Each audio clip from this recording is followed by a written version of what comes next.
Ayy, I got the recipe, never gonna let any op get the best of me. Thought it was distance, but haters is next to me. Talk to the spirit, you know I've been heavenly. Company definitely show your trajectory. This ain't a diss cause I say it respectfully. It's time to eat up, bread like a speeder. Taking it deeper and that's how it better be.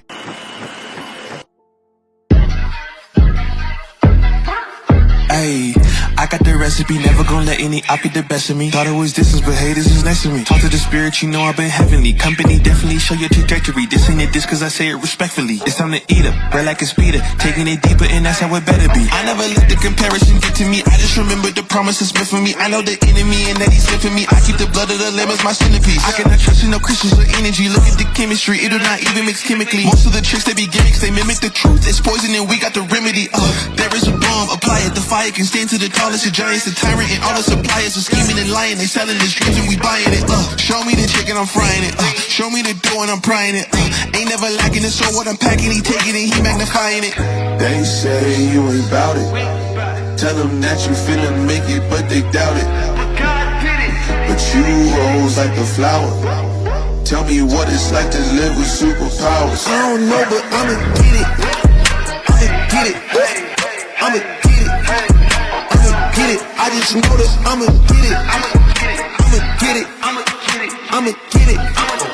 I'ma get it. Ayy. I got the drive, the bus, the truck, the gas is stuck. I ain't the one to rely on the luck. I put in work and then he show up. I know it's fake, this shit in the reps. Ain't no regrets, I do too much. It ain't me if you saying I stunt. He calling the plays and I do what he want. This ain't a front, glory to G-O-D. It's what you could do with a mustard seed. It's what you could do when you start to believe. Take fear and you cast it inside of the sea. 100% out of me, cause he gave it all on the tee when he let it bleed. So what is you saying to me? You just insecure about the love that turned me to a beast. I take a step and I ain't turning back. He made me first cause I know that I'm last. I ain't got time for no thing in the past. Learn from it first and then I react. Hands off me, don't hold me. Get it jumping like a trampoline. All truth ain't no trolling. We in good hands, no folding. They say you ain't bout it. Tell them that you finna make it, but they doubt it. But God did it. But you rose like a flower. Tell me what it's like to live with superpowers. I don't know, but I'ma get it. I'ma get it. I'ma get it. I'ma get it. I just know that I'ma get it. I'ma get it. I'ma get it. I'ma get it.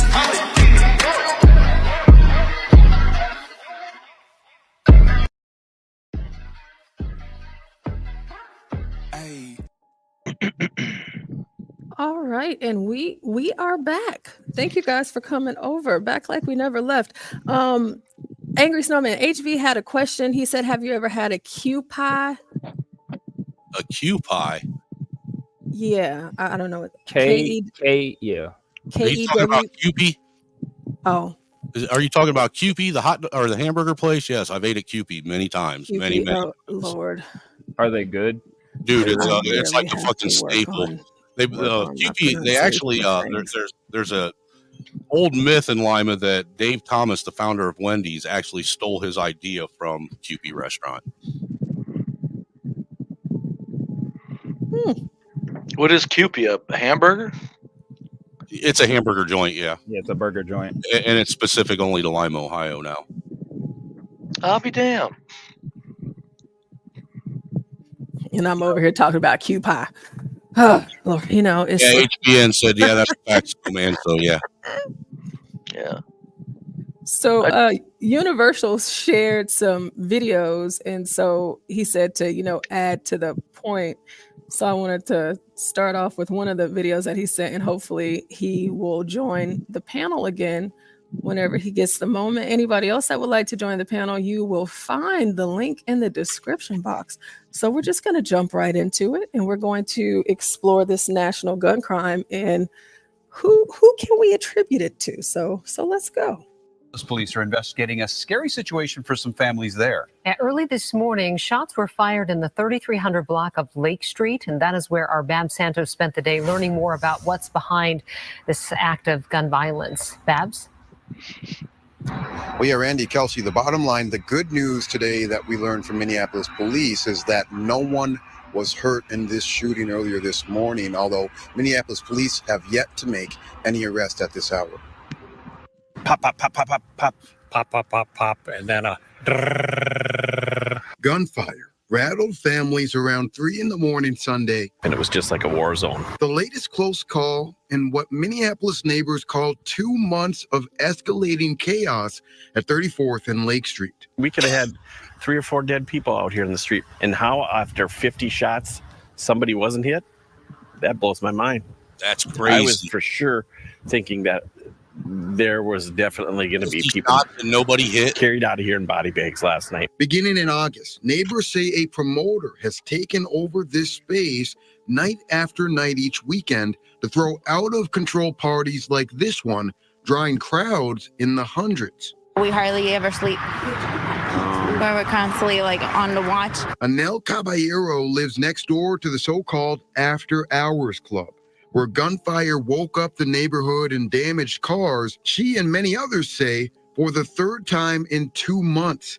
A situation they say they've reported to authorities without response. This is a big menace, not safety. It's not safe for anybody here in the community. With the violence and the guns mixed with alcohol and stuff like that, I feel like it only leads to something worse or somebody dying. The John lives inside the building with his 3-year-old, 5-year-old, and 8-year-old, and he says his car was hit. People are scattering right here, just all trying to get out the door. In a tough situation affecting his children. When they got to get up and hit the floor and they're screaming and they can't go back to sleep, it makes me mad.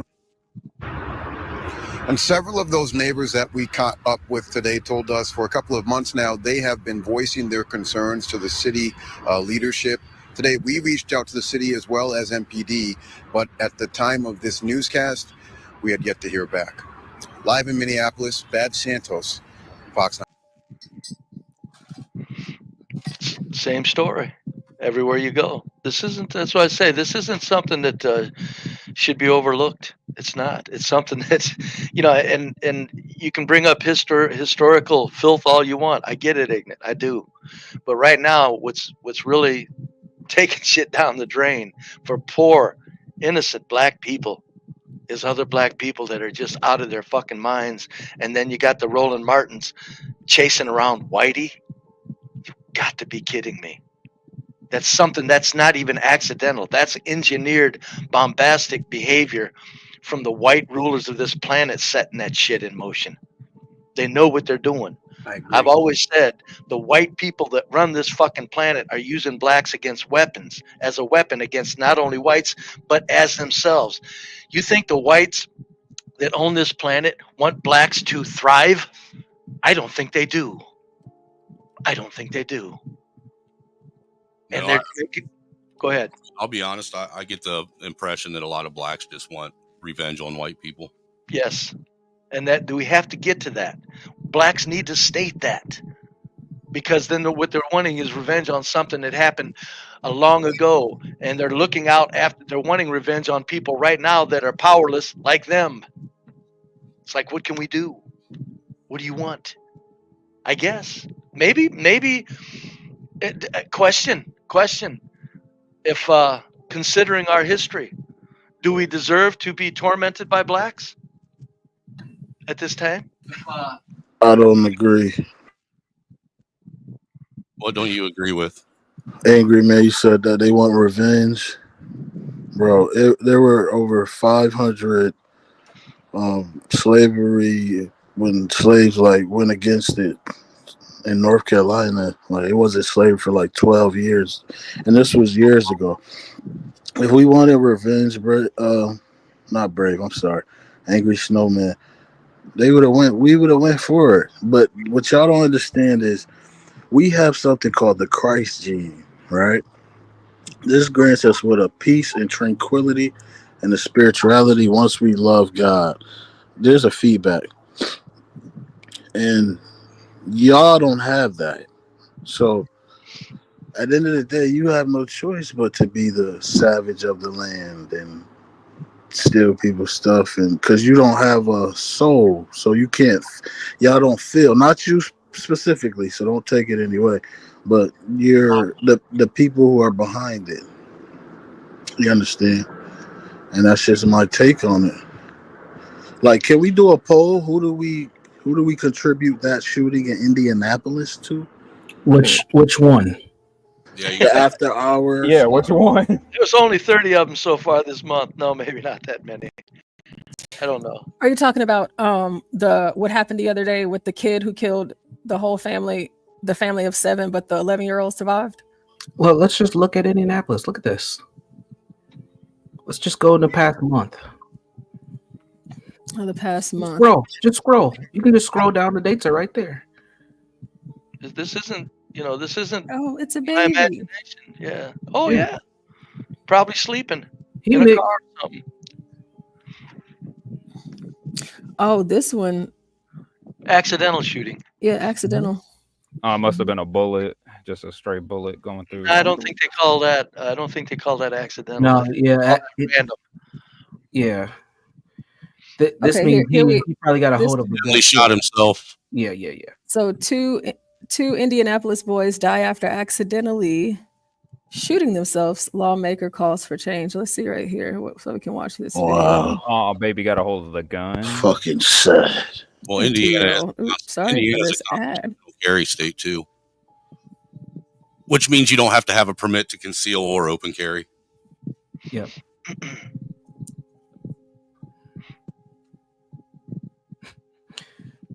I try to find a YouTube link because this might just buffer. Most of these jigs don't even go to the gun range, so they're Actually, just shooting. In Indiana, they need to. Well, in Indiana, the gun ranges are free. Really? No shit. If you go to a state, The gun ranges are free? Yeah, if you go to a state park that has a gun range in it, they're free. Yo, I'm gonna hit that up. That's pretty cool. Yeah, there's I like wonder if it's me. I was just going to say there's several outdoor ranges around where I live that are free. Green say they're paid for by tax dollars, I guess. Yes, that's a fact. All right, Portia, I'm gonna put a link in the chat for this story, or in the back. You put it in the back chat. Okay, thank you, thank you. Ohio has them too, outdoor gun ranges. I think this. But most of them are private, where people force you to pay a yearly fee for it. Yeah, that's what they do it. I went to a place upstate. It was $400. You had to pay for, like you said, a subscription. It's amazing they do outrage over accidental gun shootings, and there's so many people dying that are just decent, innocent people, and there's no outrage over that. Right. It's like what are we, like IGNIT. You brought up propaganda. This is agitprop. Agitate, propaganda meant to agitate. You're okay talking about the gun violence of 2 kids accidentally shooting themselves. We got to get excited about that. That's what we got to get pissed about. Wait a minute. What about all the innocent black people that getting shot up? They don't mean shit. What are they, chop liver? It's sad. It's like black. I mean, be brave. To be fair, a lot of those, well, not the innocent ones, of course, but a lot of those black people that be getting into gunfights like that are usually gangsters fighting each other. So right, or ops. The gangster thing is overrated. But I'm saying the innocent. Right. That's why I said people that aren't related to any of it are getting blown to shit, are getting killed. And it's like, what? There's no outrage over that? Like, are these people nothing? Let's take a look and see what happened to this 2-year-old little boy. At this point, it's not being careless. It's being negligent, I think, to a criminal degree. Renewed outrage tonight after the deaths of 2 young boys who got a hold of guns and accidentally shot themselves. Those boys were just 4 and 5 years old. And at this time, no arrests have been made in these 2 cases. But as Fox 59's Max Lewis explains, one state lawmaker wants to make sure someone is held accountable in cases like these. At about noon on August 18th, police were called to a home near 36 in Dearborn where they found a 4-year-old boy who had shot himself and was critically injured. He died this past Friday. Late in the evening on that same night, police were called to a home on Golden Meadow Drive near 46 and Moeller. There, they found a 5-year-old boy who shot himself in his own bedroom. He, too, died on Friday. It's just, incredibly frustrating to have these conversations year after year, multiple times a year. It's frustrating for Representative Mitch Gore because he has introduced a bill each year of his tenure at the State House that would punish those who leave their guns unsecured and in reach of children. It essentially says that if you're an adult and you have a firearm at home and it's unsecured and a kid accesses it and uses it to injure or kill themselves or somebody else, you can be held criminally liable. Since the start of 2023, the Marion County Prosecutor's Office says it's filed neglect charges in at least 12 cases involving accidental shootings and unsecured firearms. But Gore says his bill, which is yet to be considered, would make the law explicit and bolster a prosecutor's case. There have been examples where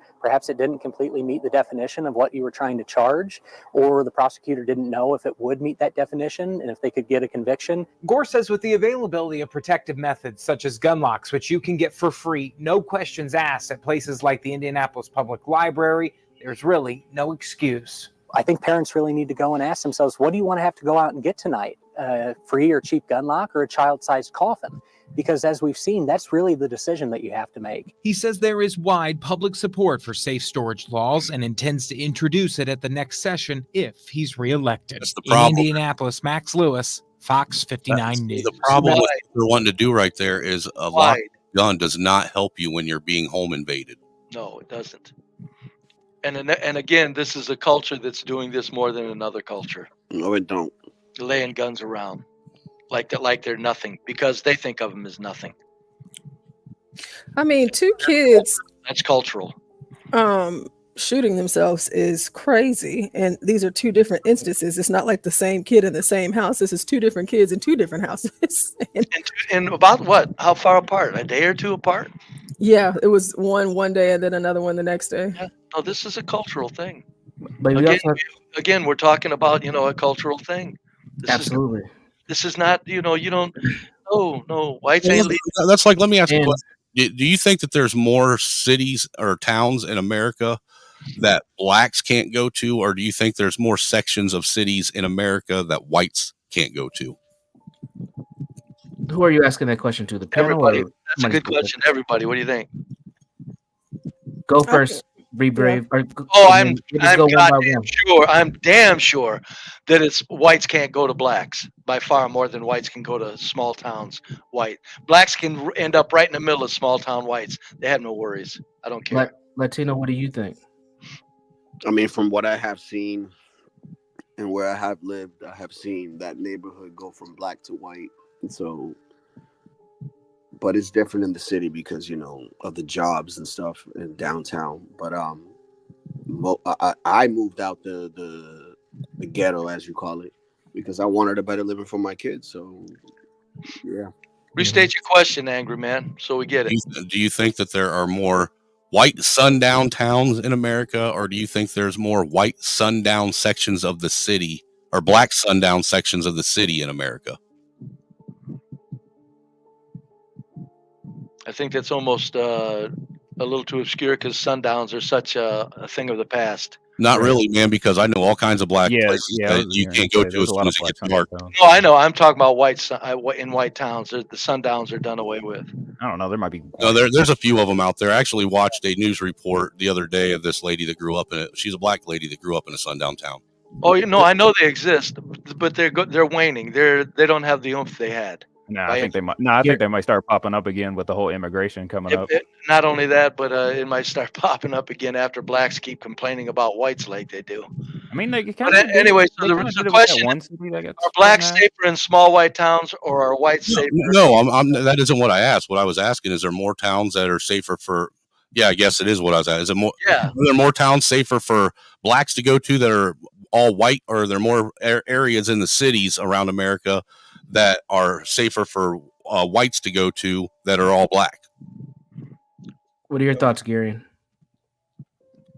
I think there are more places where blacks can go than where whites can go. That's true. Okay.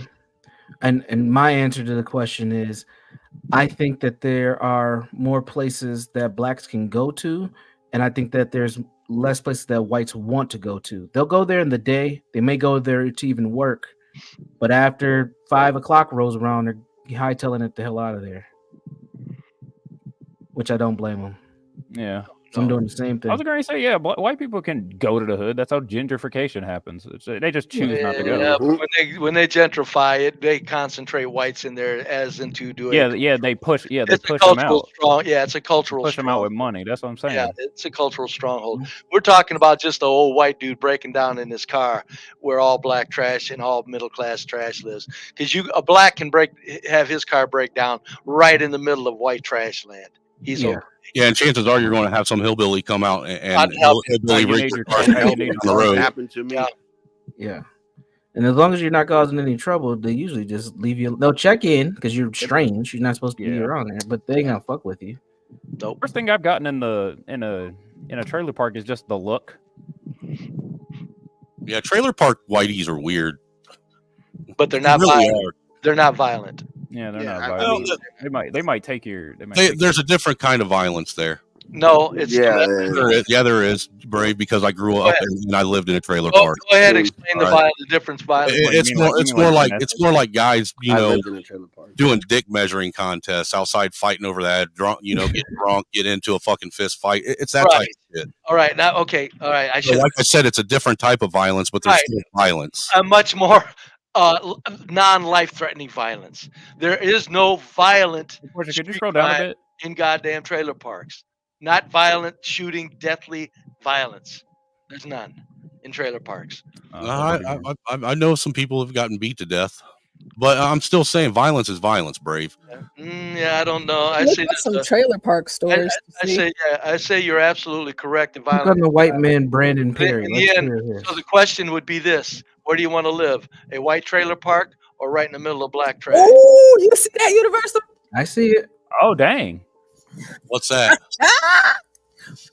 The 17-year. Let me see. Go ahead, let's do it. And that's our channel too, ain't it? Go ahead. It sure is. Yeah. We haven't done one of those in forever, and we have to. So we have it popped off. 17-year-old killed father, sealed his body in a trash can, and then he dumped it in the river. Dang, at least he got rid of the body. Jesus. It's domestic. We're domestic killers. We're not tearing up the streets. That's what the blacks are suffering from. That's what the inner cities are suffering from. That is, and that is a fact. I mean, it's everywhere.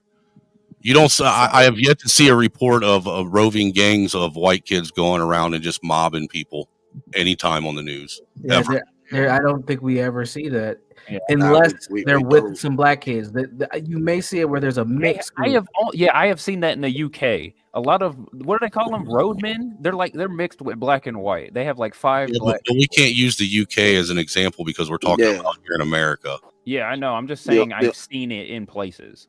The only time you'll ever probably see a riot is when they win a hockey championship. Right. or a football game. I've seen it. I was going to say football over there.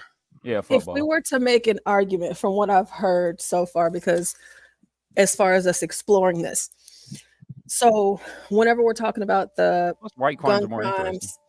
Well, I mean, I'm a girl, so I love these crime stories. However, are we saying that women are sick in the head, man? Sick in the head. Yeah, I know, Snowman. I know, but you can't live without us. It's okay. I know. So for white people, whenever it comes to gun violence, are we saying that white people and gun violence, it's more prone to the domestic end of things? And then what are we saying for black people? That is violent. Violent. That it's community-based carnage. Anybody can get it. Strangers. It's a jungle out here. They'll kill strangers at the drop of a hat. Also notice that a lot of times with the white crimes, if it's a male, they'll take themselves out as well. Right. Or they'll try to clean up the crime. Yeah, just like this guy. Yeah. And then he got caught. So I mean, he wasn't going to get away with it. So there's the story that we talked about earlier with the husband who killed his wife, but he didn't kill the children. And then there was the other story with the husband that killed his wife and he killed all of the children. Why do you believe that for the white men that they would kill themselves as well? Because they got no refuge. Nobody will accept them. Yeah, because they basically had destroyed their life. They know it's over, so they might as well end it. Yeah, we want him dead. White people want him dead. And that's what's going to happen. White people will prosecute him to the ends of the earth. Yeah. That's why they kill themselves. And that's from 2 white men. There you go. Yes. So you got, as opposed to 430 mass shootings and 300 of them, there's no suspect in custody. That means somebody who is killing 2 people and shooting 5 others, somebody's expecting them and accepting them into their household and knowing many times what they've done. If you ever notice, most generally when you see outrage with white people and the death of a white person, it's generally if, like, say, you get the federal government like the ATF or Bureau of Land Management or FBI where they come and want to storm some fucking dude's house just because he lives off grid and he's a patriot or some shit. Yep, that happens. Yeah. Right. But there has to be something to that, because I'm listening to you guys and I'm thinking, so white men will kill themselves because society will persecute them, but black men who commit gun violence, they don't typically kill themselves. And if we're going with the same logic, is it because I'm not gonna lie, a lot of black persecute them? No, I think, well, even if they do get persecuted, they still don't kill themselves, because I don't even think that's a part of it. I think that's the reason white men kill themselves. But if a black person were to kill themselves, honestly, I don't know. Like, I've never heard of a black person going on a killing spree and then killing themselves. I rarely hear black men, especially black criminals, kill themselves. Ever. And they have a better time in prison with Not only that, but there are people that let them live with them after the deed. That we can't overlook that. Somebody knows they did it, and okay, you can stay here and just stay here. Yeah, many of the mass shootings that happened this year and in 670 last year, 3/4 of them, 60%, not 3/4, 60% of them, somebody's letting them live with them, and that means they're accepting it. Yeah, I bet you good money it's either their mama or their girl. Yeah, sometimes both. Whatever. Portia, whites aren't doing that. They're going, "Oh, you're crazy. You got to go. You got to go." Here, man. Fuck that. Maybe that's actually, be brave. You know what? Maybe that's the reason. Maybe if a black person, if they go on a shooting spree and they actually do kill themselves, they still got stuff to live for because their girl will still accept them. Yes. Maybe their mama would still accept them. Yeah, like, look, dude, even if my son came home and said, "Dad, I just got done killing somebody," I'd still love my son, but I'd still take his ass up to the police department and turn him in, too. Yep, same here.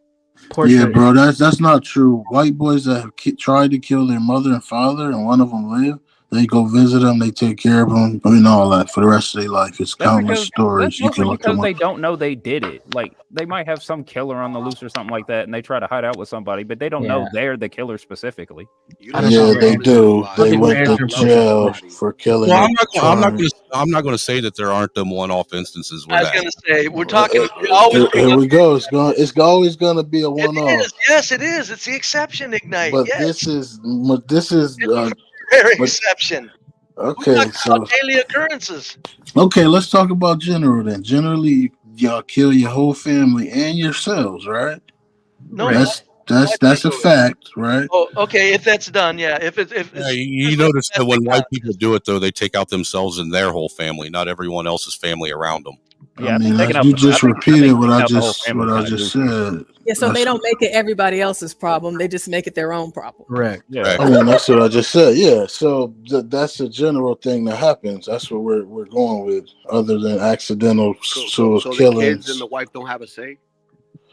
My thing is, they're destroying generations and their legacies, basically, right? Let me hop in on that. Well, would you want that bloodline to stick around? I'm not negating I'm just that. Saying, let's be honest. Would we want a bloodline like that to stick around? So really, they're doing the human race a fucking justice. Favor. But a lot we don't know that. You don't know that. You can't say that. The sad part. A lot of times, angry. It's a step down. CKJ, what's up, man? Stepdad doing it. Go ahead. Welcome to the panel, CKJ. Hey, CKJ. What's going on? Can y'all hear me? Yes, we can. Yeah. What up, bro? Is the argument the argument about what crime is less violent? No, the question is who's tearing up society the worst? Black street crime or white domestic crime? That's the overall question. What's doing more damage to society at this time? No, don't put it on just domestic, white, everything, all white crime. That wasn't the original. Yeah, that wasn't the original point, man. No, we just came to the conclusion that most of I'll go for that. Look, I'll go for it. I'm game. Okay, white I'm filth. not, because this conversation will get extended by not the too entire much. time. We talk about the Romans and the because fucking a lot of Russians. times- We're talking about right So here, right now. What's destroying right here, right now? What's destroying society? White filth in the homes or black filth in the streets? That is the question. And I Portia wrote- deep dive. Go ahead, Portia. So I wrote it because I'm writing things down right now. So I wrote that per the title, who are the arbiters of the nation's gun crimes? Because we're exploring the National Gun Memorial. So is it white? And so within this deep dive that we're going into, are the white gun violence or the gun violence crimes, are they more domestic? So that essentially they keep it to themselves. They keep it at home within their family and they're not terrorizing other groups, versus black people, them committing community-based gun violence and they don't care who they shoot and who it impacts. So that's the argument. Okay. Yeah. And the question and the answer is obvious. You can live right next to a filthy white domestic killer, and you don't even know it till the cops come over. Yeah, they made how many movies about that shit? Yeah. No, you can live right in the same community. That crazy ass bastard that will kill his kids. Everybody will be fucking shocked. Like, I didn't even know he had a fucking dungeon in his basement with a bunch of fucking women locked down in there. Yeah. Like, and shit. That's what I'm saying. My kid used to go over there and mow his grass and rake his leaves. What the fuck? Yeah. I'm telling you, you can live around white crazies. You can't live around black crazies. You can't. Portia, pick this Latino gentleman, April 9th. Latino, how do you pronounce his name? Where at? I can't see. Yeah, pick him. What happened to him? Morrow. What happened to Morrow? Quintero? Morrow Quintero? I guess I'll bet you it's another Hispanic killed him over a girl. Yeah, we're gonna find out. Yeah, good guess, Pre Brave, because I see that a lot too with our Latino. Yeah, I was going to say it's always a woman or some passion, money, man. Passion crimes of passion. He's always jealous as hell, bro. That's crazy. Let's figure out what happened to poor. You know Morrow. what, Portia? I'm curious. I want you to look up a really small, predominantly, it's like 98% all white town that I grew up in. Oh yeah, we'll do that next. What's the name of it? Put it in the back chat and I'll pull it up. I'll get the link for her. Breaking news right now at 4, a deadly shooting investigation on the far east side of Indianapolis. All of this unfolding in just the last couple of hours. We want to give you a look at where this all happened.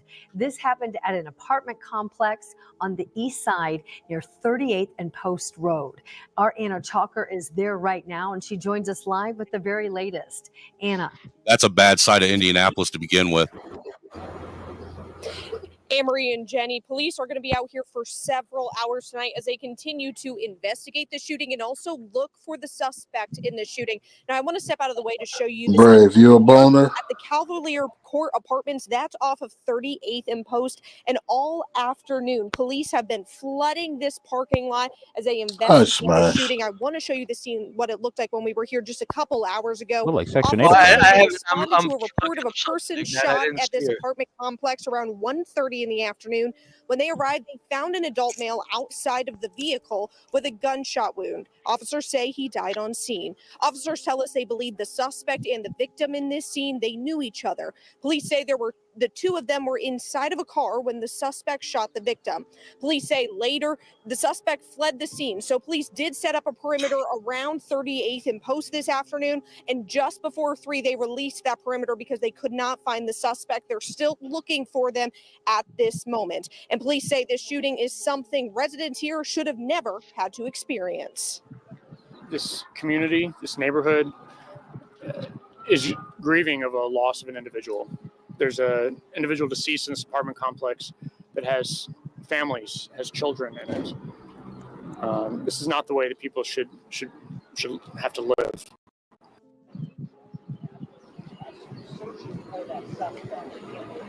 Police are still urging anyone who's out in this area to use caution because that suspect could be armed and anywhere on this side of the city right now. And they're still looking for information. And they said they have been talking to witnesses here, but they still need more witnesses to come forward. You can reach out to them to Crime Stoppers. That's 317-262-TIPS. Live in Indianapolis, Anna Chalker, 13 News. You know why I think she knows she you know why Be brave. Hold on. Oh wait, never mind. It's over. You know why I think that it's a black man? Because they won't give a description of the suspect who's running around. Generally, that's how it works. This guy's running around ready to kill people, and they won't tell us what he looks like. Do they not do that with Latinos either?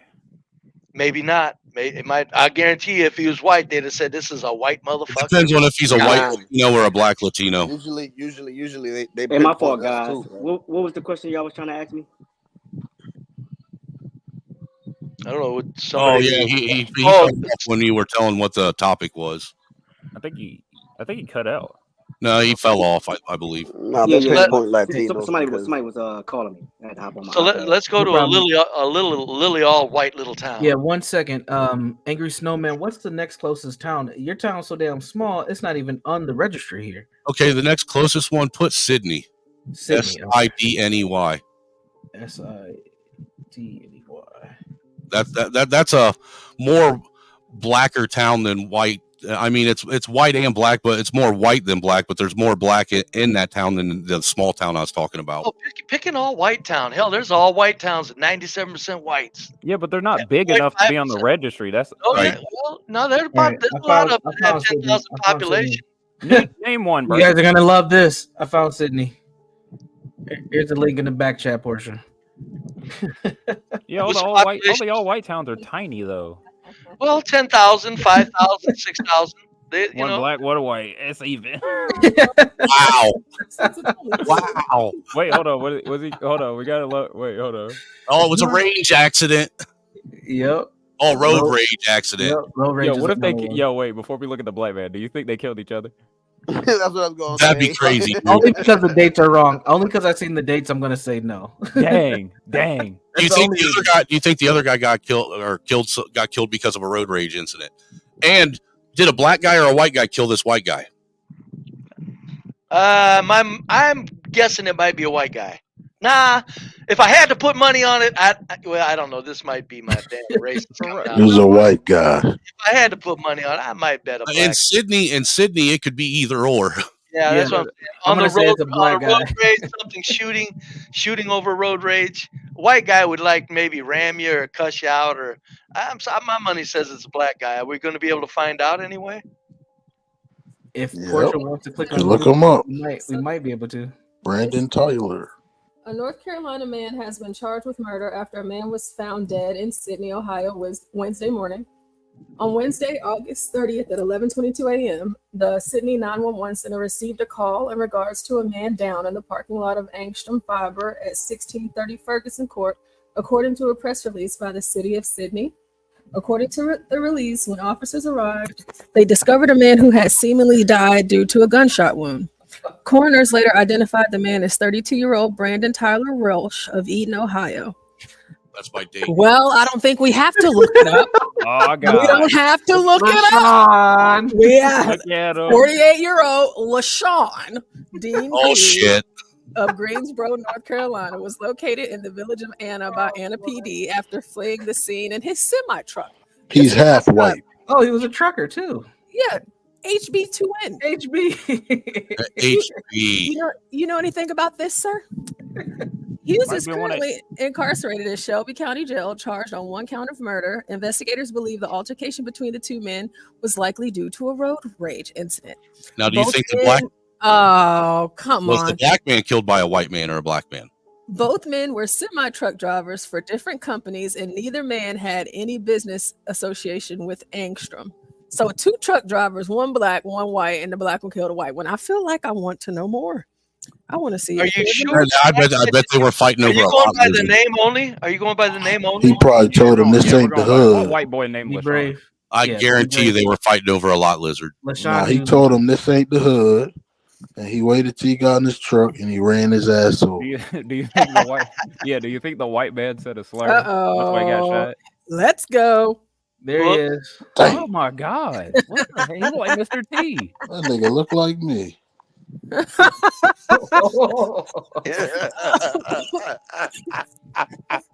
Jesus Christ. A pattern is certainly emerging here. This is sir. Oh God. That's so stupid. Gorilla I looking have ass nothing to nigga. say about this. I'm just going to be quiet. There's nothing to say. It's just like, it's Man, that's between two truckers, man. That don't count. no, not at all. No, that was a race crime. That was a hate crime right there. Yeah.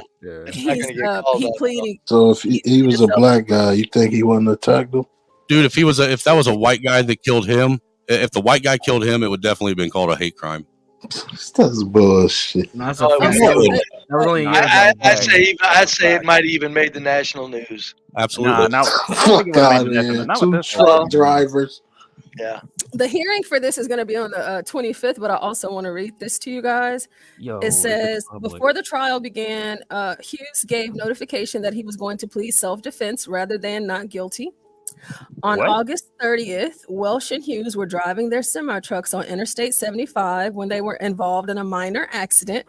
Hughes, this guy, did not stop for the accident, and Welsh followed him for several miles before Hughes exited at St. Mary's Avenue. This information was corroborated by dash cam from Welsh's truck. Hughes pulled into the driveway in conform of Sidney.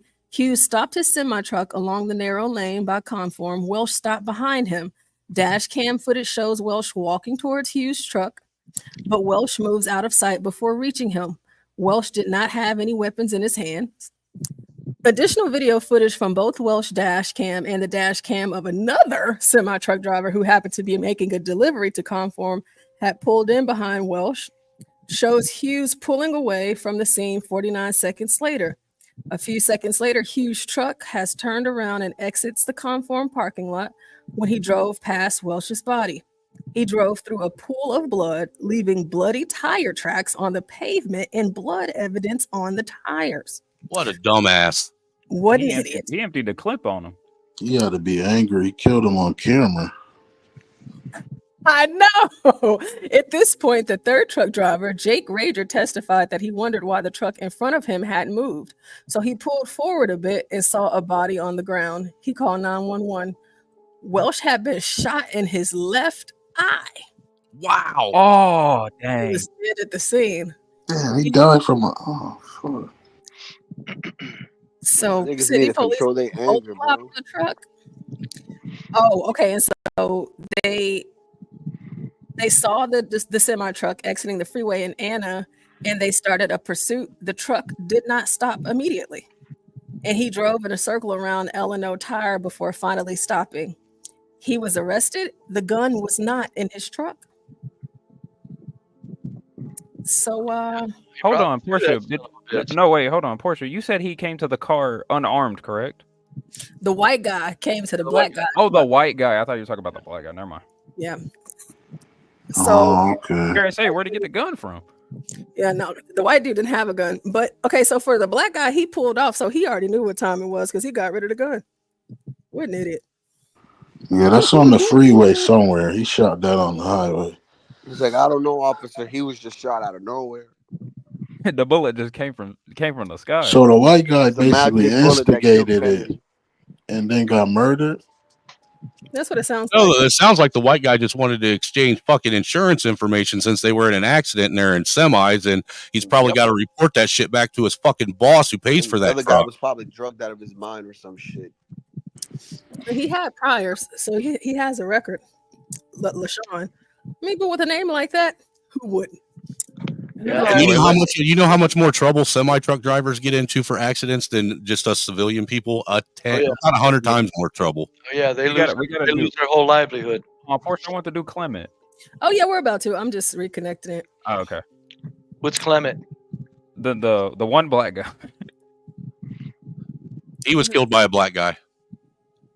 Why, you looked him up or something? No, I'm just taking. That's my guess. Okay. He was shot dead in Ohio. So yeah, he looked like he was killed by his gay lover. Well, his eyebrows gotta be Dude, I will shit my pants if it's a gay white dude. Oh. So this is a Bahamian guy. No. It may be a gay white dude then. He's not like, normal blacks, so his story might be different. He's Bahamian after all. Let's see what happened with this Negro. All right. A man from the Bahamas was killed after someone shot him in the head through the window of the house, Sidney police said.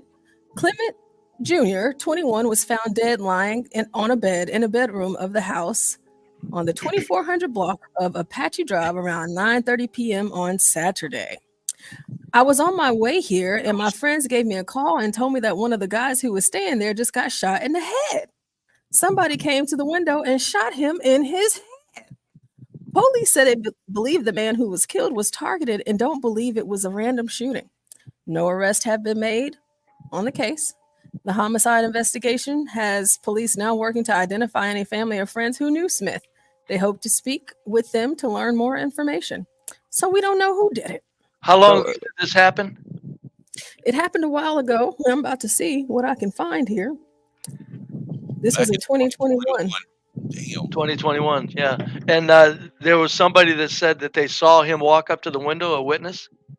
Mm-hmm. Yeah, They saw someone walk up to the window and shoot him. Yeah. Yeah, that's a black dude.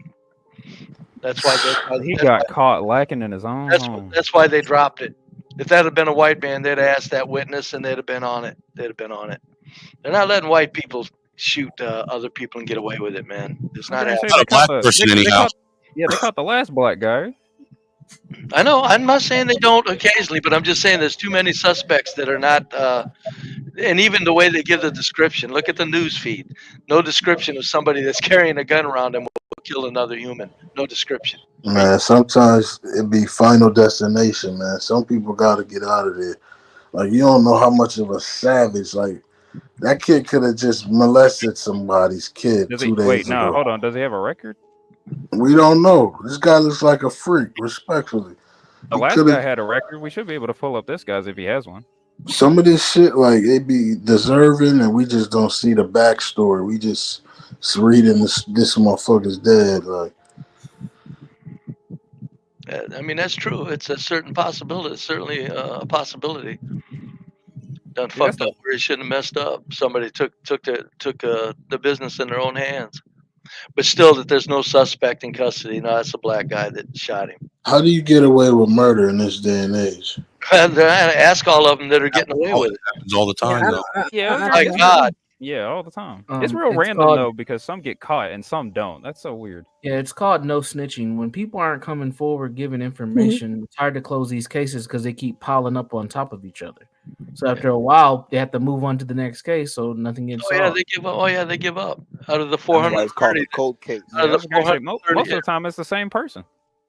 It could be, yeah. But if they're on the loose, 430 mass shootings, you got 300 of them unsolved.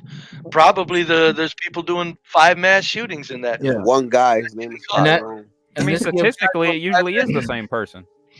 This gives further evidence to B. Brave's point about destroying society. Think about how many resources go into investigating, EMT, shutting down neighborhoods, having political conversations just over these shootings. And it may be the same 15 people in the neighborhood, but it takes so much energy and resources to bring this shit down. It from shit destroys the infrastructure. Yeah, all that extra tax money going into repair work and all that other stuff. So next time you niggas want to complain about we need more money in our communities, all your money is going to gun violence prevention because you can't stop shooting each other. You can't fucking build your parks and other things because that slice of the pie has to go to the corruption and damage you're causing.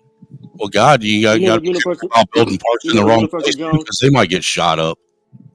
Yeah, a lot of parks. Get newly built and then closed down in the hood. Malls are still getting built. The infrastructure is that's not the city government. They might pass it for those things to get built. Go ahead. Yes, CKJ. I don't think they're using the resources. I think that a lot of these guys from the inner city, they tell on themselves. You don't have to use resources. No, he was talking about the resources to solve the crime and to confront the. But you don't need to use resources. They literally tell on their. Well, the only reason why they might eventually tell on themselves is because the heat comes down on them. Yeah, no, they're not telling us. A lot of these resources being used. No, guys. I think he's talking about the self snitching that they do on the internet. I think that's what he's talking about. They tell on themselves, man. Look, it's a we got a page here in Cleveland. It's called the Cleveland Remembrance Page. Yep. Oh, you a Buckeye too, man? Salute. Yeah. I'm in Ohio. Yeah. So this page, if you look at this page, and they announce on Facebook murders and stuff like that. It's on Instagram. It's on Instagram. I don't know if they have a Facebook. I know it's on Instagram. It's called the Cleveland Remembrance Page. Yep. And if you look, if you read the comments right on this page, people literally they tell on themselves. They tell the whole story. Yeah, they do. The police don't have to use money. They don't have to use resources. None of this stuff. They literally tell on themselves. Okay, certainly that's a reality. But the resources that are being used are still phenomenal in numbers due to the unsolved cases. There's no people that don't. Actually, be brave. I would argue with you that they're not unsolved at all. Yes, they are. What? Yeah. Not unsolved. Yeah, no, I'm saying and also too, a lot of these like violent crimes.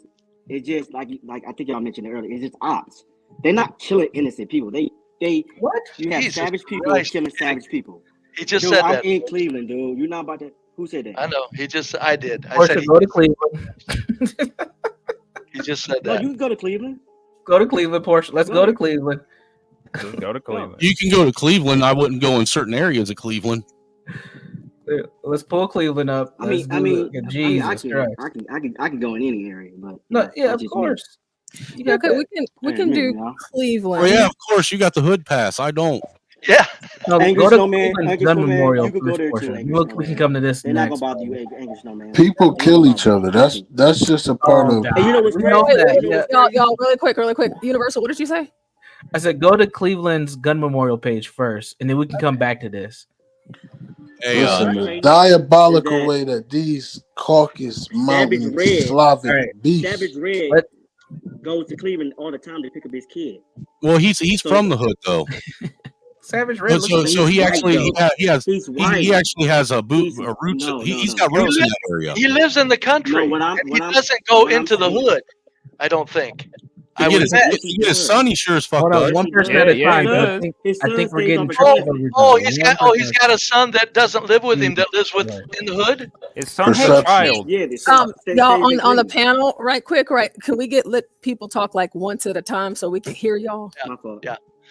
Is this I was just trying to make a point that Angry Snowman can go into Cleveland. Okay, to be 100% honest with you, I believe that during the day, while the sun was up, yeah, I'd probably be all right. At night, there's going to be areas that I probably wouldn't. That might be sketchy. Right. I want to know what happened to that cute little girl with the glasses, man. I mean, I guarantee you that there's areas in Cleveland that if I was walking around alone at night, 1:30, 2 o'clock in the morning, that they're I'd be risking my life. Those people down there is not they're not about to risk to touch a white man. I don't believe you. All right, hold on. They're not gonna do 1 second. Let's address CKJ. I can always call you CKG. CKJ's point of the innocent people don't get shot. Let's just scroll. Wow. Who do y'all want to check out first? Well, we'll find someone who doesn't look innocent first, because there's some non-innocent looking motherfuckers on here. From my perspective, innocent girl right there. But there's going to be a lot of folks who don't look like they have ops in here that are victims of the crimes. Just scroll. Just click on the white boy all the way to the left. No, we don't even need to be white. Just do like click three on scrolls. the white boy because he the only one don't look innocent there, y'all. Y'all didn't see nobody in the top that didn't look innocent. I mean, here's right here. I saw a guy. Braylon It's a Lee little Shepherd, girl right there next to the cop. Chantel Augustine. I need y'all to pick one. Which one? Gracie Griffin. No, she's a fucking kid. I don't think that's a good pick. No, because that's a stray bullet. I guarantee it. Yeah, Gracie Griffin. Yeah, and he said innocent people aren't getting shot. All right, well, let's pick on easy. RP to Gracie. Okay, so we have Gracie Griffin. It's showing They got the that GoFundMe. he was shot and killed. Gary. So 2 children shot and killed. Let's take a look at this one. In just days, 2 of them in just days.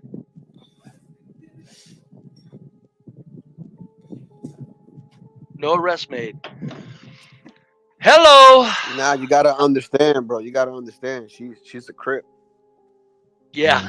Yeah, Look, look, they she coming looks out. real They coming, dangerous. Yeah. she came out the hood. She came out the womb with That's her colors PD on. right there. Yeah. That's PD. No, this is this is so CK. Come on, no innocent people getting shot. Come on. I mean, I was gonna say Her daddy was part of the Banditos biker gang. MS-13 maybe. Right shape. 2 of them in 2 days. 2 kids in 2 days. 2 different incidents. It's kind of tall. She must be a Haitian. Yeah. No. All right, Portia. Like that, I doubt Okay, it. let's see if we can get this to play. In Cleveland over the last few days. Children, teens, and young adults all caught in the crossfire. Yeah, it's really sad. Crossfire. People died in shootings in our city. Innocent just this week. kids. Investigator Sarah Goldenberg found that leaders at the top are noticing. They're fed up with it. A July 4th celebration on the west side interrupted Damn, by it's always July gunfire. 4th. We're going to be heading to Metro. For New Year's, for Memorial, for Labor Day. Cleveland police officers jumped in to provide first aid and took the child, Gracie Black Friday. Griffin, to the hospital where sadly she died. Actually, Black Friday's slowing down now, though. Less than 10 miles away on the east side in Slavic Village, a 15-year-old boy died after being shot near East 71st Street and Slavic. Avenue. The medical examiner identified him as Damarian Hall. So far, there have been no arrests in either case. 19 Investigates has counted at least 10 gun-related homicides of children and teens in Cleveland so far this year. Judges see the impact of this violence every day, from the victims and their families to the suspects, many teens and young adults. Here's Judge Andrea Nelson Moore with Cleveland Municipal Court. The uptick in gun violence involving young people, quite frankly, is alarming, exhausting, and dismaying. The harm to the families, the community, and society at large is immeasurable.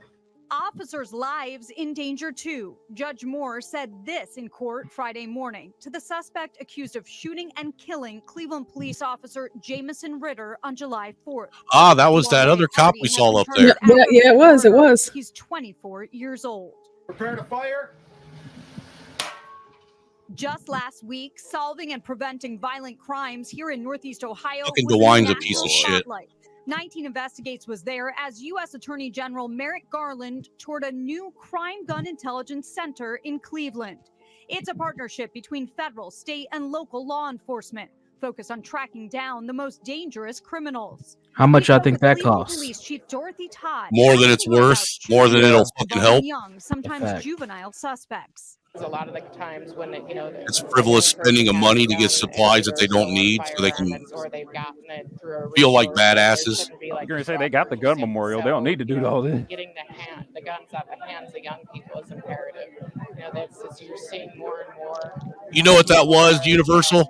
What that was there was them spending tax dollars that was allocated before the tax year was up. That way they didn't. Yeah. I know how that works. Yeah, you got to get the spending out. Chief Todd is hopeful the fiscal year new in. Crime Gun Intelligence Center will make a difference in our area. Gun violence is the It's a leading cause system. of death for children and teens across the country. Reporting in down.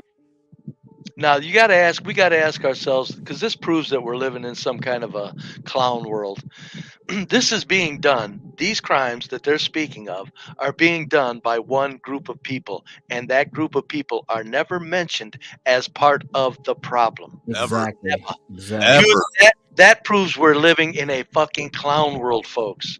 That's why I am a conspiracy theorist. This ain't right. If things were real, this is a clown world. This ain't right. If one group of people are doing this many things, you have to, by logic, disclose who's doing it in the numbers. Well, look, brave, and now they're trying to do it with they're trying to do it now with the illegal migrants that they're shuttling into the country now too. They're trying to do the same thing. no black puppy. But before we get there, no migrants are the cause. It's just crime that yeah, happens. before we get to, because don't go down the migrant rabbit hole just yet. Let's stay here. Let's stay focused. All right. Here's another example of the shit we're dealing with. Go ahead, Portia. Many carrying guns looking for trouble in downtown Burlington. City police are looking for the public's help in identifying the suspects and solving a string of recent crimes. Cam Smith joins us in the newsroom with more, including some alarming videos just released by police. And Darren and Kiana, Burlington police released a series of videos from surveillance cameras in the downtown. The first video shows a confrontation on Main Street about 2 weeks ago. Police say the victim was pistol whipped by two men, which knocked him out and sent him to the hospital. Police are looking for those two suspects. Now, the second incident happened the following night in the alley connecting Church Street to City Hall Park. Here, you can see a group of men pursuing two people, and police highlight on the video what they believe are concealed handguns that many of the men in the video are carrying. Police say there later was gunfire, but nobody was hurt. And this incident happened at about 4 o'clock the very next morning, in which a large group of people are engaged in a running fight that lasts several minutes. Police were called to the scene, but did have to leave because this was the same night of a shooting at the waterfront skate park. Police believe many of the same people were present at that incident. Now, again, police just released these videos late this afternoon with a message that public safety is a shared responsibility and a plea for information about these and other recent violent crimes involving these large groups of people. Well, we not negating that shootings and people like guns. I see some white and don't black kill boys. people. Stupid motherfuckers. I see everybody. Why in a second? Let IGNIT get it off. Go ahead, I IGNIT. don't just see some black boys. I see some white and black boys. let me- Okay, y'all, really quick. Let me finish. It's only like 10 seconds, and then I'll let y'all go.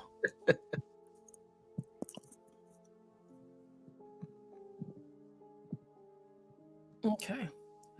All right. Go ahead. Now, Go ahead, now Nick. the response was, I don't see a lot of black boys. I see Hispanics and whites. That was Vermont. Now, there was a mix of young people. You play it back, you can see some Spanish. I saw 3 blacks. I saw one white. Yes. Are you blind? Yeah, were you blind, Brave? I saw No. 3. There were 3. Now, we talked earlier. What was that term you put out, Be Brave? Culturalism or something like that? Culturalism. Yes, it is culturalism. This is where we're headed. So in a space like Vermont, where you don't have as much quote unquote diversity ethnic wise, you're gonna get this. Look how they're dressed. They're dressed like any other black kid. Look at the haircuts.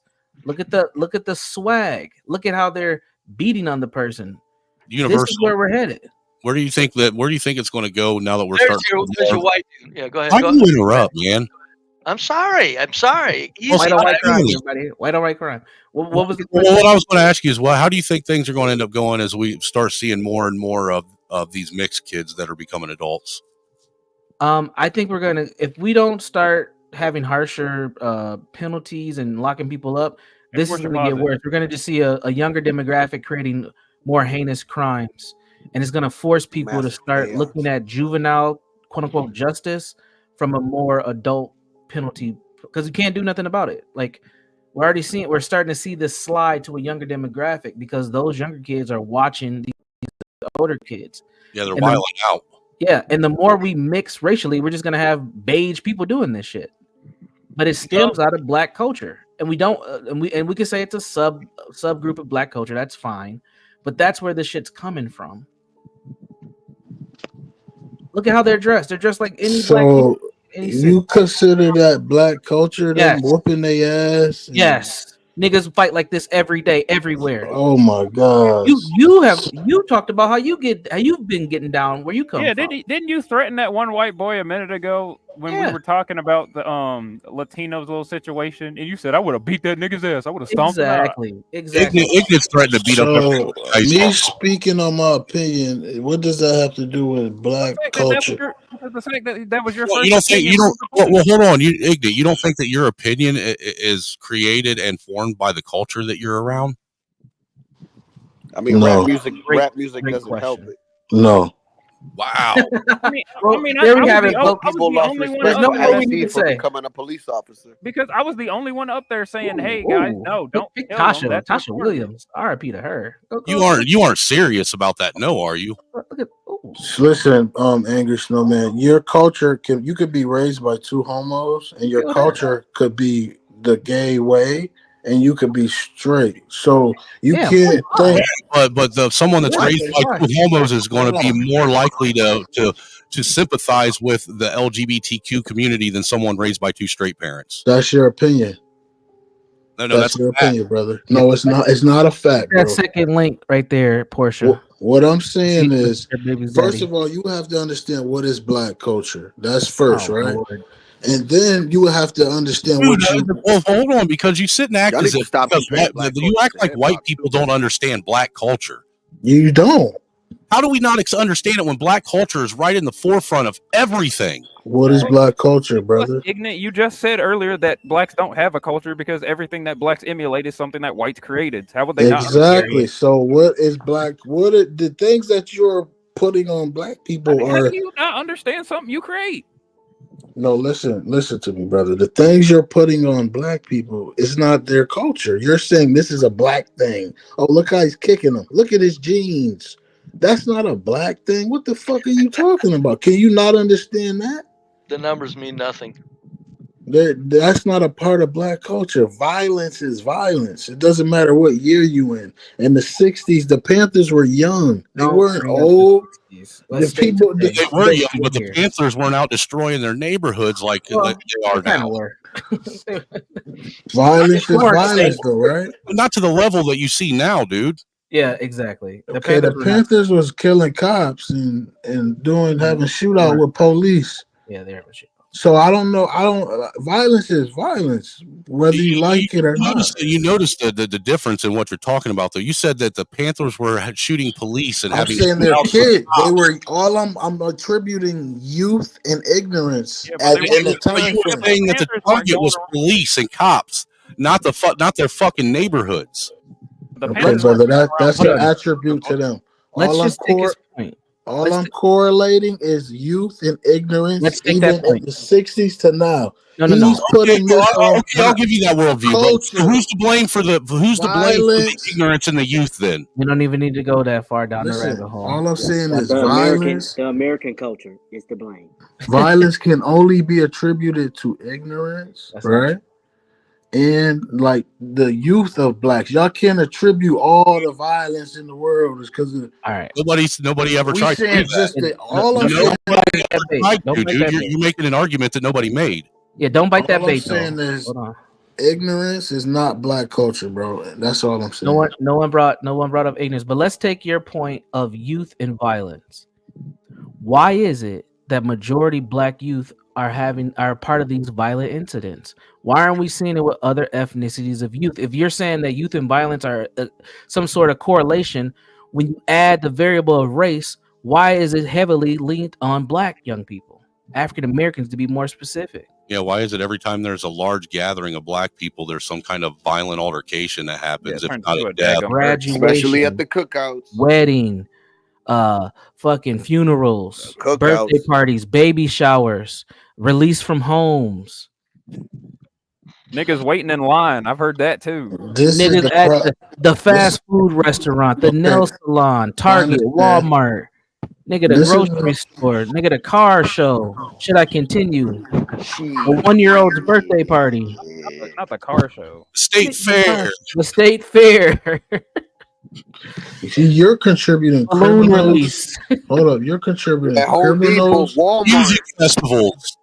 You're contributing. Grandma hated birthday.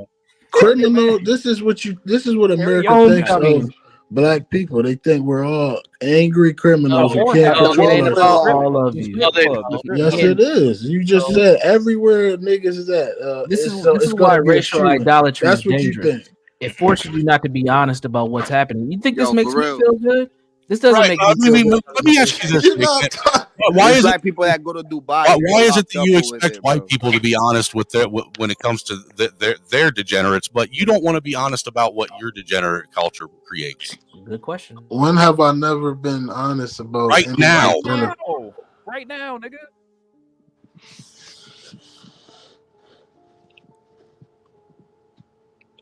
The question is always what's accountability goes both ways, sir.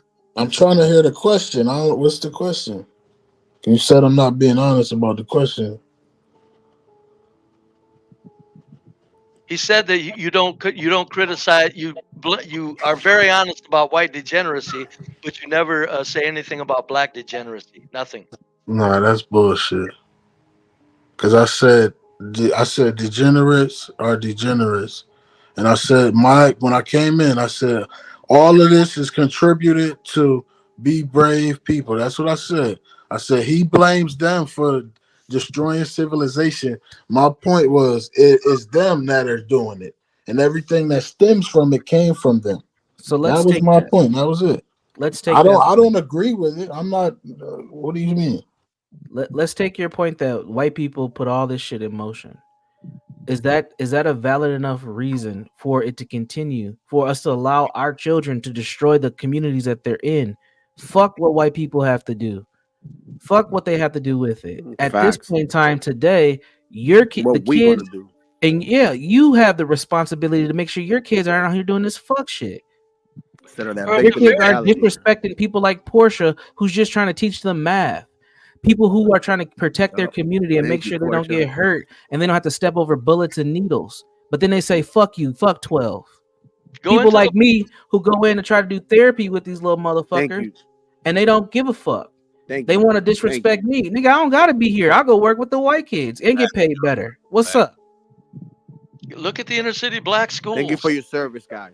You went on a diatribe. The question you asked. I went on a monologue, nigga.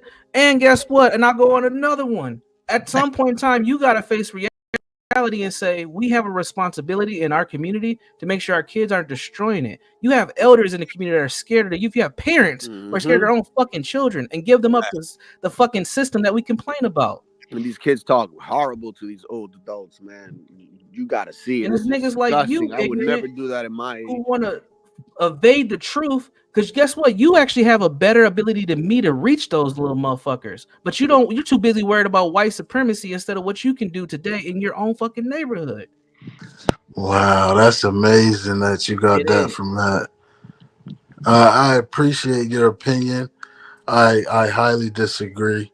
I'm not gonna step out of frame. I'm just gonna tell you you're wrong. You don't know what I do in my community. You don't know anything.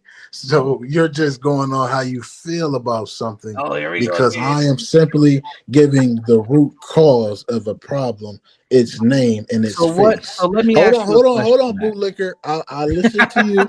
I listen to you. Now your thing is you want to save daddy. That's your thing. So daddy to you is the white man's in a white face. I'm telling you, I know what the problem is, and I know where it stems from. I'm not telling you, no, you don't have to do the work. And what the fuck are you talking about? Dude, I know what's going on. The black community is not the white community, not even close anymore. The problem in the black community is the black community. Facts. He called you a bootlicker. Hey, listen, I'll chap my lips and lick the boots if that's gonna make black kids have an opportunity to have a future where they don't have to fucking duck bullets. I'll do it. Like the Matrix, man. Enough. Listen to Richard. Listen to Dr. Richard Ritchie on how he blames whites and never talks about anything. Can we make a deal? Can we make a deal? What's the deal? The black inner city crime when y'all solve the home domestic crime. Can we make a deal? Well, we can make a deal. Hold up, Universal. Can we make a deal? No, wait a minute, dude. Give us the deal again. You were muffled. Give us the deal again. The offer. He said domestic over what the black. No, he said no. Wait. Let CKJ. Let him tell us. Go ahead, CKJ. The black inner city crime when you guys solve the home domestic violence crime. That's the crux of the problem. That's the crux of the problem. Nobody's acknowledging which one is tearing the shit apart and I which just one. acknowledge it, be brave. No. I said, can we make a deal? No. There's no sense in waiting for white So to there's be no taken deal? care of. The white domestic violence isn't tearing up your black inner cities. It's tearing up civilization, Oh. Bray. It's I'm tearing up coming the with the home. evidence today. These niggas don't woke me up. Tearing up the I gotta home. jump, but here we go. 1 second. I'm about to put a link in the back chat on domestic violence. I do this work. I do this fucking work. And We you ain't tell me- talking about domestic. We saying Yeah, like because you're gonna find out that You just brought up domestic. I'm about to bring the, I'm about to bring the chat up. Out here. Go ahead. Universal, Let's I'm do talking it. about Go ahead. a man murdering his whole family. Thank Right? you. Oh my god. That's what I'm talking about. We do And That's I what will, I'm talking and about. I will say So, this. listen, There's nobody apologizing for it. There's people apologizing for kids that's shooting up be their brave. neighborhoods. Sir. I'm Yes. gonna be brave. Yes. And I'm agree with you. They killing each other. Let them kill each other. The links in the back chat portion. No, because Yeah, they move that's into a big white thing. neighborhoods. They move into white areas them and kill bring each it other. with them. Okay, Universal, I got No, you. they don't, be brave. That's a lie. They Yes, don't they be do. brave. That's a Oh, lie. I know it hurts us, They man. don't be Well, brave. That's a Universal, lie. I love it. I love it when you Brave. do They this. don't. Holy shit, the fucking stats are way That different is than a I lie. expected. Let's fucking go. Okay, Holy okay. I do this shit every day. This is how I make my living. I keep trying to tell you niggas. Oh Lord. Like Oh, you, wow. Universal last week, the one, because I actually had to save that and bookmark it because I was like, yo, this is crazy. You really be bringing this stuff with you. But let's go. Tell me where you want me to start. Just scroll down to the green graphic. Actually, no, we're gonna skip that. That's the mental health shit. Where we gonna go? Dude, just go to the fucking purple highlighted part. That says all you need to know. Yes, the purple part. Right there. The majority police reported IPV occurred among non-Hispanic black, 42.6%, and Hispanic, 37.7% women. Rates were 2 to 3 times higher in these groups compared to non-Hispanic white women. Holy shit. And these incidents happen way more than the actual shootings that take place. So, and a lot of times these men get out of jail, go back in and do the same shit over and over. Most black men who are in prison today have secondary offenses that are domestics. Look it up. Whoops. Not looking good for your side, IGNIT. I don't like this shit. I'm a black man. I care about black people. I may be conservative. If you blacks don't get to it eventually, it's just going to be boiled over to where it just makes everything unlivable. Listen, I it don't, speak, how long? It How long? speaks to my point that he look at all blacks as criminals. He No, I considered don't. us 95%. I look at criminal activity and I say, how do I reduce this? Not all blacks are criminals. Everybody has a criminal element.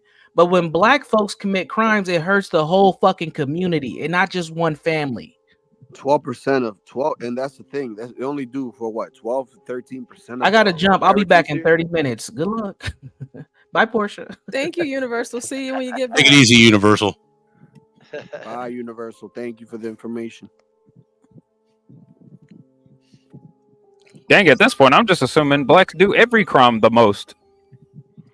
Well, I don't even think you have to. As far as proportionate to No, I their, think that there's white collar crime that whites commit the most. No, I'm talking about like low level person on person crime. Yeah. If you break down the 12% and you break down the crime statistics, they're literally up in 50 to 60% on every crime.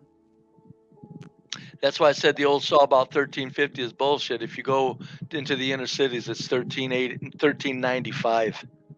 Brave, do you believe it's criminals killing criminals or majority of the time? It's definitely criminals killing criminals. No, they're killing criminals and everybody around them that happens to be that's the problem. in time. They're taking innocent. Yeah, if it was just criminals killing criminals, I think a lot of people could just, Yeah, we would look like use it away.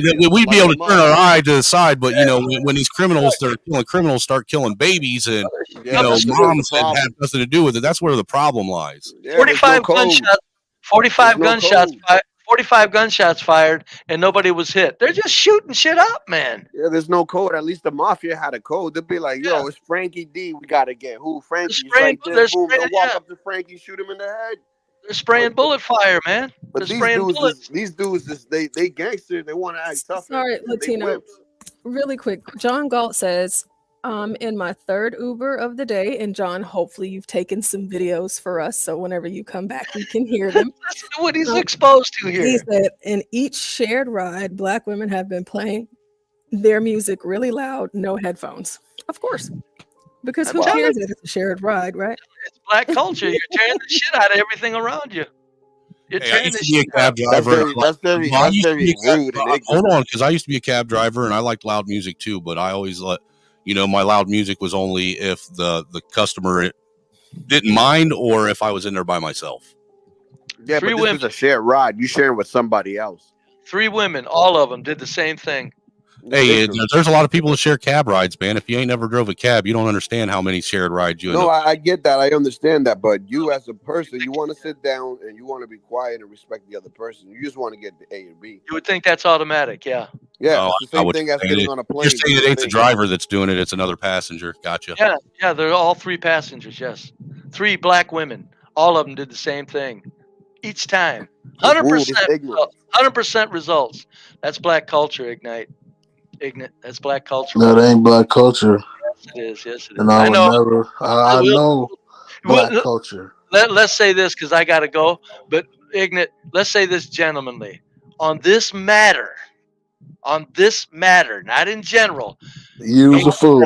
Nobody will ever agree with that. You didn't say it right. One of us is ignorant at this point. One of us is a damn fool. That means it might be me, it might be you. On this matter, Ignite, one of us is a damn fool. It's you, but okay. Okay, I got you. Dude, you're going to have to make. I hate that you're making me agree with Be Brave because I hate that motherfucker. I know it. That hurts. That hurts. Same here. You're making me. I don't hate him, but you're making me agree with. I'm just so I don't hate him. I just hate ashamed that You can hate me because I hate all of humanity. I got you y'all guys. desensitized as white men. Y'all don't look at no humanity. Y'all have no. What the fuck are you talking about? Don't look at humanity again. You don't see us, dude. Who doesn't look at humanity? Y'all think it's no problem with the group of people shooting up their neighborhoods, or the group of people trying man, to you're yelling at a wall, man. Come on. Listen, y'all think that a man killing his family, killing these You little said yelling at the beautiful wall. blonde, blue-eyed He is babies, Latino. Am I killing wrong? his wife, killing himself. That's a good one. That's not a big deal, man. I don't give a fuck what a man does to his own family. That's his family. Holy shit! This is what's wrong with America. This is it. Yeah. So you're saying, so what I would like to do, since I have you all here and Universal had to step away, just to reiterate for those of you that do not know, there was a really huge story, nationwide news that happened the other day, and it was a young kid who killed his whole family. So let's take a look at that really quick. Hi there, Or is guys. this in the South? Right to appear in court, so we didn't see him. It was in and we didn't Seattle, hear Washington. From him, but the Oh wow. police found probable cause for his arrest and said for the safety of the community, he will remain secured in detention. How 5 people, 3 juveniles, were murdered inside a lakefront family home in this secluded Falls City neighborhood. Nice house. Still being pieced together know, by it's so nice. investigators. In court, we learned the teen accused is just 15 years old. Your Honor, the state is asking the court make probable cause findings for 5 counts of murder in the first degree. And 1 count of attempted murder for the sole survivor, a female teen who police say went to a neighbor who treated her injuries until police arrived. Investigators say all the victims lived in the house, but neighbors and community members say the home belonged to a family, well-liked parents and their 5 children. Police found the bodies and the teen suspect inside. In court, his defense attorney shared few details about him. There's a 15-year-old boy who enjoys mountain biking and fishing. He has no criminal history. He's connected to such a heinous crime. We asked if prosecutors think he should be tried as an adult. As we anticipate a case coming to us by Thursday from the sheriff's office, we'll look at that and make the decision then. In this tight-knit community of Falls City, the grief is on faces and overheard in conversations. As a pastor, I realized that, if I'm struggling with it, there are other people out there struggling. And I wanted to create a space where people could come. And not feel alone in their grief, says Pastor Carrie Bland. It hits me really hard. And I think about not just the loss of the children, but also the parents and the impact that has. I've heard friends of the children that passed away are planning on coming, sports teams, a lot of different neighbors. Investigators call it a case that hits hard from this community to the entire region. Right now in this moment, thoughts, prayers, community are important. And that is happening right now. She is holding a vigil at her church, Fall City United Methodist Church, going on until 7 o'clock tonight. So we expect those class. I don't know if y'all noticed how high that gas was. It kind of gave me a scare. Although I understand there are more important matters that are taking place here in this video clip. However, to IGNIT's argument, and then SNOWMAN, and then also with what we've been talking about domestic, what do y'all think about that story, the most recent one? Timothy's 11, I believe he's 11, 1-5. No woman should take the place of the church, head of the church. Oh, well, I mean, to the other issue, what were you about to say, SNOWMAN? Well, Mayo had made the comment about, oh, hey, Mayo.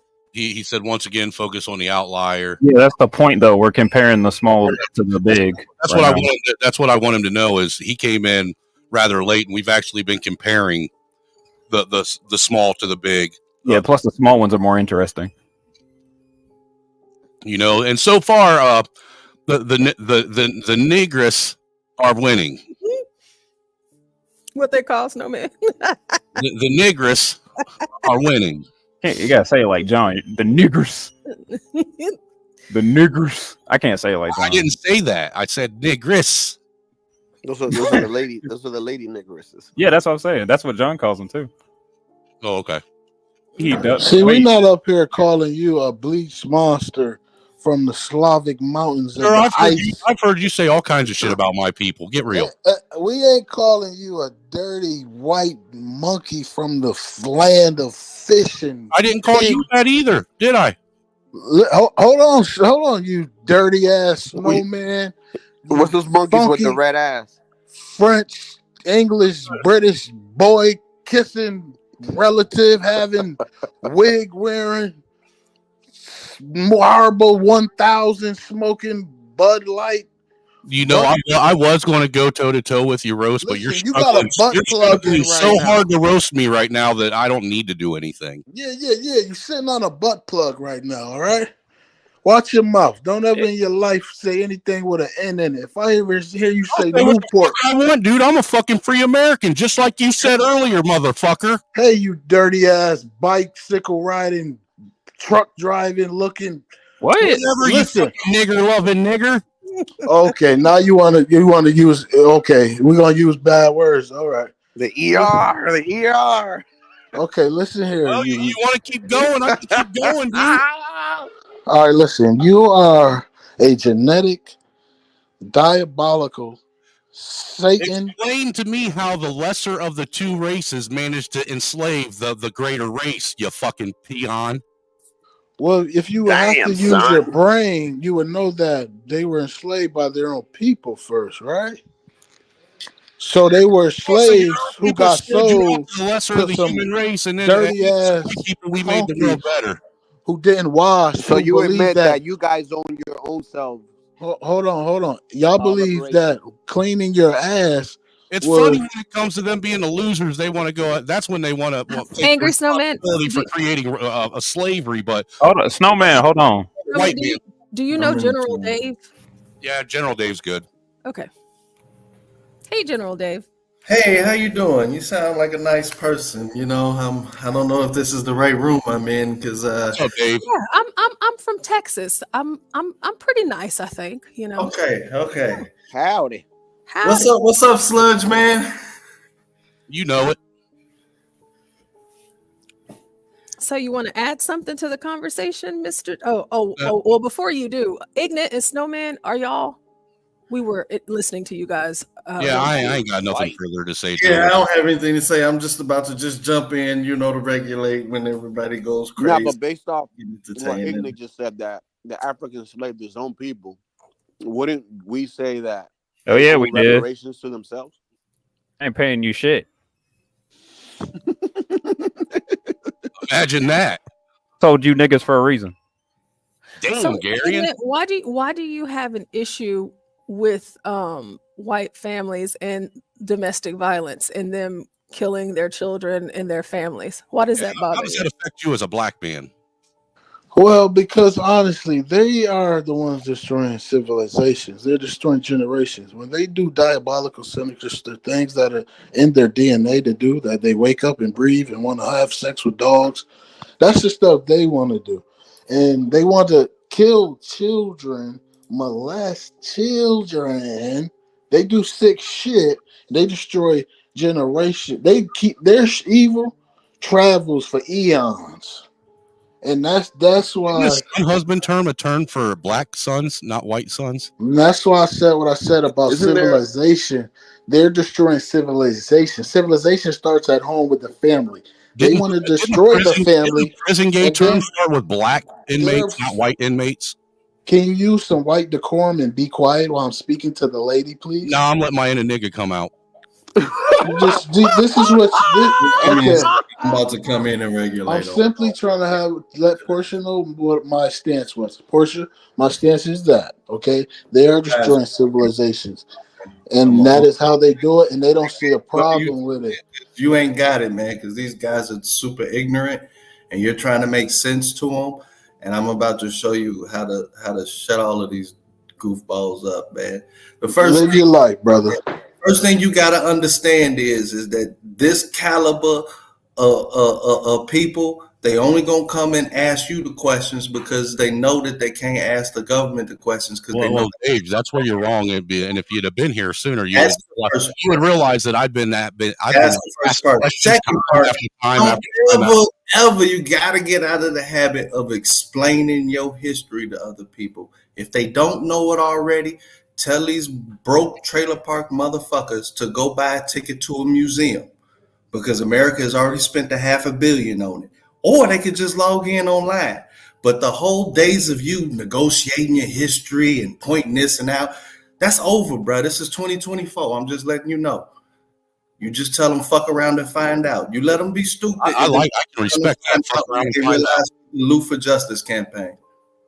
And then when they want to talk all that nigga stuff and all of that, all you got to do is tell them they dropping like flies from Fenty and meth. They seem to get real quiet about their own meth problem. They dropping like fucking flies. How is it that the black racist population hasn't risen at all in the last fucking 40 years? It actually went down based off the murders and abortions. Yeah, I was gonna say abortion and murder mainly. You hold the line. To General Dave's point, they're just a bunch of complaining cowards. They ain't breeding enough. Once you hold the line on them three issues, then I was gonna say us Africans don't got no issue. If anything, there's too many of us. Same thing with the Latinos. I'm not African. I know. I'm just bringing up the example. See, I believe they're castrating their children, and they're also murdering their whole families. That's their thing. And they look at it, the gangbangers and criminals who are shooting each other. This is destroying civilization. Banks are shutting down because niggas are shooting up parties and all this goofy shit. So who's really shooting up their kids? White people or black people? Whites. Well, when you put it that way. Everybody, and it's a shame because y'all dealing with it like that when all these parents and kids are suffering. But you know, y'all gotta hold the line. You know what I'm saying? Well, see, the thing is that I think the argument that was stated earlier is the fact that black people are killing everybody's kids and white people are just killing their own. Yep. That's where you just let them be stupid, realize that it's a lie. Well, actually, we were actually looking up the gun. We were actually looking shit up on the memorial that proved otherwise. We're going to keep going on that in just a second. It's so funny that they could shoot everybody but not shoot those Venezuelans in Chicago. Right. But I digress. Oh, well, you know, George Zimmerman is still, but free Derek Chauvin. For sure. Beyond that, I found no, I believe in law and order. Lock his ass up. And I believe in the judges and our system. Derek Chauvin needs to be freed. Yeah, he's never obviously. What is it about law and order you don't like about? Hey, you obviously didn't watch law and order, man. Dude, stop spurging out, man. Stop. You can't be for law and order in one sentence and then be against it next sentence. Before we go into what are you talking about? Before y'all go into free Derek Chauvin, and we've already convicted him. is this woman's name? If I was the EMT that got there, and let's say that George Floyd had a chance of surviving, and I found out his background, I'll let him die. What is her name? Okay, so I found something, and this is from years ago, but it says who is killing the Black victims of gun violence. I've not seen this. I'm going to be watching this here with you guys, but I'm curious to see which position they're going to take. As you can see here on the right, this is a white lesbian. It looks like it. What do you call white lesbians? I mean, because black we say studs, but she doesn't look like a stud to me. Is it dyke? It kind of looks like that one country singer that was in that movie. What's his name? Oh, I don't know. You know who I'm talking about? The one with the red, really real curly hair like that on top. He's real. I know, SNOWMAN. I know what you're talking about. I can't remember her name either. Is it George Strait? No, it ain't him. Someone along those lines, though. Okay, well let's just take a look. After 72 people were shot in one weekend in the city of Chicago, that city's mayor is calling for everyone there to work together. And Jenna, that violent weekend is 72 people. I heard 20. Yeah, I'm from Chicago. 72.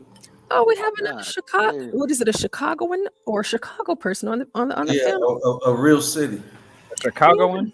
We have quite a few Chicago folks around here, so They we're love going to each play other that so over. much that they chewed each other every day. Bullets for breakfast. So we're going to go ahead and love. just start this over, and let's get through it. Yeah, it's only. 72 people were shot in one weekend in the city of Chicago. That city's mayor is calling for everyone there to work together. And Jenna, that violent weekend is also shining a spotlight on another issue. And it's an issue some don't talk about. Who is killing these Black victims? Not whites, not the police, but other Blacks. I'm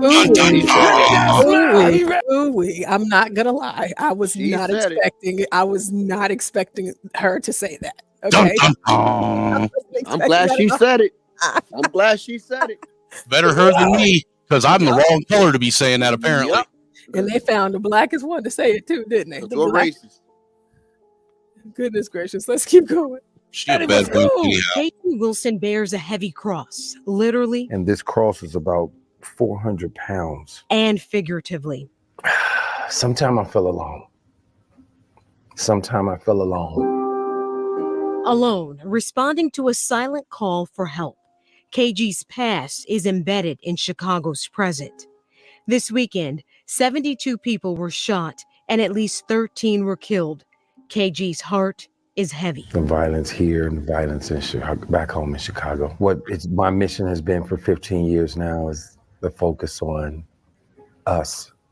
And when I mean people of color, something that is kept a secret. And many times it's connected to stop snitching. Snitches get stitches. Yes. And the ones that don't get snitched on continue to hurt and kill and terrify and destroy our community. No arrests have been made in any of Chicago's recent incidents. 15 years ago, Wilson and his son, now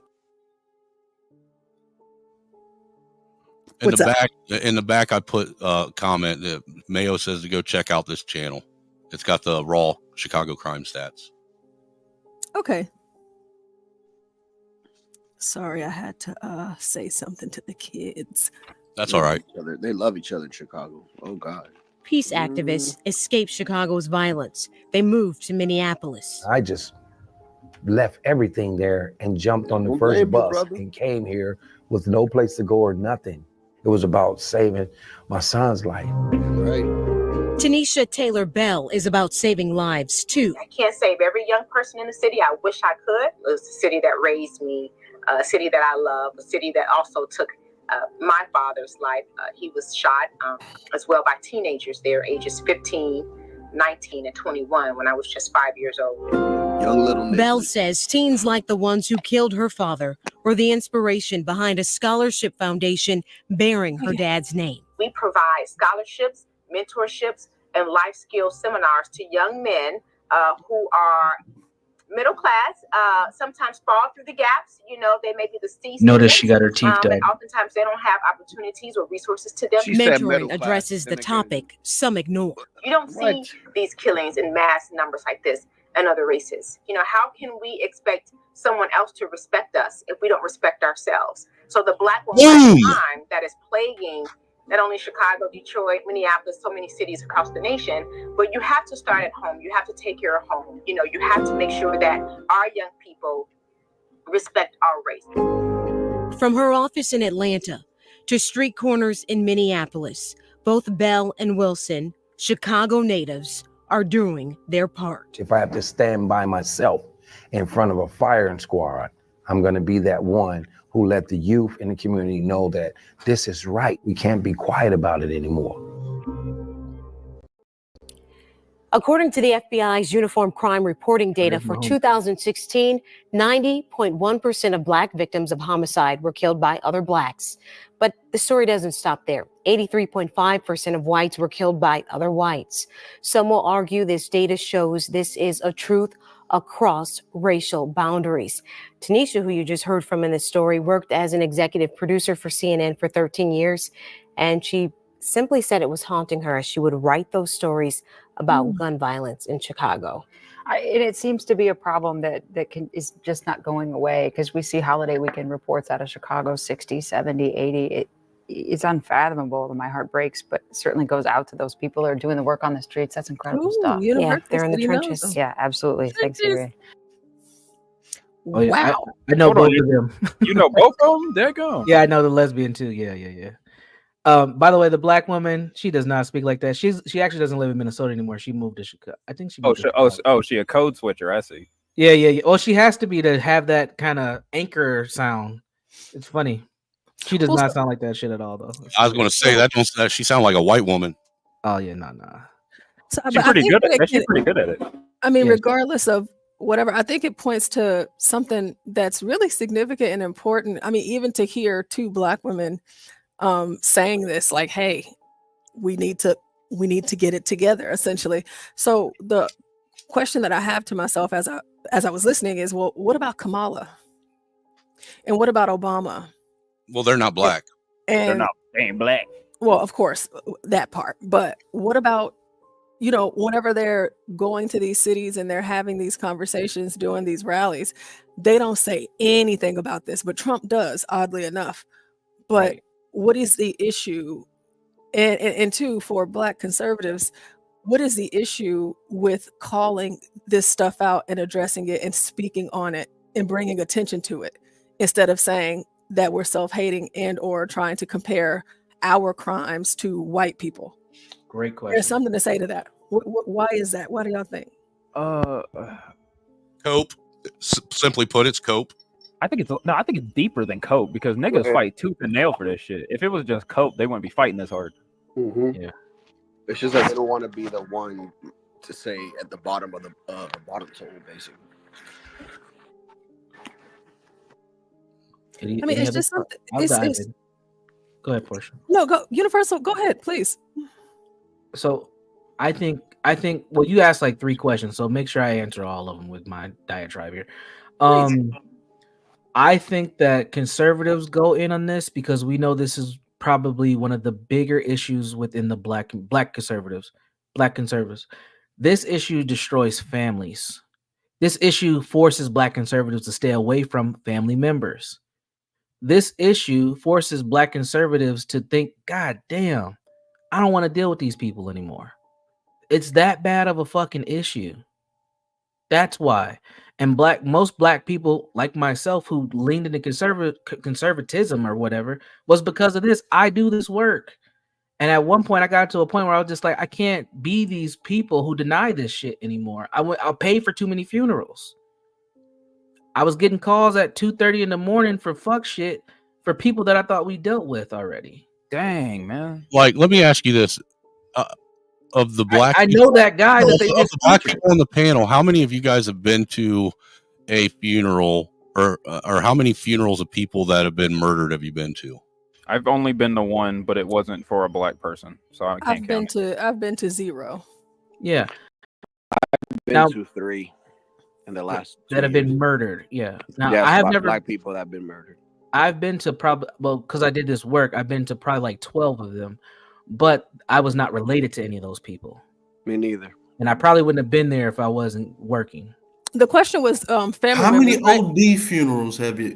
No, it wasn't necessarily family members. Okay, it was just people that were murdered.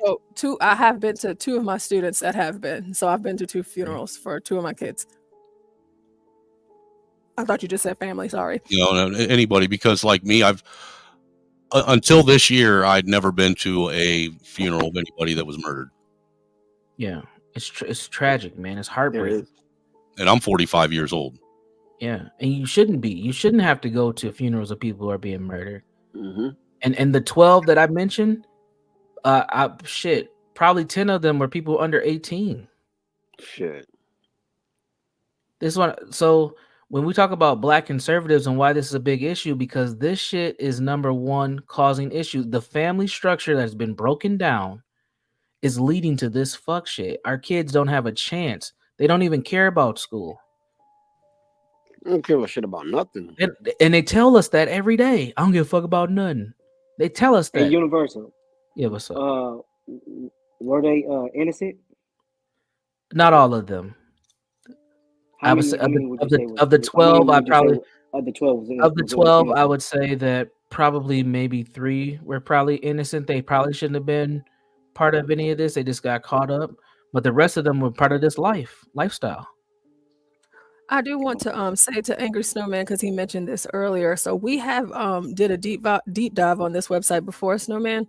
But just to come back to it, it amazes me. Y'all know it's just Thursday. Yes. Yeah, we ain't even got to the weekend yet. Yeah. So for the weekend, 47 people have been shot in Chicago already. This week? Jesus Christ. And the weekend's on Sunday, right? Yeah. Yeah. Where's it Saturday? Portia, one more point before you continue, just real quick. These are folks who've been shot. We haven't even talked about that. The gun memorial is about people who died. Right. It's about all the people who've been shot that didn't die. Okay. Sorry. Yeah, Portia. and so for unreported and the just straight unreported. we have for the week in progress, it'll end on this website. It'll end on Saturday.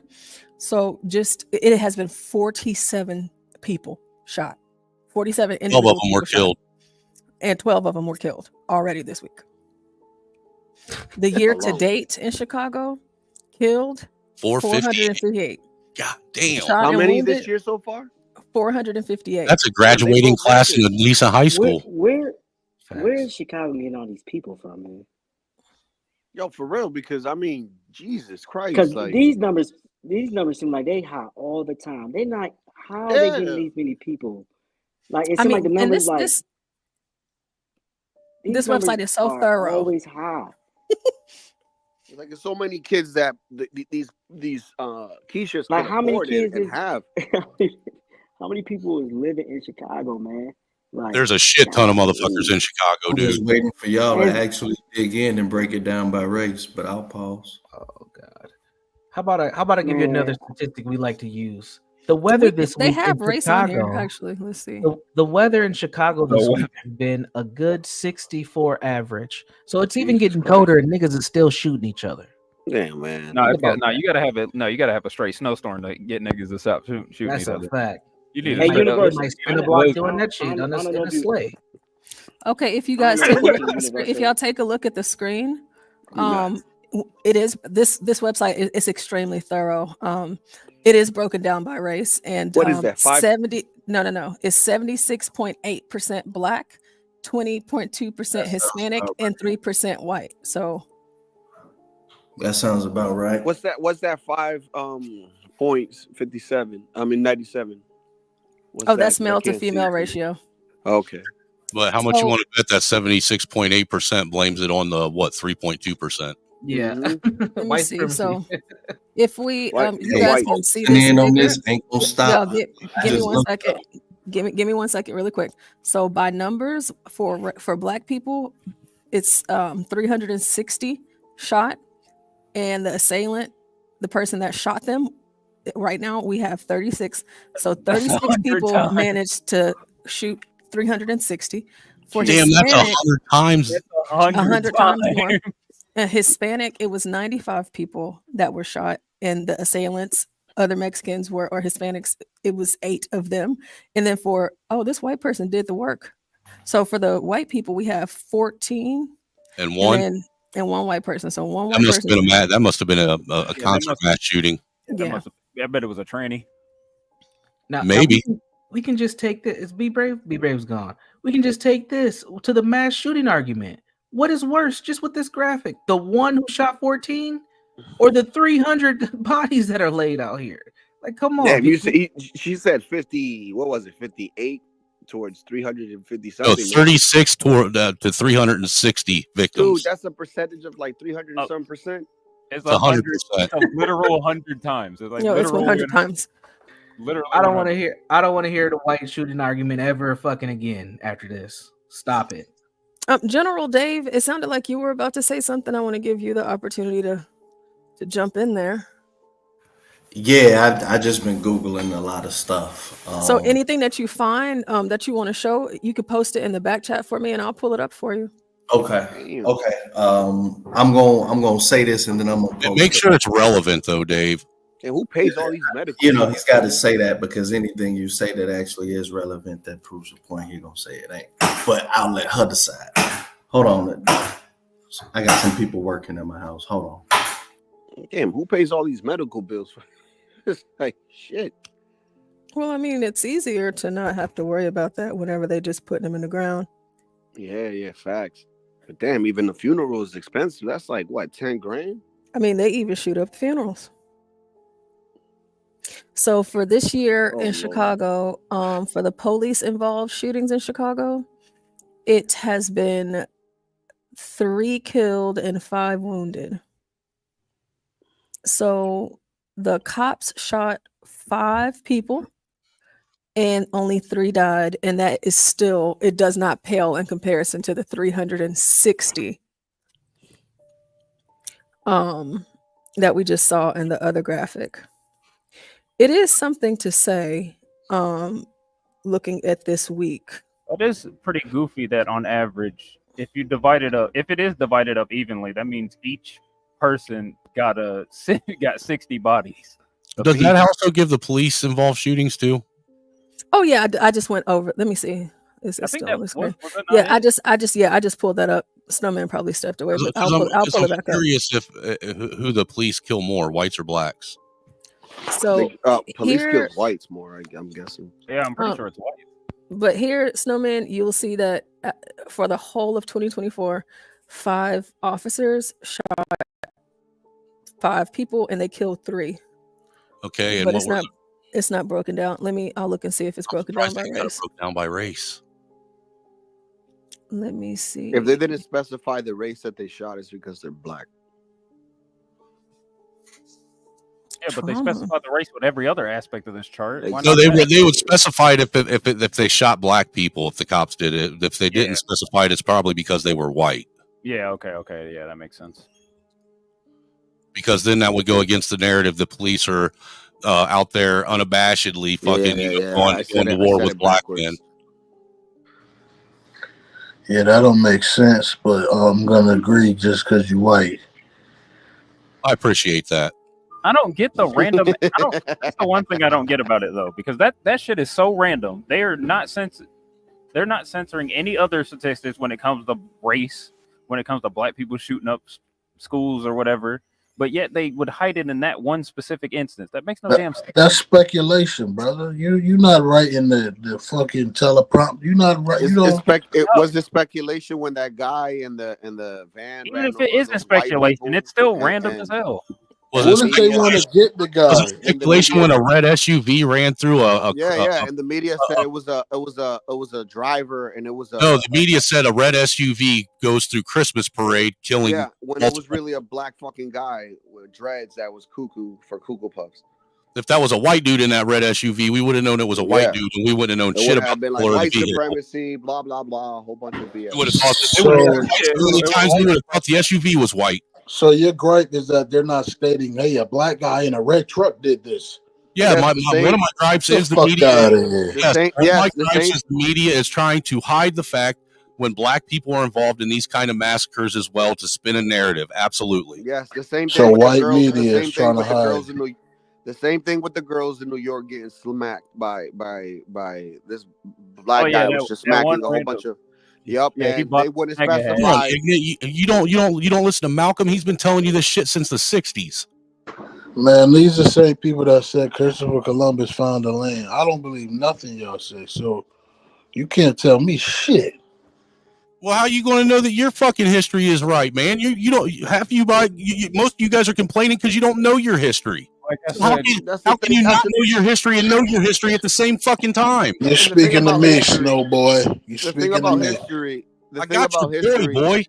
The thing about history is abstract because you have to take somebody else's word and actually take it for what it is, or go based off a story that you might think that aligns more with you or whatever the case is. But history, it's in the name. History. It's his story. It's not what you.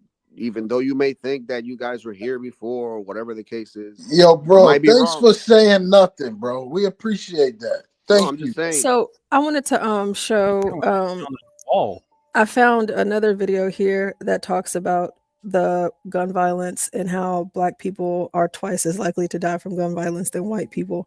Haven't seen this either, but I wanted us to check this out. One thing is certain, the numbers are certainly disturbing. Gun violence often impacts underserved and overlooked communities all across the nation. ABC 10's lead race and culture reporter Candace Redd is live in the newsroom tonight with more on how gun violence is a racial justice. I wonder if his family and friends tell him that he talks white when they see him on the news. Issue. Probably a conservative. Chris, good evening to you. Well, nearly 40,000 people in the U.S. die from gun violence. This is every year, and that's more than 100 people each day. Well, data also shows people of color die more from gun violence compared to white people. And you know what? Black people top the chart. Of course. Tragic is probably not even the word. I don't even know how to describe it. America is facing a gun violence crisis, and it's not impacting everyone the same. There's things like this happening all the time in our black and brown communities. We have teenagers getting killed on a daily basis, or, a lot more than it needs to be happening. Black people are twice as likely as white people to die from gun violence. That's coming from the CDC and data collected by the Giffords Law Center to Prevent Gun Violence. It shows Black people are also 14 times more likely than white people to get hurt in a shooting. The Black Child Legacy Campaign is a nonprofit in Sacramento working to change those alarming statistics. We have programs that have been in this community all over Sacramento, the last 30 years, but we're not able to serve the way we would like to by being underfunded. Kenneth Duncan with the group says they need more funding for intervention and gun violence prevention programs. I'm pondering, like, what can I do as somebody in society, as an adult? Cammie Wilson, who lives in an Upper Land Park housing complex, says gun violence is not unheard of in the predominantly Black and brown community. Oh, no. It's not even unheard of me growing up. And that's what's sad. We see more deaths sometimes in men who've been in the service, who went to serve. That shouldn't be normal. It should not be normal for our kids to see, death on a weekly or monthly, even daily basis. Well, right here in Sacramento, gun violence prevention advocates say more needs to be done to help protect communities of color, people who look like me, especially the youth. Well, some grassroots organizations are already doing the work, and that include the Black Child Legacy, who you just heard from, and Advance Peace. Well, these sorts of organizations are looking for more funding, volunteers, and support overall. Chris? Something needs to be done. It certainly gets your attention when she talks about these experiences are almost like folks are in a war zone with some of the things they've had to deal with throughout the years. Universal says, question for the chat. Why is this happening with Blacks all across the United States of America? Why doesn't location matter? It's the water.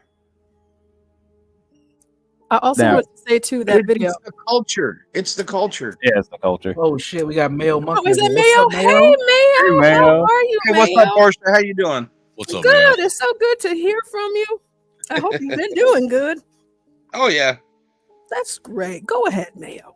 What's up, Mayo? It's what's acceptable in the culture. I hate to say it, but yeah, it's actually what the culture pushes. I mean, it seems like the black community is more so influenced by pop culture, and pop culture pushes that. I mean, that's all you see in pop culture now is death and fucking violence and destruction and debauchery and sexuality and everything that we used to consider fucking debaucherous is now all sacred. Yeah, but Snowman, that makes sense though. Whenever you see a majority of people like you in the field, you want to emulate those people as much as possible because they're successful. You see a bunch of niggas in the entertainment industry, a bunch of niggas are going to look up to the entertainment industry. I guess. And Portia, I wanted to bring up something you said earlier, right? Is how come Obama and Kamala aren't going to talk on this? It's because Obama and Kamala are never going to tell black women that their kids need to be locked up. And they should, though. And I don't like it. But the thing is, that comfort that says, okay, hey, let's just ignore it. Let's not even talk about it. And let's put it off on white people. Yeah, it doesn't help us at all. Not me, but, the people who are impacted by it, Because look at Chicago, right? Sorry, go ahead. And the first one is accountability. Yeah. Okay. I posted a ton of links. I got them. I'm pulling them up right now. I'm on my last two, and then I'll get back on. Okay. Conflation. Go ahead, Mayo, please. I mean, you look at Chicago, right? They just ended that ShotSpotter program where the sensors picked up the gunshots so the cops could get there fast to right where the shooting happened. How many kids are going to bleed out? Because people in Chicago aren't just calling in random gunshots anymore. Calling in the 911. Oh, I just heard 6 gunshots on my block. Because it's so common. And that's going to cost black lives. I want to because I know that everybody might not be familiar with the Chicago ShotSpotter. So I want to play one video about a man from a couple of years ago that said the flaw with ShotSpotter, and then I want to play something from this year about them ending that program and what has happened as a result to bring more credence to what it is that you're telling to us, sharing with us right now. So let me pull this up. Let's see, 203. Let's go. Now to a CBS 2 investigation. A Chicago man exposing what he calls flaws with ShotSpotter.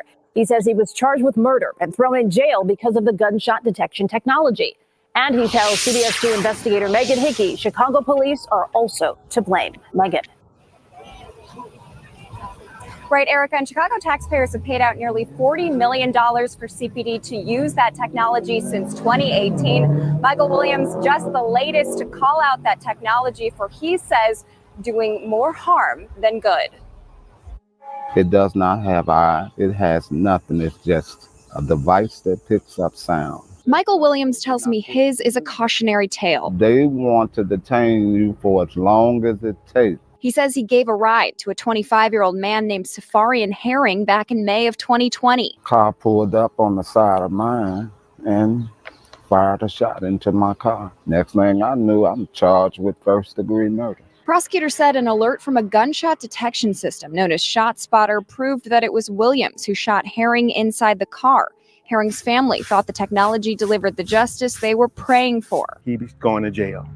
And when I got here, I ran through here and I said, we did it. But after sitting in jail for nearly a year and contracting COVID twice, Williams got some unexpected news. The state's attorney, he told the judge, Your Honor, we're dropping all charges. The reliability of the gunshot detection report, coupled with data showing the number of times the system gives off false alerts, left prosecutors without a leg to stand on. Williams was a free man. Now he and the victim's family question the technology's usefulness. I feel like ShotSpotters, they messed up really bad. And what made the ordeal worse, a few months after Williams was released, we discovered that the city quietly extended ShotSpotter's multi-million-dollar contract another 2 years without any public input. We as taxpayers, shouldn't we be allowed to have some say-so into whether or not there should have been an extension of ShotSpotter? So we filed a class action lawsuit. Alejandro Ruiz Esparza with the Lucy Parsons Labs points to a MacArthur Justice Center study and an Office of Inspector General investigation that found the majority of ShotSpotter-based deployments in Chicago turn up no evidence of any reportable incident or crime, and an exacerbated impact on communities of color. A few of the reasons why Lucy Parsons Labs, Williams, and another plaintiff filed a class action lawsuit against the city on Thursday. The OIG raised operational questions to the city that we would argue were ignored, instead in favor of renewing a contract again in secret. Okay, so that's one depiction, and this is from 2 years ago. So it sounds like, from what we're hearing, is that you have some people in the community saying, "Hey, I don't want this to happen. I don't want this here. Why is this here?" But then after they actually get rid of ShotSpotter in Chicago, now we have what happened just a couple of weeks ago, because they've actually done away with ShotSpotter. And I want us to kind of have a purview of what happened 2 years ago when they were complaining about having it, and now what it looks like after it's gone. Hey, Portia, I put a story in the back on why they really want to get rid of it. Okay, I'll show that one. All right. Tonight for a young woman found shot to death over the weekend. Sierra Evans was just 19. WGN's Andrea Medina is live at Calumet Park on the south side. Hi, Dina and Ray. It's challenging to see in the dark, but family and friends are gathering behind us. And family have shared that this was her favorite place to spend time with loved ones. And her closest friends are actually the ones who are leading tonight's vigil. Sierra Evans had her life violently ripped away on Saturday, just days after she turned 19. Family says she was always joyful and had a deep love for her siblings and parents. They also say she was a hard worker, holding a job with UPS, and had dreams of opening up her own hair salon. According to Chicago police, officers responded to the 9500 block of South Avenue N around 9:30 a.m. It was a 911 call from a neighbor that brought police to an alley, but it's believed the shooting took place much earlier. Police say Sierra was shot multiple times and pronounced dead at the scene. Her family is heartbroken and they're seeking answers about what happened. Oh, well, I guess it's Sierra Evans. Who shot? Because Avenue Win is not. Man. Dave, what are you doing? Yeah, Dave, we're going to finish this and then I'll let you hop in.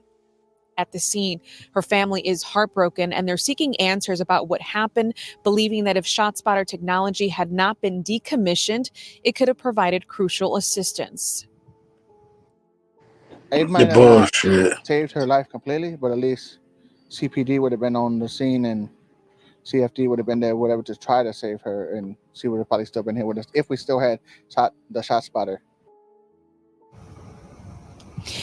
In a statement, the 17th Ward Alderman expresses condolences to Sierra's family. He says her death could have been prevented if ShotSpotter was still active and is urging the mayor's administration to reactivate the system. He says in part, quote, "While the politics of the city is trying to minimize this tragedy, I'm not going to remain silent. This is about saving lives. For a woman to be found 9.5 hours after a ShotSpotter alert could have been sent is heartbreaking." Crazy. The 40th Ward Alderman also expresses sadness over Sierra's tragic loss of life. He acknowledged that many Alder people shared concerns about whether ShotSpotter was the best product for the city. Nonetheless, he believes there is a need to implement a replacement tool for first responders to enhance safety. What we all recognize, or a number of us recognize, is that you can't have nothing. So even though this was looking to be removed, there needed to be a better plan in place as to what the next technology was going to be. We have reached out to the mayor's office for comments, but we're still waiting to hear back from them. Families say they're organizing a vigil on Wednesday night in the area where Sierra was killed. They are planning to honor her life and, of course, push for justice. We are live at Calumet Park. Andrea Medina, WGN News. Wow. 9.5 hours. That is insane. And she laid there and bled out. Is technology racist now? Apparently, yes. According to Chicago and Minneapolis now. Well, I'm out of the job. It is disproportionate to black and brown people. Sir, hemorrhoids are racist, just so you know. Diarrhea is racist too, apparently. So we really think that a shot spotter would have saved her instead of somebody with a cell phone or somebody with a car who was there? Because I'm pretty sure she wasn't there by herself, right? Well, for that question, I would like for Universal, if you could answer that question first. Your shot spotter gonna save her life, Universal?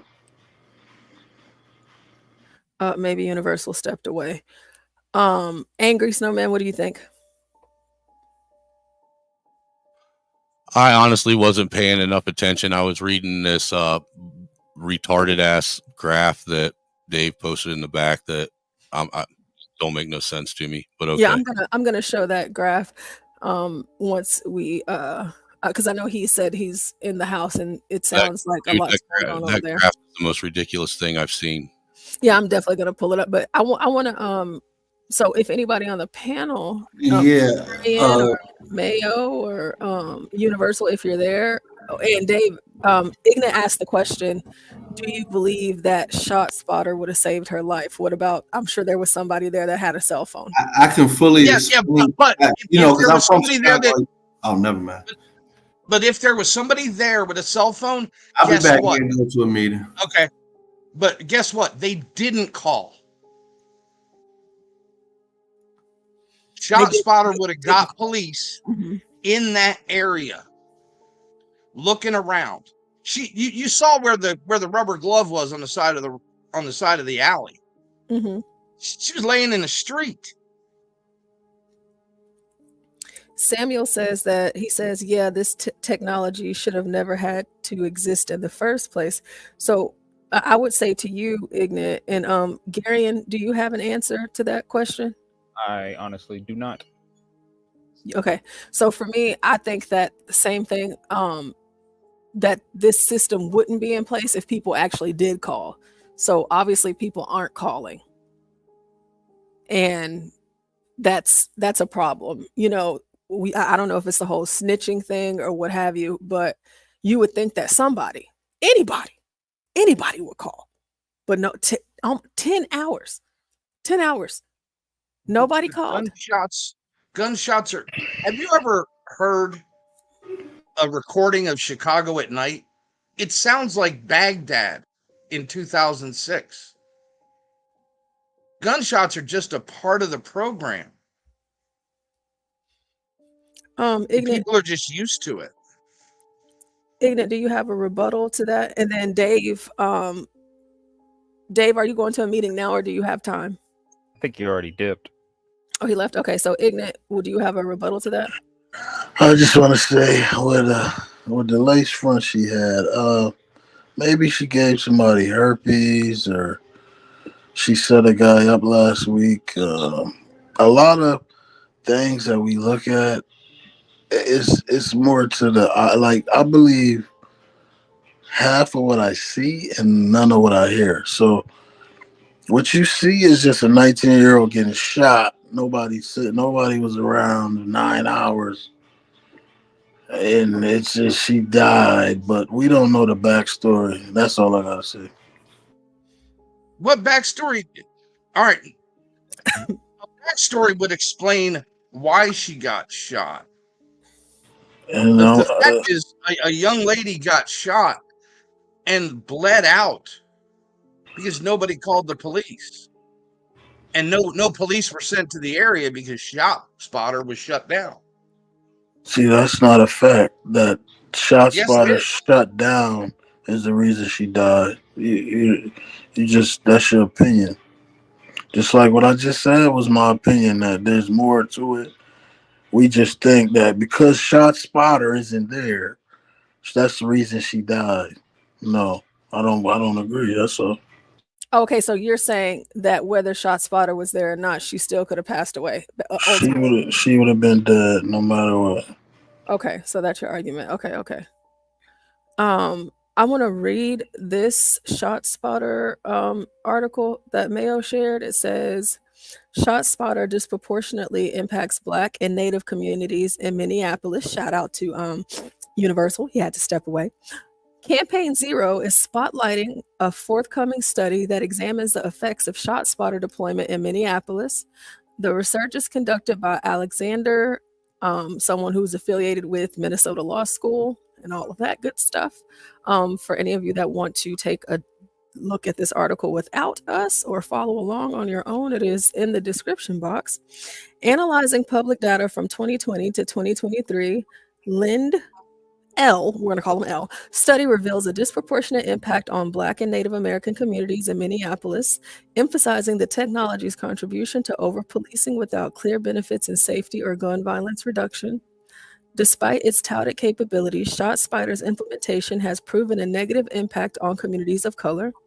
ShotSpotter's use contributes to over-policing in these neighborhoods, leading to unwarranted stops and searches based on system-generated alerts.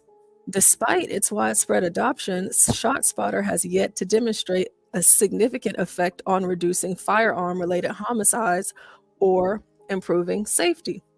Well, what is ShotSpotter?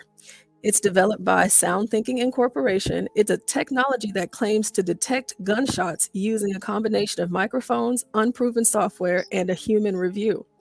However, ShotSpotter is not error-proof and it often makes mistakes. ShotSpotter fails to detect all actual instances of gunfire. Worse still, ShotSpotter confuses fireworks, vehicle backfires, and other loud sounds for gunfire, creating alerts that often lead to unnecessary police responses.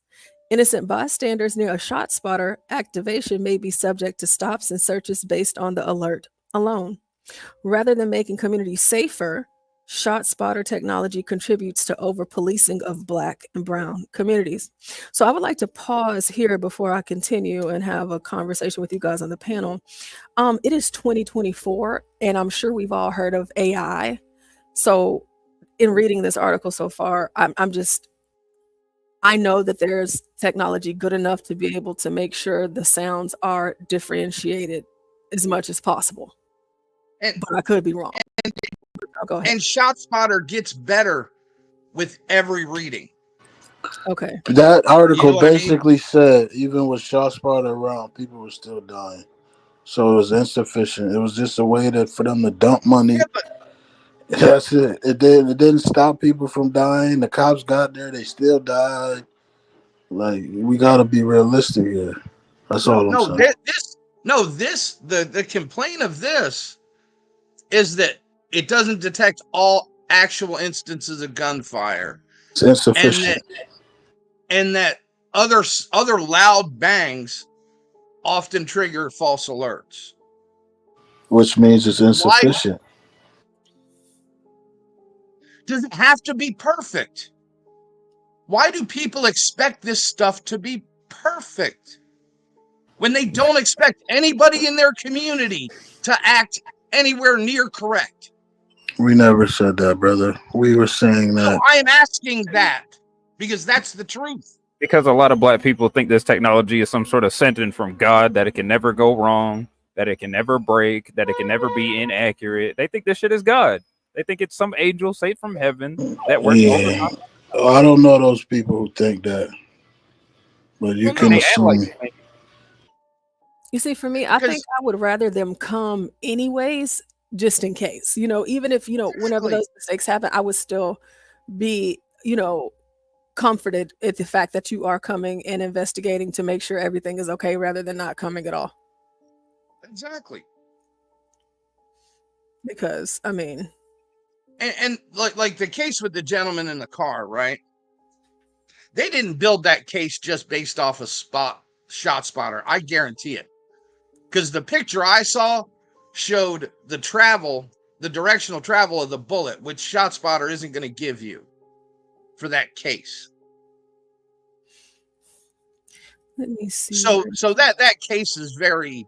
They might have had ShotSpotter information in the indictment, but it wasn't built completely off of ShotSpotter. So here it says Black and Native Americans in Minneapolis are 3.3 times more likely to live in areas with ShotSpotter coverage than white people. The neighborhoods in Minneapolis impacted by ShotSpotter were determined by analyzing public data on ShotSpotter activations. Based on where these activations occur, it is clear that ShotSpotter is placed in neighborhoods with higher percentages of people identifying as Black or Native American. But what it doesn't say is that they're being placed there because that's where all of these shots are happening. That's where the shootings are happening. That's where they figured out, how they figured out where to place these. That's presumably. Like, that's not true. They do it off of census and they see where the niggas at. No, let's put them over here. So they do it off the crime data that they have on the shootings. So let's see. We have the financial and social cost. Since 2007, Minneapolis has invested over $2.2 million in ShotSpotter, with costs continuing to rise.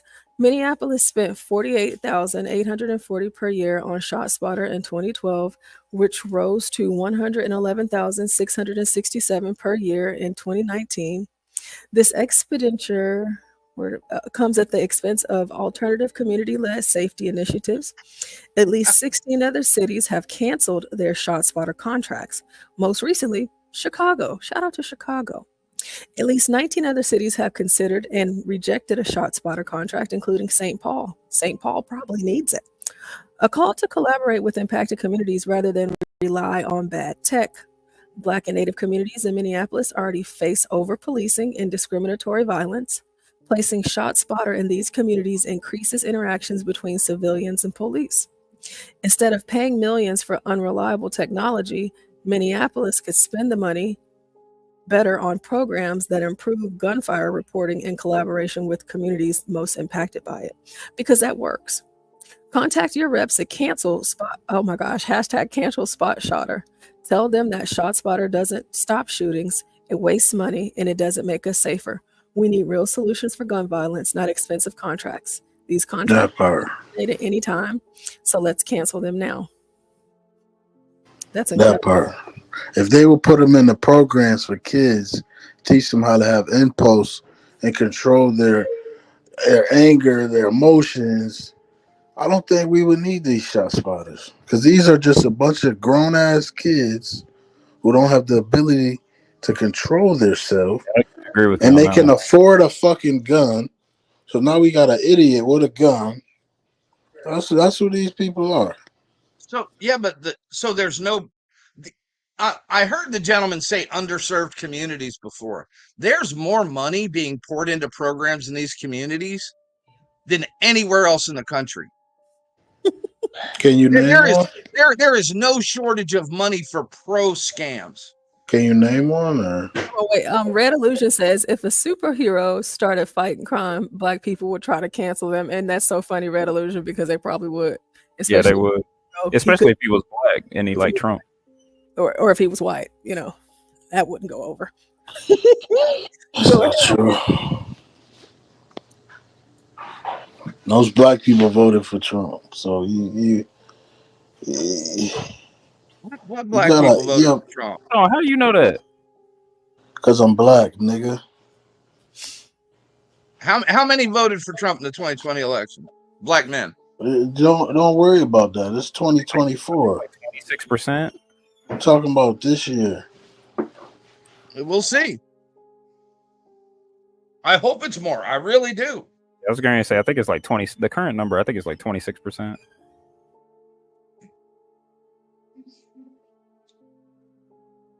I think it was like 17 or 18 last hitch, which is great. That's a great improvement.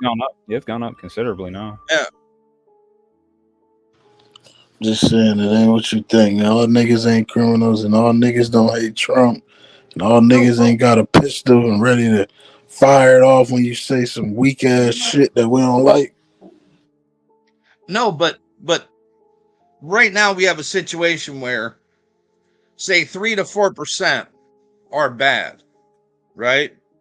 But you got 70% that come and try to defend them when they're bad. Let's see. Like with this ShotSpotter crap, fighting against that. I'd like to try to kind of keep it on on what we're talking about.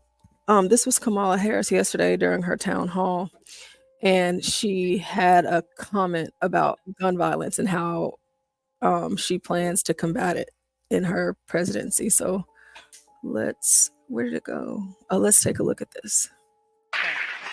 Okay. I want to go over here to Cecilia Borland. Can you stand up? You have a question. Cecilia grew up in Birmingham, Michigan, which was a Republican stronghold as she grew up. She now lives with her husband. They're raising 2 children in Berkeley, Michigan, and she's here with a question for the Vice President. Thank you both for coming to Michigan today for this important event. I'd like to start by saying personally, thank you, Representative Cheney, for to you and your father for exemplifying putting country over party.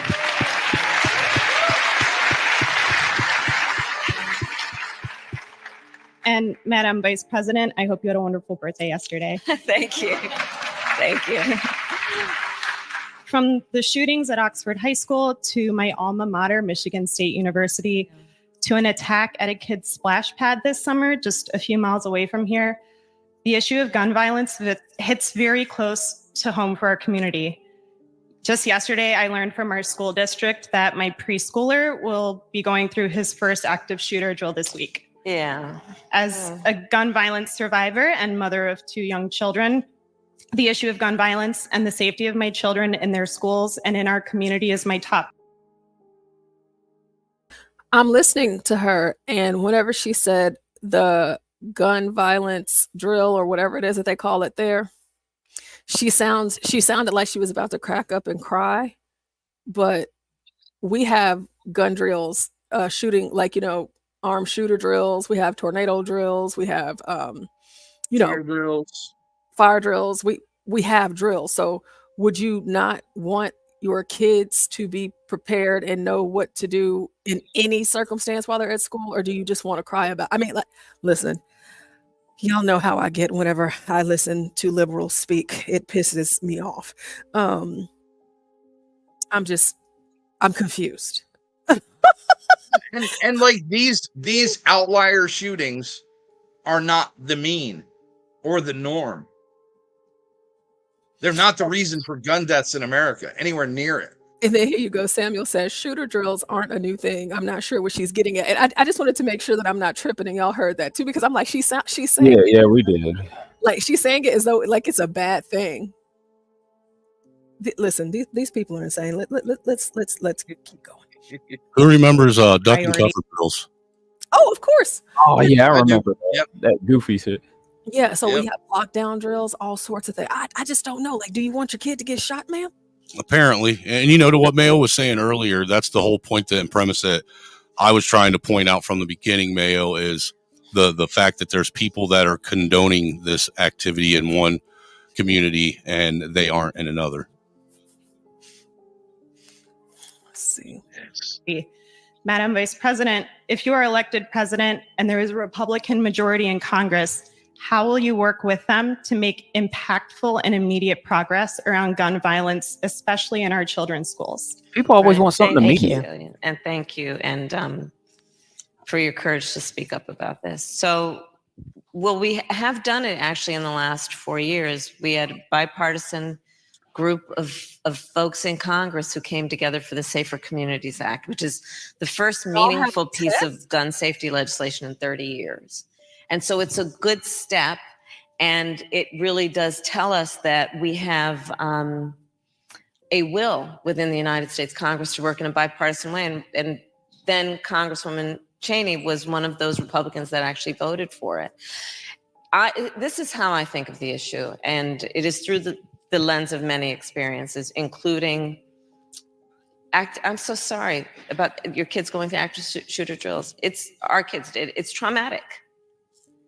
That our children, growing up, I'll speak for myself, we had fire drills. Yeah. Right? Our children are now learning how to keep themselves safe if there's an active shooter at their school. I did a tour last year of colleges with college-aged kids. So I also did some trade schools. And I would ask the room, the auditorium would be packed, college-age kids, and I'd ask them, raise your hand if at any point between kindergarten and 12th grade you had to endure an active shooter drill. Almost every hand went up. Our kids are growing up where they are learning that they may be unsafe in the classroom, where they should be absorbing the wonders of the world. One kid said to me, we were talking about this, and said to me, that's why I don't like going to fifth period. I said, why, sweetheart? Why don't you like going to fifth period? Because in that classroom, there's no closet in which to hide. So when we think of this issue, we must also consider the trauma that is the trauma of the direct trauma for those who have been directly affected by gun violence, including that to our kids who are in schools across our country doing this, not to mention their teachers who want to teach and not also have to worry about, will they be able to physically protect a child from a bullet? Here's how I think about it in terms of the macro point. The reality is, and what she just said, and anytime you say the word teacher, I'm always here. So, Kamala, you have more protection than me, a teacher in a school, in the event that someone did come in with a gun. Okay. So in that, of course, with my assignment, I'm already agreeing to give up my life for these kids first, before I let anything happen to any of these kids. You, ma'am, even speaking on it in a realm in which you want us to believe that you can slightly understand or trying to be empathetic to this woman with her position. It's just simple as, we're going to work together. You don't need to give all of this extra fluff, Kamala. We don't need it. Yes, I hope that we can work together to have some bipartisan program to fix it, or whatever the case may be. It's just she does too much for me. Go ahead.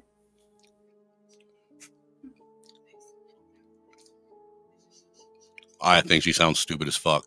That's where anybody that votes for her is a moron. Oh, did you hear did you hear that Slim Shady is endorsing her now? Oh, of course. We watched. Oh yeah. Oh, and Obama sung Slim Shady lyrics. Did you see the? Yeah, I was Slim Shady is dead to me. I was getting ready to just mention that Obama singing. Yeah, he sure did. Let's wrap this up and let's see. And I'm gonna look and see what Obama has to say about gun violence. And yet 50 Cent we have been. Yeah, I know. It's interesting. Pushing as a country, I think, a false choice that suggests you're either in favor of the Second Amendment or you want to take everyone's guns away. And that's a false choice. I'm in favor of the Second Amendment. I have talked about the fact both Tim Walz and I are gun owners. I also believe we need reasonable gun safety laws, assault weapons bans, red flag laws, universal background checks. But she doesn't endorse any gun reform laws. And our laws. members agree on, for example, universal background checks. What is a universal background check? It's just common sense. Here's what it is. How do we not already have one? You want to know, before someone can buy a lethal weapon, whether they've been found by a court to be a danger to themselves or others. You just might want to know. Pause this a minute. It's common sense. We need Can someone tell me what a common sense gun reform or a universal background check looks like that we don't already have? No? Then what the fuck is she talking about? And this is the typical Democrat ploy of using ambiguous words. Because Angry Snowman, what common sense means to me is not the same as it means to you or other people on the panel. Because common sense is based on my experiences. Correct. It's all anecdotal. Yeah, they use all these ambiguous, so it automatically, that triggers, this would make sense in somebody's head, and something completely different makes sense in somebody else's head. And they think they're speaking directly to them, which is insane. But also remember, she did say not that long ago at a rally that he didn't support any gun crime bills or anything like that, or gun reform bills or anything, that she didn't support it, but yet she supports it. But she doesn't see what is it? What is her platform? What is her policy? How can you base a judgment to elect someone into a position when her own fucking policies change like the fucking wind and the weather coming through? Probably because her policy is just anti-Trump. Her policy is anti-America. And honestly, right? You're not going to address gun crime unless you're talking about handguns specifically. Because that's 90% of gun crime. No, we got to worry about them big, scary assault rifles that could possibly be, a fucking pellet gun that could take out 150,000 people. Thank you. Oh, this is going to be rich. Really quick before we get to the former president's hometown and what it sounds like at night in Chicago. I know what it sounds like at night in Minneapolis, and it Chicago ASMR. Right. Minneapolis was rough, dude. Let me see. Where did it go? Oh, here we go. Here we go. It's giving me a little bit of some. Or not Minneapolis, Milwaukee. I'm sorry, Milwaukee. That's where I was. Some Van Jones vibes. Milwaukee, we got an Airbnb in the hood, and that's all we heard was gunshots all night long. You sound very brave to do something like that. Staying in the hood, it seems very dangerous. Oh, didn't really know it was the hood till we got there, and it was the hood. Yeah, that's. And what's crazy is, Portia, when you're in a big city, how there's a gradual change, most generally between, nice suburban suburban areas. Here, the man. Hey, John. Hey, John. Hey, how's it going? Hey, you are on with John Galt. This is your host. Well, John knows what I'm talking about too, man. Where you go through cities, when you're getting ready to go into the hood, because there's a transition from wherever you are into the hood. Not in Milwaukee, dude. It goes from nice houses to, hey, guess what? You're in the hood now. Yeah, the shit just it's not being maintained. You can tell the difference in the maintenance sometimes. The grass being cut, the trash. Yeah, that's what I was about to say. That always look at the grass. You can always tell by the grass. Snowman, Kelly says she told you should have went to her house. Why didn't y'all go to Kelly's house, Snowman? Yeah, well, I didn't like to stay at her and Mo's house. I did, but I went there with dirty folks and they didn't know him, so. Me and him were both invited to also stay with some other people, some other YouTubers that got an Airbnb. So, and I didn't want to bring somebody that they didn't know to their house without, prior permission. It's a respect thing. I understand. Hey, Snowman, you coming to DC for the election? Man, I don't know. I doubt it. I was just asking. I'd love to be able to make it to DC for the inauguration. To be honest with you, I'd love to see one of those before I die in person. Man, it's interesting. My bookings getting booked up like right now. So I'm wondering what people are thinking. Is it pro Trump, pro Kamala bookings that the people are forecasting by making their reservations so far in advance? I really think that they're going to steal this election. So do you think it's Kamala voters that are booking my Airbnb, or do you think it's Trump voters? Look at their addresses and you should be able to tell. Serious. That's a good idea. Let me take a look. Hold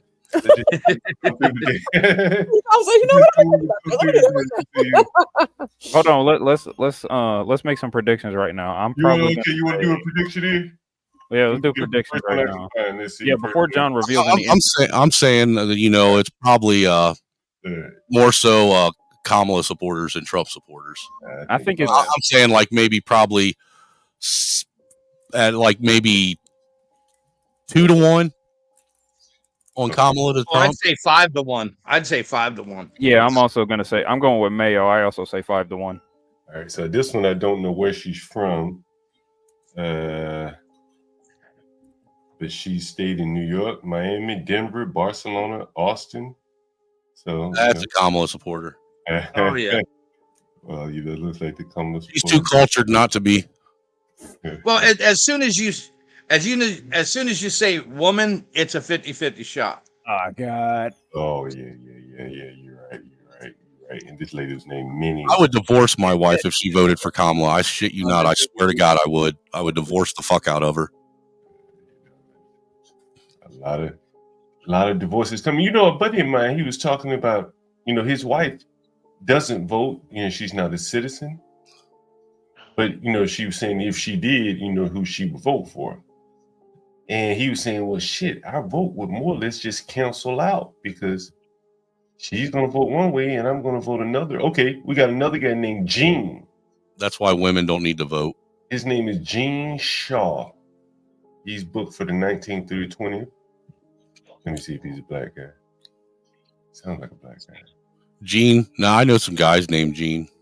Oh, no, he lives in New Zealand. Lives in New Zealand. Dang. Oh, he's coming in for some other reason, probably. Tamara. You know any Tamaras? Yeah, I have an aunt named Tamara. Yeah, that's a Tamara Howell. That's a black name. Yeah, that's a black woman. She's from Lakewood, Ohio, white woman. Oh, really? Yeah, born in the 60s. That's liberal city, John. Lakewood, Ohio, is it? Okay, well there you go. Oh, yeah, super liberal. And that's Kamala all the way. I don't know nothing about Lakewood. How about Brenda? That's John. They Wait, hold on. update you on that. That's where all the ferry station. Yeah, she looks like a Yeah, it's real big ferry town over there. A lady named Brenda from Scottsdale, Arizona, a sister. That's a Kamala supporter. The same way too. Sisters coming. Eduardo. That's a Trump supporter. Yeah, Trump Eduardo supporter. Aguilar, but he looks blackish. Still a Trump supporter. He's probably mixed Trump supporter. Interesting. Pastor Tanks, Angry Snowman, do you know this person? Nope. Okay. Yeah, I think Pastor Tanks before. Yeah, he comes up here every now and then. Yeah. Okay. All right. Is he in India? Is that the one in India? I don't know. He's in India, right? Oh, that's Asvaroon. Yes, That's sir. another guy. Yes, sir. No, I'm not Varun. I'm not Varun. You're in India, right? Yes. This is the other Indian. Hi, sir. Oh, we have another Yeah, Indian. there's like 1.2 billion of us, so a lot of us. Please continue. Well, it's only two of y'all that Please come continue to. the topic. Do you know Varun? Are you a Patel? I don't know Varun, and yes, I'm a Patel. Yes. I thought so. I hate that, so I'm not proud of it. Look at my accent; it sucks. So. Do you take your poo to the loo? That's racist, Portia. Oh, I'm kidding. I'm sorry. Hey, Pastor Tanks. Go ahead, y'all. Go ahead. I just want to make sure that this person was safe. Yeah, I'm not gonna con bomb you. So. Thank you. No. But yeah, John, I might. If you want a real good tip on your Airbnbs, find some Kamala Harris signs and put them in the Airbnb. Wow. And you'll get a better rating.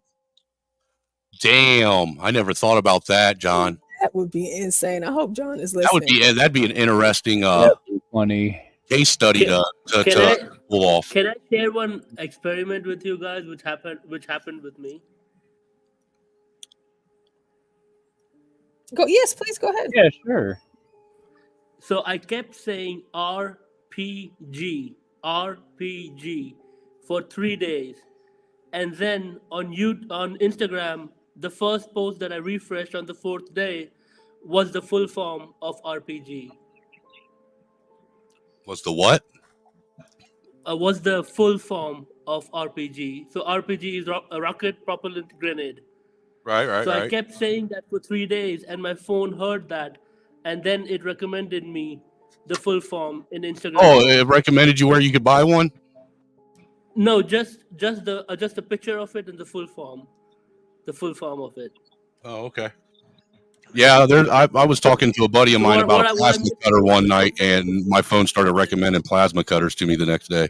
Oh yeah, they listen to you. What I was trying to say is, if Kamala gets that ratings up, the reviews are good. If Kamala do something, it's possible because our phones are listening to us all the time. Anyway, Oh, yeah. So. You don't need to give us the chip anymore because we're voluntarily carrying it around in our pockets. with a camera and a microphone. Yep. Willing participants in our own surveillance. Yep.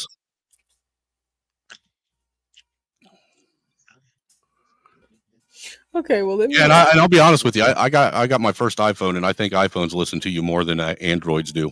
That is a proven fact. It's because they're all from the same manufacturer. That's why. Red Illusion says, I caught a frog in my yard once and got recommended frog food. Didn't even say a word. Ooh, wow.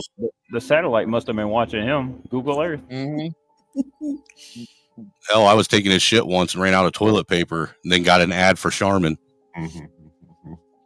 John, did you hear the recommendation that Mayo gave you?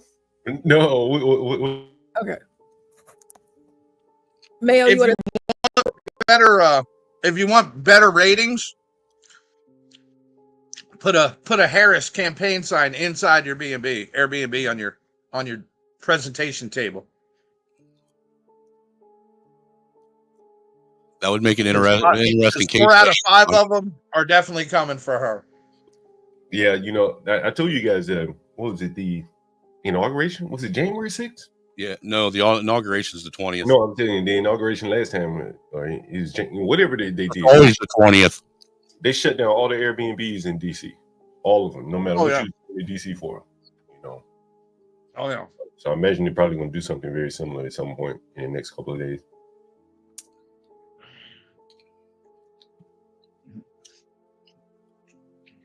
So, John, have you been listening? Sam said put a couple Skittle flags for good measure. Yeah, put some pride flags up there, John. Yeah. The whole Pride House, huh? You know, one thing that people have picked on me about a lot, and when I say people, I mean Black people, because on my car I have a Back the Blue flag, and I have You mean you people? Black people, a few people. So I have a Back the Blue flag, and I have an American flag on my car, and they always make jokes about me having Back the Blue, and oh, Portia, she a Trump supporter, this and that. And what I always tell them in response is, you know what? Have y'all just ever thought to yourselves that maybe if I'm speeding, or if I don't make a full stop at the stop sign, or if I find myself behind a cop, that he just might not pull me over? Because no shit. I was like, so it's y'all, just like you should get those too. Oh no, that's like you should put them on your cars too. And too, being Black and all, and knowing what the sentiment is across the country right now, and how Black people feel about cops, you're going to be more inclined to not get pulled over than pulled over. Or if you do get pulled over, you'll be more inclined to not get that ticket. So you should probably do the same thing. I agree. It can't hurt, right? Idiots. I put, like, when I had my Crown Vic on the back window, I had a great big We the People with the flag decal on the back window. And I hardly ever I think I got pulled over once in the 3 years I had the car. What about an LGBT flag? I bet the police would hesitate in pulling over an LGBT person. Well, the women police anyway. I don't know about the men now. What's up, Universal? What's up? Wait, them women police might pull you over to get a date. Universal came up here just to be racist. Yeah, that's right. I came up here to hate on Blacks. Oh shit! I thought you was going to hate on Whitey. Oh, Whitey, you've had enough. I'm a bootlegger, remember? Oh yeah, how them boots taste? Very tasty. I put some ranch dressing on mine. I am a Black. Oh, so it's just like eating burnt beef jerky. Yeah, pretty much. Why don't you white men start seasoning your boots more? Yeah. Hey, dude, this is a white man that does know how to use seasoning. So you best stop with that stereotyping shit. All right, I'll give you a pass. He's a white man from Ohio. They have some Black in them. I wanted to ask John. No Diddy. Did you hear any of the things that we were talking about earlier, as far as it pertains to the National Gun Memorials? No, just a little bit. I was with my mother all morning today. Okay, so we were talking about who are the arbiters of the nation's gun crimes, whites or Blacks, and the argument was that white people, they are the domestic crimes to where it impacts themselves and not the community at large, and Black people committing community-based violence where it doesn't matter who it is. They don't have to know them, strangers and all, that they are harming everybody. Mm. And so there's be brave conversation. I think I saw him up here earlier. No, he was up here. Yeah, we actually had a pretty decent converation. It was his idea, actually. Yeah, it was actually his idea, and it was. Yeah, I didn't even argue with him this time, believe it or not. It was Brave's idea to do to do what? Talk about race. Talk about race. Well, yeah, that's his only idea. But like we were talking about the gun shootings and so the gun memorials, and so in an effort to not make it like a whole racial argument to where we all get tired of talking about race, it seemed to what I was feeling from it, and I don't know about you guys, but exploring the types of gun crimes or who's impacted by the gun crime, not so much so whites are better, blacks are better, whatever, but so yeah, it was a whites are better, blacks are better. Well, instead of it being like messy and us arguing and going back and forth like how these conversations usually go, it was actually civil. Yeah. So what I saw, John, was that in a lot of these cases, like let's take for an example. So here's this white guy right here. Let's see who shot him. Oh, he got shot in a restaurant. 56. Okay, so he was at JJ's Fish and Chicken. Mm.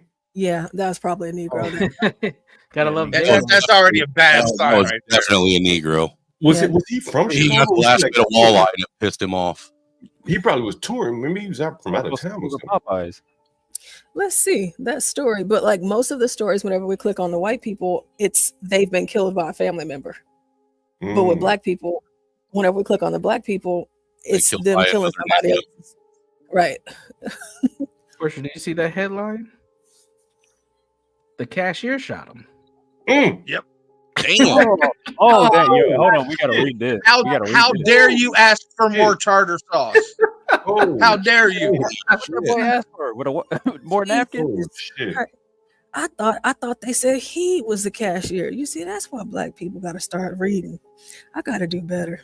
Oh my goodness. Yeah, you a teacher, Portia.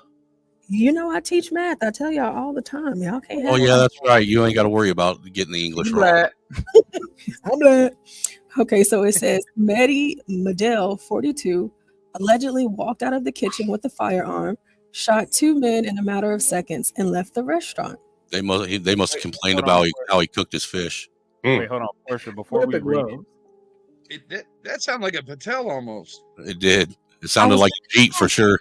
If it was Pastor Tanks, but what was his name? His name is Mehdi. Mahdi. Mehdi Madeli. Search the name and see if you can come up with a picture. Damn. Hey, the Patel that's on the panel. How do you pronounce that? No. Pastor Tank. To be balanced, a lot of those Patels don't work in the fish and chicken spot. Those are those Middle Eastern dudes. No, actually, yeah, maybe in Middle East, and you're probably right. What's up? Yeah, I lump them all in together, but you're right. There's an Arab. Y'all think it's an Arab? Yeah. Oh yeah, definitely an Arab. But again, we've talked about this on this channel. Those Arabs are adjusting to that culture, right? Nah, it's got to be a red dot. So they respond in a specific way in those spaces. But an Indian killing somebody? That's just odd. Hey, dude, even Apu has his breaking point. I mean, I hear them I've heard them like touching women, but I've never heard them doing gun stuff. Here we go. Portia got it. Let's go. Restaurant on the south side is now charged with murder in the shooting of 2 people inside the business. And WGN's Dana Revick is at the 6th District headquarters with the latest on this developing story. Dana. Chicago police announcing these murder charges this evening, telling us that police found this suspect not far from the restaurant where this shooting took place. And just about a half an hour after this incident, both customers and coworkers today shaken by this act of violence. And I thought he was a nice guy. I don't know what triggered him to do that or want to harm somebody that's in the store with us as well. A co-worker of 42-year-old Medhi Medalel shocked to learn the cashier at the JJ Fish and Chicken restaurant at 78th and Western is now charged with 2 counts of first-degree murder.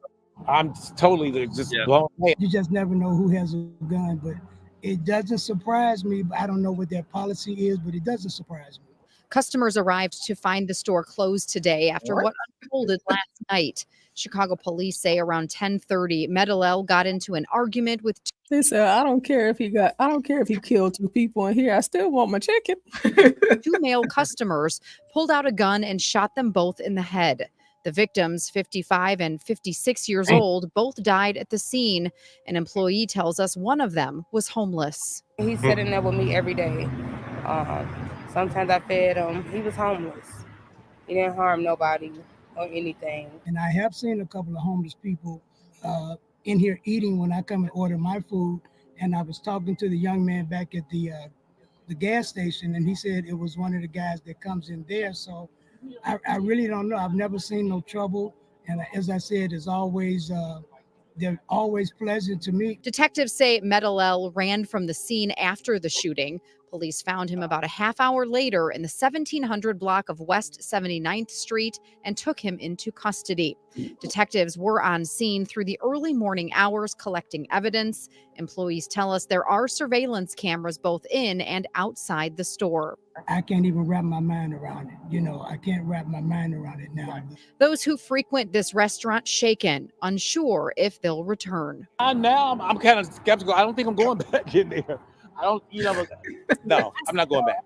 Yeah, you will. Quit lying. It's like going to your auntie's house. That nigga lying. That shit too good. Them biscuits too moist. We do not know if there were any other customers inside the restaurant when this all happened. As of this hour, the names of these 2 victims have not been released. Live at the 6th Police District, Dana Rebick, WGN. How do you know a black...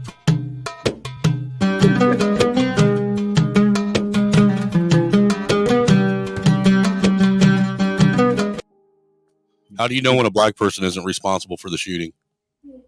Shout out to Dwale. They show the suspect and the details. There's no innocent bystanders. Nope. Now, Portia, you slipped up on that one, but I think your point still remains the same. You want to finish what your thought process was to John? Do you remember? So what I was saying is that in most of these instances, the white people, whenever we click on their names, they were killed by a family member or someone that they knew, but the black folks, they were killed by everybody. Shredder says, who remembers the Negro in ATL that shot that Subway worker because she put too much mayonnaise on his sandwich? That sounds like something a black would do. I don't remember that one, but I do remember this one. I'm surprised the black got mayo on his sandwich. With two black kids were shooting at each other over a slice of pizza. What? Yeah, it was 2 twins. They were arguing over some pizza. They got their Wait, what? Did either of them hit the other one? I honestly I can't remember. This was a couple years. I think it was like 2-3 years ago. That's crazy. That's another reason way you know that a black person didn't shoot him. Bearing 80 shell casings and no victims. Oh, we saw the story on this one right here with the ShotSpotter. The ShotSpotter story, the girl. So John, this girl right here, she got shot and it was 10 hours before the cops showed up. She too young to be wearing weave already. Nobody called the cops, John. And that's why I said that you literally have that first hour to save somebody who's been shot. Even if it's a minor wound, after an hour, they probably ain't gonna make it. Oh, I do remember that Pookie that shot up McDonald's because his mom got cold fries. Yeah, I was about to ask, is that a real one or is he just making a joke? No, that's real. John, what were you about to say? No, where was that woman shot? She was in a restaurant. This girl right here. Yeah, the baby No, hair girl. she was shot in an alley. Yeah, she was shot. Oh wait a minute, that's the one that was left in the alley for like a day or so. Yeah, might as well been. Could it possibly have been a prostitution transaction going bad? I think Well, somebody that's what found they said her. in the story. That's not what they said. They said it was somebody found her, and they said that nobody called the cops, and that's why they were asking the aldermen were saying that they need to get that ShotSpotter back, because since they don't have ShotSpotter, and you're dealing with all these Negroes that don't believe in calling the cops, that she probably could have been helped, or maybe somebody could have got caught or anything like that. But that's what they were saying. Yeah, you know what? To that Go back to the Boys in the Hood movie, right? I didn't hear. What did those kids? Go back to the Boys in the Hood movie, right? Those kids, when they found that dead body, they report that shit to anybody? No. Y'all want to see a dead body? Yeah, they just poked it with a stick and walked on. Oh, here we got another one with this white kid right here. Carjacking. Man killed in carjacking attempt on 25th birthday. They don't forget suicide was real big in the white ones too. Yeah, suicide and accidental shooting. Oh yeah. Damn, that's sad right there. Carjacking. Mm-hmm.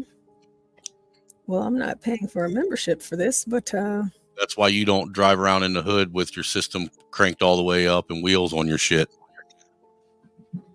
Well, that, and if people are hanging outside the gas station, go to the next one. Yeah, he probably didn't have rims and shit on his car. He probably just. He looks like the type that had wheels. You think so? He might have had a lifted up truck or something.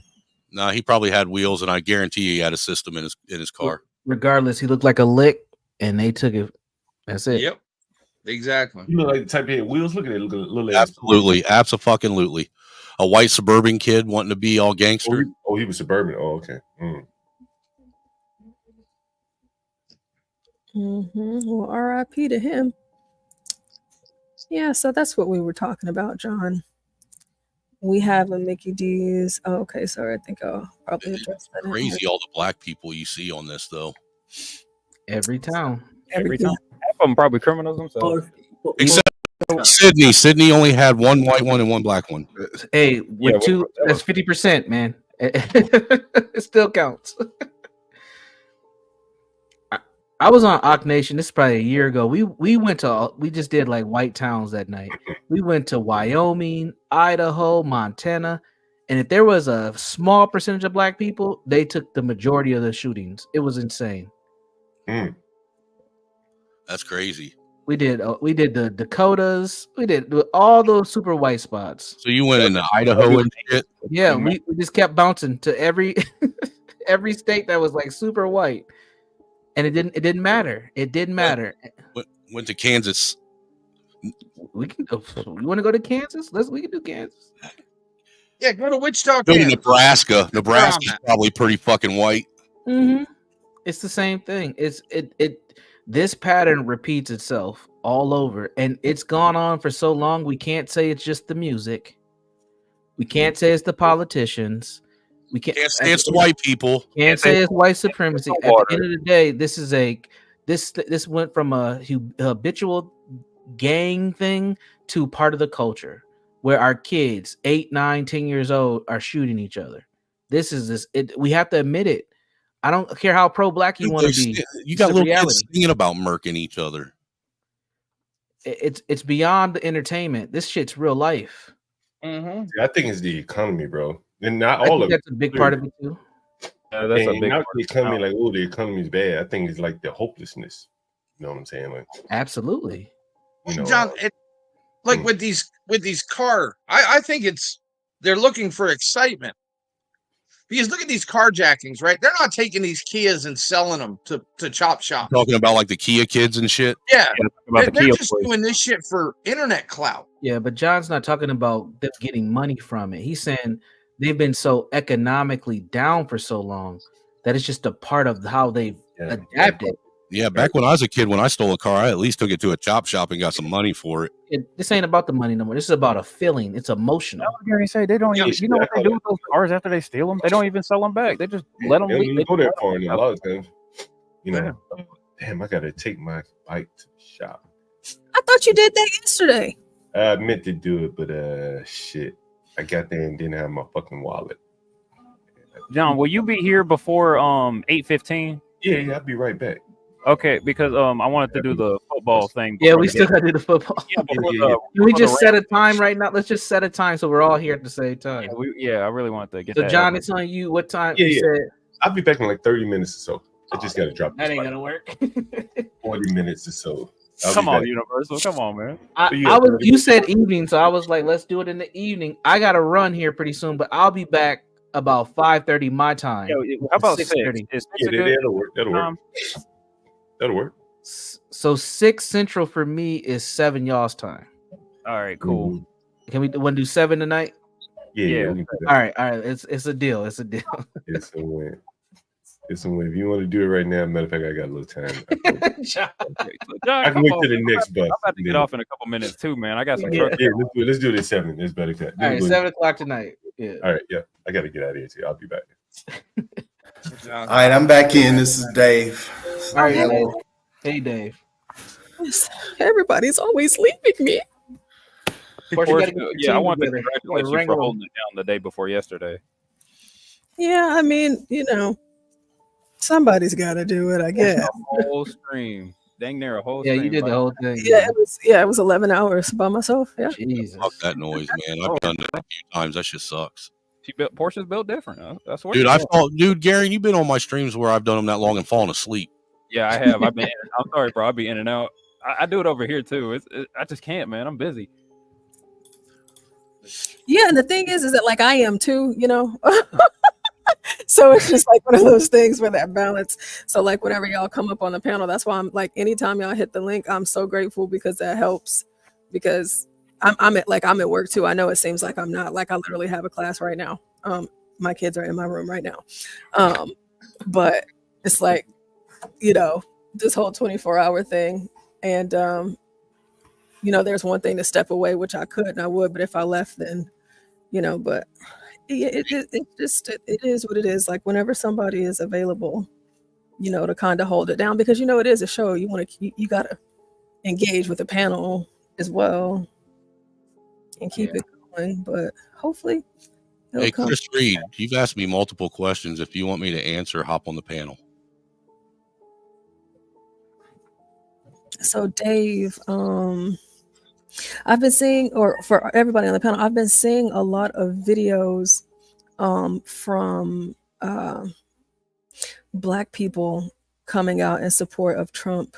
So have I. And I'm curious, with this conversation that we've been having, if some of their concerns are because of the gun violence where they live. Where they live. I don't know if it's concerned on the gun violence. I think it's more concern in Chicago. Like I'm from Chicago, so as y'all were playing all of that, like I got the background on specifically what the uptick is about and everything. But I think from the Chicago perspective, the majority of the people going for Trump is because of the immigration essentially. Yeah. I would say their top three are probably immigration, economy, and crime. And then, so I guess this will mix it all, both of them together. So what we had here in Chicago, it's weird because we're not the majority population. So we really can't control it. We can have an influence, but Brandon Johnson, I don't know nobody. I don't know people who really voted for him, but whatever. Or the other lady before it. But what's going on with what you're seeing a shift from is because for decades, we were told that we don't have this money in our general fund, our municipal, our general whatever fund to fund schools, right? So about a decade ago, the Chicago public schools were about to go bankrupt, right? And so what they did is they basically just balanced the budget off of, you can say it right around where O Block is and up and down State Street. They just closed all those schools. And everybody was like, look, you're closing these elementary schools, so we're able to track the age group. And we're like, look, we're going to have a problem with this 3-4 year generation in 10 years, right? Yeah. And, they basically told the Black community, eat the loss, and, we're going to save all the school budget, right?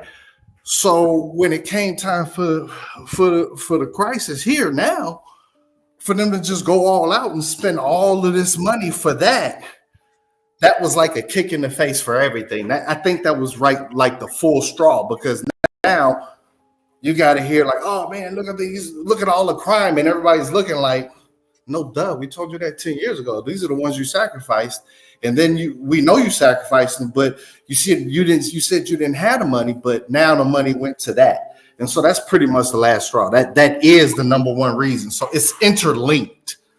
It's totally interlinked, because the crime is really a cohort. It's an age group, and I mean, like, you can do econometrics. You could have saw this coming. Like, everybody said it was going to happen, and it's here, and nobody wants to say it. The powers that be want everybody to forget, but the citizens don't. So that's what I would assume is the majority reason.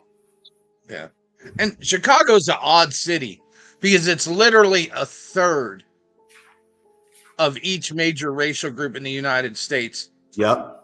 Is the population of the city. Yep. To themselves, pretty much, too, almost. Yep. Yeah, and still very segregated within the communities. Yep. Until they started bringing in these migrants and placing them in the black communities. See, and there you go. And that's why I thought that was a good segue to kind of mix it up. We have hundreds of thousands of them are being held at the border until Election Day. And, for a place like Chicago that has to deal with, we just finished looking at the gun memorial page, all of these people. And then, of course, majority black. We looked at the Hey Jackass website. We see all of that. But then there's also the component of this, what's on our screens right now, that we have to now begin to factor into Chicago's overall situation. And in this picture, I hope it's big enough for those of you. Let me make it like this so you guys can see it a bit better. Here we have in this image, one thing that you can point out, here's this guy right here. He's giving us the peace sign. And majority of this that you see, these are all young men. Nothing but men. You'll see a woman here and there. No, it's not. It's not Dora the Explorer that's coming over the border. Right. Mm-hmm. All of these men, all of them. And whenever I'm listening to, the left and the Democrats talk about whatever it is that they feel like talking about today, and then they want to scream and holler about women's rights. And then they tell us that, abortion is healthcare and things like that. And then they shout and scream at red states saying, well, they're not going to let you get an abortion, even if it's rape, even though that's very rare. I don't want to say it's a lie. There's not a single state in America that doesn't allow it for rape or incest. Right. Of course, we know that it is a lie, but just for the purpose of, the discussion here, whenever you say that it's the whole rape thing, if you look at the screen and you see all of these men, you might see a whole lot more of that coming to a city near you. Oh, that's like 300 people. That's right? being xenophobic. No. And it's not 300 people. There's millions of them. I'm at this rate. What? No, but in this photo, there's like 300, 400 people, right? Yeah, but I mean, this photo can't catch everybody, but there's hundreds of them here. Millions of them here already, and we've already heard the stories about all of the horrible things that these people are doing and how they are destroying many areas of our nation all across. And Chicago is one place that has been hit by this the hardest. They're turning towns into sundown towns for cats and dogs, folks. Yeah, and I guess for the people too, with all of the gang activity. So you have in Tapachula, Mexico, this town near the border of Guatemala holds a migrant time bomb ready to go off just after the U.S. presidential election. The fuse was lit in December 2023 when the Joe Biden, Kamala Harris administration sent senior lieutenants in Mexico to work out the details of what remains a highly mysterious grand diplomatic bargain. Worried about what the optics of the southern border would do to their re-election chances, though not the migrant crisis itself, the White House wanted to stop the pictures of crowds of people gathered at the wall. The deal was to have Mexico deploy 32,500 troops to the U.S. border to round up untold thousands of intending border crossers from the northern precincts and force ship them. Internal deportation planes and buses thousands of miles to Mexico's southern provinces and entrap them in cities like Tapachula and Chiapas stayed behind militarized roadblocks. Mexico closed off most of its freight trains to migrant-free riders, bulldozed northern camps, and patrolled relentlessly for more deportee targets. Meanwhile, the administration increased parole programs that flew migrants directly from countries like Venezuela, thus avoiding the border entirely. The effect was immediate. Illegal border crossings plummeted from an embarrassing record-breaking 12,000 to 14,000 per day. 14,000 per day in November and December 2023 to about 3,000 or 4,000 per day before January was even over. Give me 1 second. What are you guys' thoughts on that so far? You need to go change the battery in your smoke detector. I heard it go off. I'm in class and it's my timer. But no, they're just trying to hide the optics. They still want the numbers. Instead of having them walk over the border where the average person can go there with a cell phone and take video and pictures, now they just move it back from the border and fly them in. Still going on. They've just removed the optics of it from most people's eyes. I don't know particularly how to respond to it, because for me, I'm old enough to know, like, I know I'm gonna get pushback from it, but I don't know if the same numbers, but I've been through many presidents, both sides of the aisle. I ain't never seen any of them not want, a ton of people coming in. But the way how they either want them permanent or here or not, that's the difference I see. And it seems like it's an uptick now. But for me, I don't trust either one. Either one. I think Trump is an anomaly. Like, this is the first Republican. I don't even know if the Republicans like him, but he's the first Republican that ever said, I'm going to fight until the bitter end so that you don't touch Social Security. That was Social Security and unions is literally like the only two main reasons why I know I would have never, ever said do anything with a Republican, but, he kept to that promise. Those were the main two, but I don't trust either one of them as far as, I think the Republicans are probably definitely better at the border, but over the time span of my life, I don't trust neither. Because I've seen from, I've seen how it got to this big to where I'm looking like, now it's like, oh, okay, it was a problem in the past 8 years, huh? And just for me, I'm African American. It seems like a lot of these issues that are now coming to the forefront, and they're saying that it's huge problems. It's always been a problem. It's just that now it's hurting other people. That's honestly the majority of these issues. I just sit back and kind of laugh because it's always been a problem. I just think that as it's starting to hit everybody else, I know that probably immigration is not the right one because Texas has been going through hell. Of course, give me 1 second. Hey, Chris. Hello, Miss Portia. How you doing? Good. Have you ever called in before? No, never have. First time, huh? First time. Well, welcome in. Just want to say hello to everybody. Thanks for having me. Of course. Go ahead. So, Snowman, you wanted to share your screen. What do you have for us? It's a YouTuber in Chicago asked his customers who they were going to vote for between Kamala and Donald Trump. Oh yeah, we saw that at the gas station. But you can play. I mean, if it's a video, you can play it again. Oh, come on, boy. Harris goes backwards, bro. What? Harris. Man, we're not voting for that, man. We voted for Trump, man. What? Man, we're not none of that, man. Trump be looking out for the black community, man. We ain't going to that, man. I respect. You all come, my boy. All right, man. Yeah. And who you voting for, Trump or Kamala? Man, Trump, we ain't Indianapolis, man. Oh, Kamala? Yeah, we. Why you? Because I'm immigrants. I'm black. The Venezuelans taking all our bread. They have creating gangs. They have gang banging, breaking in the cribs. I don't know if it's just me.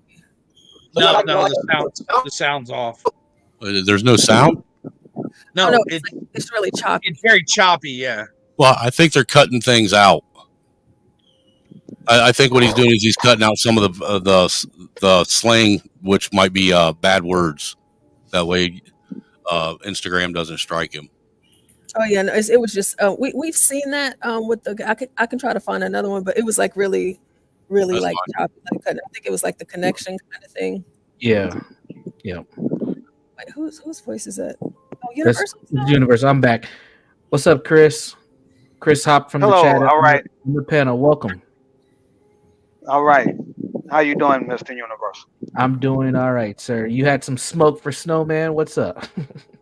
Oh no, I was just wondering if would he agree if Trump take women rights away? I want to see what was his opinion on it. Yeah, I do. I would agree if their rights would be taken away, but he couldn't take them away. Only Congress can do that.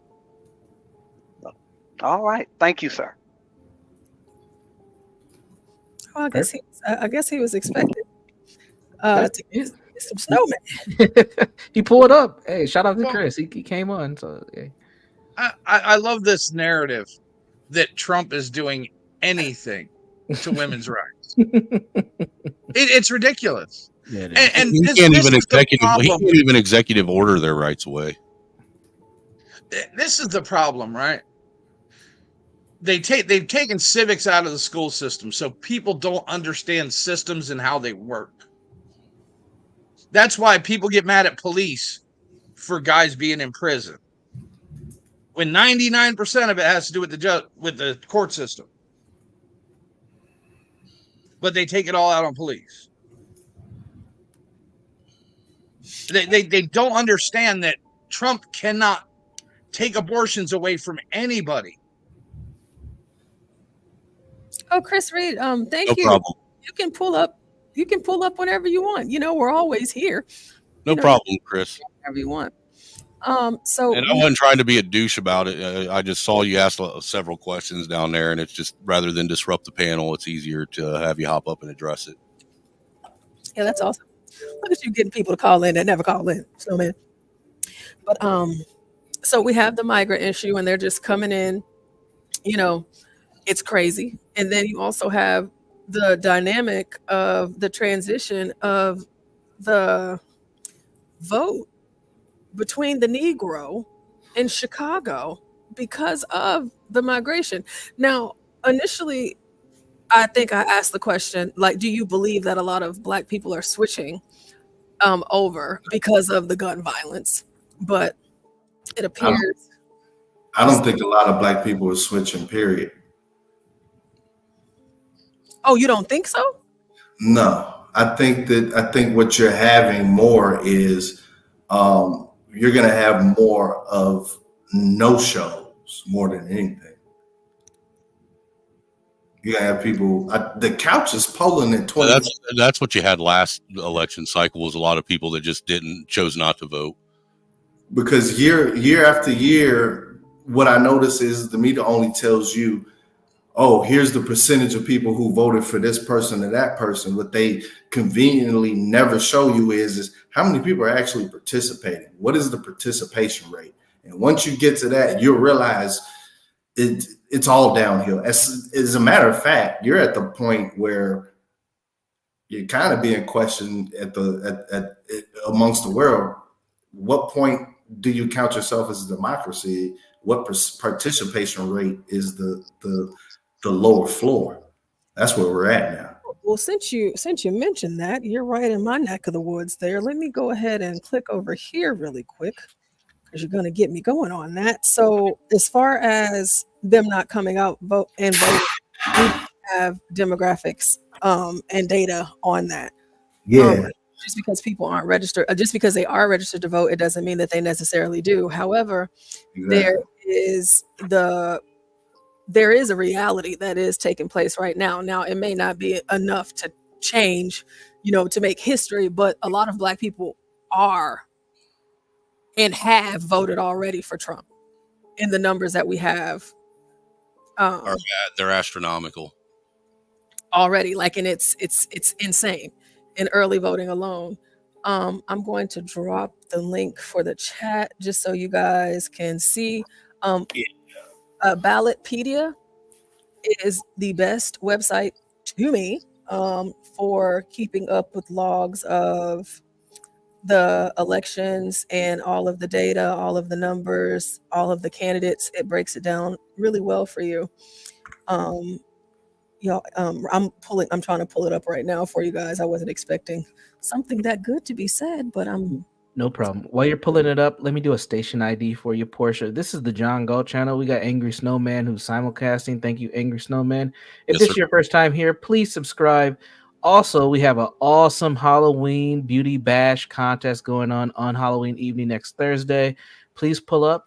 We're gonna have 16 beauties? 16 now, I think. Yes. Portia? 16 beautiful women from all over the world joining us to compete for $1,500 in cash prizes. So come on over and join us. Absolutely. And they all look good too. Well, not all of them. Can I join? 85%. You can join as a viewer and as a donator, but we want verified. I want to be in the contest. I identify. You gotta have a uterus, sir. I as an organic lesbian. That's fine. You can still watch. We don't do bull daggers in the contest.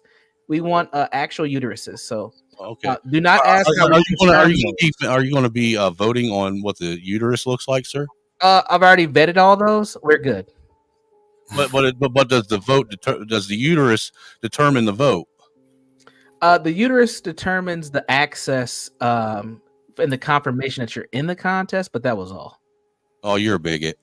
I am, and I'm a sexist as well. You're a proletarian. And don't forget, I'm an asshole, and I'm also a simp, by the way. But that's a whole nother story that we're not going to cover today. Yeah, and you got mama issues. Oh, I do. My mom beat me. She might slap me across the face later. All right, Portia, you ready? I can't believe you guys ain't having a costume contest. Oh, it is a costume contest. The women are all coming in costume. That ain't never mind. Oh, like a Halloween costume contest, because I'm a gore guy, dude. I do a lot of hyper realistic shit with prosthetics and stuff for Halloween. Yeah, the guys can pull up. You just can't participate in the contest. That's all. So if you I get it, man. The guys only want to give their money to women, as if they don't get enough money from men. Men can't actually participate and win a little bit of money themselves. I see how it is. Yeah, we're sexist. It's okay. Portia. Speaking of women, go ahead, Queen. I'm still, you trying to move fast and find stuff, but before I'm gonna look for it while we watch this video some more. But Chicago resident Jessica Jackson blasted Democrats at city council meeting in a blistering takedown of their decades-long failures in the city. She also declared, with the support of others in the audience, she is backing Donald Trump for president. Chicago residents are increasingly furious that the illegal aliens flooding into the city, thanks to Biden-Harris, are taking up the city's resources. They issued a stark warning to the Democratic Party last year at a Chicago City hall. Ms. Jackson absolutely decimated radical socialist Mayor Brandon Johnson and the far-left city council. Jessica Jackson, you're running the city to the ground. We've asked you over and over and over again to stop with the spending. We've told your cronies to stop with the spending. They won't stop you. They're letting you run ragged in here. They're letting you run the city through the ground. They won't stop you. So because of that, you've given us no choice. We got to go to the federal level. We got to go Donald J. Trump.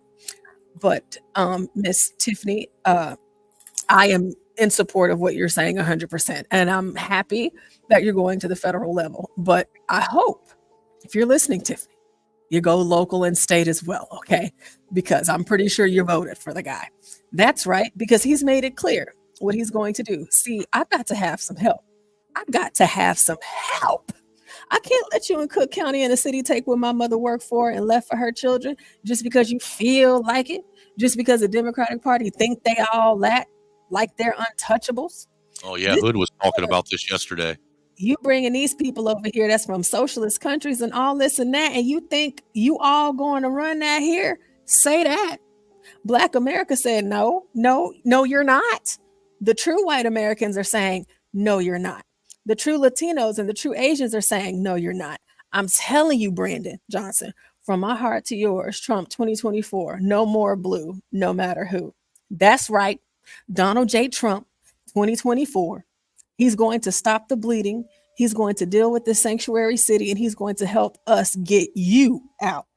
He's going to get anybody out who will roll with you. You think they're going to tear up Chicago? You all getting out too. This is our city. You can sit there and think like you're not paying attention. This ain't untouchable either. We're coming for anybody who ain't about Chicago. That's right. You got that? That's right. Trump or 2024, big baby. That's right. Go red, go. Now, I did not step into my Black woman character as I normally do, just slightly. However, hopefully she sounds exactly like I'm imagining her sounding. And it's interesting to me that the whole gun memorial thing, that didn't make y'all say, hey, I should probably vote for somebody else. But another group of people coming in and taking resources from you, not the lives that y'all take from each other, that didn't do it, but the illegals did it. What do y'all think of that before we play this? Well, it's a form of Stockholm syndrome. And because most of these people have never traveled anywhere else or lived anywhere else, they just assume that this is the norm everywhere. It's the norm in all the cities they hear about, so it must be the norm in all the small towns and all the mid-sized towns. Chicago's nothing like them little penny-ass cities. This is the home of gangsterism. Chicago has always been. New York is the home of gangsterism, sir. No. Detroit. Don't forget Detroit. All right, y'all keep mentioning all this other stuff. So let me explain this. I don't care who you put in, Democrat or Republican. It's going to be shootings. Because this is not about, I'm going to tell you what it is about. It's about money. It's about territory and drugs, period. And I don't care what party you put in, you're not going to stop that. And I don't want to tell you how many gangs are sitting in this city. Like, I just don't see any which way. What is happening is, you're getting less and less of a participation rate because after generations, you get to see more and more people say, man, I seen what happened to so-and-so and so-and-so, but this whole thing that somehow either party is going to be able to do anything unless you're ready to throw dollars at it, which is what neither party wants to do. One has a bootstrap philosophy. One has a triage a dead body philosophy. Well, how many dollars are we supposed to keep funneling into something that's not working, Dave? Huh? How many taxpayer dollars are supposed to keep getting funneled into programs that aren't working? What do you mean funneled into? This is what we pay for already. But what pro scam's going to work? What hasn't been tried as far as programs and money? You can't cure cancer by throwing money at it. You got to cut it out. The opioid crisis. Like, I posted all the links in the opioid crisis to let you know that, you can focus on Chicago, but the real fact is y'all dropping like flies. I posted the total deaths. I posted the total deaths by race. Then the reason by race. The shootings, like we talk about. What? And you know what, dude? Listen, let me finish. I'll give you the mic. But if we want to go by Chicago, you've done like 3 times in Chicago in only school shootings. That's the only thing I searched up. And then we look at the actual. That's completely false, sir. That is completely false already. And nobody wants to see me open that and actually look at it. And it's not you, Portia. I'm not saying that to you, but the whole. Dave, even your graph with the numbers on it isn't even right because it's an age-adjusted fucking graph. I know. If it's age-adjusted, then it's not giving you the raw numbers, sir. I don't know what you're talking about, man. But it says it right in the fucking notes that the entire fucking graph right there is age-adjusted for 100,000 U.S. standard population. It's age-adjusted, which means they only focus on one age range. I'm not understanding how exact numbers on shooting school victims and injuries. And you don't understand how when a chart is age adjusted. And what you don't have every time somebody brings up any legitimate data, you have a problem with it. But nobody does age adjusted, dude. That means it only focuses on one age rather than the whole demographic. I'm not gonna argue with you. Can you post that in the back? I wasn't here when you posted thing with you, bruh. No stat is good for you that doesn't support your point.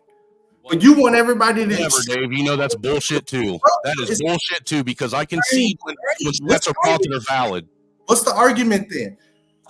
You don't have school shooters? It's not happening every day, and the numbers are there? Did I say that there weren't school shooters? What are you saying? Actually, the school shootings with the white kids are not happening every day. No.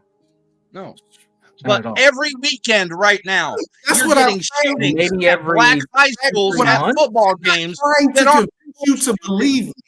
I'm just here to tell you as a warning to say that you can focus on black people.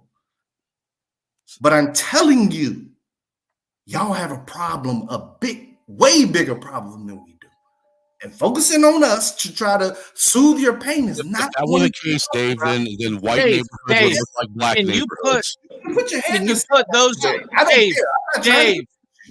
I'm asking you to put that stat back in there because the link is not there because I came up late. Could you listen? Right where you're looking at right now, click on people. It says people in comments. You click on people, and all you have to do is scroll up. I'm and you'll see confused Davis you the link. But you know what? Since you're here, we'll revisit back what we were talking about at the current time in just a moment. So let me pull this up really quick so that because it's kind of whenever we kind of go away from it, we have an audience and everything, and we don't want them to be like, what the hell are you talking about? So which chart are you talking about? You're talking about the mass shooters chart? And choose whichever one of them links. There you go. The last one he posted by the KFF Independent Source Institute that I've never heard of, for one. Okay, well, you should due to you have the link. Ethnicity. It's literally my search: opioid overdose deaths by race and ethnicity. That's all you have to do is Google it again. If you really care, you can choose your source. No, yeah, but Dave, what you don't realize, I'm giving you the Google search. No, Dave, let me talk, sir. Dave, hold on really quick. He doesn't know how to control Let me himself. explain something. We don't care if junkies are killing themselves because they're killing themselves. You care gangbangers are killing themselves. Because they aren't killing themselves, they're killing everyone else. Wow. Okay.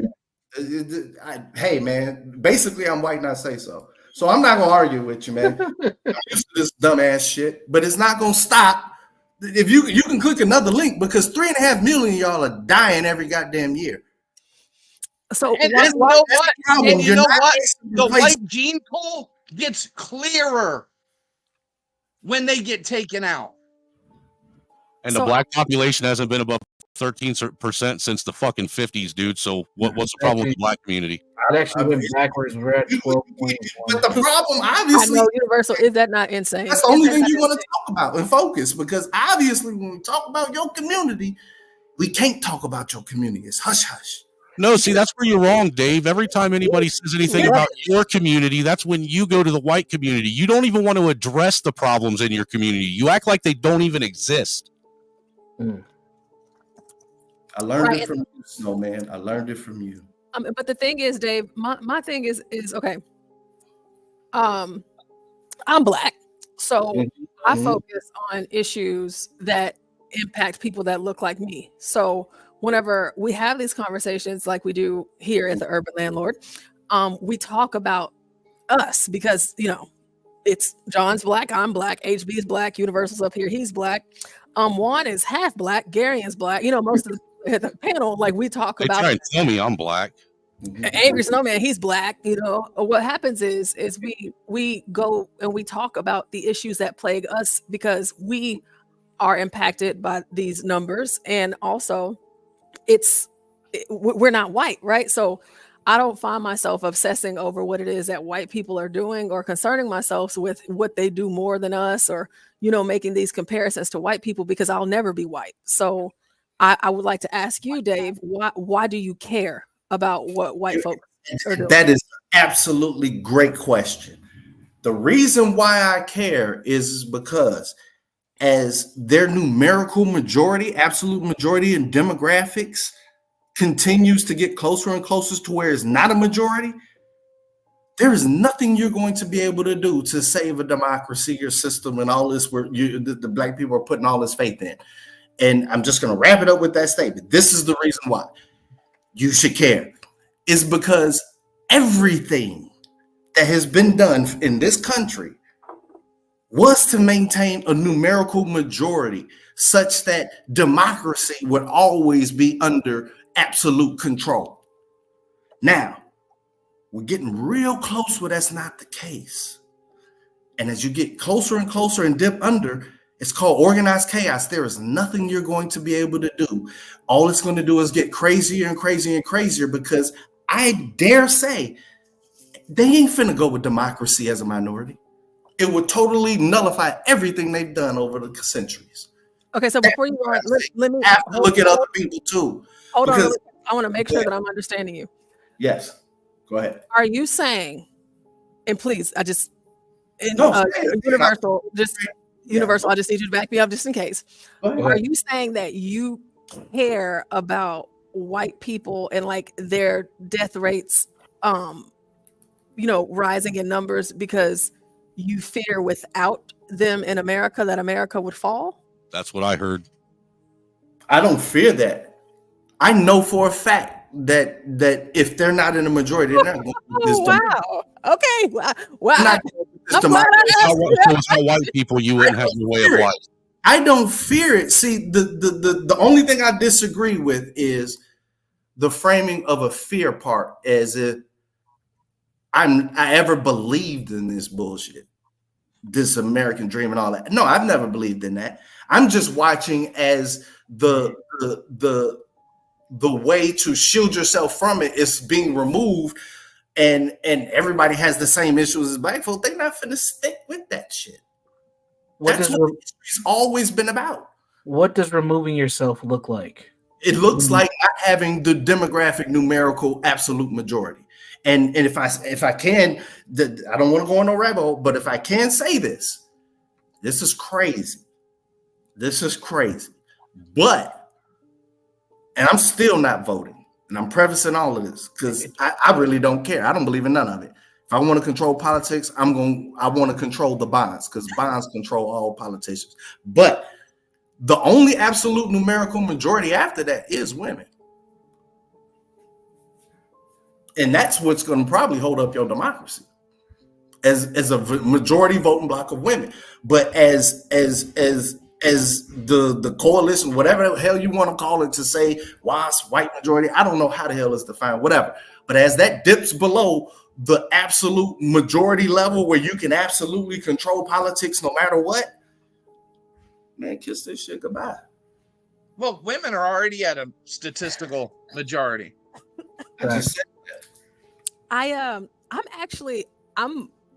I'm like, I'm kind of speechless. I want to. So from what he said, Universal. Can I push back? Yes, give me 1 second. Tanks. Universal. What did you hear from what he just said? There's no hope. There's no hope without white zaddy. Without white zaddy, there's no hope. Yeah. Yeah, because I want to make sure we give comment, because I'm listening and I'm trying to make sure that's what I was saying. But Tanks, I didn't say that. Tanks. That is literally what you said. But hold on, let's let Tanks hop in. He's an Indian. Go ahead, Tanks. So I just wanted to say that General Dave sounds like a bearish person, and I think he's the doom and gloom kind of guy. Mm-hmm. But if you look at the reality, there are like so many people like Bill Gates, Zuckerberg, Elon Musk, who have created giant corporations who literally run the whole world mentally in today's age. and we have so many degrees of freedom that we enjoy, the rights, the liberties, the food options, the clothing options, and we can just go on that. So it's not like it's just bad. There's so many good things that have come out of it. Yeah, that's all I wanted to say. Okay. What do you think about what I said? You said it's getting crazier day by day. They're bringing in more immigrants. There's more mass shootings, and it's getting crazier day by day, and it's only going to get crazier and crazier.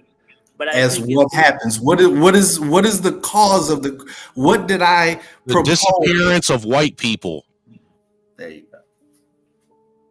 So without white people, civilization is going to collapse. No, my exact words is that if you do not have the majority, you will not participate in democracy. But that's sir, there is nothing left to be mapped out. They have mapped biology. They have created corporations for that. They have mapped supply chain. They have created corporations for that. The whole world is dependent on a white system. We are never gonna get out of it. We live in that. What did I? Portia? Okay, I'm gonna just say it one more time. My theory that I've been watching is as the absolute majority dips lower and lower and lower, you will have less participation in democracy. And that will increase participation in what? What's replacing it? In my opinion, yes. In the future, we're going to be headed towards cancer. There's two things that I think will happen. One, this bipolar system is probably going to move closer to parliamentary. How that would happen would be crazy because this system is built on a 50+1. So what happens when you have somebody that doesn't get even 50? So we're going to be headed towards what, your forefathers were English, which was a coalition. You'd have to have a coalition to govern. I don't know how that's going to go through. I'm kind of looking at it and saying that, they don't want these parties to be based on race, but I really don't see how once black people are saying, hey, I'm looking for money out of my vote, I don't see the same landscape. Like, I honestly believe that a lot of this political system, how these different splits are going, like, oh, here's the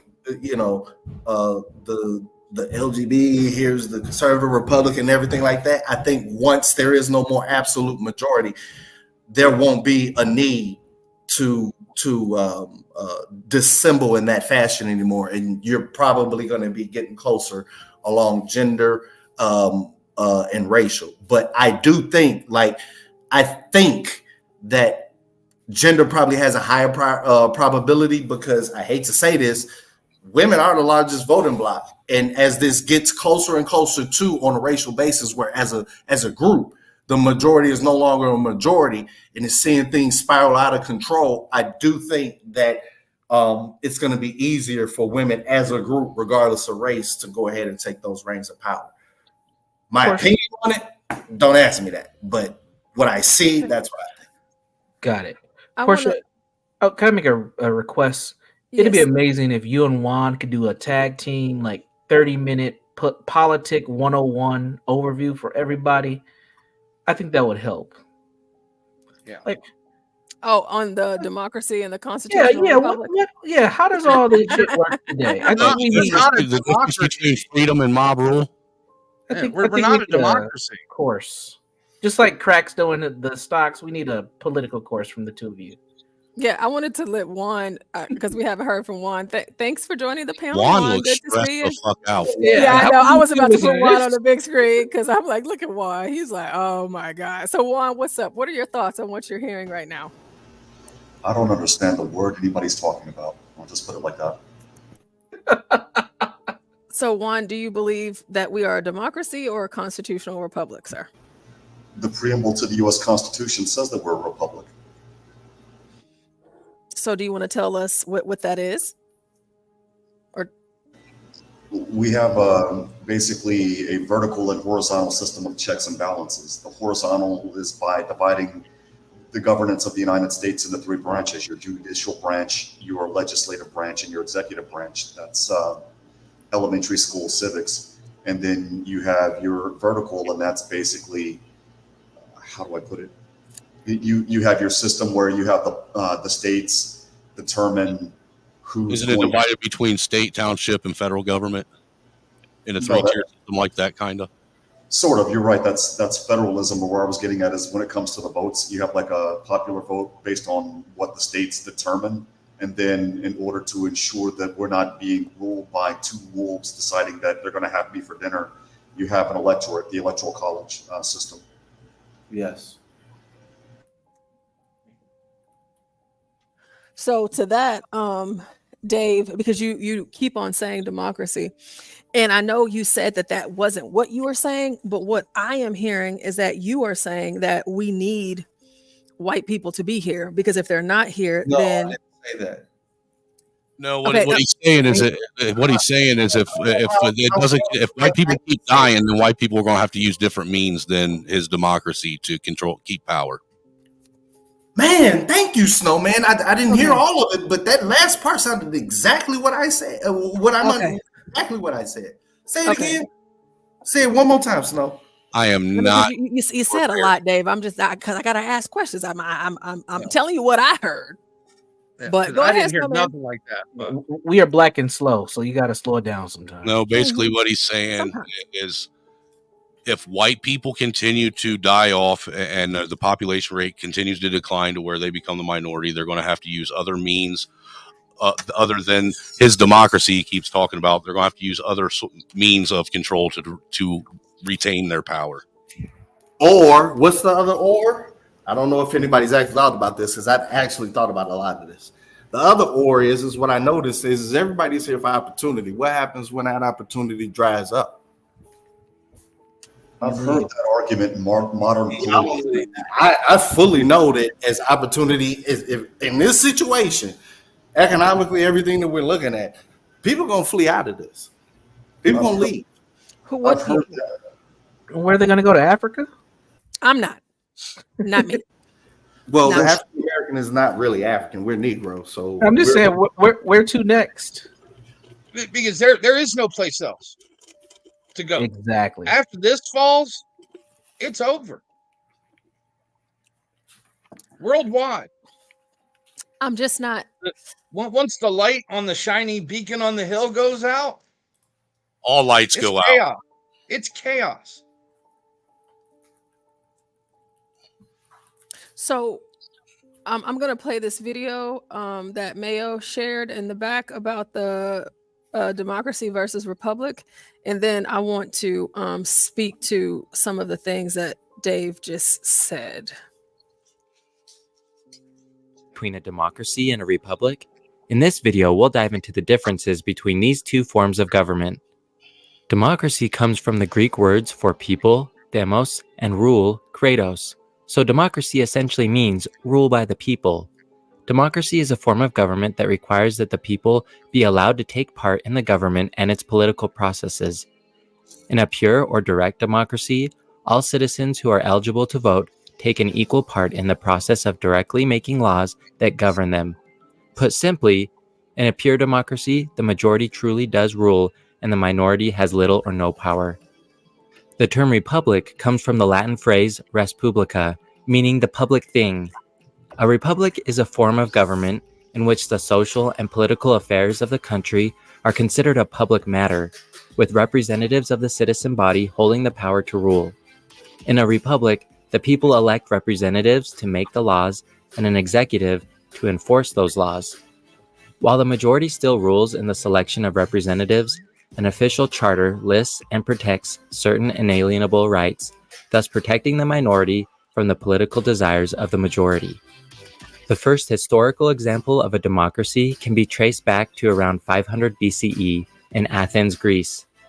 Athenian democracy was a true direct democracy or mobocracy, under which the public voted on every law, with the majority having almost total control over rights and freedoms. The first example of a republic, although it was not a pure republic, appeared around 509 BC in the form of the Roman Republic. While the Roman Republic's constitution was mostly unwritten and enforced by custom, it outlined a system of checks and balances between the different branches of government. So is the United States a republic or a democracy? When the delegates met in 1787 for the United States Constitutional Convention, the difference between the terms republic and democracy were not well defined. At the time, there wasn't a term for a representative form of government created by the people rather than by a king. In addition, American colonists used the terms democracy and republic more or less interchangeably, as remains common today. The United States, however, like most republics, functions as a blended representational democracy, featuring a democracy's political powers of the majority tempered by the republic's system of checks and balances enforced by a constitution that protects the minority from the majority. To say that the United States is strictly a democracy suggests that the minority is completely unprotected from the will of the majority, which is not correct. One feature of a republic that makes it unique is a constitution. A constitution protects the minority from the majority by allowing interpretation and overturning of laws made by elected representatives of the people. In the United States,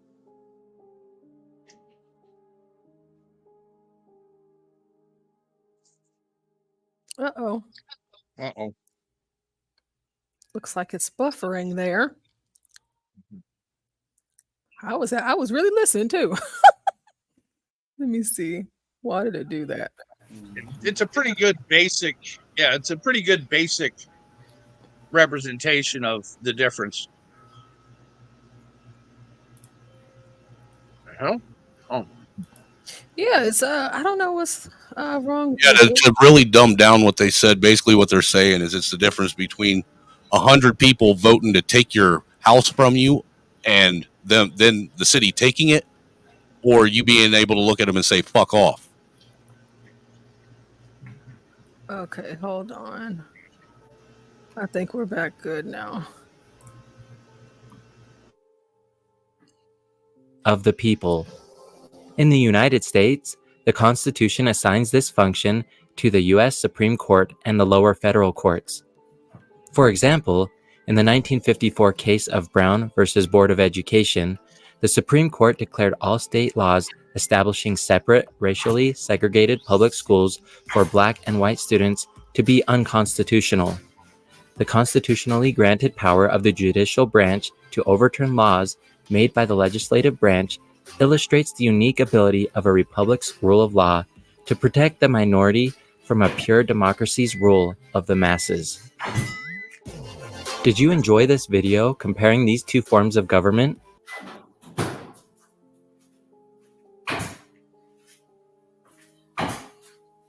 Yeah, because the one thing that they didn't cover in there is our Senate and why each state has only 2 representatives, and it's not based on state population. Because the states are entities within our country also that have like little countries within the country. Yeah, that also have rights as much as the citizens do. The 10th Amendment promises that. So Dave, with that, yes, could you say, because you've said democracy a lot, does that change your mind on anything, or are you still? No, I'm 100% right. I know what a republic is. I know we're in a republic. I know what, like, the only thing that the only rights the states have are those that are not delegated specifically to the federal government. Like, I've been through civics. I'm from Chicago. Why does it sound like you're nailing down a subfloor? Because I need to mute because I actually got people here working. My bad. Okay, so one.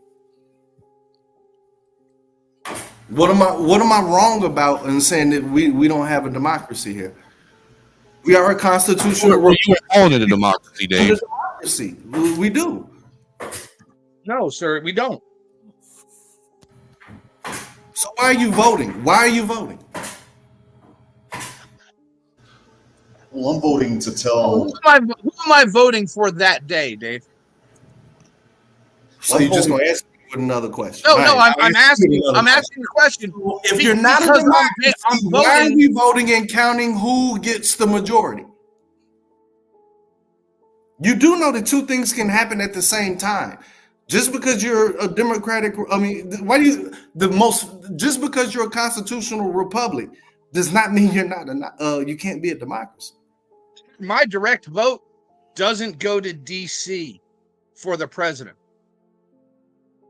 It goes into a pile for the state. Yes.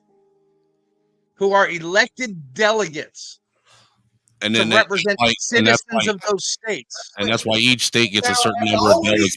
All the things y'all done to fight for a majority, now y'all act like y'all don't know what the hell a majority is.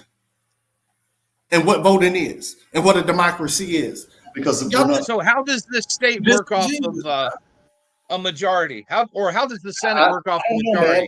Hey man, why are we voting? Why do we care why we're voting? Why are we trying to figure out who gets 50 plus?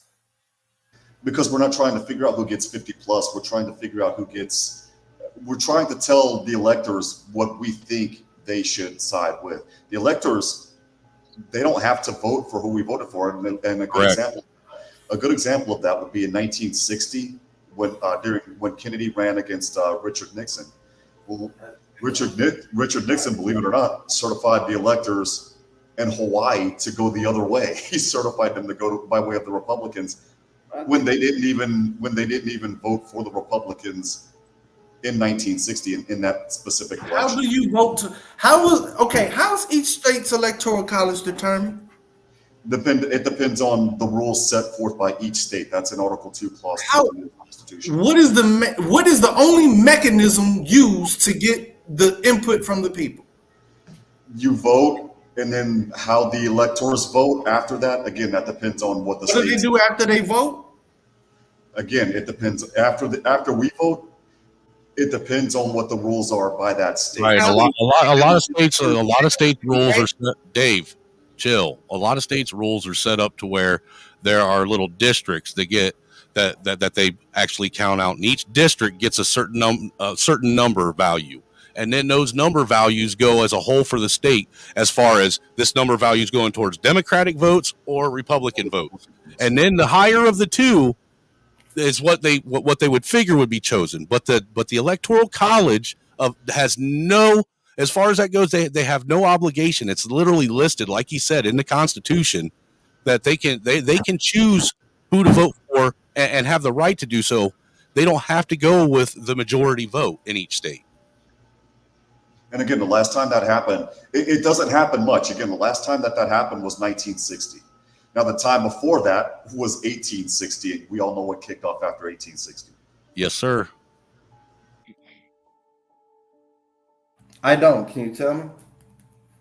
The Civil fucking War? Yeah, the Civil War. Okay. So would you say the Civil War was a crisis of what? It was actually an economic thing. Yeah, it was an economics issue. So the Civil War was about economics. It absolutely was. And slavery was just part of that. It was literally like slavery was just a dog whistle used to get support from the population. Do I need to go to the Articles of Confederation? And it's literally in the front page.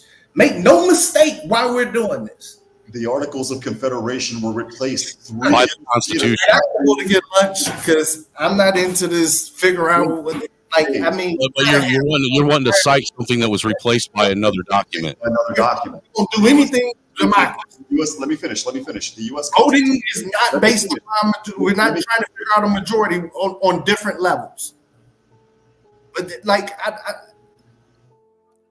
I'm going, man. How is the Senate?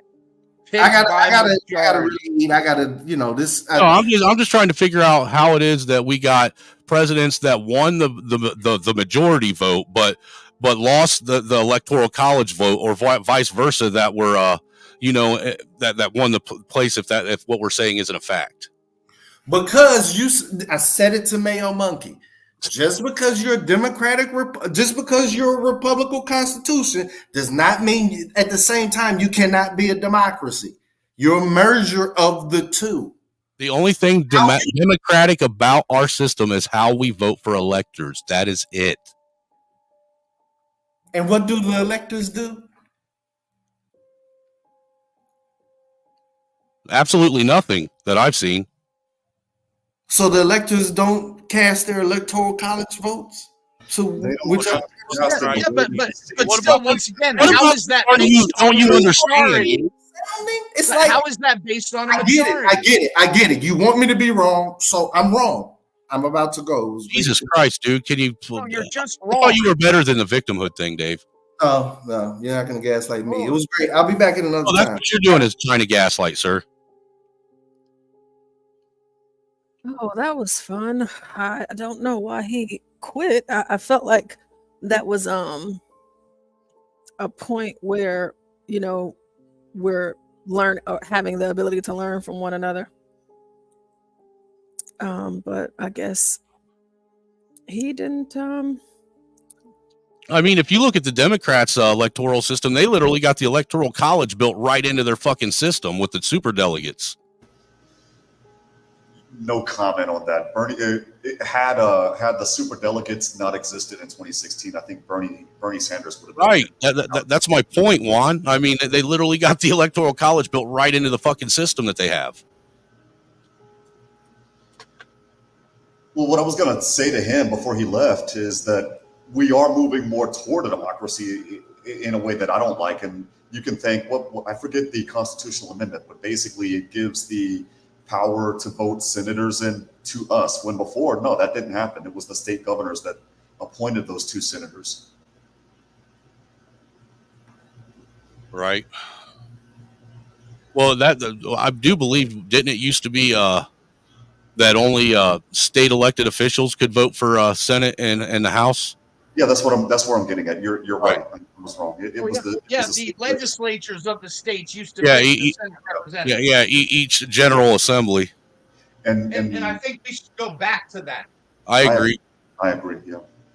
Because then they're actually voting on the state issues.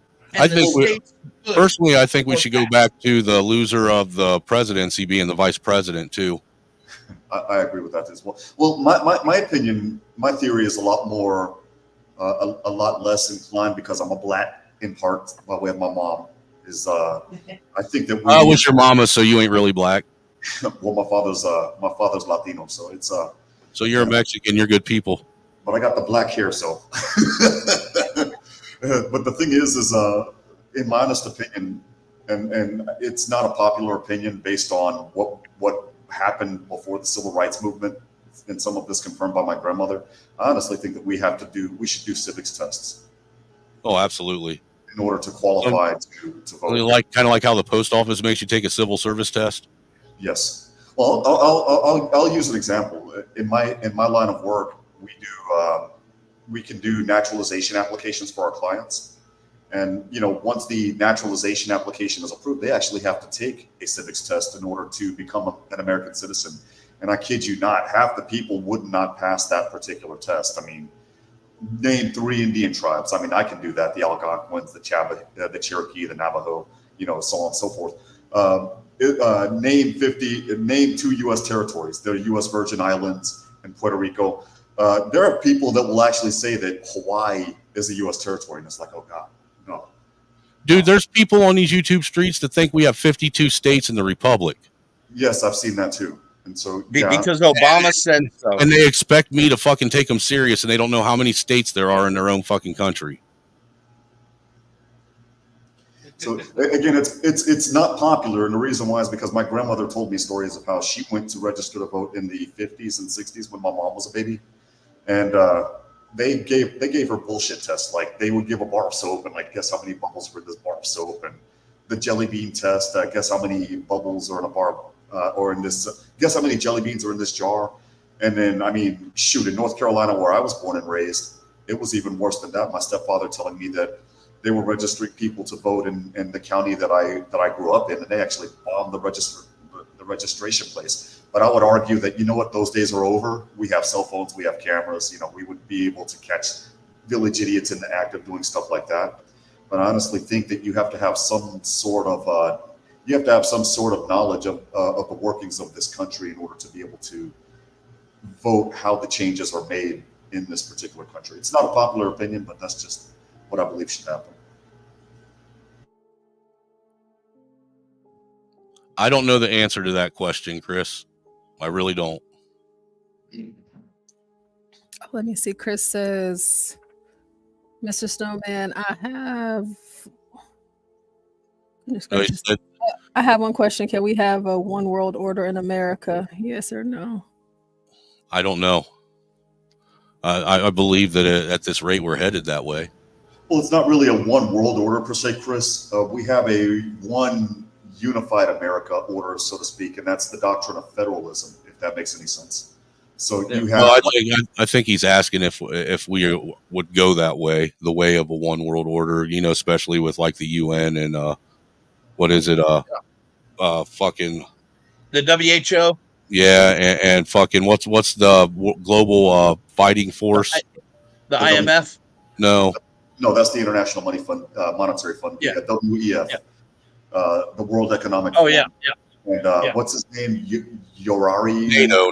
With well, I'm thinking more so along the lines of with NATO and fucking the other one that I said that I can't remember now.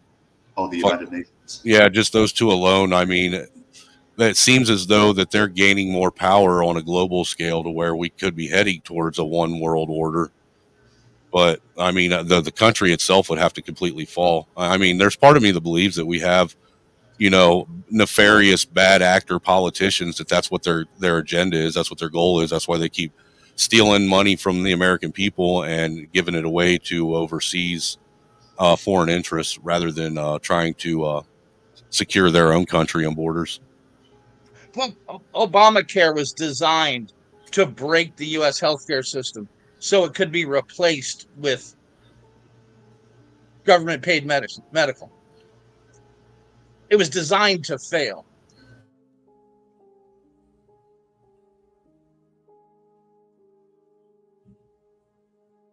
You know, it wasn't it Obama who tried to get into the small arms treaty with the UN, but the Senate wouldn't ratify it?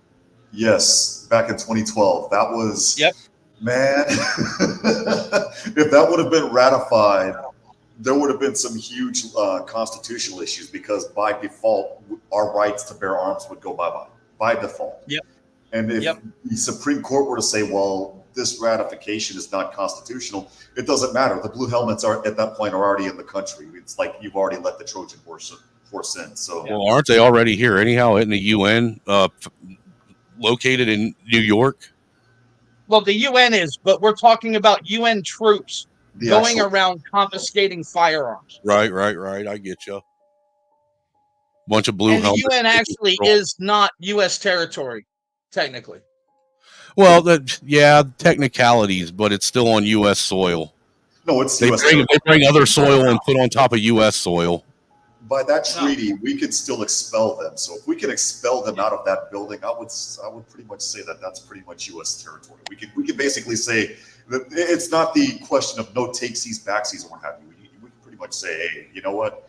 We don't like what you're doing. GTFO. Oh, by the way, your building's ours. We have to pay them fair market value, but their building is ours.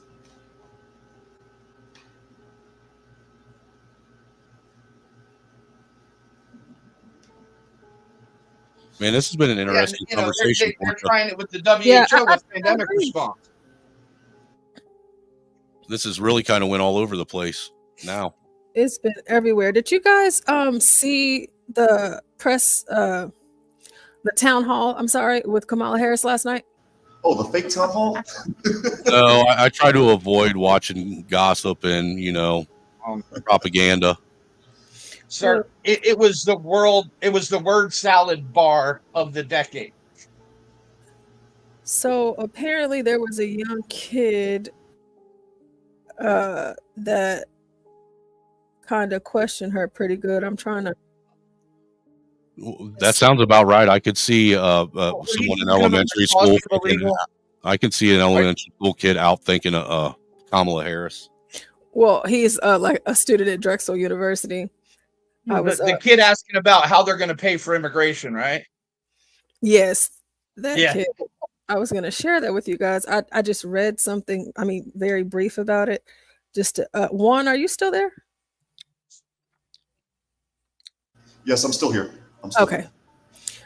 He apparently kind of came at her, and I wanted to see all of it. I just read something really short, so if y'all don't mind. Did you hear that he came at her? Drexel University, Flourtown, Pennsylvania. Registered Republican, says he's leaning toward voting for you, but is yet to make up. What did you say, Mayo? Where did you hear that he came that this kid came at her? Oh, I just saw it on a post as I was scrolling through YouTube. There was no coming at her on this question. Yeah, they were just using slang. Came at her doesn't mean the same thing that you think it does.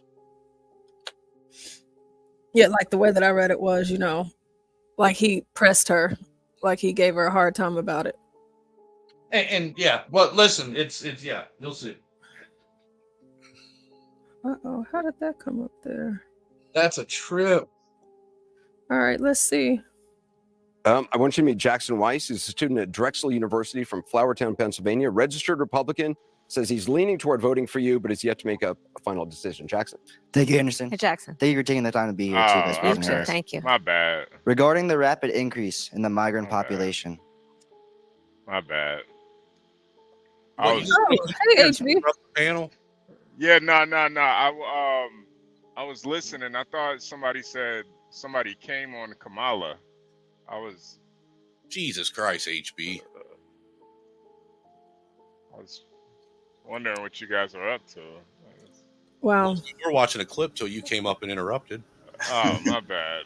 That somebody said somebody came on Kamala Harris. I gotta see this. Why you gotta always bring everything into the gutter, dude? My bad. I'm out of here, man. My bad. No, stay, man. Oh man, 2 people gone. HB, thank you for coming up here for a moment, HB. John. Yeah, thank you for coming up and doing absolutely nothing. En la casa la hecho. Hey, 12th man. Oh, jeez. John said that he would. I don't know if I think it's been over 40 minutes, but hopefully he's coming back soon. But let's listen. How will you ensure that every immigrant is integrated into American society safely?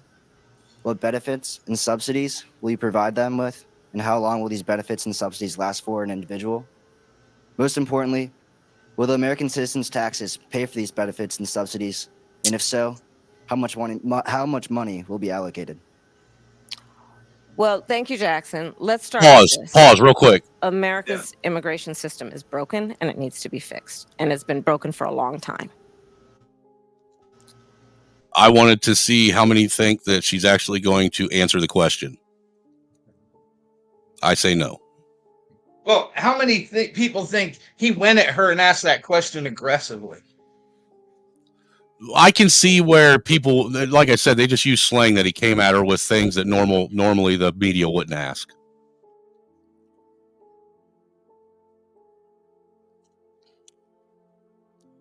But it's like asking for specifics is too much.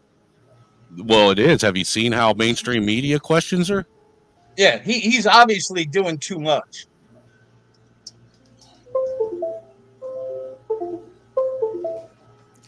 And part of what we need to do is always prioritize what we need to do to strengthen our border. I will tell you, I'm the only person in this race among the 2 choices that voters have. I've personally prosecuted transnational criminal organizations. Bullshit. In the trafficking of guns, drugs, and human beings. I have spent a significant part of my career making sure that our border is secure and that we do not allow criminals in, and we don't allow that kind of now they're criminals come into our country. And as my opponent has proven himself, he would prefer to run on the problem instead of fix the problem. He didn't ask. You may know there were some of the most conservative members of the United States Congress working with others that came up with a border security bill that would have put 1,500 more border agents at the border. Those border agents are overwhelmed. They need the support. They need the backup. Yeah, but we don't need allowed us to have more resources to stem the flow of fentanyl. I don't need to tell this state and people around the country what is happening in terms of the scourge of fentanyl and how it is literally killing Americans. It would have put resources into stemming the flow. It would have given more resources to prosecute, to investigate and prosecute transnational criminal organizations. My thing is that, you know, she never answers the question, but whenever we go down this rabbit hole of there was a bill that Trump stopped, and you don't speak for yourself and take accountability for what you did not do, and you cannot even tell us what you're going to do, but you're just going to tell us what you did not do. Like, where are we getting? Where are we going? Well, how would she had been against illegals coming in this country when just 3 months ago she was doing a campaign rally where she said we need to stop referring to them as illegal immigrants and start referring to them as undocumented? Well, and let's look at this fact as far as the Senate goes, right? As the vice president, she is also the president of the Senate. So what she is admitting, but what she is admitting is that her leadership is so weak, she could not overcome the influence of a former president.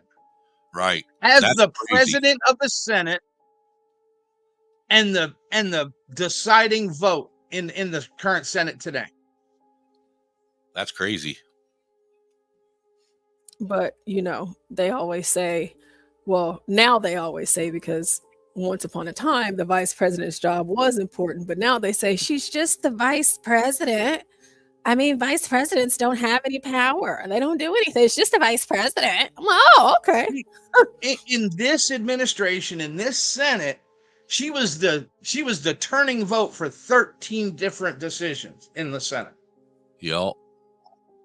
That's historic in itself. Not to mention, I'm tired of when they bring up this bipartisan fucking border bill. They fail to tell everybody that it was full of fucking money going to Ukraine, full of money going to fucking Israel, and no money actually really going to the fucking border. Well, it's not only that, but in that particular bill, real quick, I'm sorry. The way that they did it was by numbers as well. If you reach 5,000 people, I think, crossing the border illegally, what they would do is they would move them to ports of entry to parole them into the United States. So what it does at that point is they say, look, illegal immigration went down. No, it didn't. You moved everybody around. That's not how this is supposed to work. And it was also 5,000 per station, not just 5,000 total for the whole border. You're absolutely right. 5,000 per sector. You're absolutely right. Yeah. So you're literally looking at 1.8 million a year minimum before they just start making them legal aliens. It slows nothing. I just, you know, I say it every single time. Like, whenever I'm going over like any liberal, it doesn't matter who it is, any Democrat, it's so hard to listen. And it's like, I want to hear, I want to hear what she's saying, but then it's just like, whenever she starts talking, it's just like, oh my God, what are you talking about, lady? And like, she ain't a lady. Passed that bill, right? That woman is not a lady. Huh. But if they would have passed that bill, right? Do you know how long it takes to get to vet and to train 1,500 Border Patrol agents? It's about 3 years. No, it should only take 6 months, like a cop. No, but it's not. But it's not, Angry Snowman. That's the problem. It's not. Let's see. Let's listen to some more of this. Do we have to? It would have done a lot of good. Just maybe one more minute. Just one more minute to see if she actually says something worthy. Donald Trump got wind of the bill and told them, don't put it forward. He killed the bill. Jesus Christ. Because he'd prefer to run on a problem instead of fixing a problem. We have to have a secure border. That's what they did. We have to have a comprehensive pathway for citizenship. And that includes requiring people, hardworking people, to earn citizenship and do it in a comprehensive, humane, and orderly manner. Let me ask you about that. I mean, you talk about the bill that Donald Trump quashed. That was in 2024. You talk about the bill he tried to get passed in 2021. That wasn't able to get passed. 2022, 2023, there were record border crossings. Your administration took hundreds of executive actions. It didn't stem the flow. Numbers kept going up. Finally, in 2024, just in June, 3 weeks before the first presidential debate with Joe Biden, you institute executive actions that had a dramatic impact, really shut down people crossing over. Why didn't your administration do that in 2022, 2023? First of all, you're exactly right, Anderson. And as of today, we have cut the flow of immigration by over half. In fact, the numbers I saw most recently, illegal immigration But if is it was low. that But hold easy on, with let me that finish. executive action, why not do it in 2022, 2023? Because we were. I wasn't expecting that, Anderson. Can you play that again? I didn't catch it. You didn't hear it? No. How dare he push back on her? Come on, Snowman. I'll rewind it, but I'm sorry. I was reading the chat, and I can't do two things at once. I can't walk and taste at the same time. I get it. Humane and orderly manner. Let me ask you about that. I mean, you talk about the bill that Donald Trump quashed. That was in 2024. You talk about the bill he tried to get passed in 2021. That wasn't able to get passed. 2022, 2023, there were record border crossings. Your administration took hundreds of executive actions. It didn't stem the flow. Numbers kept going up. Finally, in 2024, just in June, 3 weeks before the first presidential debate with Joe Biden, you institute executive actions that had a dramatic impact, really shut down people crossing over. Why didn't your administration do that in 2022, 2023? First of all, you're exactly right, Anderson. And as of today, we have cut the flow of immigration by over half. In fact, the numbers I saw most recently, illegal immigration But if is it was low. that But hold easy on, with let me that finish. executive action, why not do it in 2022, 2023? Because we were working with Congress and hoping that actually we could have a long-term fix to the problem instead of a short-term fix. You couldn't have done one and both at the same time? Well, here's the thing. We have to understand that ultimately this problem is going to be fixed through congressional action. Congress has the authority and the purse. I hate to use DC terms, but literally they write the checks. Part of the issue is in order to really fix the problem at the border. I was just at the border recently talking with border agents. You know what they talk about? Yes, they are overwhelmed. They're working around the clock. And the other thing that they talk to me about, we need more judges down there to deal with asylum claims. We need more personnel down there to deal with processing. But Anderson, and that's where Congress kicks in terms of dedicating the resources to actually fixing the problem. Did he or did he just not say, if it was that damn easy, you stupid woman, why didn't you do it in the last 2 years? Is that it? Yes. That's it. That's it. I don't know what question she's answering right now because it wasn't the one he asked. No, it wasn't. Not even close. But what the thing is, right? What she actually said there is we used illegal immigrations to beat the American people and Congress into doing something. And we purposely fucking did it. So she admitted to doing the exact same thing she is accusing Trump of doing. That's all they've been doing is accusing Trump of what they're doing. That was a very simplified, like just to put that. So she just said, whenever they say saying the quiet part out loud, because she just quite literally. Yep. It's like you stupid. Oh my gosh. She just makes me want to curse. I swear. Oh my gosh. Listen to me. But he and I'm surprised. I'm surprised Anderson even did that. I'm not gonna lie. I was surprised because they don't do this. But because of what y'all did this year, why didn't you do it? Yeah. And what they messed up, right? They messed up having Anderson Cooper do this because he's a gay man that is not going to simp to a woman. He is, in fact, a homosexual. This is true. He's not going to win any points with his chosen class of people if he doesn't press her. I felt like that was easy. I was talking about this the other day. whenever you see all of these rallies, you got Obama running all over the place. You got Tim Walz running all over the place. You got Kamala running all over the place. And the only thing they're talking about is Trump. They're not talking about her at all. Nothing. And, you know, you got to think about the reality. What is real? In life, you know, because we're all alive right now. There's something called accountability. You should take it in something, in anything, one thing. Y'all haven't done anything wrong. Nothing. It's just Trump for the last 4 years. And the fact that you said that Trump killed the bill, he is a private citizen. Ma'am, he is not the president. They're immune to their wrongdoing as long as they do it in the halls of Congress. It's just like, I cannot. And that to me is like the biggest slap in the face to the American people. And it's just like, for anything, it's just, oh, well, but Trump can't kill any bill. He can't. He's not in Congress. You know, that's why I like Trey Gowdy when he was a senator, because he came in, he only did what, 8 years, and then he bounced out. Yeah, but I think they caught Trey. They got some dirt on Trey and kind of forced him out. Well, I think that's what I think all of Congress should practice that. I tell you, it's just, I would have a little ounce of respect if they just took accountability. You know, hey, I'll be honest with you. The biggest thing that we should have done this in 2022.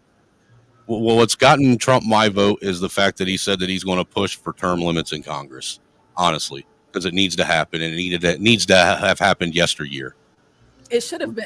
You are absolutely correct, because these people have been in office before I was born, and I mean, hell, some of them before my mom was born. And where do we go from here? The presidents can only serve 2 terms. Why can they serve forever? Well, you would need a constitutional one. We would need to call a constitutional convention for that to happen. Correct. Yes. Because you need an entirely new amendment. They're never going to vote for their own demise. Yeah, you need an amendment in the Constitution to change that and rectify it. In other words, it's never going to happen. Right. Well, actually, you can call a convention of the states without Congress's approval too, as long as you get 2/3 of the states to agree on the same thing. They have to. All the 2/3 states have to agree on the exact same proposal in order for it to work. Which will also never happen.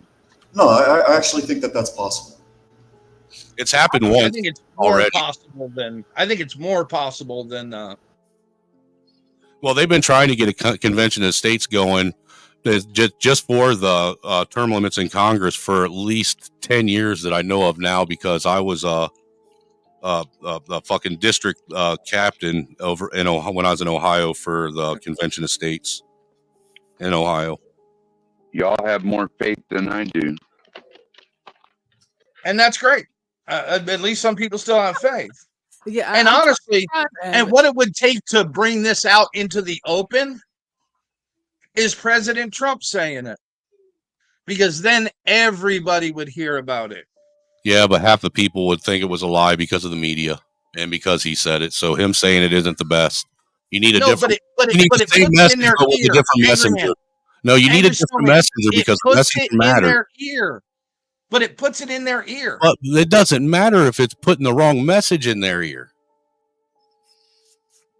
How would Trump's message be? Because remember, Trump doesn't speak through the media. That is a proven fact. The media speaks on him. They don't speak for him, and he doesn't speak through them. He goes directly to Twitter. And how they manage to manipulate what his sound bites and make him sound like he's saying shit he doesn't say. Right, but I think what he's saying is that what those little gotchas that you're talking about, and I've seen them try. They're basically like bouncing off the wall and not doing any damage, because he's going directly to where we're at. For example, he was on the PBD podcast a couple of weeks ago. I listened to that. He was on Joe Rogan. I'm actually going to stream that one tomorrow when I upload. Yeah, he was on that one Vaughn dude's fucking stream. Yeah. So he's going directly to us. He doesn't need to go to CNN. He basically overnight made all of them irrelevant. Yes, they're doing the gotchas. Trump said this, Trump said that. But all of the people in our age group and younger, they're like, nah. and the person that he's got in his ear, believe it or not, is Trump's son, Barron, and that's bringing over my daughter's generation. So now they're not going over to certain people that you would expect them to go, or it's hilarious. You know, you have 18 to 24-year-olds going to Sneeko now because Trump was on the Sneeko podcast, or they're going over to the Nelk Boys, you know, or they're listening to the things that Trump said on the Nelk Boys because they listened to the Nelk Boys. I didn't even know who the hell they were in my 44-year-old old age, you know. So that's where this other gentleman, again, he's in the right. Yes, Trump is the CNNs of the world. Yes, they're going to do the sound bites and the gotchas, but it's just not going to work anymore.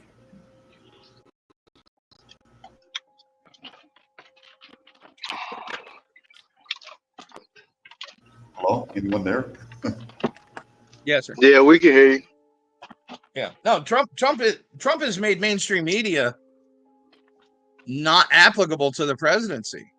That's why they fought so hard to kick him off Twitter and off social media sites, because it was so effective.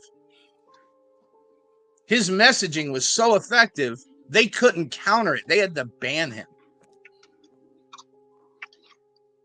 Okay. Dave, you came back? You're back, Dave? Yeah, I'm back. I had to get that lunch and get on up out of there, so I'm on my celly now. Okay. Yeah. All right, do you have anything to add to what is being discussed right now? Go ahead. No, I'm gonna catch up with I'm catching up with what y'all up to now. Yep, thank you, sir. They already gave me 2 of them, man. Yeah.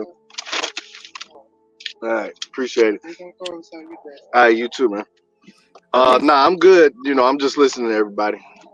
Okay, so to the point of immigration, and of course, Kamala not answering that question, I want to show you guys something. And just based on everything that we've just been talking about, right? And what Kamala said and the question that Anderson Cooper asked her that she did not respond to, I want us to watch this. Okay, and then I want us to go back to that because the fullness of that clip does cover immigration, and I want us to bring it full, Yes, I do. Can you come and tell me what the Cash App is so I can send it to y'all? Can you come tell me? Alert Vice President Kamala Harris in a tough spot at a town hall when she tried to answer questions about the border crisis, which exploded on her watch. I'm Harris Faulkner. You are in the Faulkner Focus. Anderson Cooper, CNN, was pressing Kamala Harris about the border. 3 weeks before the first presidential debate with Joe Biden, you institute executive actions that had a dramatic impact, really shut down people crossing over. Why didn't your administration do that in 2022, 2023? First of all, you're exactly right, Anderson. And as of today, we have cut the flow of immigration by over half. In fact, the numbers I saw most recently, illegal immigration. But if it was that easy with that executive action, why not do it in 2022, 2023? Because we were working with Congress and hoping that actually we could have a long-term fix to the problem instead of a short-term fix. You couldn't have done one and both at the same time? I think we did the right thing. You criticized the wall more than 50 times. You called it stupid, useless, and a medieval vanity project. Is a border wall stupid? Well, let's talk about Donald Trump and that border wall. There she goes, back to Donald Trump again. Mexico would pay for it? Yep. Come on, they didn't. But you're agreeing to a bill that would earmark $650 million to continue building that. So you don't think it's stupid anymore? I think what he did and how he did it did not make much sense because he actually didn't do much of anything. But you do want to build some wall. I want to strengthen our border. Sounded like she didn't know what was in the bill. Can't even answer yes or fucking A new no poll to any shows, question. well, which candidate do they actually trust to handle the border better? More than half of voters in this poll saying former President Donald Trump would be better on immigration. This is all the while a report says that there is a massive group of another one of those caravans. Look at your screen. A 100. Well, the thing though about that particular caravan that's on its way up here is that the majority of that caravan got busted. In Mexico, they reinstituted these little immigration like belt loops or what have you. And so the majority of those people in that caravan didn't even make it out of the Mexican state of Chiapas before they got picked up. But they're just being held in wait for the election. Potential. the country of Mexico earlier too, is just trying to take care of the optics to help Kamala Harris. Yeah, they're holding them in wait right now, which is also obviously crazy. But yes, she can't answer any question at all, of course. Wait. But let's Waiting for election time. That's why they're holding them. right. Juan, you can go ahead before we play some more of this. No, it's nobody. Okay, I'm gonna push play. A massive group of another one of those caravans. Look at your screen. 150,000 of these people are being held in Mexico until after the election day. So that's a blessing. At least they can hold them for a little bit, but that feels awfully political. So if Kamala Harris wins, they don't come in. And if Donald Trump wins, they let them in on after election day? Like, how is it going to work? That is insane. Some of those people say that they are afraid a Trump victory would keep them out of the United States. Well, Mayo, you think that they're going to... I mean, they've been letting them in for 40, 50 years. What make y'all think they're going to stop now? Oh yeah, this administration is going to let them in anyway. This whole thing is just a dog and pony show for the optics that they're doing something to secure the border. Your border ain't been secured in 40, 50 years. It hadn't been secured since the U.S. Army did border patrol before World War II. Exactly. Yep. As well. President Eisenhower had a plan. I kid you not. Please, YouTube, don't yeet the stream. It was called Operation. It was called Operation Wetback. In that particular, you think that Trump was mean? No, what they did then was worse, way worse. Oh, that was the official name on the documents. Damn, they couldn't even call it Operation Puddle Jumper. They had to go straight to Wetback. Yes, sir. I got banned on Facebook for 30 days for saying that. For saying wetback? Yeah. Oh. Got to be careful with that word. I got banned for 6 months on YouTube just for sharing and giving my commentary on the impeachment trials of Trump. Well, apparently Mark Zuckerberg said he's going to stop doing that. But as far as wetback, that term is used quite a bit in the Mark state of Zuckerberg stole my Facebook account that I had for 14 years. He did one of mine too. He says that he's sorry. He was brainwashed. Well, he can suck. Well, Snowman, you ain't got to try to convince. He can choke on a bag of fucking Mandingo dicks, as far as I'm concerned. And what he says he's going to do doesn't translate to the activists he's put in those positions. Yeah. And what they're going to do in his stead. Let's see. Let's watch some more of this because I'm curious to see here. So that's a blessing. At least they can hold them for a little bit, but that feels awfully There's at least political. a few women in that scene. So if Kamala Harris wins, they don't come in. And if Donald Trump wins, they let them in on after election day. Like, how is it going to work? Some of those people say that they are afraid a Trump victory would keep them out of the United States. Well, if they're coming in illegally, they're not wrong. Senator Rick Scott called out the Biden administration's inaction to actually strengthen our nation's border. They don't care that terrorists are coming across our border, drugs are coming across our border, criminals are coming across our border, and they don't support the police. So how violent do they want this country to be? She takes no responsibility for anything in her job. How violent? The New York Post editorial board also criticizing the White House with this. Harris-Biden's last-minute migrant moves are an attempt to hide their border mess. National correspondent Griff Jenkins. Griff. And Harris, border officials are concerned that some of those migrants in Mexico could be part of the violent Venezuelan gang Tren de Aragua, or TDA as they are known, and they're taking a foothold across the country. DHS says they've identified more than 600 migrants with possible ties to the gang. Some could be relatives or victims, but more than 100 Harris have been deemed subjects of interest and referred to the FBI's watch list for transnational criminal organizations. TDA is suspected in crime crimes in 15 states: Arizona, Texas, Chicago, New York, Georgia, and Florida. Just on Monday, the man accused of sex trafficking a 15-year-old girl in Palm Beach County is being investigated for TDA ties. The gang has also been linked to the murders of Jocelyn Nungare and Laken Riley in the shooting of NYPD cops. Florida's Attorney General blames the Biden-Harris administration. They've let them come in. They've barely vetted them. Now we're seeing them pop up all over our nation. And they cannot, even if they tried to do it now, cannot send them back to Venezuela because Venezuela says we won't accept them.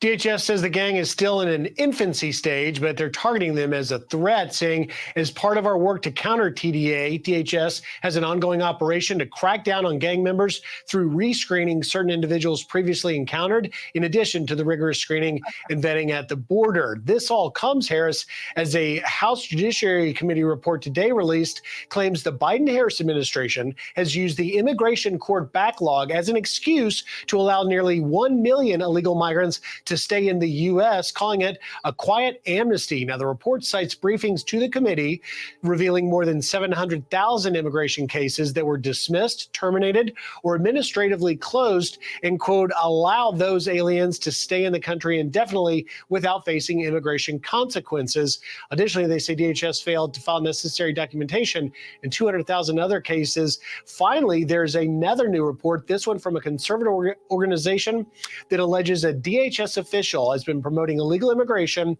on social media platforms like YouTube and TikTok, although Fox News has not been able to confirm the official's employment. Harris? So, Griff Jenkins, that's astonishing. The DHS says that TDA is still in an infancy stage, and they're terrorizing. So what happens when they reach adolescence? Well, it's a great question, Harris, because let's put this in perspective. 4 years ago, no one had ever heard of Tren de Aragua or TDA gang members. Now, as we showed you, more than 15. To pause here, I wanted to ask you all, Juan, thank you for coming back, and I'm glad you're here, but not you, Juan. Everybody else on the panel, have y'all ever heard of this Venezuelan gang up until the news broke here recently? No, I hadn't.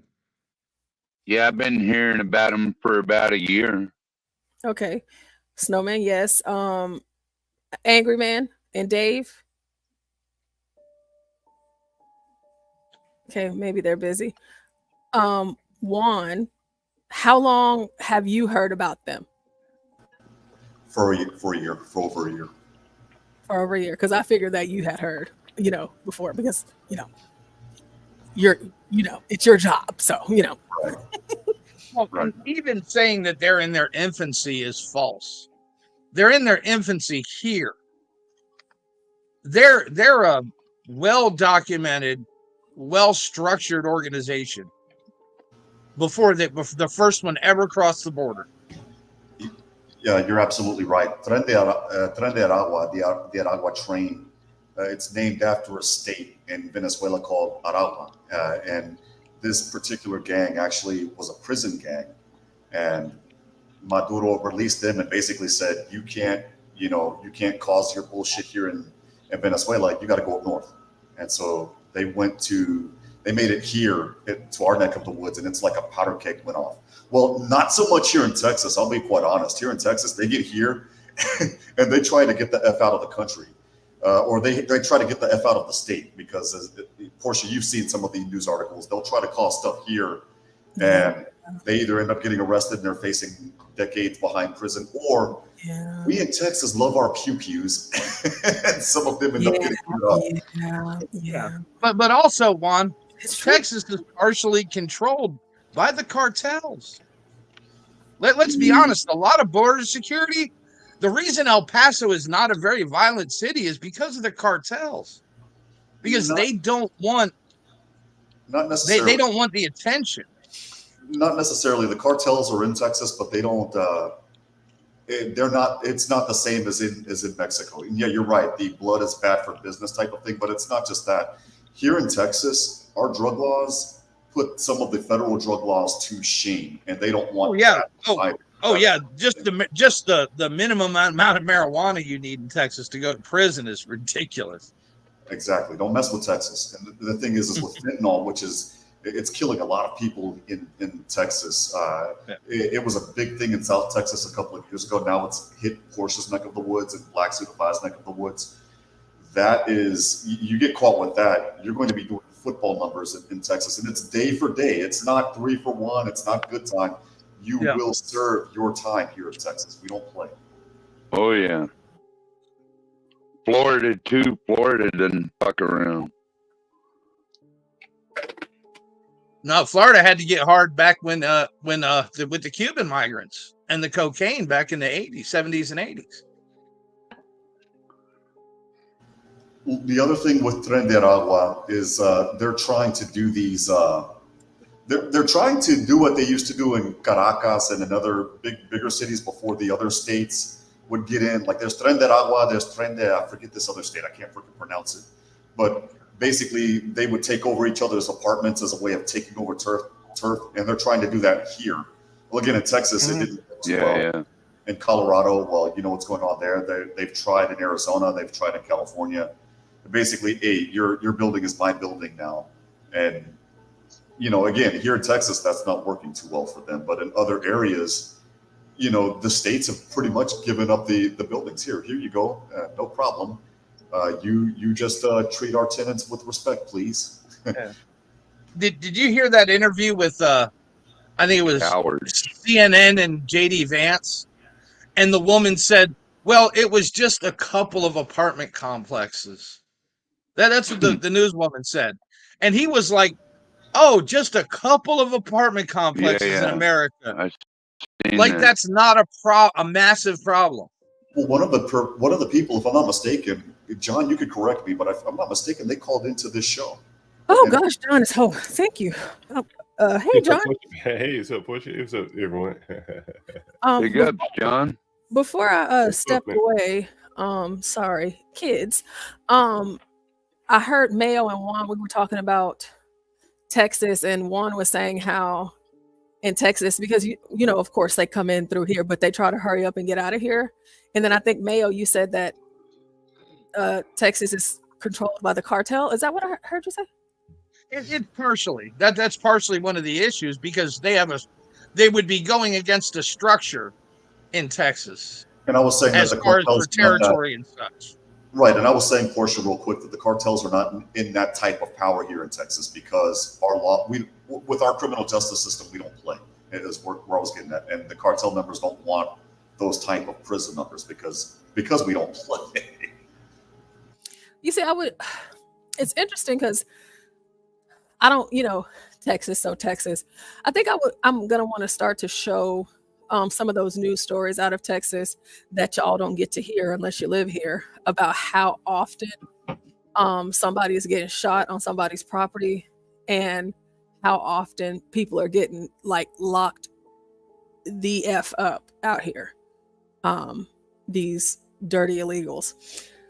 Hey, Portia, do you remember the case? It was an old man. I think it was an old man. Of course I remember that case. I know exactly the case you're talking about. Go ahead. Where the people were breaking in his next door neighbor's house. You remember that? Mm-hmm. Yes. I just knew they were going to charge that man. And I did not know there was a law in Texas books. Like, if you commit a felony, like, not even on someone's property, someone else can shoot you. You know, something to that extends to your neighbor's job here in Texas. John, we can shoot you from anywhere. I can shoot somebody right now, right from the window of my room if I wanted to. No, Portia, don't shoot me. Because you remember, Portia, you know, what was interesting about that case, 911 told him, you don't have to do anything. He went and shocked him. Yeah. Doesn't matter. Yeah, because people don't understand. And you found this with the Trayvon Martin case.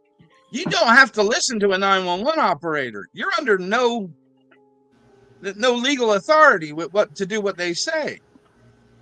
Right. It's a good thing Stanley's not up here because Stanley would disagree with you, sir. Oh, hey, Clue Channel. Hey, Clue. Welcome in.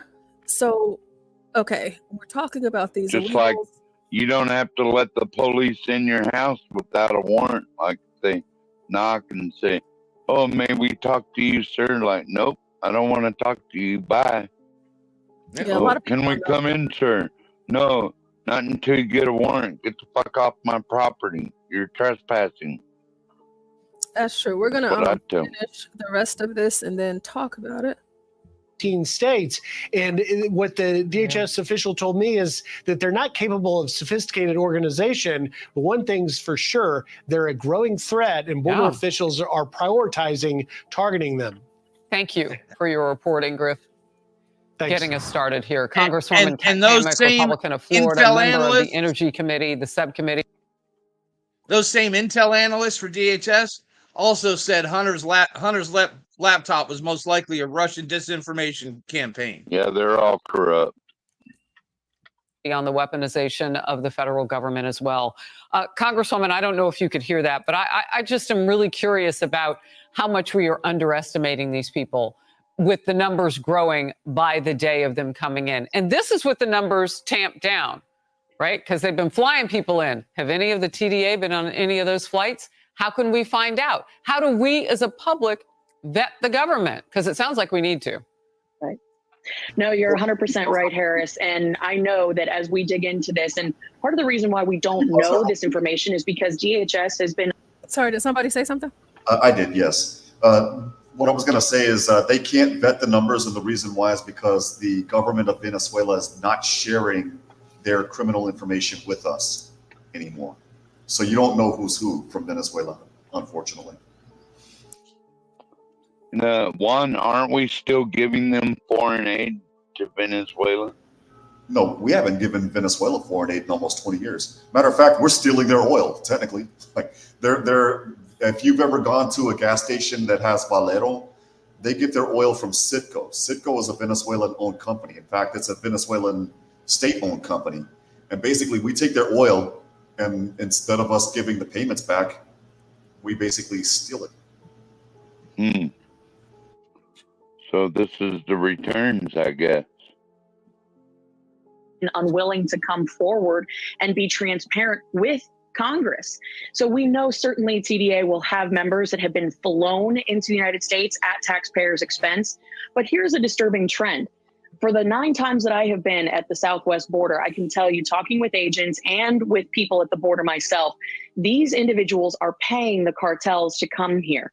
And the ones that pay subsidize the efforts of the drug trafficking and the sex trafficking. And what we're seeing is historically, the cartels would subcontract with American gangs to conduct the drug trade in America. Wow. Now we're seeing an overwhelming amount of people coming across the border to the point where why even bother subcontracting when you can do the business yourself?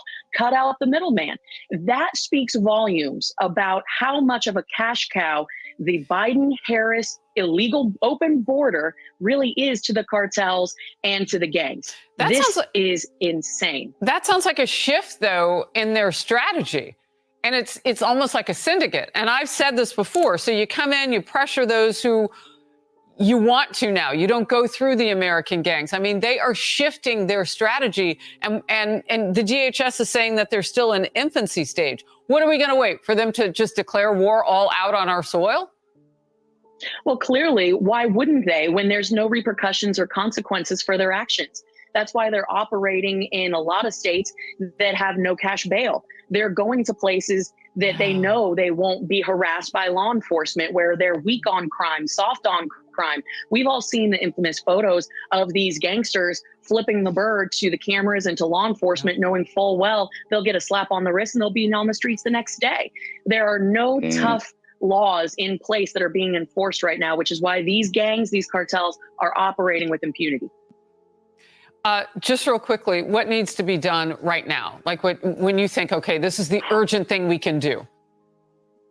You know, I think we need to, 1, enforce the laws on the books. 2, we actually have to get rid of the Soros policies in place, and when there have to be consequences. We need the deportations. We need to get these people out of the country that should have never been here in the first place. There's a long list of things that we have to do, but the catch and release policy, it is literally killing Americans, as we know. And again, that's something you could take care of, the current president with his pen. But he's had 3.5 years to do that. 3.5 years to do it. He put Kamala Harris in charge as the VP. She's had 3.5 years to do it. They're not doing it. Congresswoman, thank you very much. Hey, everyone. I'm Emily. Okay, so with that, I want to ask you guys if you remember this guy before we go off into that. A Venezuelan national dubbed the migrant influencer. Yes, Leonel Moreno. He got TikTok to coach migrants how to live in the U.S. by taking advantage of laws protecting squatters. Hanadoba reports. Una casa en United States. Recent controversial TikTok video, Moreno is telling his followers to avoid living on the streets in the United States. They can, quote, invade empty homes and live there, saying under U.S. law, if a house is uninhabited, it can be seized, referring to squatting rights in our country. That video garnered almost 4 million views. As we have more migrants moving into the cities, more homelessness, we are going to see more of it, more squatting. James Burling is a property rights attorney. But they're talking about all the advantages that you can get from squatting.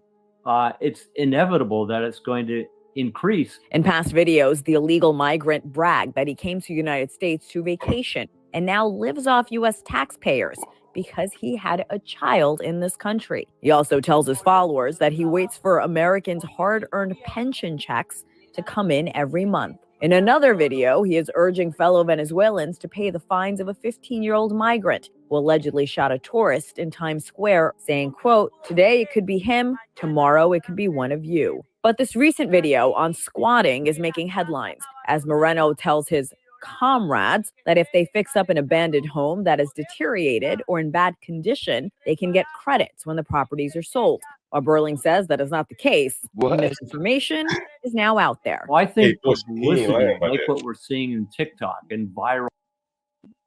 Like, he's not being 100% accurate, but he's not 100% false either. No, he's not. That's right. There's a legal doctrine, John, and you know it. It's called the doctrine of adverse possession. They could legally steal your house. Well, one, I was wanting to ask you about that act that something about 1869, there was some kind of invasion act that Congress passed that is still law that Trump said he would put into effect to take care of these people. Was that like a illegal invasion or like outside armies invading the U.S.? Then we can use the military against them, right? I don't know. That's the thing. That's out of my purview. That's out of above my pay grade. Yes, it's the what's the name of it? It's the Alien Enemies Act of 1798. Yeah, that one. Thank you. So that guy. So we go from, of course, Kamala. Now we have, in her response to Anderson Cooper, he gives her pushback.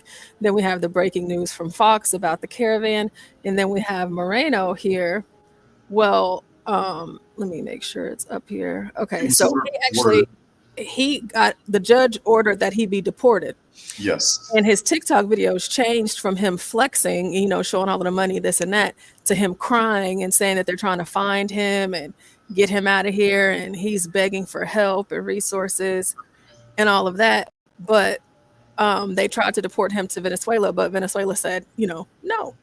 No, but the problem is because he's an absconder and because of what he did under immigration rules, there's what's known as mandatory detention.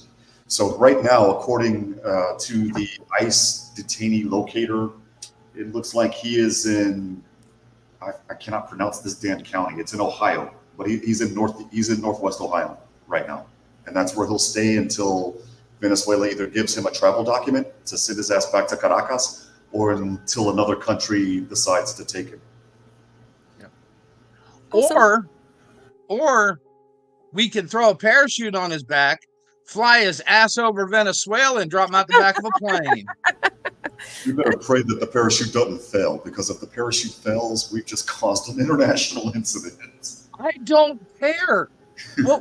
What's the UN gonna do? Write a strongly worded letter? That's literally their power. What's funny though, Portia, real quick, is the hatred that he got amongst the Latino community. And it was hilarious. The moment he was detained, I was scrolling through some of the comments on his TikTok because his wife didn't know where he was at the time, didn't have any information as to where he was going to be at or his court hearings and what have you. And the comments were brutal. No te preocupes, señorita, te lo cuida bien, which is basically, don't worry, we'll take real good care of you. They were real brutal because they knew. They're like, dude, you have people that are coming over here, some of us without papers, some of us illegally.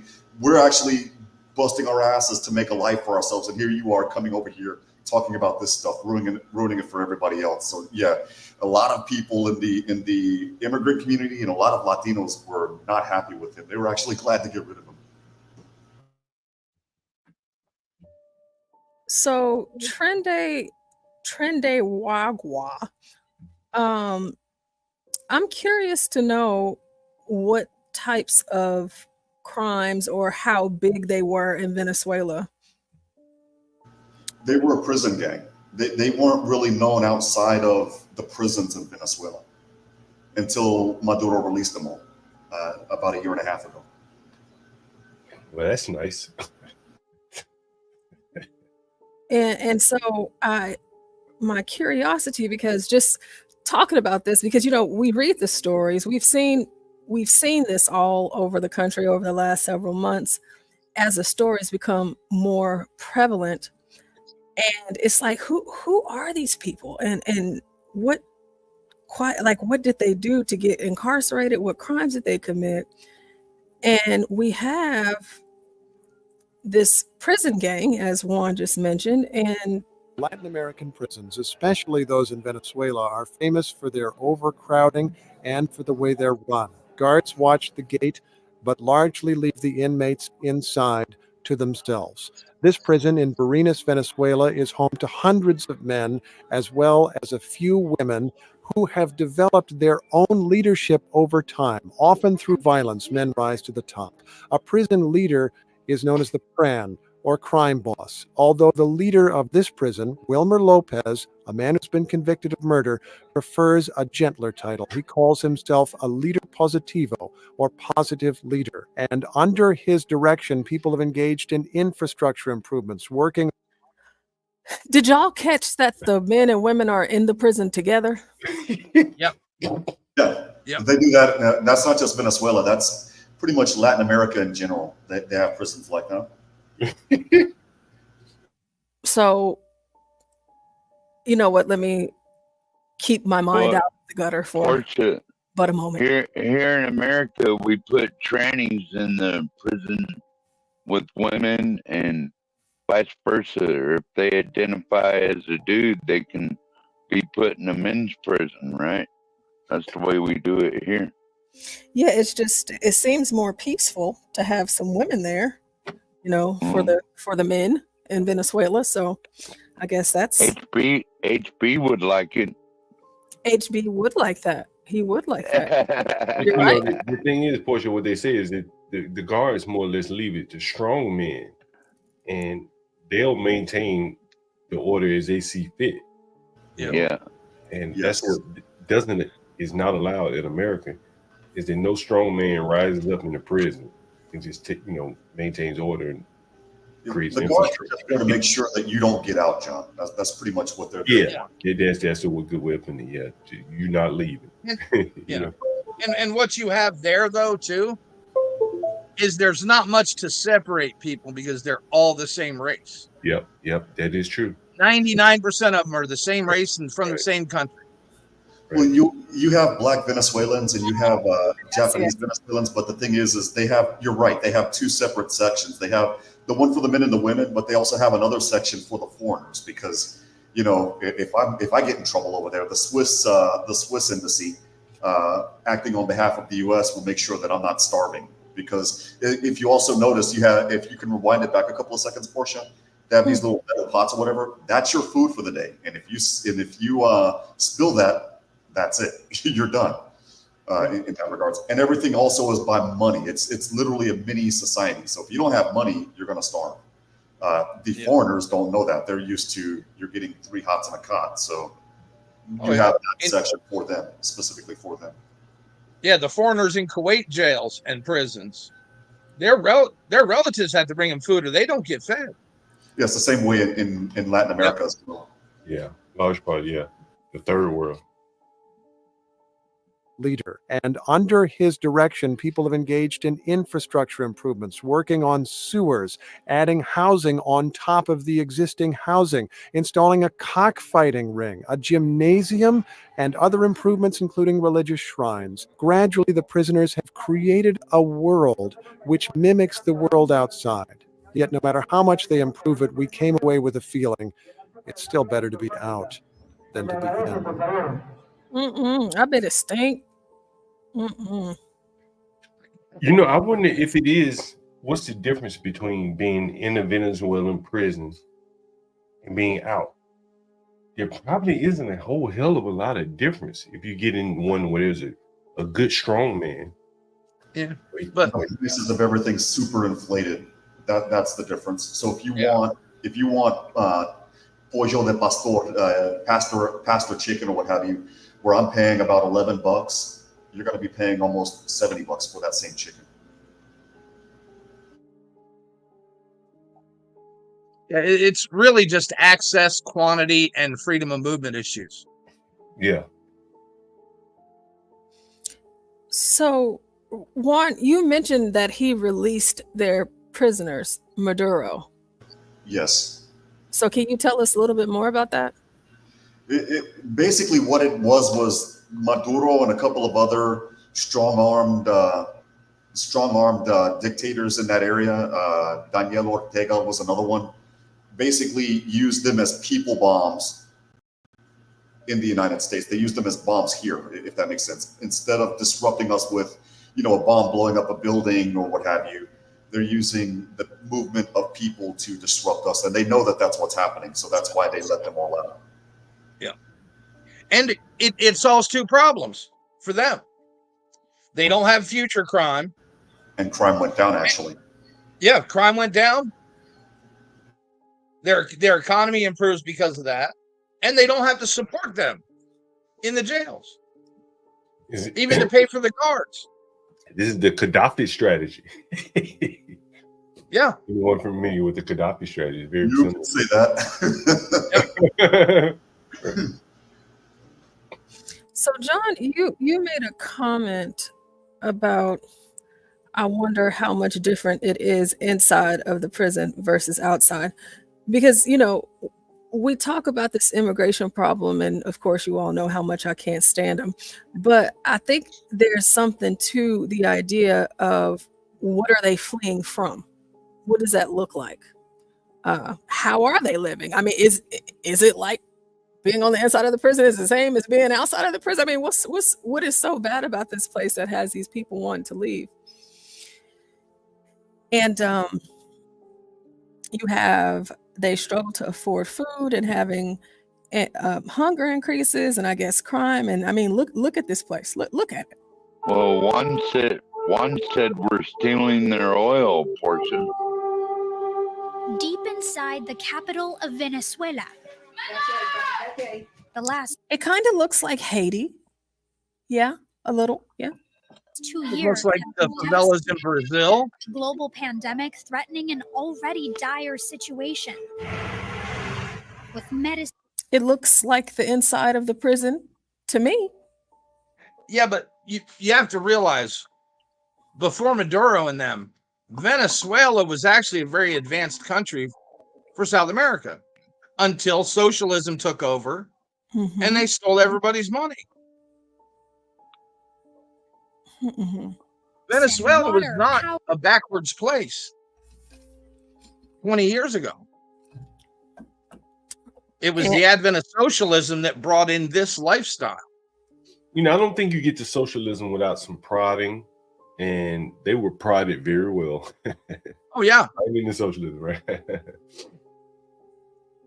Power and fuel shortages, the virus was not Suckered the only into thing Venezuelans more like feared. It's what came as a result. Hunger. Yo por lo menos yo tengo 5 muchachos. Y eso no me alcanza a mí para nada. Every day, Jefferson Gallegos and his wife ask themselves how they will feed their family. Years ago, when he says things were good in Venezuela, Gallegos worked for a national TV network. Today, he takes any job he can get, from working as a construction worker to teaching gym classes and unloading trucks.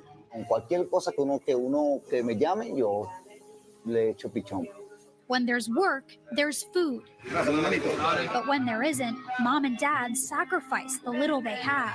Cuando no teníamos trabajo ninguno de los dos, llegó el momento que en ese momento ya mi hija ya había nacido y nosotros dejábamos de comer para comprarle la leche a la niña. In the last year of the pandemic, Venezuela's poverty rate increased by about 9%, according to a recent study. Around 3 out of every 4 Venezuelans now live in extreme poverty. But this isn't just happening here. Hunger is spreading like a virus across Latin America and the Caribbean. A new report by the UN found more than 59 million people in the region are going hungry. That's an increase of more than 13 million people in just 1 year. The hardest hit countries being Haiti, Nicaragua, Honduras, Bolivia, Ecuador, and Guatemala. And while the pandemic has had deep economic and social impacts, experts say the hardest hit groups today faced these issues long before the virus came along. The more poorer families with less resources, but also. So, should we care as Americans about what they're struggling with? Not a fucking bit. Here's what we should do, though, however. We should take notes because the policies that are causing them to, the policies that have put those countries, I'm talking specifically about Nicaragua and Venezuela right now. The policies that have put them in that situation, they're advocating for literally those exact same policies here in the United States. And they're actually, believe it or not, they're advocating to implement those policies now by force. Which is even worse.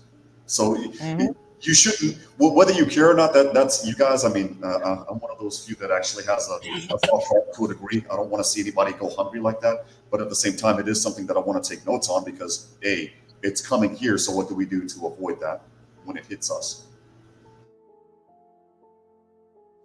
Yeah, because you know, it's the same socialist policy. You know, it seems like, you know, oh gosh, it sucks. I know you're hungry. You live in a shithole.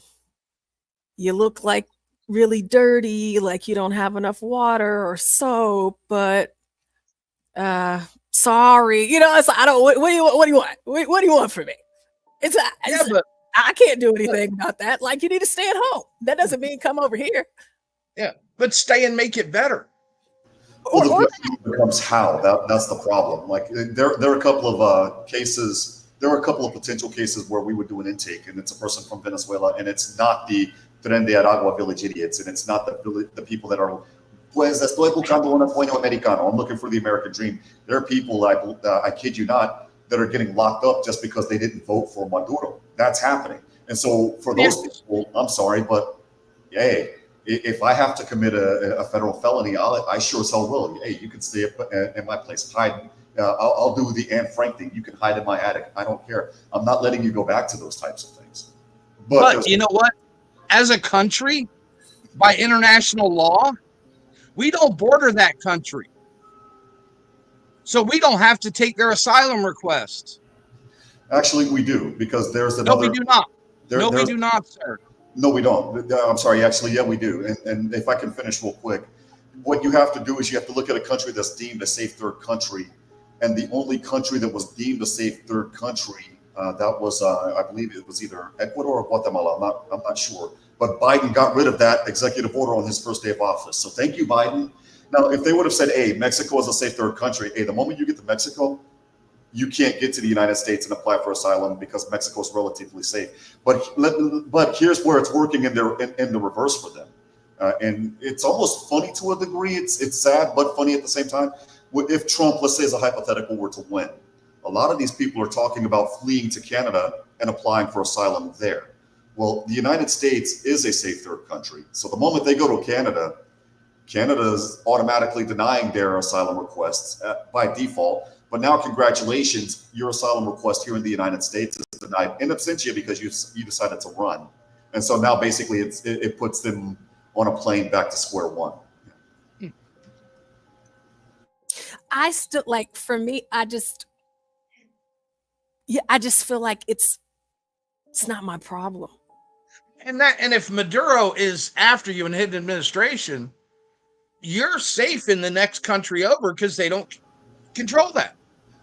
But you're not. So you've literally eliminated. You've taken the danger out. In a perfect world, that would be the case. But I can tell you from experience, I can't tell you how because it would involve divulging privileged information. But I can tell you that's not the case, unfortunately. I wish it were, but this isn't a perfect world, and unfortunately, it's not the case. We choose for it not to be. It's not us. We choose to read in to the international requirement. No, it's not, sir. It's without saying too much, I can tell you it's not us. It's definitely not us. So who is it? If it's not us? Let's say that you're fleeing from Venezuela to Colombia to get to the United States as a hypothetical, but you have a Venezuelan active agent in Colonia Robledo in Ciudad Pacifica in Colombia. And the next thing you know, that particular operative, along with the Colombian government, has you literally right on a bus right back to Venezuela, where you will face charges literally because you voted for Machado instead of Maduro. That's happening. So why is it that you feel like you would, do you feel like you owe, something to the people who are being persecuted by this president? Or, because I would like to get more insight on the comment that you made about, like, you would let them hide in your home. Well, I would let them hide if they had a legitimate claim, is where I was getting at. It's not a matter of me feeling, I guess, some type of way. But if I'm a Republican, as a lot of people know, right? Mm-hmm. If I have to leave because the Democrats, as a hypothetical, I'm not saying this is happening, Stanley, as a hypothetical, if this were to happen, where, hey, you voted for a certain person this year, we're going to throw your ass in jail for 40 years. Portia, I'm running. I mean, and I don't care how far north or south I have to get to in order to be safe, but I'm running because I would rather that than face jail or worse. And some of those people are doing that. The problem, however, comes in when you have people that aren't doing that. They want asylum because they want work. Well, again, like I've said here and I've said on the other channels, that is not a valid asylum claim. Just because you're looking for work, that's not enough. You have to prove that you're being persecuted because of your race, sex, political affiliation, or membership to a particular social group. The fact that they're running because they voted for the other guy instead of Maduro, that's, they're being persecuted based on their political affiliation. So yes, I'm going to hide them in any day of the week. Yeah. So you're speaking in terms of if that were to happen here in the United States of America, not necessarily you saying, hey, I'm willing to. But what's your percentage, do you think, of those? Here? How's the people from other countries here? Well, that's the thing. If it was one person and they're running because of a political affiliation, I'm going to do everything that I can. If it's, again, I'm looking for the American dream, well, dude, I'm just as broke as you are. Sorry. And again, I say that only because if the tables were turned and I would have to flee the United States, I have a friend of mine. I'm not going to divulge his information, but he's told me if things like that happen, you have a place with me. I'm not going to tell you where, but the thing is if he's willing to do that because of who I am, I would do something like that for somebody else because of who they are. And again, what's the percentage of asylum claims that wind up being false or denied? Cases are, whether they're false or not, they're very, very hard to prove anyway. It's not like you walk in and get asylum. It's like a 98% turn down rate, isn't it? It's in the 90s.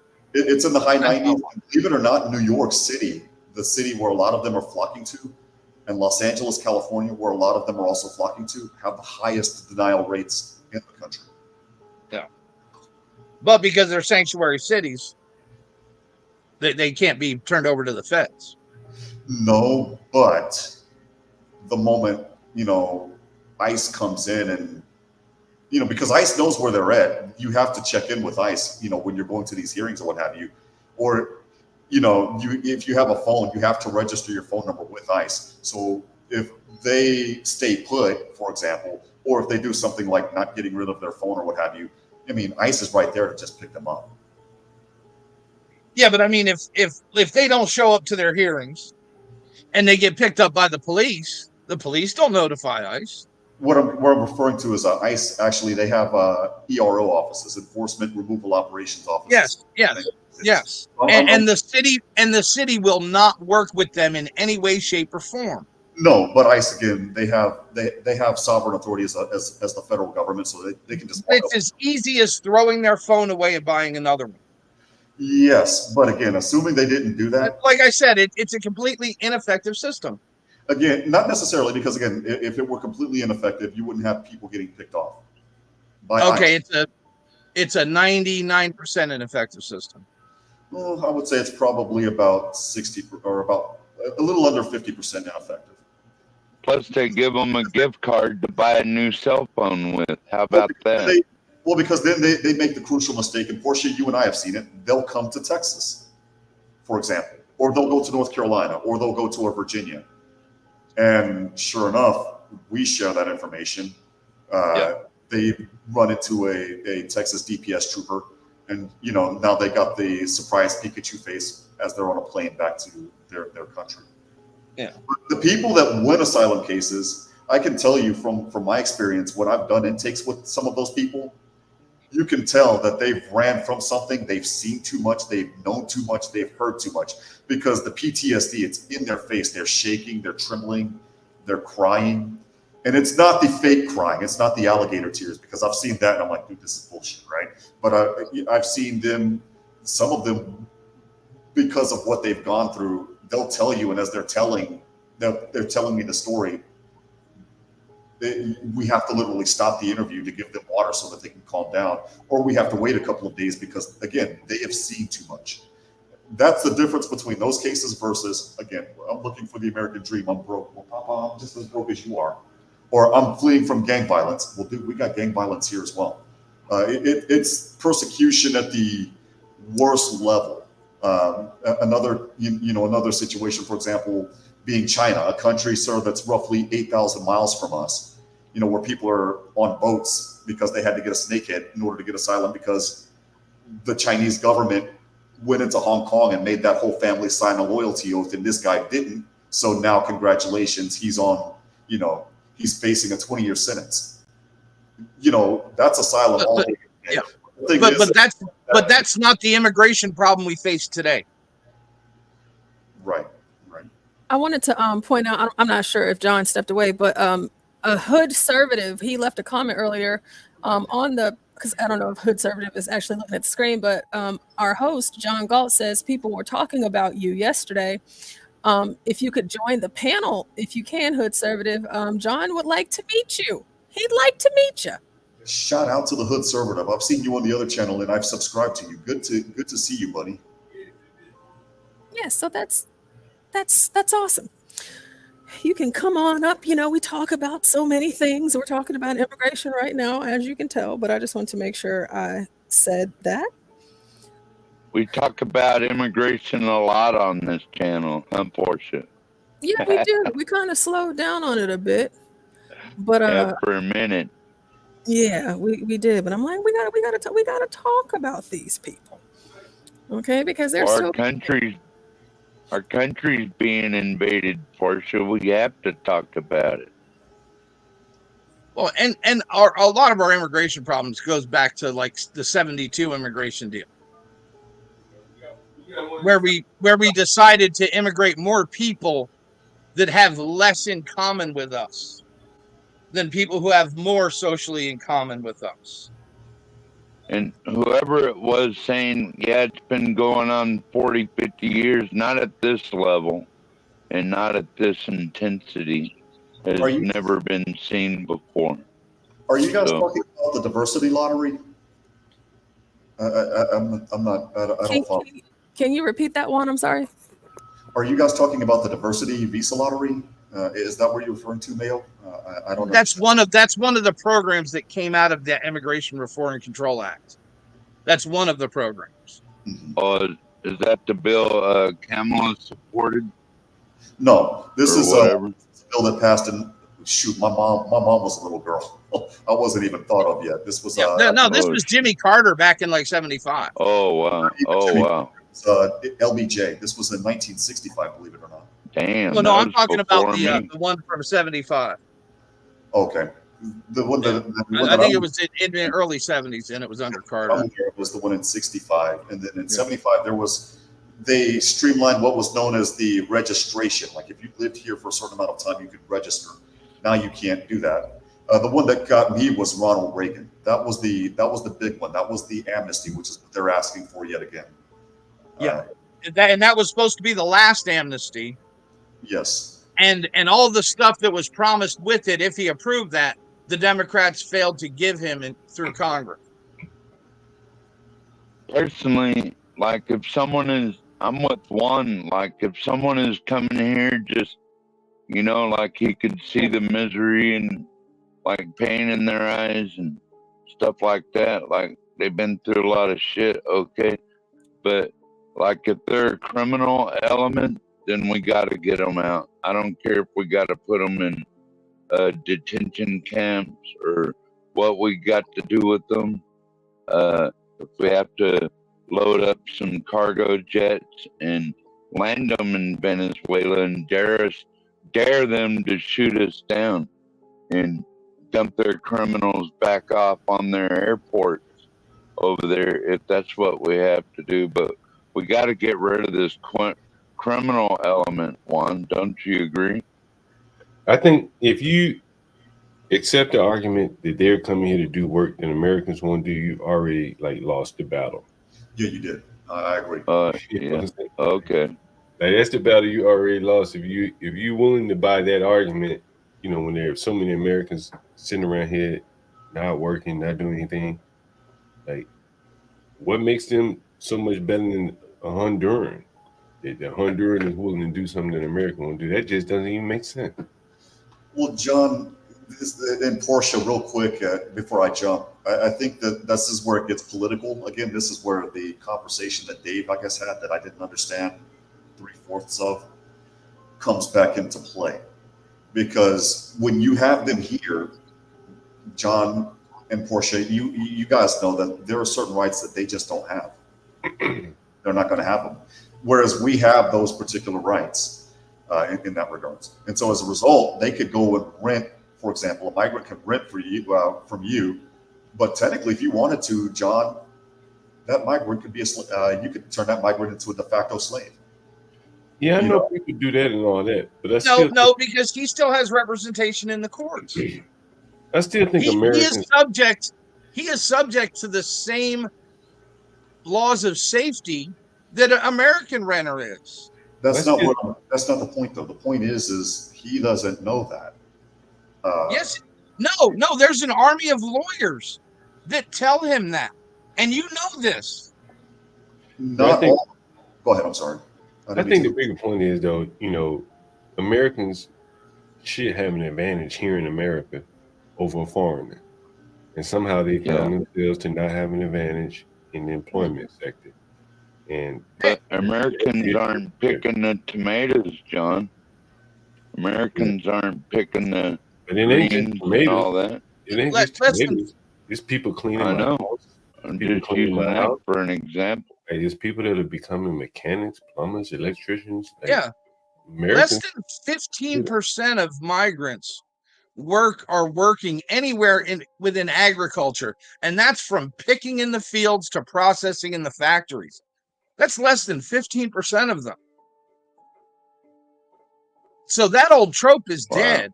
And we used to handle that with visas, where these people would come in during the picking season and go home and recross the border. Well, we still These do. systems existed before. Yeah, we still do. That's the H-1A visa, the agriculture. Yeah, and the apple industry. famously uses Jamaicans, and they willingly go back every year with their pocket full of money, and they're more than happy to do it. Yeah, I agree with Free Zone here. He says, I mean, once you start letting all these people come into your country, the rights talk go out in the window and policy and all this shit. You got people traveling across oceans.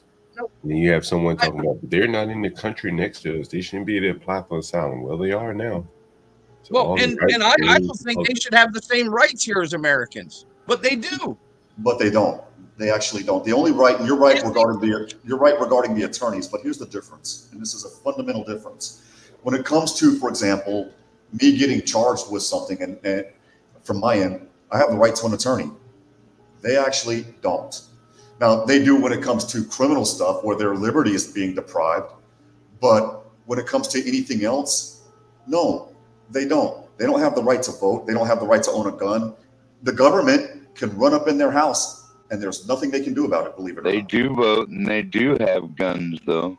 They do, right, but I'm saying that they don't have those rights. No, that's completely false.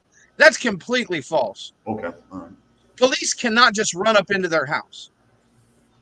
Yeah, they have the same protections that we do.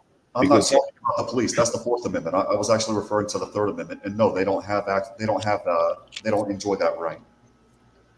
But I mean, many of them are living in blended households where there are some Americans, so they are protected under the umbrella of, well, I live in the house with an American, so that person has whatever these search and seizure rights are.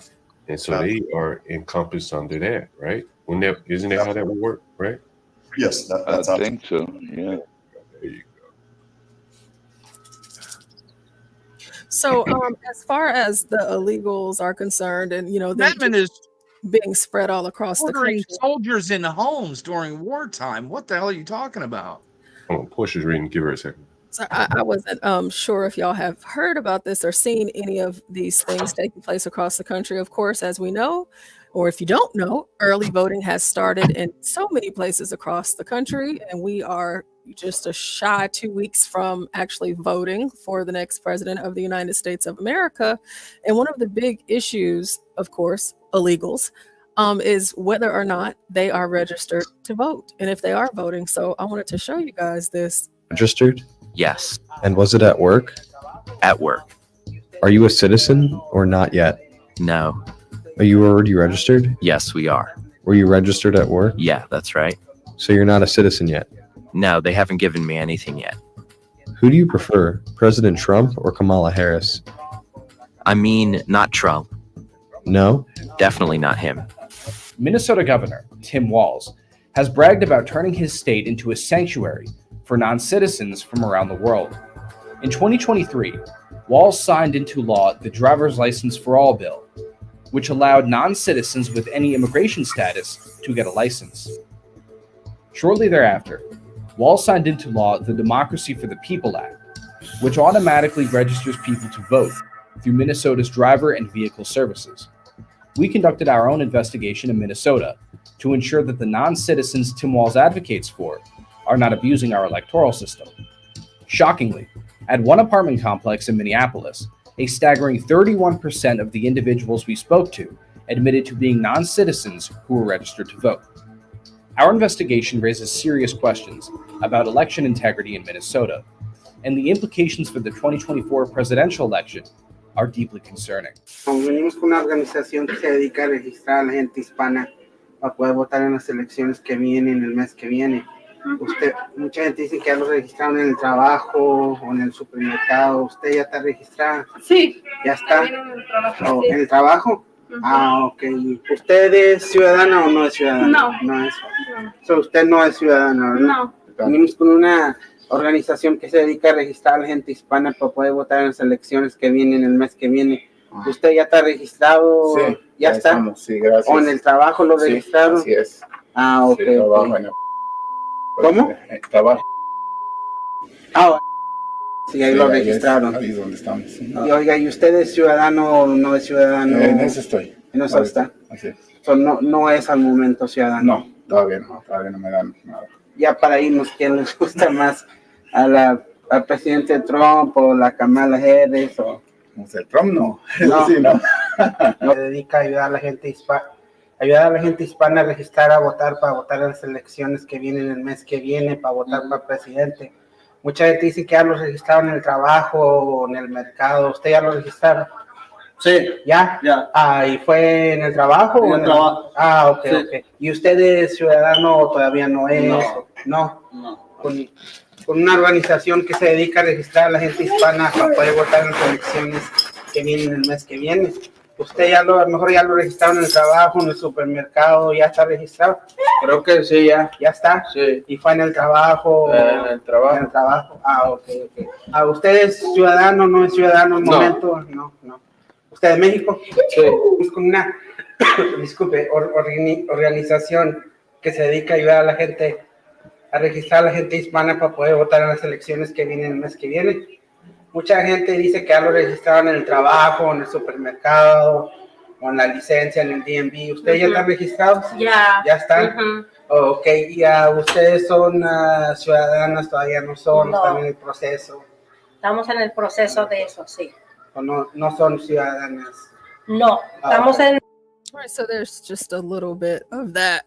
So, you know, there's different people going all across the country doing like their own little, you know, personal private investigations like this in this video that I just showed y'all a few minutes of. So one thing that's been on the topic of conversation is, are the illegals voting and should they? And of course, I mean, how would you know if they are? And I've seen in different stories, and even here in Texas, I've seen where they've checked the voter rolls, and they've seen that a lot of people that are not citizens have been registered to vote and have voted. But what are y'all's thoughts on that taking place in the current election? Yeah, I think they'll be voting. I think the software will automatically register them to vote, kind of like what happened in California. Yep. And they'll be on the voter roll. And they may try to clean it up and kick them off, but how do you kick them off? Once you dirty up the rolls, how do you kick them off? And this is why the Democrats are 100% against voter ID. Because they know this is their strength. Well, they say that voter ID is racist. Yeah, why? Because black people don't know how to get IDs? Of course That's not. what they say, right? I don't have an ID, Mayo. Good. You don't know where the DMV is, do you? I don't know how to use a computer either. It's literally the most racist shit I've ever heard anybody say in politics. That black people aren't sophisticated enough to figure out how to get a driver's license. Or even a free ID, not even attached to driving. It's crazy. Do they do that with the Hispanics? I don't know. Do they do what, John? Do they make the same argument that they don't have ID as the blacks? I've never heard them make it in that. All I've ever heard is it's racist against black people. Did you ever, Portia, did you ever see that where they asked white liberals and black people in New York whether they know how to get a driver's license or not? Yes. Oh, yeah. I definitely saw that. And like the black folks, they were like, what? What are you talking about? Because I don't know any black person that doesn't have an ID at the very least. I mean, they might have a license. It might be suspended. That's true. But they have one. It's still ID though. Right, they still got it. You can't register to get social services without one. Well, if they can get driver's license, they can do all that shit, right? Yes, but there's a group in America that believes black people don't have those capabilities. And that's why we can't have voter ID laws. Well, I think the bigger deal is that the blacks were willing to go along with it. That's just, again, it's like the black politicians are 100% for it. You know, I haven't heard one black politician or black person just say, we have IDs, stop saying that about us. They keep saying it, or allowing it to be said, because I guess they benefit from it in some way. So they in the club. Yeah, they in the club. They getting invited to the right barbecues and parties. I mean, if you want to talk about sellouts to your people, it's them. It's Al Sharpton. It's Jesse Jackson. They the sellouts to your people. Oh, well, you know, black folks don't think that. They're fighting the man. No, they're fighting for the man. I didn't get to show this earlier, but we talked about this a bit, John. Oh, yeah. And this is Jessica Jackson out of Chicago, and apparently she has some words for Mayor Brandon Johnson. They fed up with him, huh? Yeah, And I hope she goes full ghetto. I hope she goes full ghetto. It is my hope. I hope so. You're running the city to the ground. We've asked you over and over again to stop with the spending. We've told your cronies to stop with the spending. They won't stop you. They're letting you run ragged in here. They're letting you run the city through the ground. They won't stop you. So because of that, you've given us no choice. We got to go to the federal level. We got to go to Donald J. Trump. That's right. He's made it clear what he's going to do. See, I got to have some help. I can't let you and Cook County and the city take what my mother worked for and left for her children. Just because you feel like it, just because the Democratic Party think they all that, like they untouchables. This is America. You bringing these people over here that's from socialist countries and all this and that, and y'all think y'all gonna run that here. Black America said, no, you're not. No, you're not. The true white Americans are saying, no, you're not. The true Latino, the true Asians are saying, no, you're not. I'm telling you, Brandon Johnson, from my heart to yours, Trump 2024. No more blue, no matter who. That's right. Donald J. Trump. Trump 2024. He gonna stop the bleeding. He gonna deal with this sanctuary city, and he gonna help us get you out. Yup. Get anybody out who roll with you. Right. You think they gonna tear up Chicago? Right. Y'all getting out too. This is our city. You can sit there, think like you acting like you ain't paying attention, acting like it don't apply to you. Oh, yes, it does. You ain't untouchable either, Silverstein. We coming for anybody who ain't about Chicago. That's right. Got that? That's right. 2024, big baby. That's right. Go red! Go red! So, John, the question that I asked earlier, because, you know, we were talking about the National Gun Memorials and all of the crime, you know, that happens in Black communities across the country. So they've, of course, Black people have been voting Democrat for forever.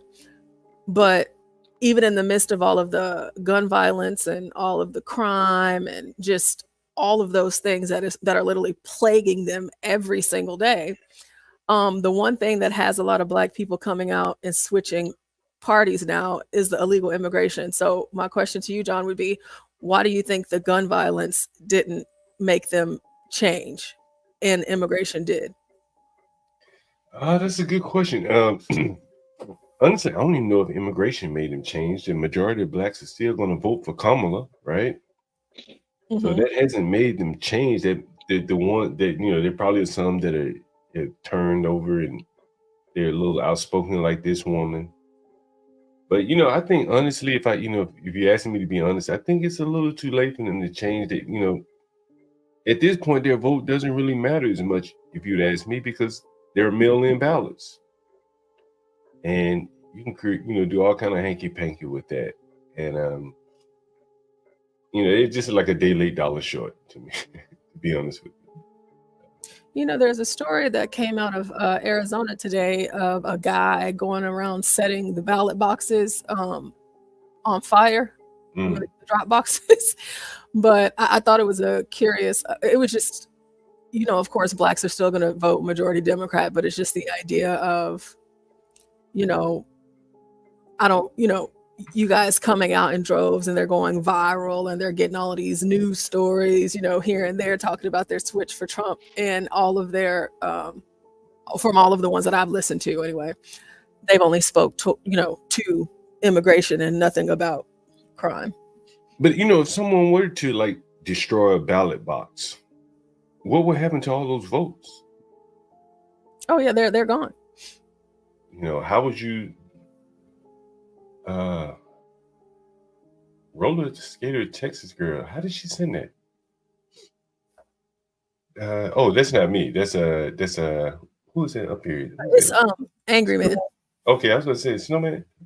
I was gonna say surely they didn't do that and not tell me. Okay, congratulations, Snowman, by the way. Yeah, congrats, Snowman. Let me put it up on the screen here. Out here doing big things. Yeah, I think the mail-in ballots, you know, they are it's like the Democrat get out of jail free card. I think unless it's like overwhelming, they can always pull it off. And yeah, that's my pessimistic point of view. So, John, are we basically saying it's already rigged? I'm saying it can be rigged. I ain't saying it's rigged already, but it can be rigged. You can't deny that. With all these illegal immigrants getting registered and driver's licenses and automatically registered to vote and all these massive mail-in ballots getting mailed out. I mean, it's crazy. They're trying to pull another COVID, but I'm not sure it's going to work this time. I hope it doesn't work. I feel like it will for some You reason. think it will? Yeah, for some reason. I mean, there's so many stories that I could like go over with you guys about all of the election interference that is taking place already. And you know, Donald Trump, he always says too big to rig, but you know, voting machines have been down. That some states have already come out and said that they're going to extend their counts for 2 weeks after. 2 weeks? What? 2 weeks. Yeah, I mean, they're all over the place, and it's like, what does that look like? You know, so I feel like even the whole too big to rig, I feel like they're still going to. How can you just extend a voting date for 2 weeks? How in the hell can you just do that? I mean, just unilaterally say we're moving the voting date up 2 weeks. Probably move it back 2 weeks. Probably move it back 2 weeks. I'm trying to find. I had it pulled. Give them 2 more weeks to vote, right? Basically. 2 more weeks to do something for sure. That's fucked up. Let's see here.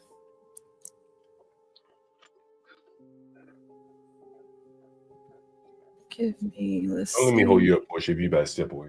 If you need to step away. An election Figure out to get the results on the same night, maybe 2 days later, a week later. What are your expectations? Well, I hope to get the results that night, but that may or may not happen. And last time it took more than obviously one night.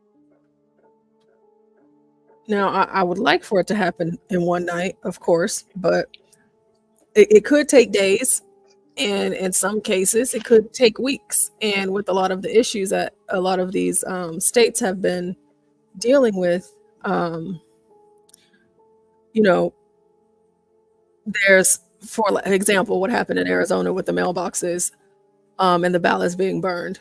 Whose ballot was it? You won't. I don't know. How do you know? How? Yeah, like, you know, how do you contact these people and notify them that their vote was destroyed?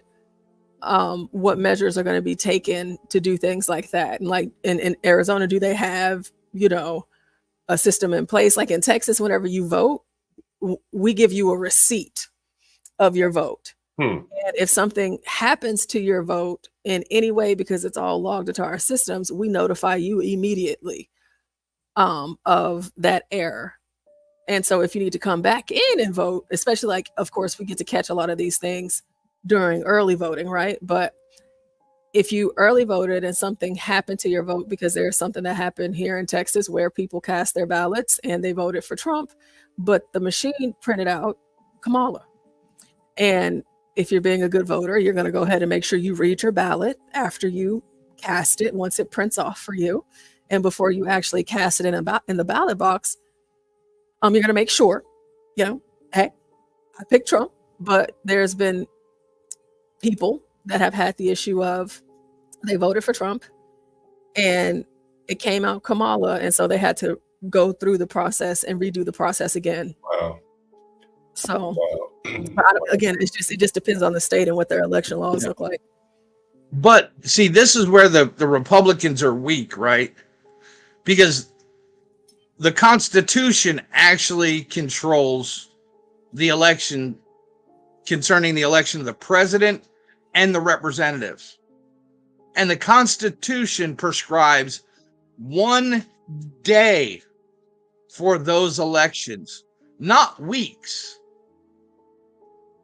1 day. Yeah, and that would end all this mail-in ballot crap unless you had a medical reason to not be able to visit the polls like it used to be. I think you got the constitutional part. Or in the military serving overseas. We can't send voting booths to military bases?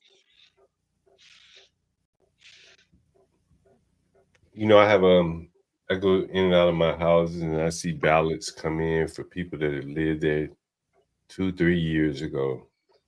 Mm-hmm. And I say, man, I could just mail all these ballots back in. Yep. Vote for anyone. I could probably skew the local election for sure. Local elections are usually decided by what? 150, 250 votes, 1,000 maybe. Or less. Right? So few people vote.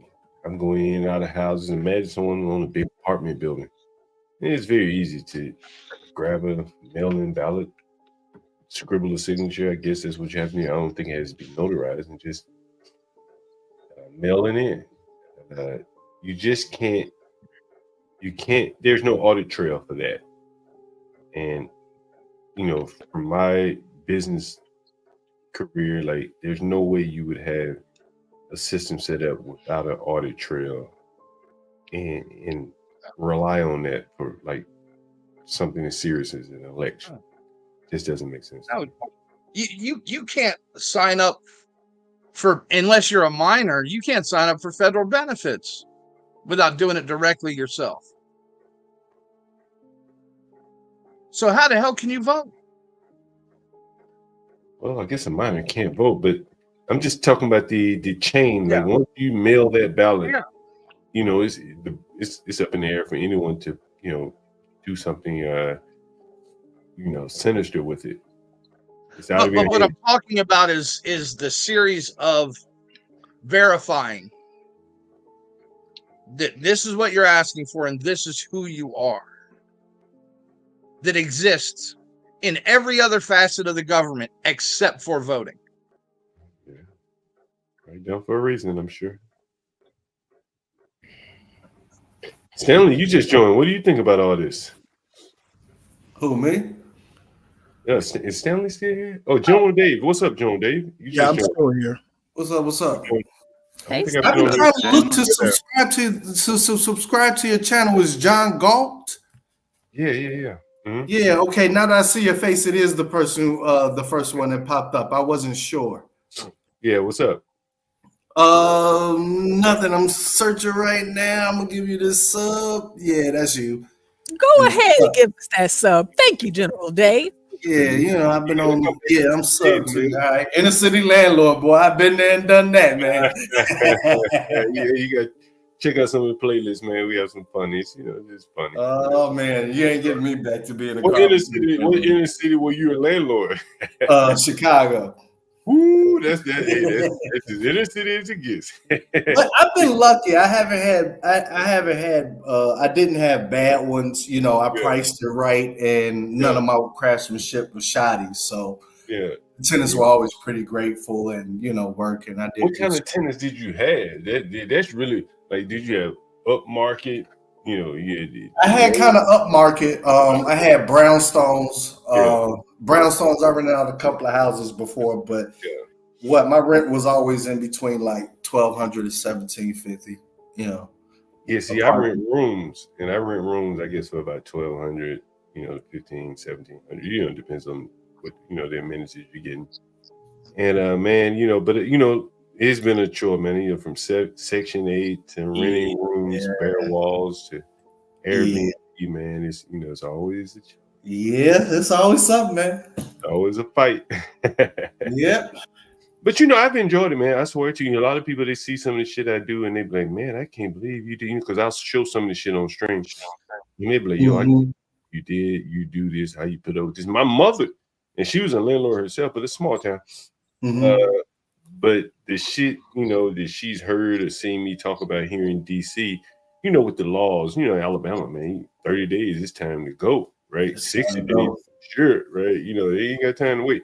But up here, man, it's different in Chicago, boy. Yeah, any of these big cities, man.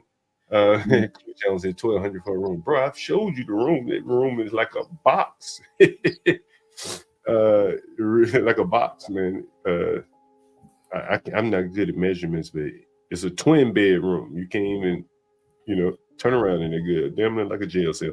But anyway, yeah, my mother, everyone, all my friends said, man, I get the hell out of that business. But, I enjoy it, to be honest with you. I enjoyed it. Yeah, I definitely enjoyed it. I enjoyed it, but I'm waiting for my my boys to get a little bit older and let them do all the heavy lifting. You know how that go. It's the best lesson that can be learned in life, bro. Yeah. I think being a landlord is an experience. Depending on your clientele. I think if you're dealing with high-end clientele, you still get ability, the good ability experience. But it's unlike anything else in, any other profession. I think the closest may be a police officer. You're going in and out of people's houses and shit, I couldn't do it. I couldn't do a police officer, boy. I guess I'm saying like a social worker, maybe you're seeing the underbelly of how things look. Yeah. But the landlord, man, you're talking to these people, you may see them present very well on the outside, but inside their home, it could look like, hell, Yeah. Yeah. They could be making who knows how much money. It doesn't really matter sometimes. It don't matter what I started to do, because with your first place you put all your work into, you make sure every nook and cranny's perfect, then you get in and you want people to be super pristine. I think after a while, the only thing I cared about was if people had food out, junky food, and just regular damage, because only thing I cared about really was, food to give me rodents.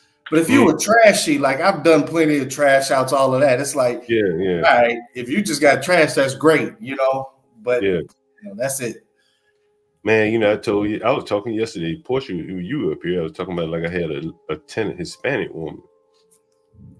He didn't throw out the baby diapers, man, brought in the rat, ate up all my appliances, bro. Rats eat wire and shit. They have to keep chewing on something for their teeth. Yeah. Ate up all my appliances, man. Everything gone. Refrigerator, stove, washing machine. And so, I kind of want them to be clean, But you can't tell, like you said, you can't tell until they're in there. You can't tell, bro. They show up looking nice and clean, Air Jordans on, and then they move in the house. Totally filthy. Pit bull or some shit like that. You just never know, Man, you definitely get to see the soft underbelly when you get to peek behind the door. Oh man, when you can come in unannounced like I do. Yeah, I never did that unannounced, because it was like, all right, I know who you are anyway. You can get this clean by the time my check-in is. It wasn't that bad anyway. You do Airbnb or something now? Nah, I don't do anything. So it's a situation. I got divorced, and all that got split up. But my family good. It worked out to the point where it's like, all right, I gotta wait. I'm not gonna bother him, like that. So I'm in a sweet spot. Yeah, but I just went back to, because I got degrees. I used to do carpentry, and I'm in finance. Okay, you did carpentry. That's what you need as a landlord and shit. So did you say you from Chicago? You in Chicago? Yeah, I'm from Chicago, born and raised, man. You in Chicago right now? Yep. Well, I'm in the suburbs. My mom, you know, I'm around her right now, but nah, I live in the city. So you just saw that video then, huh? What? Oh, from the beginning, I've been in and out today, but I've seen anything you're gonna play about Chicago, I already know about. Yeah. You know, the blacks are getting a little angry about the migrants in the, you know. Yeah. Well, what's going on there is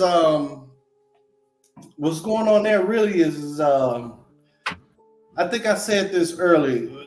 There's two parts to it. About a decade ago, right when I guess right when Obama first was doing his run, that's more than a decade. They had a huge budget deficit in public schools, and they literally balanced the whole budget off of it's not even a generation, an age cohort of African American kids. And like everybody was, you know, this was like 300 million something. So they closed down a ton of schools. I think it was Gramier Elementary. So we knew the target group that was going to be affected a decade from then. And, you know, everybody was protesting, petitioning, you know, I think the president, you know, the board president lost their jobs, all of that, right? And then, you know, a decade later, you know, everybody's like, why is this crime spiking? And the people who know is like, duh, this is the same age group that y'all sacrificed, right? And so when it came to this, we got to go all out to spend all this money for the migrants. It wasn't so much that, oh no, we don't care about it, nothing like that. It's the fact that y'all just balanced the budgets on the back of our kids saying we ain't got no loot, and all of a sudden here's the loot. And then to make matters worse, they would try to lie and say, nah, this isn't, we're not spending city money, we spending the feds money. And you know, that was all blown to shreds when he had to come up and say, all right, we're $500 million in debt and we can't balance the budget. And everybody's like, well, can you tell us what it's for? And we already know, and he has to say what it's for. So, you know, it's a horrible situation with it like that, but you know. What do you think about all the migrants coming to Chicago then? How do you think it's all gonna play out? I think that it's not, a lot of them ain't gonna stay because you know, they do all of this in the summertime. You know, like they'll have these what was the most recent thing? Didn't you make it to the last one? Huh? Yeah, the last one they were saying they made it, right? Huh? They made it through the last one, right? Yeah, barely. Barely. Shit. A lot of people barely make it, but they make it, right? I don't think that you make it the first time, you feel confident you can make it again. Nah, it's not like that here. So the only reason why there's more of an interaction between the issue in the African American community, one, they open up the centers here and stuff like that. But even when it closed, the fact of the matter is that you know, Chicago's a segregated city. You know what I mean? We rep all our nationalities loud and proud. You know what I'm saying? We're not going to be all of that, oh, you can't be who you're supposed to. Nah, we rep, everybody rep. I mean, every nationality. We got everybody, and we all rep. You know what I mean? So what I've heard is that, you know, our strongest Hispanic community is the Mexican American community, you know? And you're not just finna just walk up into their shit and say, hey, we all is one, we're gonna take some of your stuff. So half of what you're seeing is they got nowhere to go. They got nowhere to go, and they wandered into the wrong territory. You know what I mean? And you see a lot of these reports, but the people who actually live here, you know, we look at the report and I'm like, wait a minute, that building's right there. I know for a fact that that's so-and-so nation headquarters. There's no way possible. So the outside world, they'll believe in these stories, but everybody here in Chicago, they'll be like, nah, I don't believe that. And then they'll do a news story the next day to say, hey, they were lying on TV. But nobody. You know, we had a YouTube streamer, Chicago Hustler Master. He came up in. And, the one who drive around in the I always watch him. He come up here regularly, you know, and I'm subscribed to him. I don't know how it popped up on my feed, but I subscribe to him. Yeah, he comes up, man. He, you know, fairly regularly. We like to hear a little feedback business, man. You know, selling business out on the streets of Chicago. And he said like the Venezuelan took over a block, 63rd and King or something. Something he said. I can go back and look it up. But No, they didn't. That is why a you think he said that? Because he's relying on news. Like if you look at all of those little news footages, you know, they got one dude talking about I was an ex-gangbanger and what's going on. But when you really look at it, it's nobody outside. And he's always saying like it's in the afternoon, you know what I'm saying? They ain't out here yet and all of this. And you know, most of the Chicago people, you know, if you say 63rd and King Drive, there's no way. Like if you knew what he's saying, you wouldn't even listen to the story because it's like, well, there should be a major war going on with the National Guard coming out if that's the case, because that's literally a gang headquarters. Like not just a little one, but one of the top 3 in the nation. So, you know, things don't add up. And so, you know, you just pay $200 to anybody. Like, honestly, you pay me $400. I tell you, they invading everything for you. Well, when you pay him, he said it on his own volition. Do you remember whenever whenever Chicago Hustle Master told that story and HB didn't believe it either, yeah.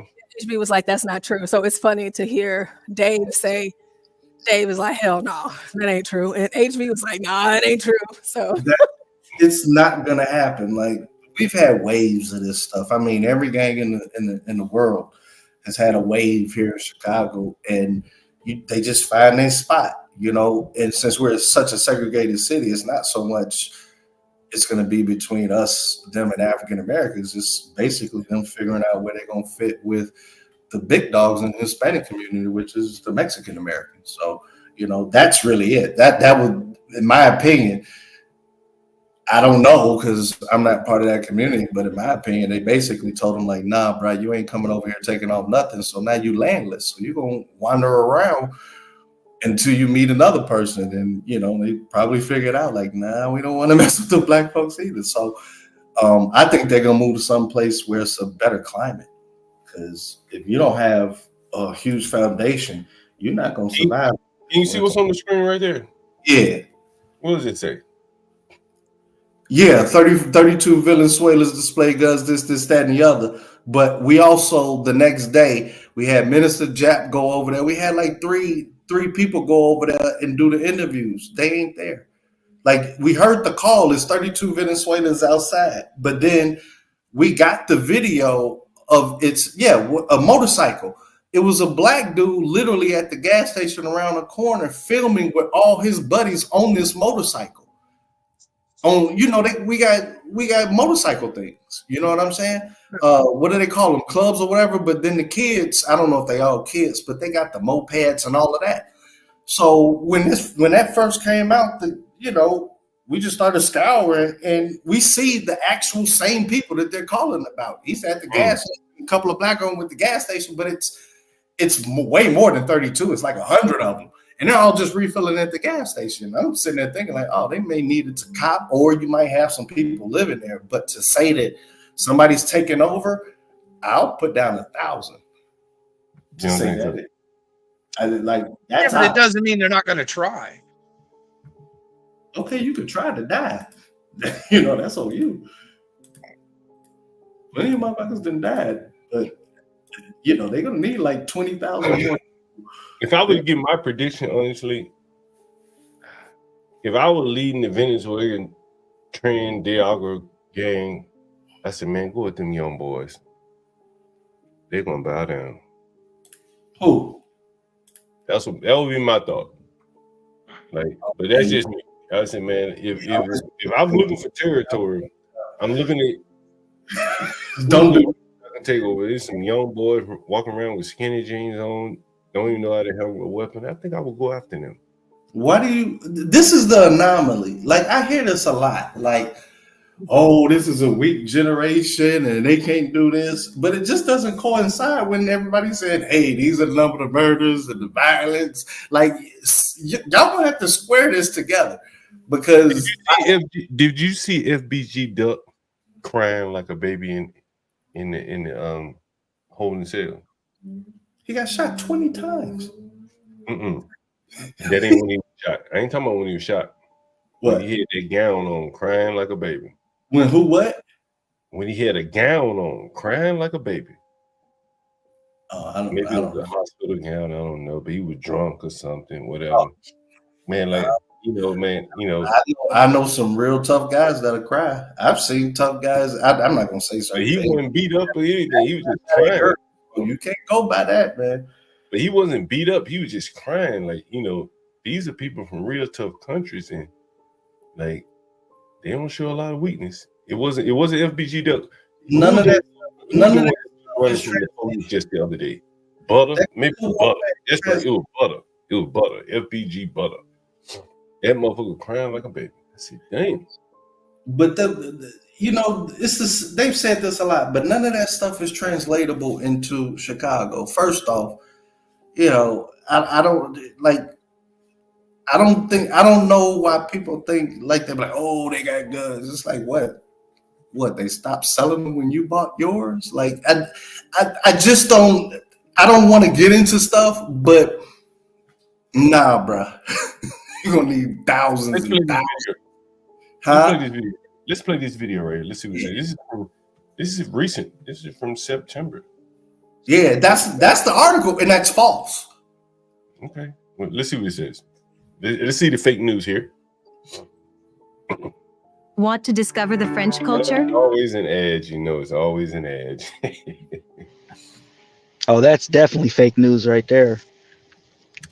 Who said that? Monkey? Nah, it's Free Zone, man. What's good? What's good, John? What's good, everybody? How you find me, man? Okay. All right. What's up? Yeah, Free Zone good. Oh shit. Man, Just you hit that notice they bad button, that man. price to Paris, boy. Lou, what's up, man? What's good? What's good, Stanley? Nothing much. Good to hear from you. Yes, sir, man. You have a channel? Yeah, I got a channel. I'll be dropping. I haven't posted in a while, but I just post little clips of people doing wild stuff in the community. That's all. Regular cool. Man, we were talking about a few people's channels yesterday, and then who was it? Who was it guy? Hood? Was it Hood Conservative? Came up. Conservative. Yeah, man. And he was in the chat, and I was hoping he would come up, but maybe next time. Who, Hood? Yeah, Hood Conservative was in the chat. Oh yeah. I would just reach out, or next time I'm on one of his, I let him know. It must have been just he was busy, but he out there. I saw him in the chat. So, man, I got a little bit of house cleaning. I don't know if is NYC Majestic here. Is he in the audience? No. We 16 minutes anyway. 37 people in total in the audience. A couple. Yeah, I hit your like already. Handful of people from Angry Snowman. We appreciate the people there. Hope you subscribe and come back again. And for those of you that never checked out Angry Snowman, feel free to check out Angry Snowman. You can kind of get an idea of what he would be talking about, I would imagine, just by the name of just angry babble by Mr. Snowman. I can appreciate that. A lot of these white men are just taking up the ass, not even saying anything. I'd much rather them speak up for themselves instead of just taking up the ass, And so I appreciate that from like the snowmans of the world, Man, speak your mind, man. Don't be cucked by, what's going on out here, Right. You got to put it all in your line, You can be white, just don't be a white cuck. Don't be a fucking cuck, motherfucker. You're cooking. Damn, what were we talking about? Oh, I was going to ask you, man, since you're from Chicago, have you ever watched Kelsey Grammer in Boss? Nah, I don't watch a lot of TV no more. It's an old show, man, but it's definitely worth watching. Boss? Are you talking about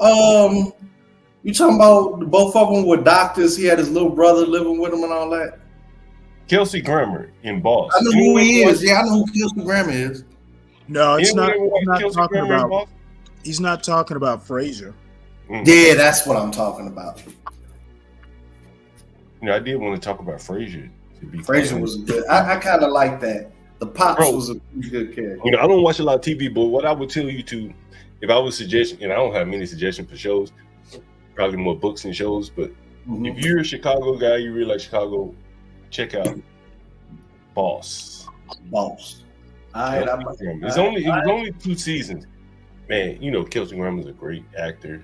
I don't know what you guys think about Kelsey Grammer, but I like him. I think he's a great actor. And anyway, I think you'll like it. All right.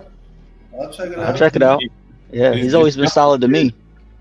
It's very Chicago, though. You know what I'm saying? Very Chicago.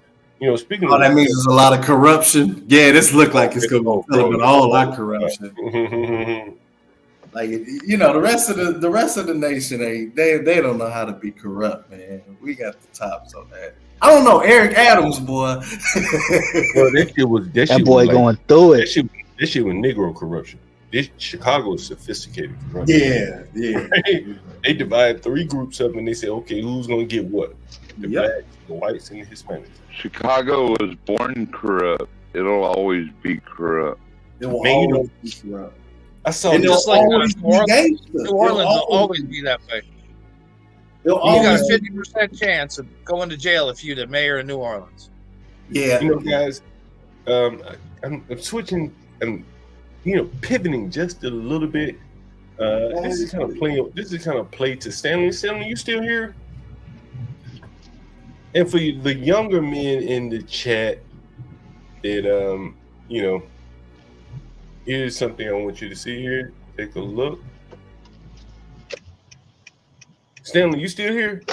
Yeah, I'm still here. Okay, this is perfect. During the Cheers years, I have a memory of getting angry at you once. Yeah, you came and told me that one day. And it's stuck in both of our memories.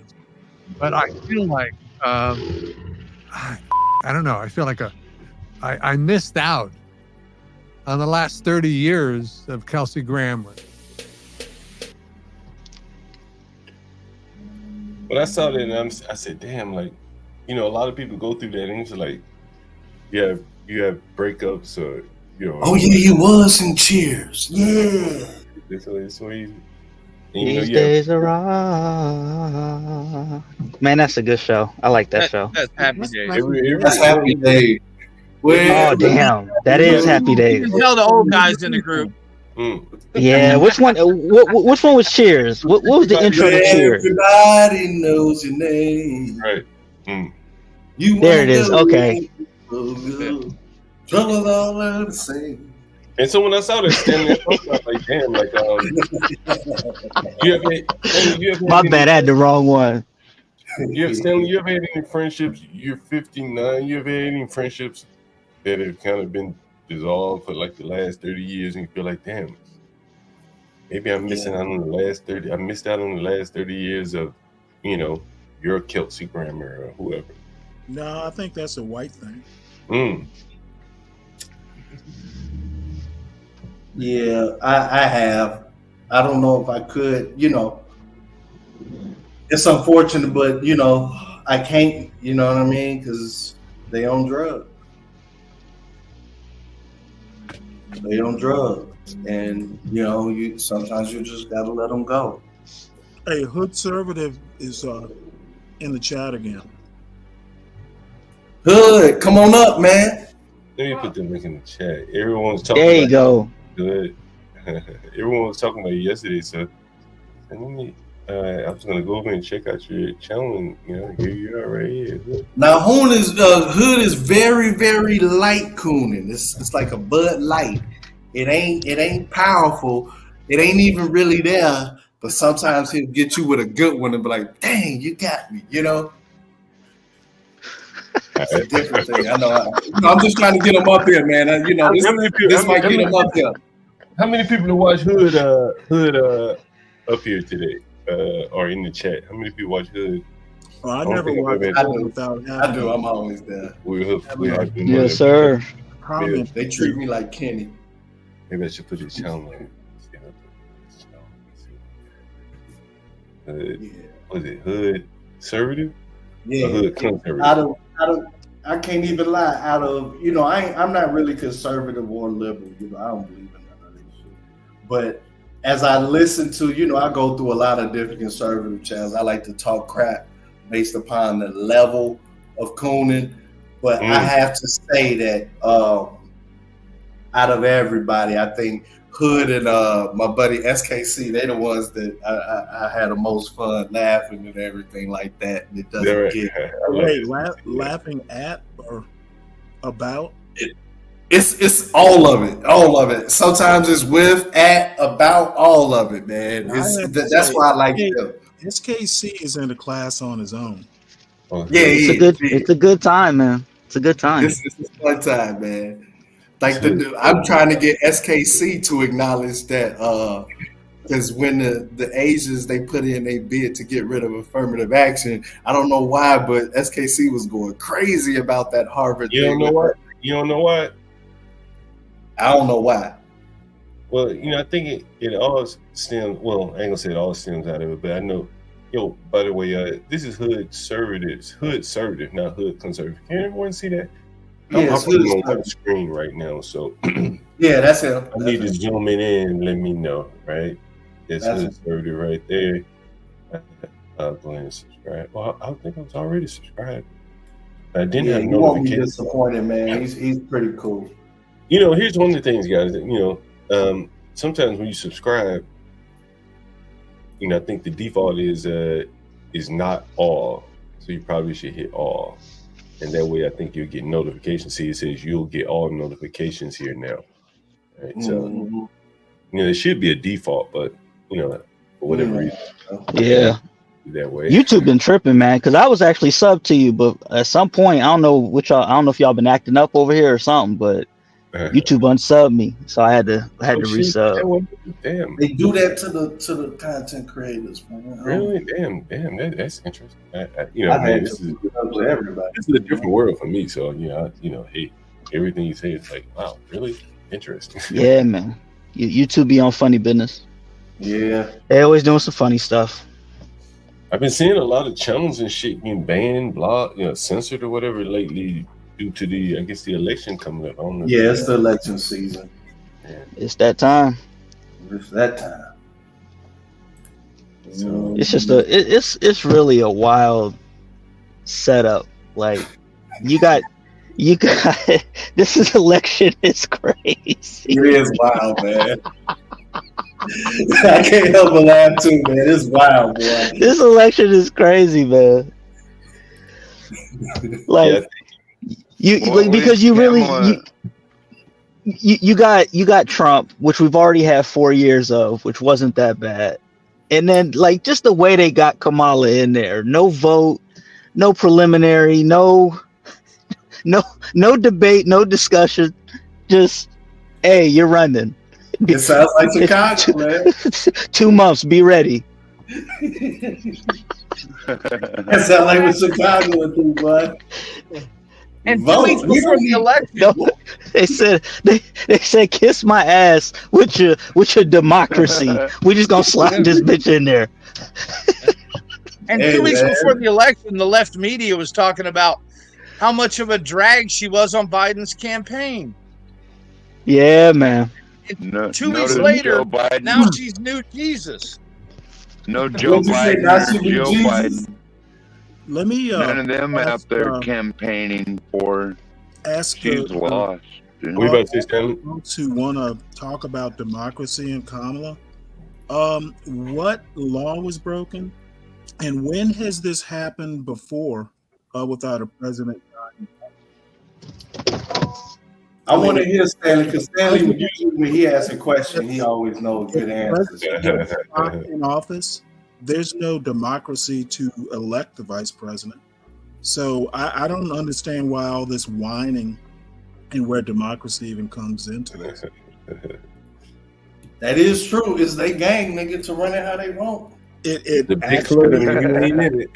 these people who want to whine about where's the democracy happens on November. Right. But the primary process, I hear the governmental whining, process. and I think it's sophistry. Because one thing it's a party. You're not promised democracy in the party. Exactly. You're promised the democracy in voting for the office. They're not even supposed to be parties. The Constitution. We're not doesn't even a cover democracy. parties. Okay, We are a you can go constitutional ahead and republic. suck on your wine box. The Constitution does not even allow for parties and how parties are run. So, I think the one thing good about all of this is that, like, it's peeling back the layers of the people who kind of, maybe saw but didn't want to see it, saw it and didn't want to acknowledge. Like, everyone's seeing now, like, how the sausage is made. Yep. Oh well. And everyone is seeing also that it doesn't necessarily include you. and the DNC can change the rules whenever they want. That is correct. The But RNC can change them too. The RNC can change them too. Don't leave them out. Yeah. It's too But big the parties, RNC doesn't have super delegates, though.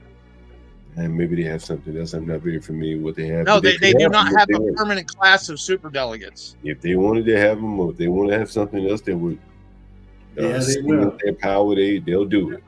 Right? Let's not pretend that haven't. they're just wholly better than the But other they stuff. haven't. Bro, like, you think these immigrants, these migrants, whatever the hell you feel comfortable calling them, have gotten here without the Republicans be going along with it? Come on. They're not old enough to see what you're talking about, man. Hey, I am.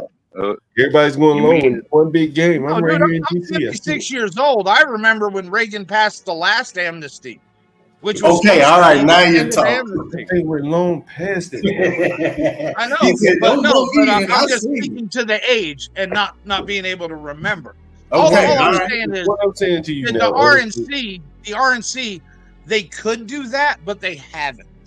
well, what That I'm is saying true. is, That but is you- true. They have not. Yeah, right, I give them and credit one on of that. They ain't and done one it. of the reasons why they have not, right? And I know They Stanley had is to. probably chewing on his tongue right now to chime in. Did they have people like Ron? Is it Ron DeWine, Stanley? Right? Is it DeSantis. Ron? No, the one out of Ohio. What's his name, Stanley?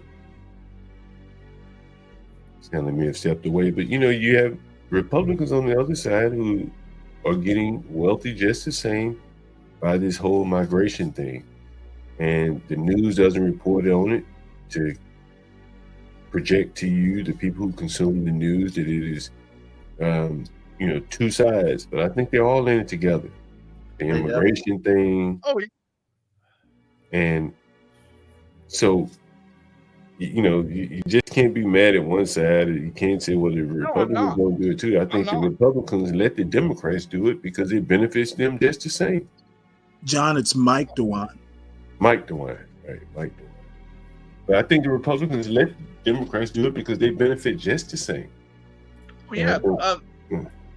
Not McCarthy. The guy with the Chinese shipping magnate wife. Right, McConnell. Oh, you're talking about Yeah, the old Mitch guy. I know McConnell. you're talking about. Mitch McConnell. Yeah, Cocaine Yeah, Mitch. Right. I know You know, yeah. I mean, he's in the thick of it with them. Yeah, yeah. And you see him when Congress is in break session and they're all just down there bullshitting. They're all just yucking it up with each other. Yep. Yeah. I think everybody's seeing it now. You know what I'm saying? Like, everyone's seeing it. Ain't unseen. You remember when all the presidents got together? Someone's funeral. Does everyone remember that? What? When all the presidents got together. Uh-huh. Oh yeah, like the Bush, Obama, Clinton. Who was the odd Carter. man out? Who was the odd man out? Donald Trump. Trump was the odd man out, and I think for a lot of people, that's really why they vote for him. Right there. I ain't gonna lie. Yeah. In one instance where he was the odd man out, they're voting for an outsider. Yeah, As close because as an outsider they can get.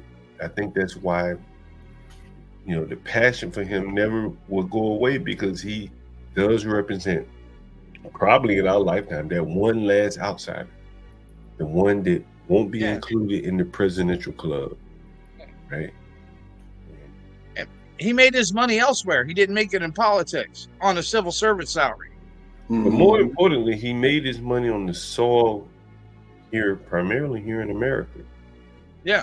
Bill Gates can't really say that. Amazon, Jeff Bezos, maybe you can say that, but not to the extent of Donald Trump. Donald Trump, his fortune ebbs and flows with America. As we go, so goes Donald Trump in some ways. His wealth is tied here, unlike any other maybe politician that we've had. Obama's going international when he left the White House. Trump has overseas properties, right? But that's not the bulk of his wealth. Trump has overseas properties, right? Yeah, he does. Yeah. I'm not saying he But it's not doesn't. well, the only thing Trump goes for overseas mostly is wives. Well, he has a golf course in Ireland, Scotland, wherever. He got interest all over the world. I ain't gonna lie about it. But I would say the bulk of his wealth is in the Western world. Yeah, right? yeah. So in Europe. We can't say that. Well, not being Trump's accountant. Well, Trump International for nothing. No, hey, did you see Giuliani? He had to give up his penthouse and everything. Yeah, he's I meant to bring that up. Yeah. It sounds like maybe we get to it. That was very interesting. I will say. They got I didn't know. I don't know. Like I do feel that some of it is a witch hunt, and I also see why that witch hunt happened. Like I can see both sides, man. And me personally, I'm out of this. I'm voting for the couch, and the main reason is, and I know y'all gonna scream at me, but for me, if you want me to explain, but I probably that's only if you ask. But I'm summarizing this election ain't got nothing to do with black folk.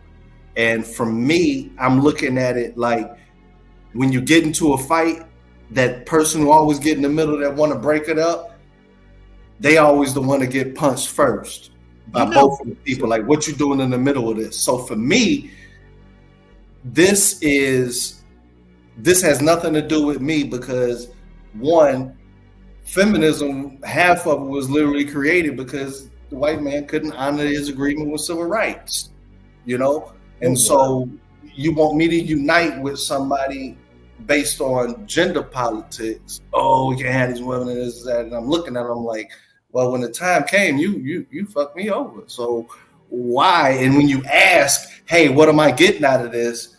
It's never anything monetary. It's we can bring it back to the way it was. And I'm sitting there thinking like, no, I can't rock with you until you move forward. Like I let all of that go. You know what I'm saying? I can't help you try to make this great again. I can't help you do all this other type of stuff of nostalgia. Those days is gone, bro. Hey Dave, how old are you? I'm 40. Oh God, that's how old I am. 45. 45. Well, Dave, when you want to become an American, we'll welcome you. I'm an American. Dave, that is a very thoughtful response. I appreciate it, actually. And then the second part, you're welcome. The second part that none of them want to really talk about, I think we said it before. Yeah, I was telling Portia before, is that what I've noticed, I was, I'm in finance, and so I've been on when they did have the trading floors. It just looked all messy, but I actually had to, figure it all out.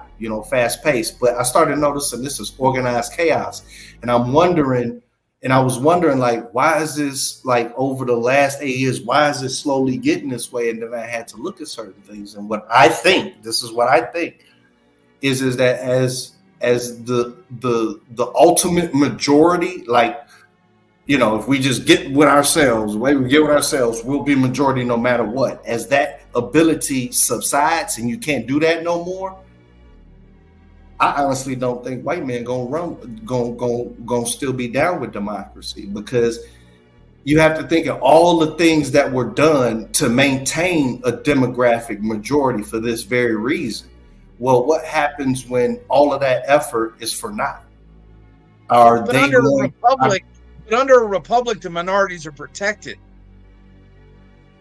no matter who they are. Those are just words, man. Our history don't say that. So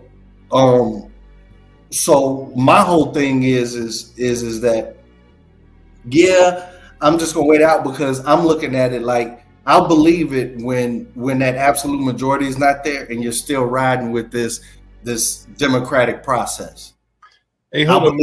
Dude, the white man does not have an absolute majority. Hold on, guys. Hey, what's up, man? We got a Hoodservative up here. We put him center stage. What's up, man? People were talking about you yesterday, and I don't think I'd ever heard of you before, but now that we have you here, we've already profiled your channel. But what's up, man? How's it going today?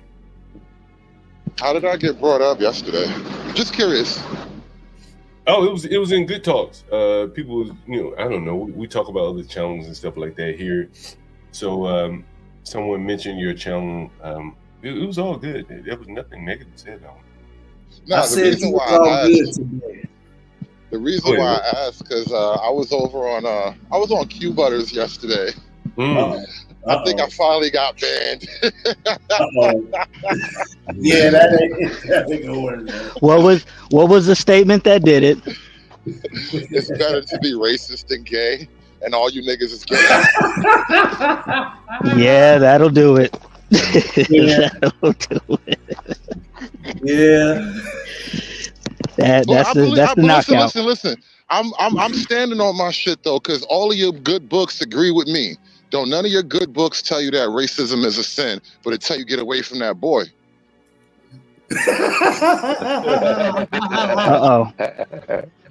Uh-oh. Preach.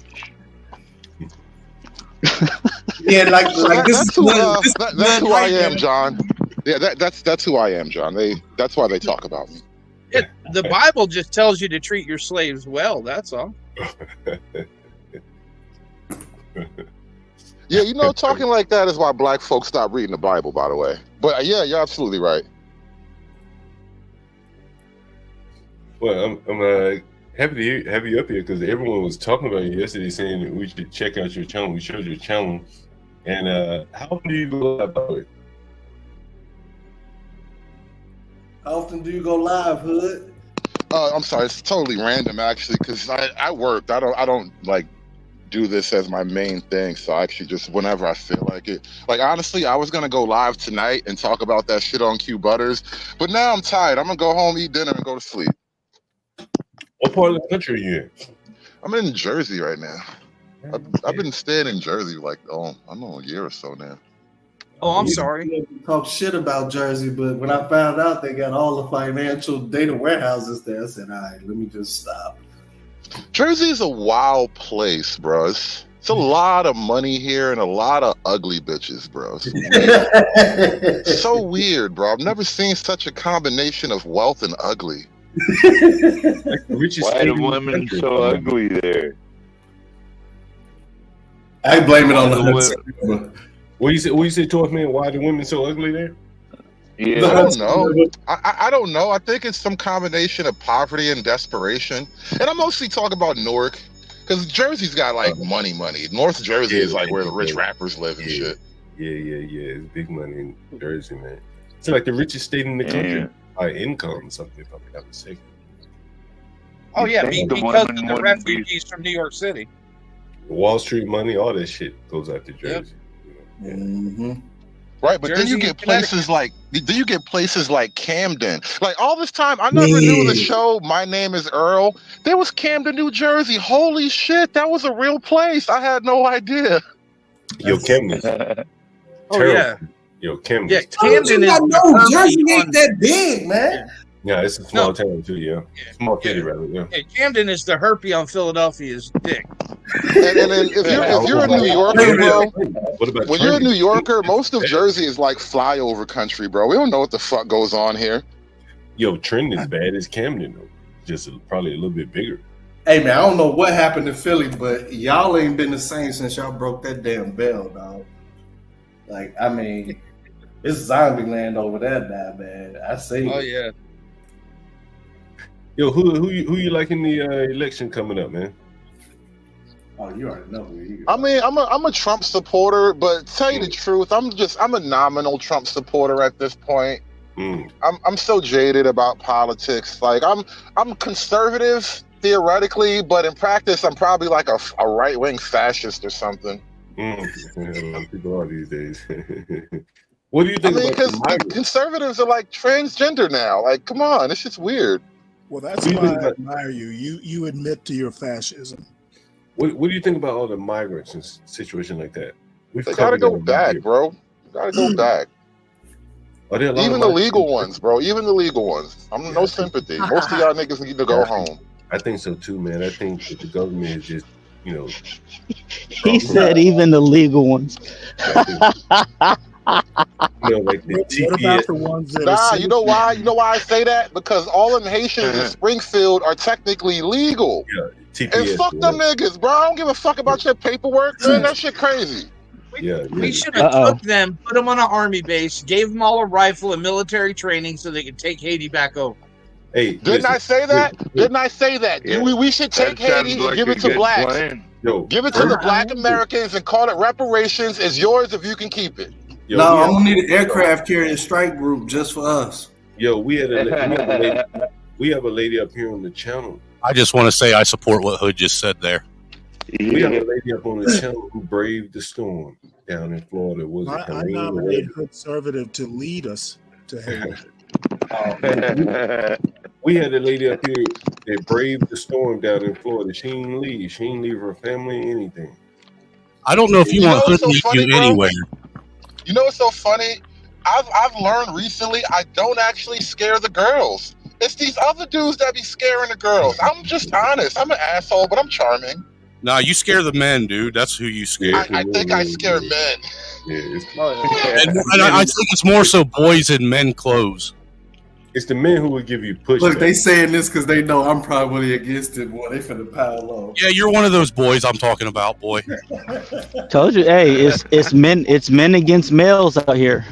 That's what it's about. Dave, I be trying to keep you alive, Dave. Naggles versus men. Here we go, man. Don't bring all that. He was constantly hanging his own self all the fucking time, man. Look, not everybody. You don't need a lynch mob, man. Dave. You're your own lynch mob. See, I told you, John, man. You bring these guys in. Nah, it's funny. No, it's funny because if you didn't know how it started, it sounds like really malicious. But the question was, somebody was asking dirty folks, "What's your plan to save America?" And that nigga said, "Step one, kill Dave." And I said, "That's a great plan." And Dave been dying every episode ever since then. Kenny, dude, like Kenny on South Park. I mean, it's definitely General Kenny. All back boys, you ain't gotta worry about them.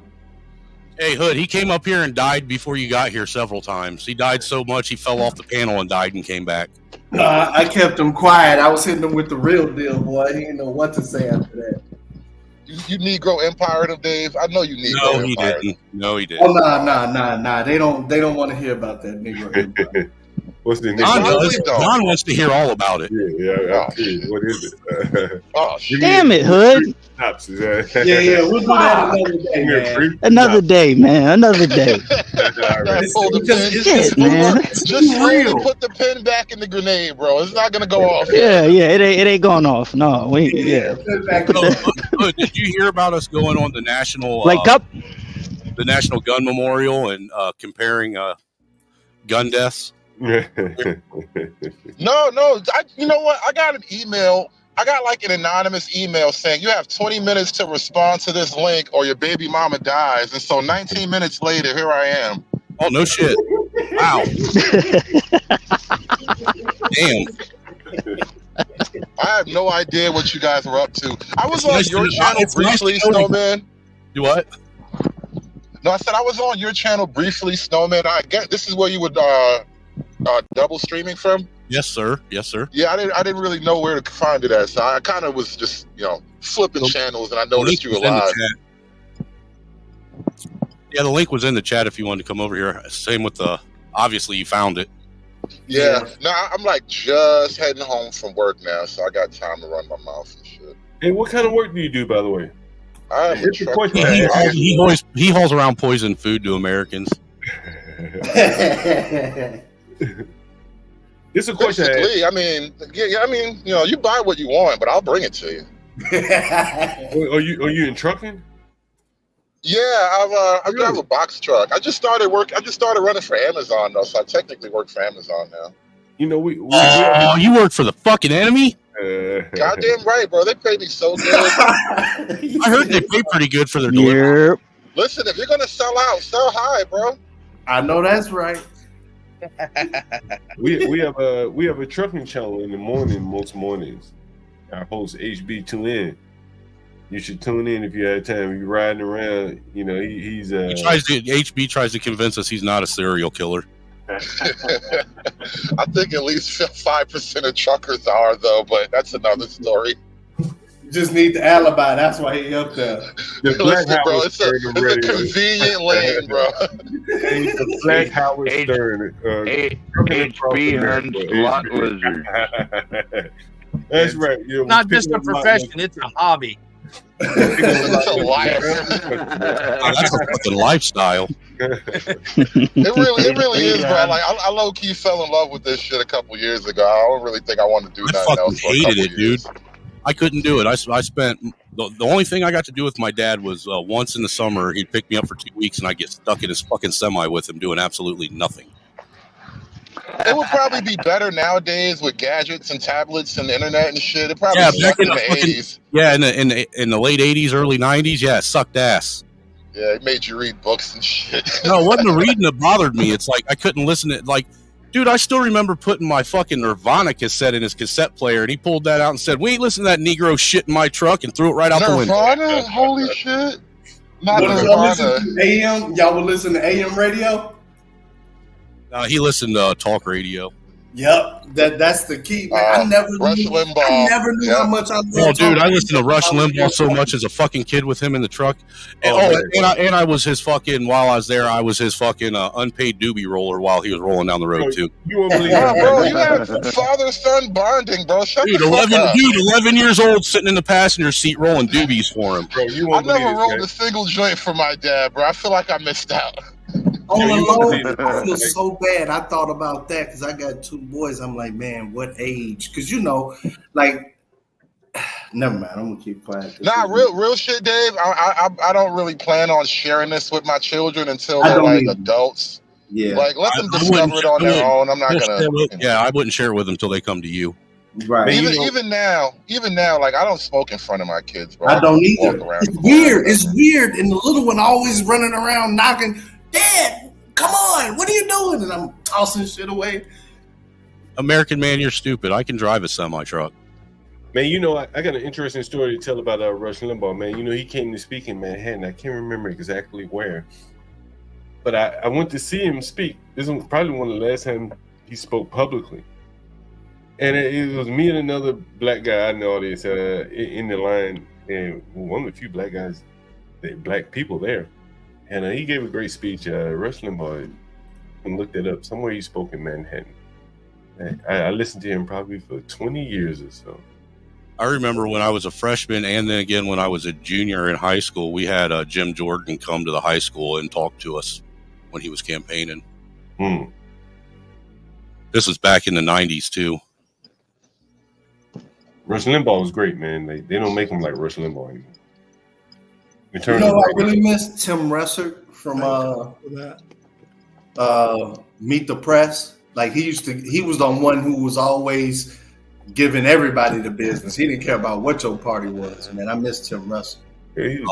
Yeah, out of all the guys, he wasn't so bad because you know they're all like left leaning somewhat, but he wasn't so bad. Then I think he died and they gave the show to his kid, and it was ruined after that.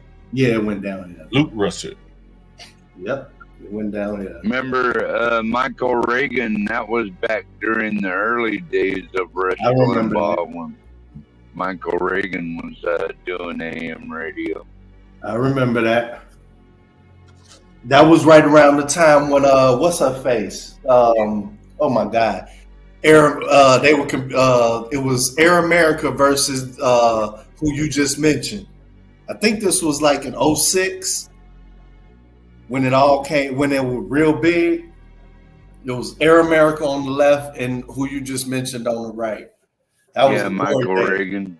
Yeah, I feel like a lot of what we do on YouTube, especially like the black conservative YouTube guys, we kind of are replacing the old AM talk radio. Oh, yeah, wow. I agree to an extent. Yeah, I think we push it even further, or we're allowed to push it even further because they had barriers, they had guardrails. Yeah. you know, we talked about COVID here and shit. We still talk about it quite a bit. I don't think, you know, Rush Limbaugh, I don't think he was alive during COVID. Maybe he was. But he wouldn't have gone as far as we've talked about it here, COVID, stuff like that, race in particular. A lot of people want to Rush Limbaugh to really go all in on race, but he never would do. He was a master at dancing around it. Yeah. Giving his true thoughts about things. Well, what's better about this, John Galt, is we have public broadcasting with Stanley Cross over there. Yeah, I think technology allows us to really go a lot farther than Rush Limbaugh because we can allow people to come up on the panel. That didn't exist probably much of his career other than call-ins. Now we can let people up, put them down. We even take phone calls here, so it's even better.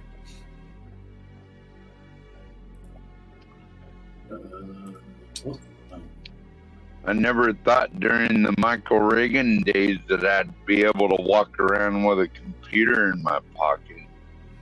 I mean, what are you talking about? I was under the understanding that I'm supposed to have flying cars and hoverboards by now. What the fuck? I don't even have Nikes that fucking pump up on their own or jackets that fucking drive. None of that shit. That's why when they keep saying, "Oh man, we're gonna be on the moon," I be looking at these naive people like, "Yeah, right. All you're gonna get out of this is a better missile." The only fucking hoverboard we got has got 2 fucking wheels on it. How is that a hoverboard? Let me bring you guys to the news just coming out 5 hours ago. Beyonce to appear alongside Kamala at a Texas rally, bringing all the big guns. You think Kamala's gonna dance? Yeah. I don't think so. You have Beyonce in that dance. Like, are you? Who's the blonde-headed gookie chick? Beyonce will appear alongside VP Kamala Harris at a rally in Texas on Friday. The BBC reported, citing a source familiar with the matter, the single's appearance in her hometown will take place 11 days before the election. Was she gonna be Houston? Yeah, Houston. Yeah, it makes sense. It makes sense. So they don't have Houston locked up? Well, I think they have it locked up. I think this is a place where they can go without a lot of. Okay. I think. Well, I don't think they're going to win Texas, right? So it doesn't really. Are they going to win Texas? What Texas always go red? Yeah, I think this. Yeah, I think this is a place where they can ease her into the campaign without, bringing her into, a hotly contested area where it may be negatively reported, where questions could be asked. Like, I still think Kamala gonna win. Well, if you think about the last time, I think Kamala. If you think the last time Beyonce performed for a Democrat, that was in Cleveland. Is that right? Wasn't Cleveland? Was that Cleveland? It was Philadelphia, I believe. Was it Philadelphia? Okay, Philadelphia, right? And that's a battleground state. But this time, you kind of say it's like a downgrade for Beyonce because she's performing in a state where Kamala doesn't have a chance of winning. Right? You think Beyonce really thinks that deep? No, I'm saying Beyonce needs to be worried about that Diddy shit, man. She's tied to the Diddy files. I'm saying that with the Diddy shit, that's correct. I don't think they can put her in a battleground state. That's why she's performing in Houston. Now, that's they're trying. I think that Diddy shit is. I think that Diddy shit is why all of these people are quiet and why they had to report to Eminem, and that's wild too. Fucking Slim Shady, fucking endorsing goddamn Kamala Harris. Eminem, Jamal Bryant. He's been a left-wing douchebag for a long time. Yeah, ever since they killed the real Eminem and cloned him. They killed fucking Slim Shady. We got fucking Marshall Mathers. Hey, no, hold on. Let him let this out because this is like gold, man. Tell us what's on your mind. I said all I needed to say, Dave. I ain't like you. I don't need to go on an unhinged 30-minute fucking diatribe. Hold on, Snowman. When did they kill him? a while ago. I think they put him in the mental. You remember when he disappeared for a few years and he said he relapsed or from his recovery, and then he came back and he wasn't. He died on those pills. He wasn't a bleach blonde hair, clean shaven guy. He had brown hair and a fucking beard. That's Marshall Mathers. Hey, John. You get the whole stream dedicated to this. What's up, G? I don't think John realized it. Okay, good. I'm still connected. It's the same thing they did to Jamie Foxx and to Chappelle and Britney Spears and yeah, that's what I was going to ask. Do you think they did that to Dave Chappelle whenever he went on his break? Oh, absolutely, dude. That is not Dave Chappelle. Can I ask John a question really quick? What's up? Okay, so I'm curious of what you just said, like about Beyonce. What would be the benefit of them not coming out as it pertains to the Diddy situation? Because I feel like if they came out in support of Kamala and all of that, it would help them because she'll be president and then she can pardon them. Oh. So why wouldn't they support her? I don't think they want. I think it's Kamala. The people who are running her campaign saying these people are radioactive right now. Yep. We can't put them in the line of fire in a battleground state. In Houston, it doesn't even really matter. The media is probably not going to be there covering them in Houston because there's really nothing at stake there. But if she were to bring her to Cleveland, You think that the media is not going to cover Beyonce? No, not from the standpoint. Not from the standpoint if she were in Philadelphia. That's a big media market on the East Coast, and then there would be other media that would be saying, snooping around with this Puffy thing. This is my thought. And I think this is why she's been so quiet. And if you think about it, the last time they used her, it wasn't really received all that well.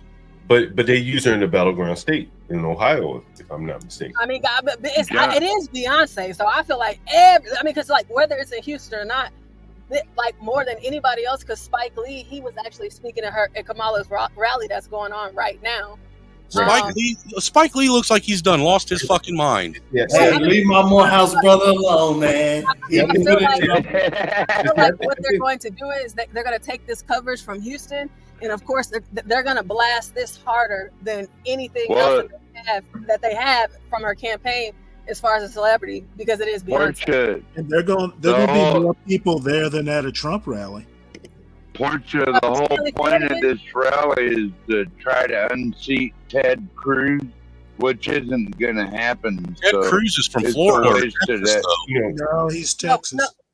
I think I said Florida or Texas. That's the whole point of the rally. Hold on, wait, Stanley, what did you say? I'm sorry. I said there are going to be more people at the Beyonce concert than a Trump rally. Oh, absolutely. 1,000%, of course. And in Houston, of course. Is it free? Is it like a Kamala Harris campaign? I bet you still find people chanting Trump though. It might be free, but that's been going on at all here. Remember when what's the name was twerking at the campaign and then everybody left when she stopped twerking? I think it might be something like that. As soon as Beyonce's done, the rally's over. Oh, I have to pull that up. But they brought out the expense report from how much the campaign or the PAC paid Lizzo and Usher got 2.8 million, and what? Lizzo got $2 million to come and speak at that campaign. God damn! I told Hood 75,000. Dude, I would endorse that fucking dumb cunt for $2 million. Jesus. Yeah, how much is Beyonce worth? Kamala Beyonce is coming. That's gonna be $4 million. Beyonce, in order for her to do this, it's gonna be millions for her to do it. I'm telling you, that's like 10 million in your firstborn daughter, bro. Yeah. She paid that. Didn't she sacrifice one of her kids already? 2.8 million to play that flute at the one of her rallies. 2.8 million for 10 million. Well, yeah, that's Lizzo though. Of course, they're gonna endorse her fat ass. Anyway, Beyonce. Oh, that's the Detroit. No, that was in Atlanta. I don't know why they needed that in Atlanta. Beyonce's net worth is 70. Lizzo was in Detroit. What's it? Yeah, Lizzo, wrong business. Yeah, because Lizzo said she's from Detroit, and Trump was talking shit about her town. You know, if you think about it, Lizzo is the only one that they brought to a battleground state, Michigan. Well, of course they would, John. They're pushing her everywhere. Because she's a tank. You bring tanks to battle. And Yeah. she's also a victim, so you can't attack her. She a fucking gunship is what she is. Remember, She that fortress. She that big flying fortress from the Avengers. but you overlook the most important piece of Lizzo. She's a victim, so you can't attack her. When's it? Well, what was it? You were sadly mistaken, sir. We can attack any victim we want. Yeah, I mean, you can attack her. John. Remember when the media was going after her for assaulting her dancers? Yeah, that is true. She was accused of assaulting someone. You know, So that they kind tried of shows you like leaning on these entertainers. They're all kind of dirty. Well, what do you expect from a bunch of retards, man, that do nothing but sit and embolden and emulate pop culture every day of their life? And I think that's why, you know, as the years go by, they get tainted more and they're less politically useful. Yeah, and then it's going to be the streamers, and then the streamers are going to be dirty. You can't use Puffy anymore. Rock the vote doesn't work anymore. And that's a good thing. Right? But I think John, they all taking them prep pills, bro. I'm telling you, man. I knew you were going to say that. I was saying, John, that's a good thing because for years, you know, I think it's a tough situation, but the outcome is going to be very good because then celebrities, especially African American celebrities, will be able. They won't have to feel that pressure because the politicians will already know that this is not a profitable investment to bring out the votes, and therefore, Dave, it's not a good thing because they'll just replace them with African American streamers. They already tried doing it with Kai Cenat, and they tried it with another streamer. I can't remember. Those guys are I'm glad with that. Like, just spend the money. If you're looking for African American votes, spend those dollars. But that's my only thing. But Casanat can't be hold out the way a young girl can be looking for a rap. He denied it too. He got in trouble for it.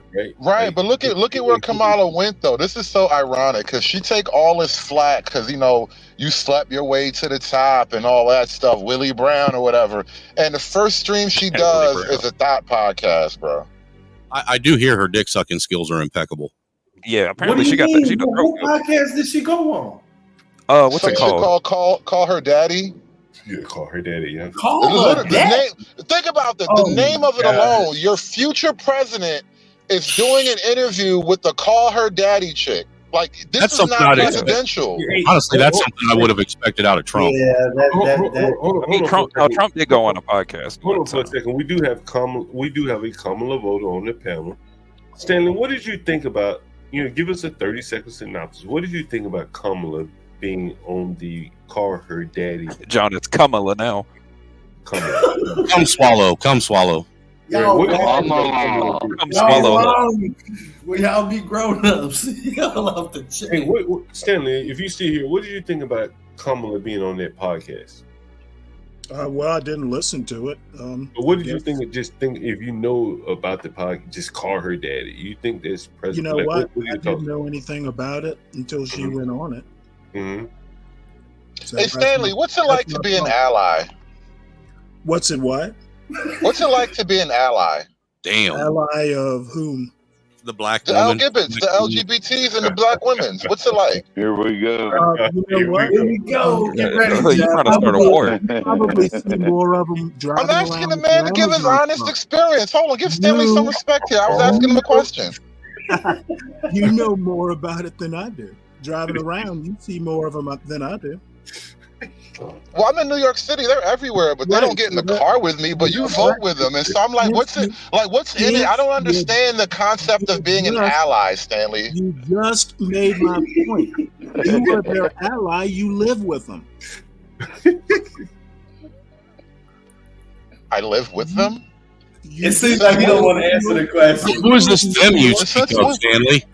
You're in New York City. You probably run into it more than I do here in Georgia. You're the real ally. No, because I want to like live remove all with their them. rights and shit. I want them to go back to pre-Stonewall. That's Well, what they then you always say. tell But them once you that. get in their Tell house, them that. man, you all The simp. next time you make a delivery to one of them, tell I ain't them simping for no they them. Shit, we Right? gonna Who do you drop the package off to if it's a they them? He her. Give it to he Right? her. I don't need a he her to sign this fucking paper. If I can't take they them, like the app won't let me close if you fill in they them. That's not Hey, gonna. It's not how it works. Don't use You are don't use teaching the pronouns. Just use their first name, first and last you name. serve them just like you do anybody else, right? Oh yeah, John. Speaking of, I found the podcast. It's an audio. So that's what it's like to be an ally. You treat them like they're everybody else. Okay, all right. No, I'm learning. That's what it's like to be an ally. Treat them like they don't suck. Okay, all right, cool. You touch the same pen Not they like they use to just sign. just treat them like they don't eat booty hole, man.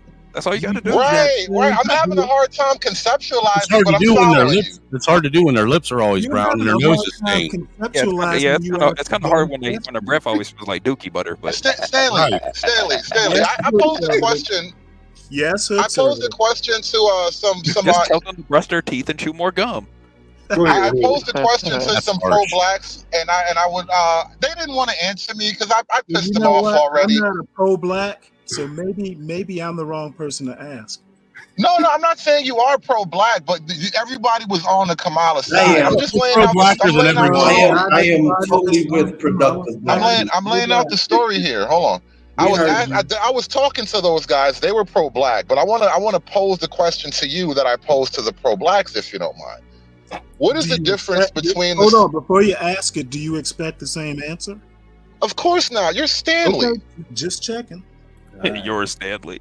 Well, right. Yeah, Act like this is our first rodeo, Stanley. Right, 100% of Stanley. This is dope. So, Stanley, what's the difference between the gay vote and the black vote? Well, not all blacks are gay. I don't think that was the question, Stanley. I'm telling you. I am so glad I advocated for Hood to come over. Not all blacks are gay. That's the difference.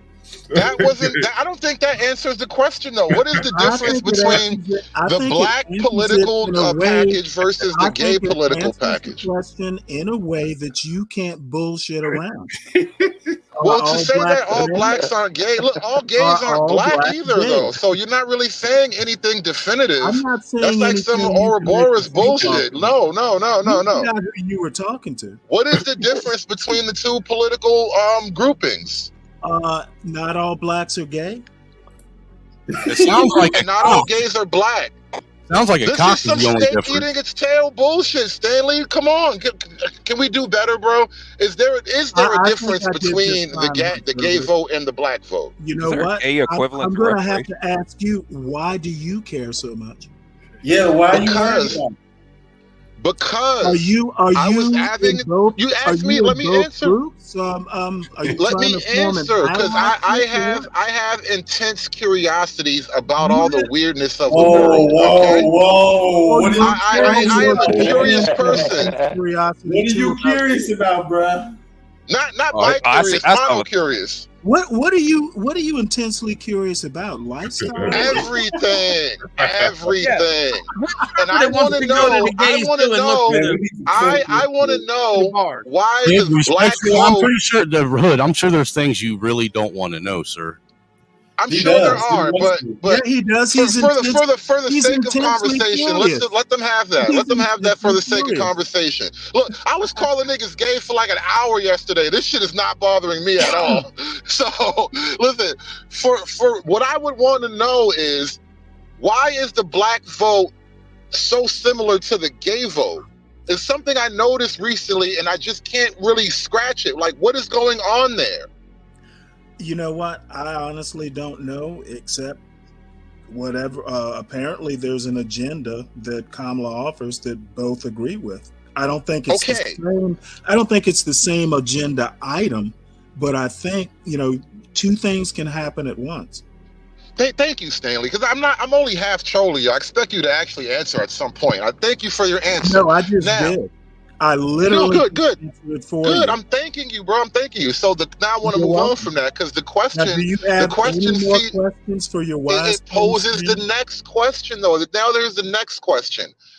Awesome. Why? And so if there's obviously something that the gay vote and the black vote are getting from Democrat politics, what are they both getting? What is the similarity? What do they have Well, that's I so think heavily in both. common? There has to be Okay, let me some tell you. objective Let me tell commonality you. between the gay Let me position tell you and the the black position. commonality. I just thought of it.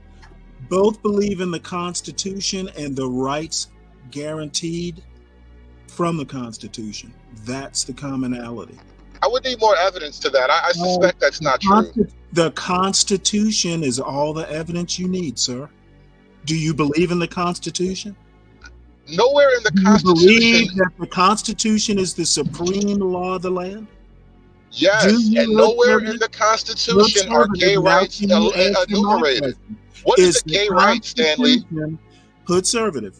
You're a conservative. Is the Constitution the supreme law of these United States? I answered you affirmatively already. Okay. Well, both the gays and the blacks believe in the Constitution and the rights guaranteed by said Constitution. That is the commonality. Okay. Why do you insist on reading more into this? Because there's obviously more to read. You have to Okay, read well the then, fine you know print. what? You need to ask someone else. I answered your question from a Stanley perspective.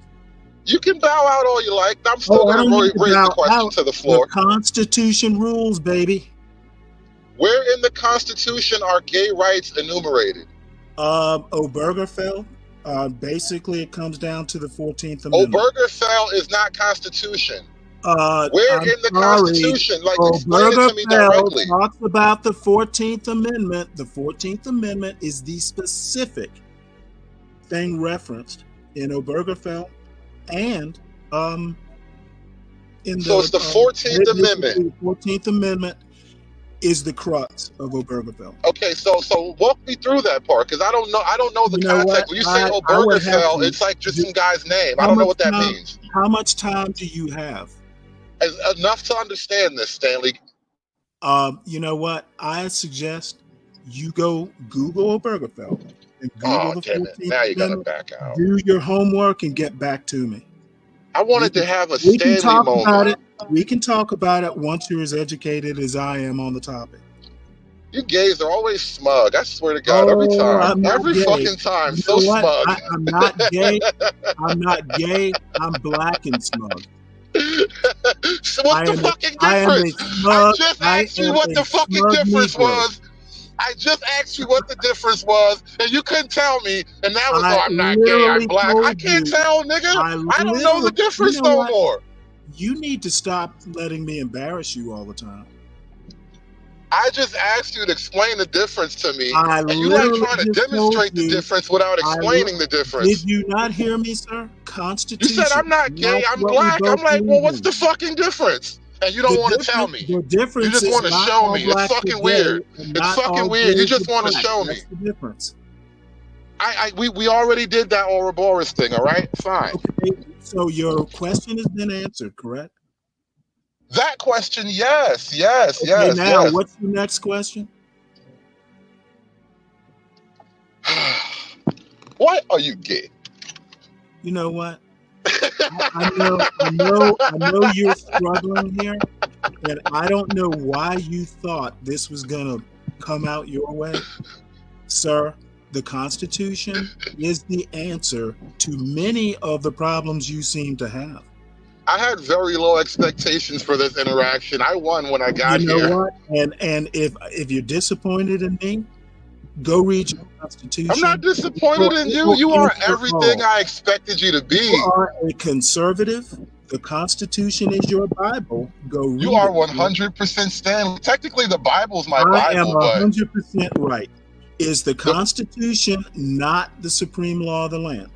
it is, legally speaking, yes, but the Okay, Bible is my legally Bible, not the speaking, that's how I'm Constitution. speaking legally. You need to go read your Constitution, Mr. Conservative. And nowhere in there does it say men have the right to marry men. It say men You know and women what? can marry, but it doesn't say men have the right to marry The men. Constitution doesn't say men should marry women either. Read it. Read it. It You're will actually help you. right. You're actually right. So Of the course Constitution I'm does right. say that our I read firearms the should not be. Constitution. So I read say the what? Constitution. Have you? Parts of it. I didn't read it all. Mr. Conservative, you need to be more familiar with your founding document. You're absolutely right. Yeah, you are kind of like very conservative. Stanley sworn up to the Constitution. It's over. Yeah, show me hate laws in the Constitution. They're not in there. They'll be there Exactly. in a minute. What the small hat Oh, in I'm first, glad we you get spoke up, Mayo Monkey. Have you Yes, sir. heard? Have you Show heard? me of- Kamala's support have you of the heard Constitution to the Second statutes? Amendment. Have you heard of statutes? The Constitution gives Congress the right to make laws. So not everything is in the Constitution. Yes, but some of it is in statutory law. Did you know this, Mayo the Monkey? But the Constitution don't be says talking all about the laws will be Constitution. equal. Let's Are talk you about for law and the order or statutes. not? Let's talk about the statutes. Congress has This is the what I right. gotta ask these conservatives when they Congress has the start right. complaining about stuff. Without You the ask them, do you believe in law and order or not? What is it against the judicial systems and the ruling in the great land of America and its justice system is it that you do not like? Well, that's actually what's happening here. Like we're pointing out that these the gay rights stuff and the hate crime laws, they actually contradict the Constitution on one level or another. Bro, Stanley, chill. I didn't interrupt you. Nobody interrupted you, Stanley. Chill. Where in the Constitution does it says they can take my firearm? Right. Right, like all this stuff is anti-constitutional. We're moving in a super constitutional realm now. I'm taking your name and I'm going to call it bougie hood conservative. You got to give me some money if you want me to be bougie. I'm more. You want me to be bougie? You got to give me some money. I won't be bougie unless I have the money. I know my Constitution than you. Yeah, you know it, but you don't believe in it. Stanley? How do you know what I believe? You know it enough to destroy it. You know, I think you and Mayo Monkey should get together and form a study group. What they need I already to know what I It'll don't be like. called I already know what I hate. I don't need to study. You're a tell conservative them, in name only. ask them what they hate, Stan. Nah, they're just. Tell us how hate laws specifically hate treat laws. everyone the You same. said it. Hate laws. They are laws. Yes, and the Constitution provides for The what, sir? Equal Constitution treatment across provides for all the people. authority of Congress to make laws. Period. That's Period. all They you make need laws to know. against the That is Constitution? the answer to your question. laws ain't against By definition. But it's a By bullshit definition. answer. Oh, it's A not a hate crime is bullshit against. answer. It goes against your First Amendment, bro. If you ever took Yeah, a does moral history class, you know Yes, it does. Yes, it does. What is go hate? against What your First is Amendment hate too. speech? What is hate speech, Stanley? Hate speech is basically, well, hate speech works around a crime committed. You can say anything you want. When it gets combined with a crime, it allows the penalty for the crime to be Motivation. What is that called? Motive. So you will punish me. You will determine through my words that I hate this person, and because I hate this person, you will punish me even more severely for a crime that's already been adjudicated, right? Did you commit a crime? Because we're tired of this racism. Okay. So therefore, you're making hatred illegal, right? With crime. Look, I didn't make it. Look, man, I didn't make these rules up, man. All I did was apply it. Like I didn't hear you complaining about them streets, 3 strikes, you're out laws, and all this other. That shit's retarded too. What the fuck? Oh, okay, that is retarded too. Man. But you know what? At the very I didn't know least, you back then. at the very least, a 3-strike law is built on a predicate history. There is nothing like that with a hate crime. I can understand the logic wait a minute. of a America 3-strike doesn't law. have a sordid history of calling black people the N-word and all the things associated in the crimes. Bro, that's some Come on, man. sensitivity There's bullshit, bro. behind it, man. That N-word bullshit is sensitivity, bro. That's just sensitivity, bro. You know, this is where I got into it with these niggas last night, bro. If you afraid of racism, it's because you can't fight and you probably gay. Well, and how does that how is the 94 crime bill any different than hate laws? That's what I was Congress can saying. do whatever they want what do you according to mean? Stanley. How is it wrong? The bill right now. Y'all got me on the stutter. That was good. Whoever got me, man, you fucked my head up. All right, so the hate crime laws are built on the historical built. John, you're mute. You're on mute, John.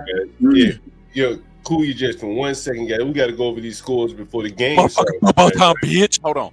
Who the Bears playing? I gotta head out. Y'all take care. Good talking to you today. All right, be safe out there. I was going to say we can try to get this over with for. Have a good I night. too. I think we got a bye week. Peace, Snowman. All right, Snowman. By now, I don't think the Bears play. Anyone want to join in on we're just calling the games? Oh Lord. Thursday. I just been watching the Bears and have you calculated how I did last week, Universal? Okay, I have all. You want to go over last week first before we do this week? Let's do that. Yeah, go back. Baltimore definitely gonna win. I mean, geez, if you can't beat the Browns, what the fuck? So I just got. You know what I feel about the Browns? We'll just do me, you, and Gary and John.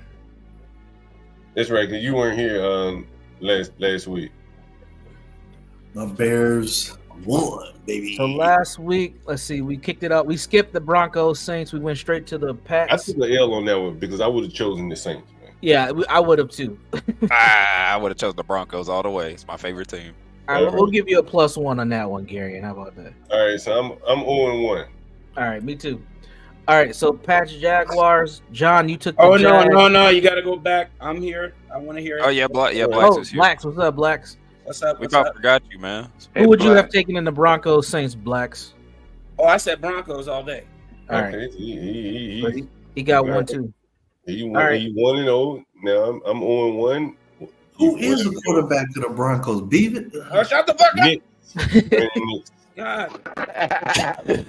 It's Rattler. It's Rattler. Derek Carr is the quarterback. He's hurt. All right. So Steelers, Jaguars.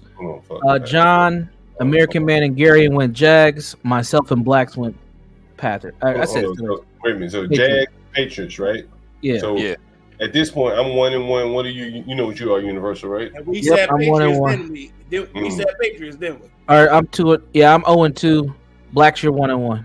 Yeah, that sounds I'm 1-1 too, right? 'Cause I chose the boy. Golden You Boy. something go your way.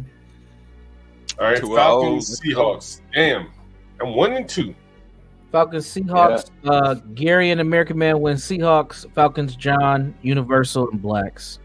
I'm 1-2 right now. 12th man, I'm always rolling with the Seahawks. I don't care if they win or lose. All right, with the Bills, I chose the Bills, so I'm 2-2 now. Can't remember what I chose for this one. I think I chose the Titans, or did I go Bills. Bills? Gary, you chose the Bills. Everybody chose the Bills. Nobody chose the Titans. All right. Yeah, this one don't count. I know who I chose, right? I don't even have to think about it. I know. Everybody chose the Bengals. We all got the dub on that one. Okay. Yeah, because the Browns. I'll be right back. Yeah, the All right. Browns, they did the Browns He's gonna suck. come back. Yeah, they did the Browns suck. Tell them, University Jones, what's the reason? Yeah, it ain't the Browns suck. It's the quarterback can't stop being touched, man. Again, the Browns suck. All right, continue. No All right. offensive line, you mean? So what was that putting? Then we had then we had. Hold on for a last second. one? It's 0-1, 1-1, 1-2, 2-2. And then I said Packers versus Titans. I said Well, you're Packers. 3-2 right now. Everybody, well, Everybody's hold on. 5 games in, so know what you are. 3-2, right? All right. I chose Correct. Packers, so I'm 4-2. I think So I'm I'm 5. three- Not gonna lie, I think I'm 3-2. 5. Packers. All right, I in the think I chose Packers Packers, right? game, where are they on my list? Gary, and you were the only one with Texans. Everybody else chose the Packers. I'll take that. I'll take that L. All right, I'm Damn. Yeah, I Who went you with the got? Colts. All right, next we had Colts and Dolphins. I know, I Everybody went with the Colts. Colts. Yeah. I have been 2. Ooh, Ooh, that boy rolled. Dolphins suck. Hey, look, I think Universal. I think you were the only one who went with the Vikings, man. I think I went with the I know. Vikings. Did I go? Nope. Me and John went with the Vikings. Me and John. So we took an L on that one. So what am I now? So now let's see. Blacks, you are 5-2. Daggone, the New No, York. you're 6-2. Garion, you are 5-3. I'm 5-3. John's 5-3. Well, I'm 6-3 right here.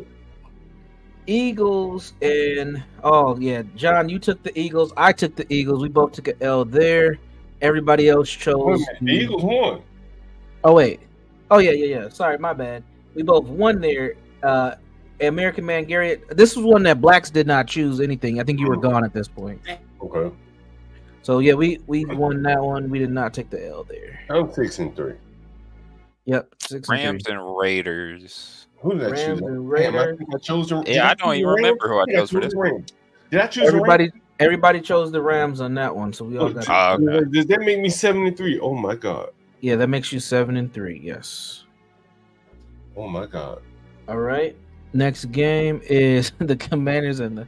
I know. I chose the Commander. I chose the only person that chose the Panthers was black. Sorry, blacks, but everybody else chose. I chose the Redskins. Oh, I'm 8-3. You did. I'm 8-3, bro. I'm rolling. The next game's 49ers Chiefs. Am I 9-3 now? I am 9-3. John chose the Chiefs. Blacks chose the Chiefs. Everybody else chose the 49ers. So I'm 9-3, right? Because I chose Chiefs, correct? Yeah, you're 9-3. Garion, that's a win for Garion. A loss for myself. Dang. And blacks, a win. Here we go. I can't remember who I chose here at University. The Jet. John, you chose the I know. Jets. I remember. I chose the Jets. All right. Everybody chose the Jets, but blacks. Blacks got the dub here. I'm 9-4 right here. Yep, you're 9-4. Garion as well. Who did I choose right here? I think I went with the Ravens. Right, and then I think you went with the Ravens, John. Yeah, we all went Ravens on this one, so we all got the dub there. Yeah, 10 because for of Garion, got that 9 magic for luck. myself, I swear to God. 9 for blacks. And then the Chargers, Cardinals. I was the only one who took the dub here. Y'all didn't have no faith. Y'all had no faith in Lil Yoda. Damn, that hurt right there. So that's 5 losses for Garion, 5 losses for John, and 4 losses for blacks. Blacks, you did pretty good, man. Yeah, but what did you end up with, University? So I ended up with 5 losses. So I went 10-5. Me, you, and Garion went 10-5. Blacks actually went 10-4 or 11-4. Y'all want to do a pool next week? Yeah, we should. Yeah, because this was pretty good. This was pretty close. This was fun. Last week I went. What did I go last week? Universal. Oh shit, man! You went like fucking 12-3 or something. Damn, cleared us out. Man. I was like, shit, man. Garen riding off my picks and shit. Hey man, that plus my own. That plus my own research, man. I swear to God. I already got my list set up for next week, man. This was actually pretty good. This was pretty good. I'm gonna let you go first this time. Fine, I'll go first. All right, hold on. Let me get everybody's name written down. Put the spreadsheet on the screen. Yeah, I'll try to create a sheet and send over to Portia next time. This nigga piggybacking off me. Yeah, I'm hey, bro, you paranoid, John.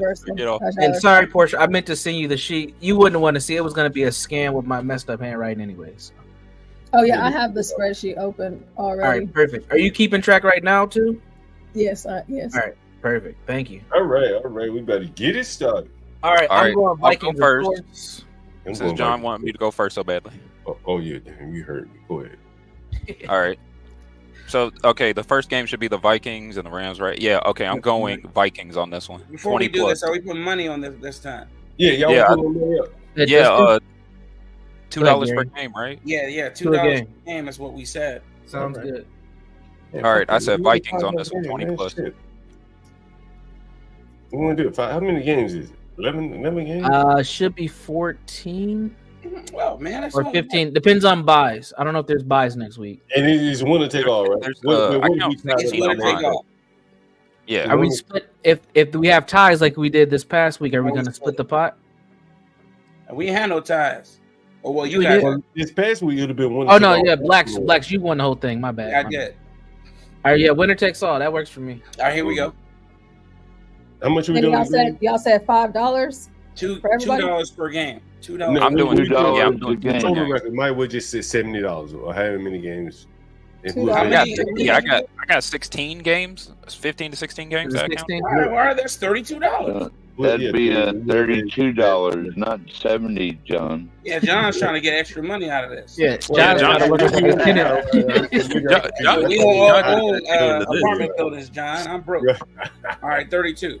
All right, $32. We ain't your tenants. Did we all go Vikings? In the pot. Yeah, I went all Vikings. together, right? All together. I'm Rams. Wait a minute, this last week, right? No, this is this week. No, this week. They playing again? Wait a minute, tonight. who did Baltimore play? Oh, they played Tampa. Okay. They played All right, Tampa. so it's last Vikings week. versus Rams. I'm Rams. You know all where day. I'm going. Okay. Ooh. I'm going Baltimore over Cleveland. Yeah, I'm also going. Wait. Baltimore. Who did you pick in the last game, John? Oh, Vikings. He said All right. Viking. Okay, Why you pick so we Vikings? have John picked Vikings. Blacks to five. Who did you pick? Rams. Rams. Universal. Vikings. Garion. Vikings as well. Okay. Next game. I'm going Vikings, Porsche. Oh, yeah. 12 man, you hopping in this? Oh, 12 man unit. Yeah. All right, Oh, come on. Yeah. We in it to win it now. Damn straight. He in it to win it. He's Anybody doing that want money? Alaska oil money. Anybody else want to jump in? Yeah, anybody else want to throw 32 in? Yeah. Fucking might as well. San Jose, Payoff shoot, he Tuesday was throwing morning. those picks in last week. Payoff Tuesday morning after the Monday night Yeah, game. Tuesday All morning. right, cool. Yeah, I got you. All right, Rams. You call it My game. next one is Ravens. Oh, Yeah, I'm also Alright. going Ravens. All right. Yeah, I'm going Ravens. All right. Yeah. All Who you right. got 12 men? No, Baltimore. Yeah. All right. Ravens for me as well. Ravens all the way down, Portia. I got it. All right. Ooh, no, Oh, this is man. hard. This is an easy game right here to call. Yeah, Yeah, I'm this one's easy. going Titans on this one. Oh, really? Okay. You tripping? Put him down, Portia, for the Titans. Yeah, please. Put him down. Who was that said? There was Eric, this is why we need a young boy to go first. Okay. Garion has Titans. Woo. I guess Titans too. We all picked the same team, then there's no bet, No, we didn't pick- right? I'm No. taking Detroit. I'm going Yeah. Lions. Me too. Yeah, Lions for me, Portia. Glad you took one for the team. Who you got? I 12 think- men. I think Detroit's gonna lose. Oh, he's going Titans as well. Okay. Shit. All right. Texans, Colts. Colts. This is a tough Colts one as right here. well. I got Colts. Who you That's got, a 12 man? It is a tough one, but I'm going Colts all day. Yeah, I guess I'm gonna have to ride with the Colts too. Ooh, okay. Ooh, I'm going Texans. They're going to This is swing where back. we separate ourselves right here. I'm going Texans too. We're going to Yeah, separate same. ourselves right here. All right, no worries. It's all good, man. Yeah, we separate ourselves. Yeah, that's fine. Oh, Jaguars. you look at this Oh, one. man. Oh, man. I say Jaguars on this I one. got to go against my boy here. I got to go against my boy right here. Going Jaguars. Jags. Who you got, Blacks? Man, dude, I got Jags versus who? Packers. I think I'm gonna choose the Packers on that one. All right. Yeah, They ain't been doing so well. The Packers. I mean the Jaguars. Man, that's a hard one, dude. I'm going Packers, Portia. I was going Packers too, so I'm just going Packers. All right, Packers. Who you got, John? So, Blacks and Universal Packers. Yep. That's a tough one right there. I know, right? It's just, man. I'm rolling I'm my gonna say boy go. again. I'm going with the Jaguars. Oh, okay. Gotta roll with my boy. man. He at home. He Ah, learn where yet. you copying me, John? Where you copying me, man? What you doing, man? Oh, this is an easy one. Cardinals. Yeah, I'm going Cardinals as well. I'm actually going Dolphins on this one. Okay. Dang. Gary is coming for the Cardinals. money. Gary swinging. Cardinals for me, Portia. Gary is swinging hard, boy. I told you I had these rated out before the Patriots. I was excited to get this done. Who did you have, John? Dolphins Oh, man. Oh, I got a Cardinals. Cardinals. Who you have? Yeah, I man? got the Cardinals. Cardinals. Got all it. the way. All right. Oh Lord, the Jets and the. This is a hard one. I'm gonna go with the Jets on this one. I'm going Patriots. I'm going Jets. Shit. I'm gonna go Patriots. Fuck it. I'm gonna go Patriots. That's a toss up by any means. They're basically That is two a bottom toss-up. dwellers. Two bottom dwellers. Who did you pick, Gary? Gary, and who did you pick? Hold on, we're on the Jets and Patriots game still. Yes. I picked Jets. And 12th May, you said Jets too, right? Yeah, I'm going Jets on that one. And then Blacks, I said Patriots. Patriots. Okay. I see. Now this next one is Ooh. a true toss-up. My God. My boy Kurt versus Baker. I'm going with the Falcons. Oh, wait a minute. The Seahawks just beat the Falcons to death. Are you serious? Yeah, but then who beat the Bucks? Was it Atlanta? And they are evenly matched too. The They Bucks got are, beat man. by Baltimore. Baltimore beat the Bucks, right? And Yeah. Yeah, it was. Portia, I'm gonna go Buccaneers. that's where I'm going. I gotta go there. Bucks for me. Is that Tampa Bay against Atlanta? Yes. What's that? Baker Mayfield? Yep. Yeah, I'm going for Tampa. Yeah, wait, Falcons. Atlanta's These lose. next They're on a games bad will be streak. hard. Ooh. Oh, this next game. Go ahead, Gary. Did you call already? Don't try to cheat. No, I could.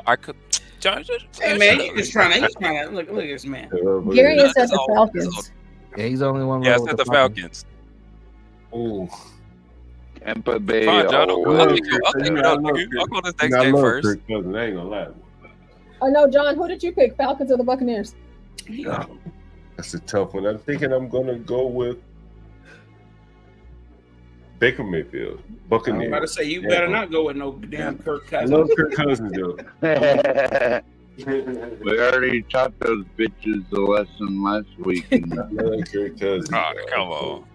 Hey, Eagles for me for this next one. Yeah, I'm going. Yeah, I also put Eagles down. Yeah, I like the Eagles too.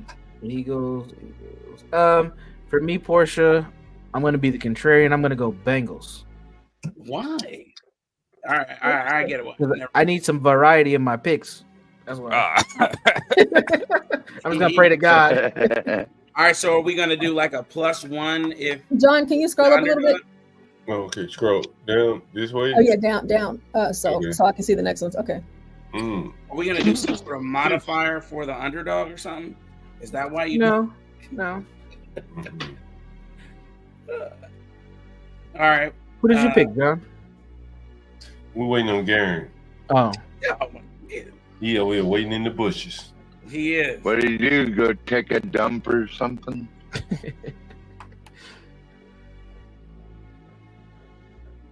So 12 man Eagles or Bengals? John, I said Eagles. my pick already. I said Eagles. Okay. Eagles. And then John, Yes, who do you man. got? I'm going with the Bengals. Me and the Universal Jones. Me and Mr. Oh. Y'all gonna lose so bad. Love my Eagles. And my algorithm is kicking in here. Quarterback.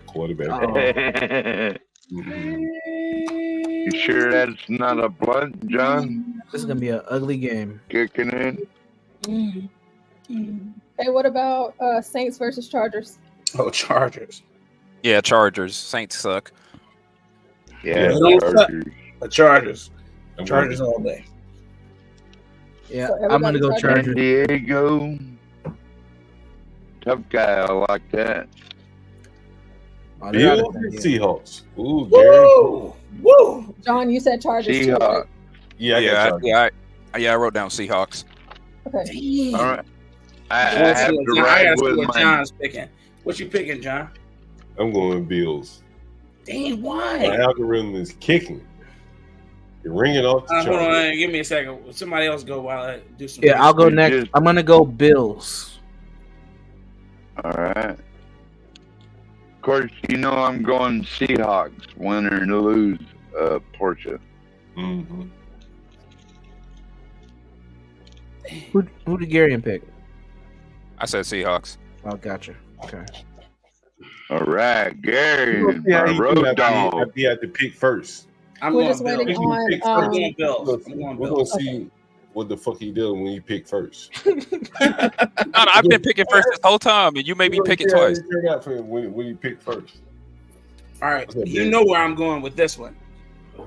Oh yeah, of course. You homer. I'm going Commanders. Hell. The Bears. Black Yes, quarterbacks the Bears. everywhere. The black quarterbacks everywhere I look. One got his fingernails polished. Hey, we're not gonna talk about that. You know I gotta be Okay, so hometown all what day. about John, Universal, and 12th man for Bears and Commanders? Oh man. I'm gonna roll with the Bears. Yeah, I'm going with Chicago too, Portia. Probably shouldn't. And neither should I, but hey, I'm not a fair weather fan. I am a fan all day, so Bears all day. Hometown, baby. I don't like the Commanders since they went woke. You got Changed two their black name. quarterbacks. One gonna Be the spend a little bit more Redskin. time in studying film, while the other one got to get prepped and prissy for the game. I'm going with the Commanders. I never vote for them. Oh, Let's go, are John. you I serious, never vote for John? a man that paints his fingernails. Shit, I'd rather lose. Come on, I'd rather man. lose 12 man than win. Betting on the motherfucking paper. No pissy votes. Anyway, for this next one, I'm going with the Broncos again. Screw the Oh Panthers. yeah, Broncos. Broncos. Was that the next game? Broncos versus who? Panthers. Panther. I hate the Panthers and I love Oh. the Broncos, so this is an easy one for me. Yeah, Broncos for me also. Who you I got? was Always I was like- about to say the Always had Dragons. always had a soft spot in my heart for Denver, even though it's become a shithole since the last time I was there. Oh, I like Denver. I had a good time when I was there. I was about to say the Were you Dragons. smoking a reefer? I was, yes. That's why. I was about to say the Dregs in the NFL, but Denver's 4-3, so they're not necessarily in the Dregs. No. I guess I roll with No. Denver too. I roll Alright. with Denver. Yeah, I'm What, going the Denver. Seahawks? Oh, sorry. Go ahead. I'm going Denver. Broncos it is.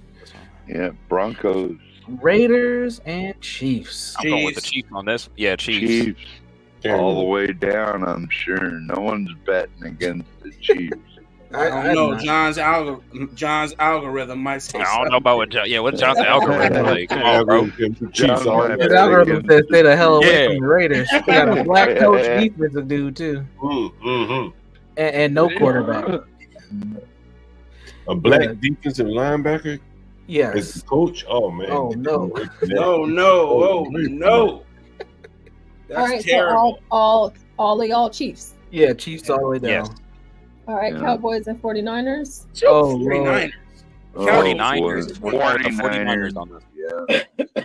Hey, Cowboys Cowboys skipper gonna suck be gone this anyway. year. He's on jury duty. 49ers, Portia, for Okay. 12 man. 12 man. Okay. Yeah, I go Everybody, 49ers. 49ers for me too, Portia. Me too, boy.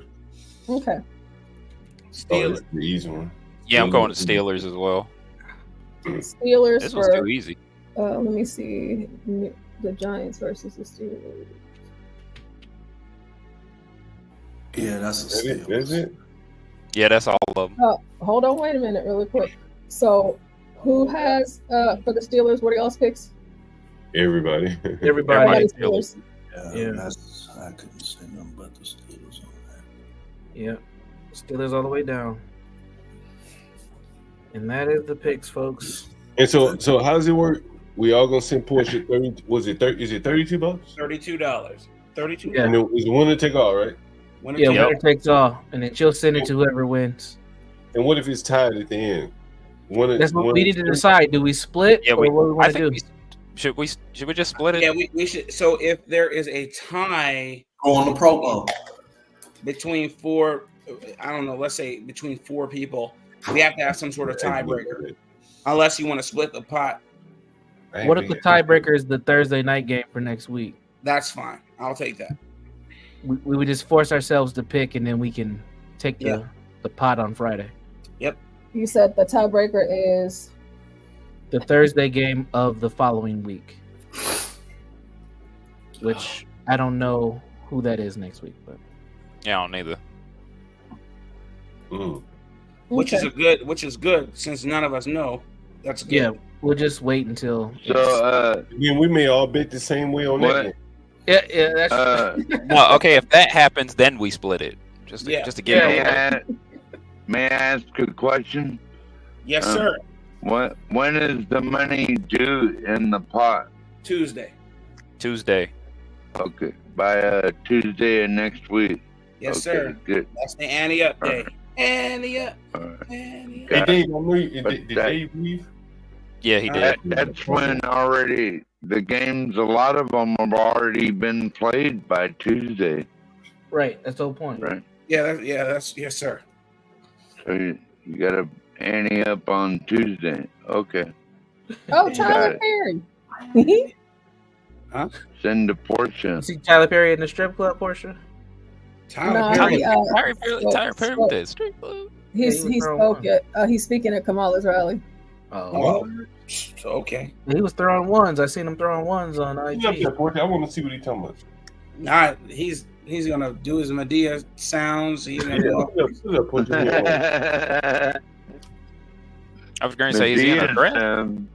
Bet's in it. What the fuck is a Medea sound? Oh, he's gonna do the Medea voice. shout out to Texas roller skater girl. Oh yeah, I was gonna share that. What I want to share with you is how gay I am. Yeah, I was going to say, you better took a pill of prep before you went up there. I knew you were gonna say that, G. Gary. Where is this right here, Portia? Atlanta. It's in Atlanta, Georgia, sir. Yeah. 12th man, the Medea sound is I'm a billionaire. Oh, which we're not. So Okay, calm well, down, Trump's not Stanley. speaking. Trump's not speaking, and 12th man didn't reference Trump. Oh, I'm just Well, saying, listen they're to- just billionaires, you know. He asked what a Medea sound Stanley, was. be quiet and listen. Listen to your master right there. Okay, Stanley? You know what? If I listened to my massa, my foot would be up your ass. God, I don't. A good one. Come on, Stanley. Be nice, motherfucker. Okay, let me rewind it because I want to hear it. Yeah, I was trying to hear what he was saying too, but Stanley wouldn't shut the fuck up. Okay. Hello, Georgia. Hello. I got to tell you, I've been a resident here for a little more than 30 years, so I know a few things about Georgia. What I want to share with you today is that this is where I found the American dream for myself.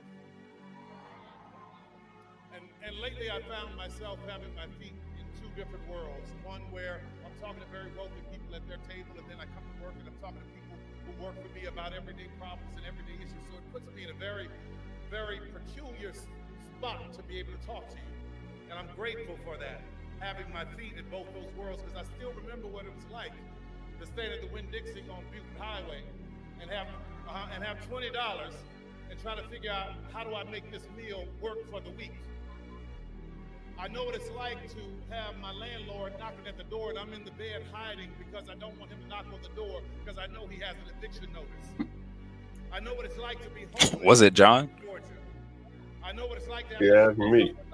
to stay Where my money, motherfucker? Get your gay ass out here, Tyler Perry. I know what it's like to sleep in my car wrapped in my grandmother's quilt because I had no place to go. I know what it's like to come from work and walk outside and realize that my car has been repossessed. So make no mistake, I know and I remember how hard it is, and I remember the struggle, and I also know, hear me, how expensive it is to be poor. Hey, Portia, could you turn it up a bit? People in the chat are saying it's a little too Yeah, quiet. I'm working on it. All right, okay. I was looking for inspiration, and there was this show called Lifestyles of the Rich and Famous. And there was a man on there that I really admired, I looked up to. He had a helicopter, and his name was on.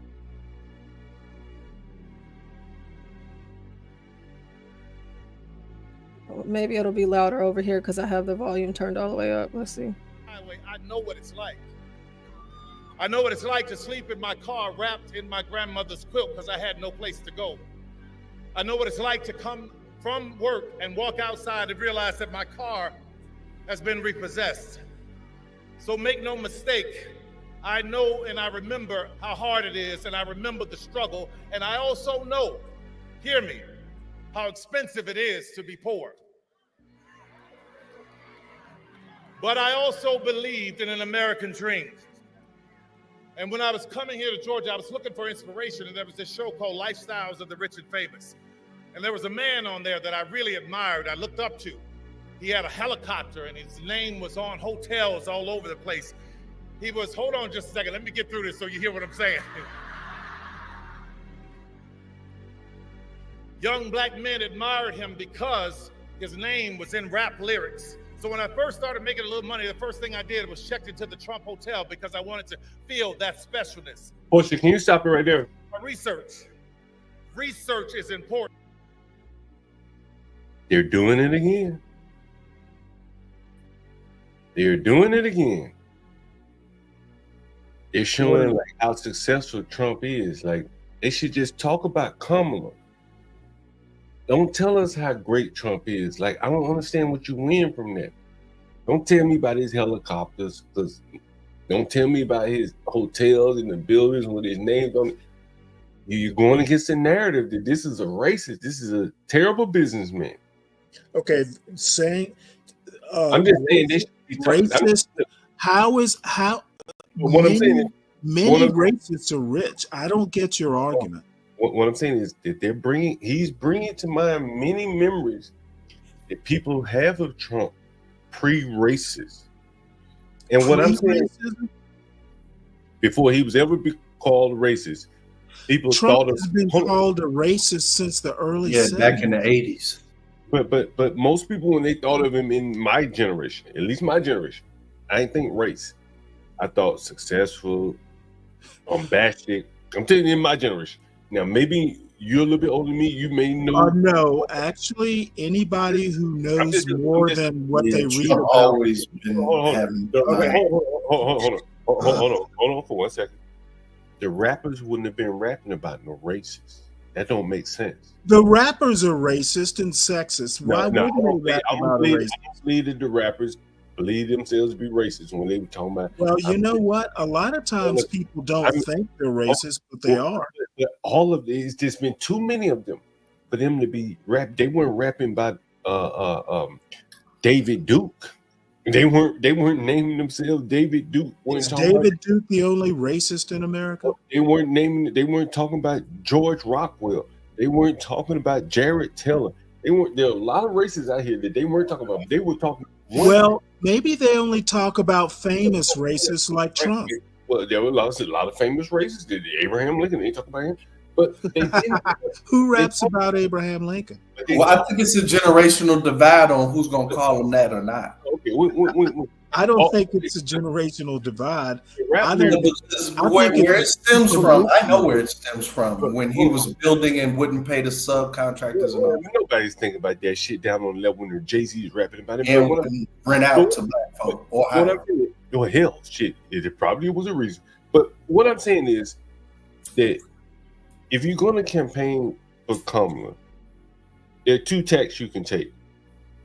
And trying to criticize the man by talking about his helicopters, his buildings. That's probably not the best way to go. You should just talk about your candidate, because it really isn't like you start talking about he got helicopters and buildings and people like Seven Steelers and all. You're gonna be like, shit, I want helicopters and buildings too. Let me tell you how this actually works in real life. You let everybody but the top of the ticket talk about everything else. It is the candidate herself who talks about herself.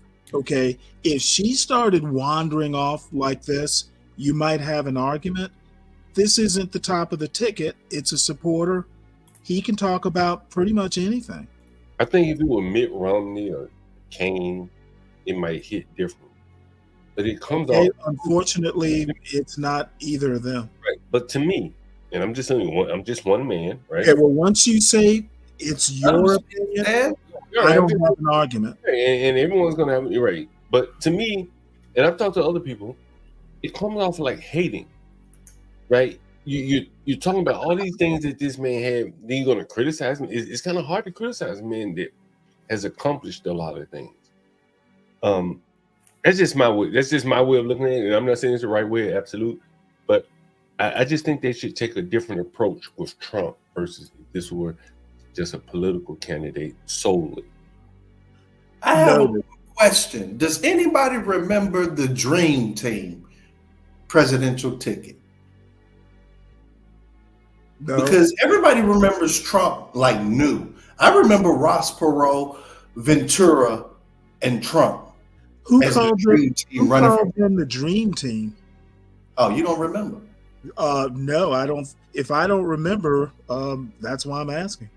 Okay, so I think when Ross Perot was running, his team, his president, VP, and I forget what he was labeling Donald Trump, but they were literally, that was his first time running for president. I don't think he was at the top of the ticket, but he ran with Perot, Jesse Ventura when he was governor of Minnesota, and Trump, and it was all riding in his Trump jet, taking pictures. The literal thing was the Dream Team.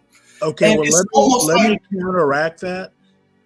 History only remembers Ross Perot and barely that. They don't remember his vice president or Trump. Right. That's what I see. You know, nobody remembers it, but I vividly remembered it. I remember Trump's first foray into politics. I remember Ross Perot. To J Dub's point, Ross Perot was a nutbag. Yeah, he was right about stuff, but he wasn't nut. He wasn't nut. He would have been great economic advisor on some oil or something, but being the candidate, nah. That's all I want to say about that, because nobody seems to remember it. There's a reason for that.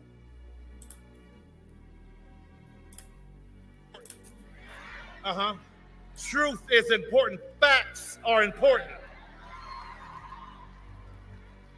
I found out about a discrimination lawsuit against he and his father because they didn't want people like me in their building.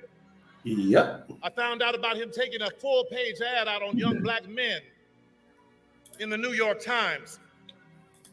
I found out about the birther lie. We all heard it, saying that Barack Obama was not born in this country. There are undertones there and there are echoes there that we all had to pay attention to. So I watched him. Hillary said that too. Presidency. I watched him say that there were good people on both sides when neo-Nazis were screaming, Jews will not replace us.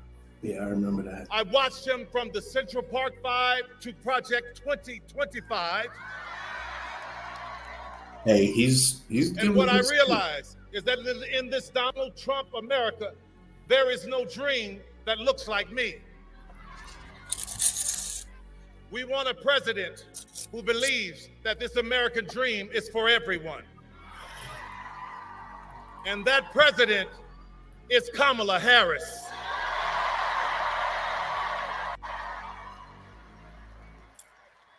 We want a president that understands, like I did in Georgia. When I came here, I didn't have anything, but I had a dream. So I worked, and against all odds, I worked my way to where I am now. It was here in Georgia. See, in Georgia, you know what we do? We don't sit around and complaining. We go to work. It was here where I became a studio owner. My first studio was on Krog Street. Now that is Krog Street Market. And then I bought another studio, which was on Greenbrier, right near Greenbrier Mall on Continental Colony Parkway. And it was there that Barack Obama came in 2012 to do a fundraiser. And he was getting ready to leave, and he said, come ride with me. We're going to my house for a fundraiser. And I'm like, wait, you want me to ride with you and the Beast? So I get in the car, and traffic is stopped, and we're riding, and he's talking to me. And for those of you who are old enough to remember Charlie Brown, all I heard was wah, wah, wah, wah, wah, wah. I finally said, I'm sorry, Mr. President, but I haven't heard a word you said, because I'm in awe of this country. What a great country that you could become president of the United States. And he turned to me quick as a flash and he said, yes, but what a great country that you could become Tyler Perry. From that moment, I went and I bought a bigger studio. I bought Fort McPherson Army Base. Right now, where we hire thousands of people are coming through that doors. And I don't care what was stacked up against me. I don't care. I didn't pay attention to that. What I paid attention to was, how do I help somebody? I broke through that door, laid it down on its side, and let it become a ramp so that somebody else can get higher too. Like who? You want to hear something about an American dream? Fort McPherson was once a Confederate Army base. Yeah. Where there were Confederate soldiers trying to plot and plan on how to keep 3.9 million Negroes enslaved. Now that land is owned by me.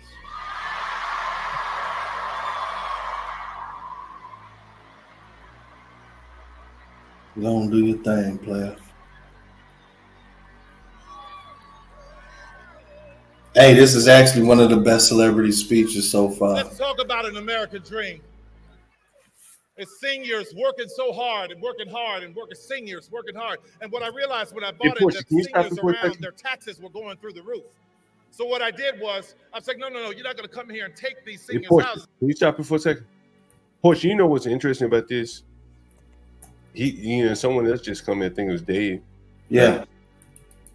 This is far and beyond much better than Obama's speech. Well, what I thought was a little different is that he has all this land now and he thinks he's still owed reparations.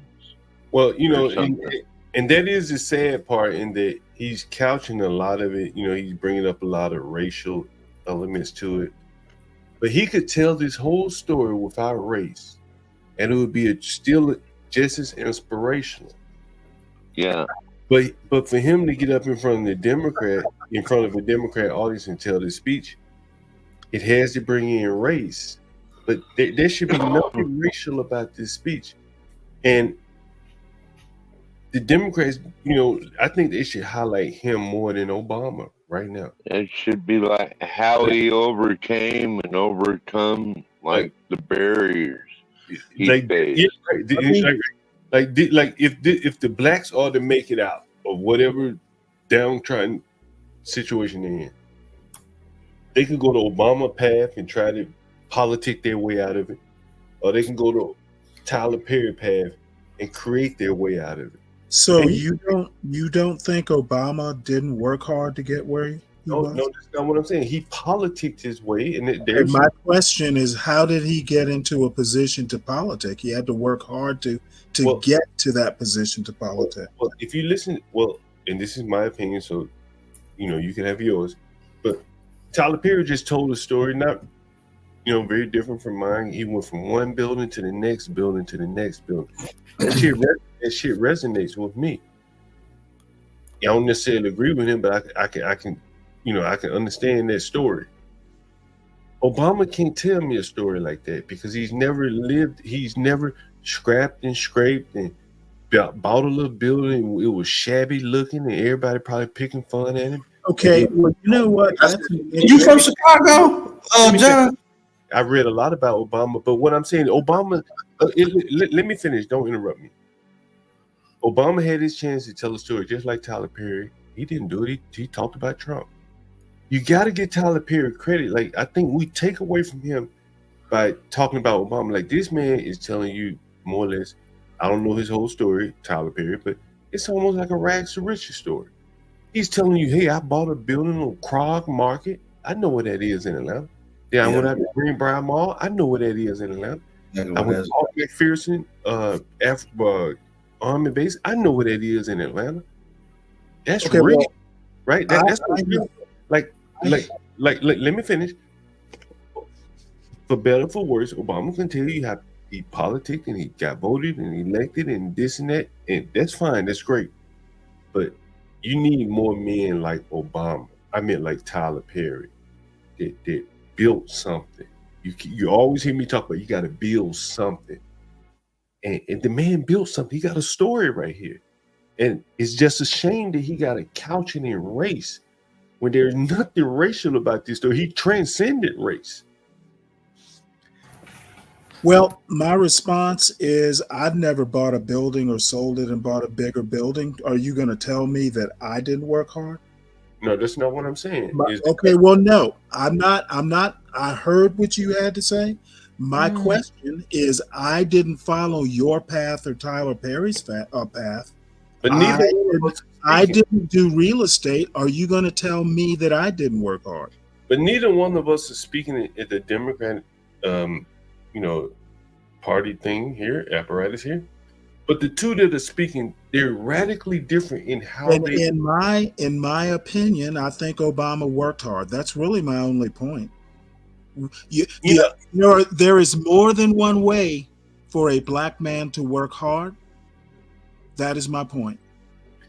And for you to sit here and say Obama didn't work hard, I have some problems with that. Why don't you just express your opinion? You don't have to judge. I literally just did. There is my opinion, right? And my opinion is that one man, more than his vote was floated by people voting for him. That's fine. Let me finish. He had to work hard. He had to campaign. That's cool.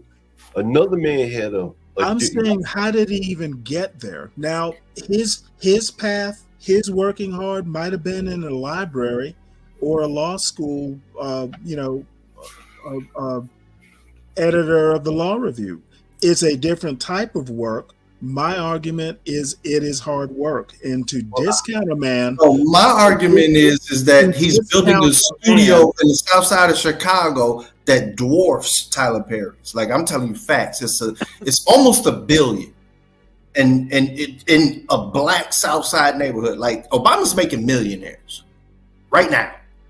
And my biggest, I always used to wonder why the rest of the nation, black folk, I really used to feel bad about it.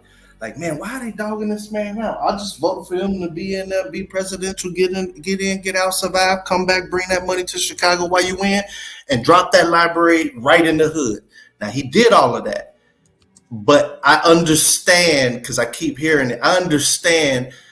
I think that Chicago, as our Chicago political apparatus, we let black folk down, because that call should have been sent out amongst African Americans around the nation saying, yo, y'all need to buy some land here. Like, we're gonna drop this $1 billion right in the middle of you know what I mean?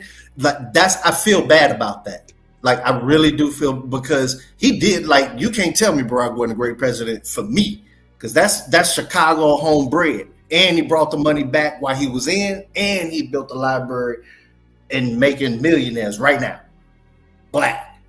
But I do see that the rest of the nation didn't get to benefit from that. And I just want to say I'm sorry, because we didn't put out that call for y'all to come on ahead and buy.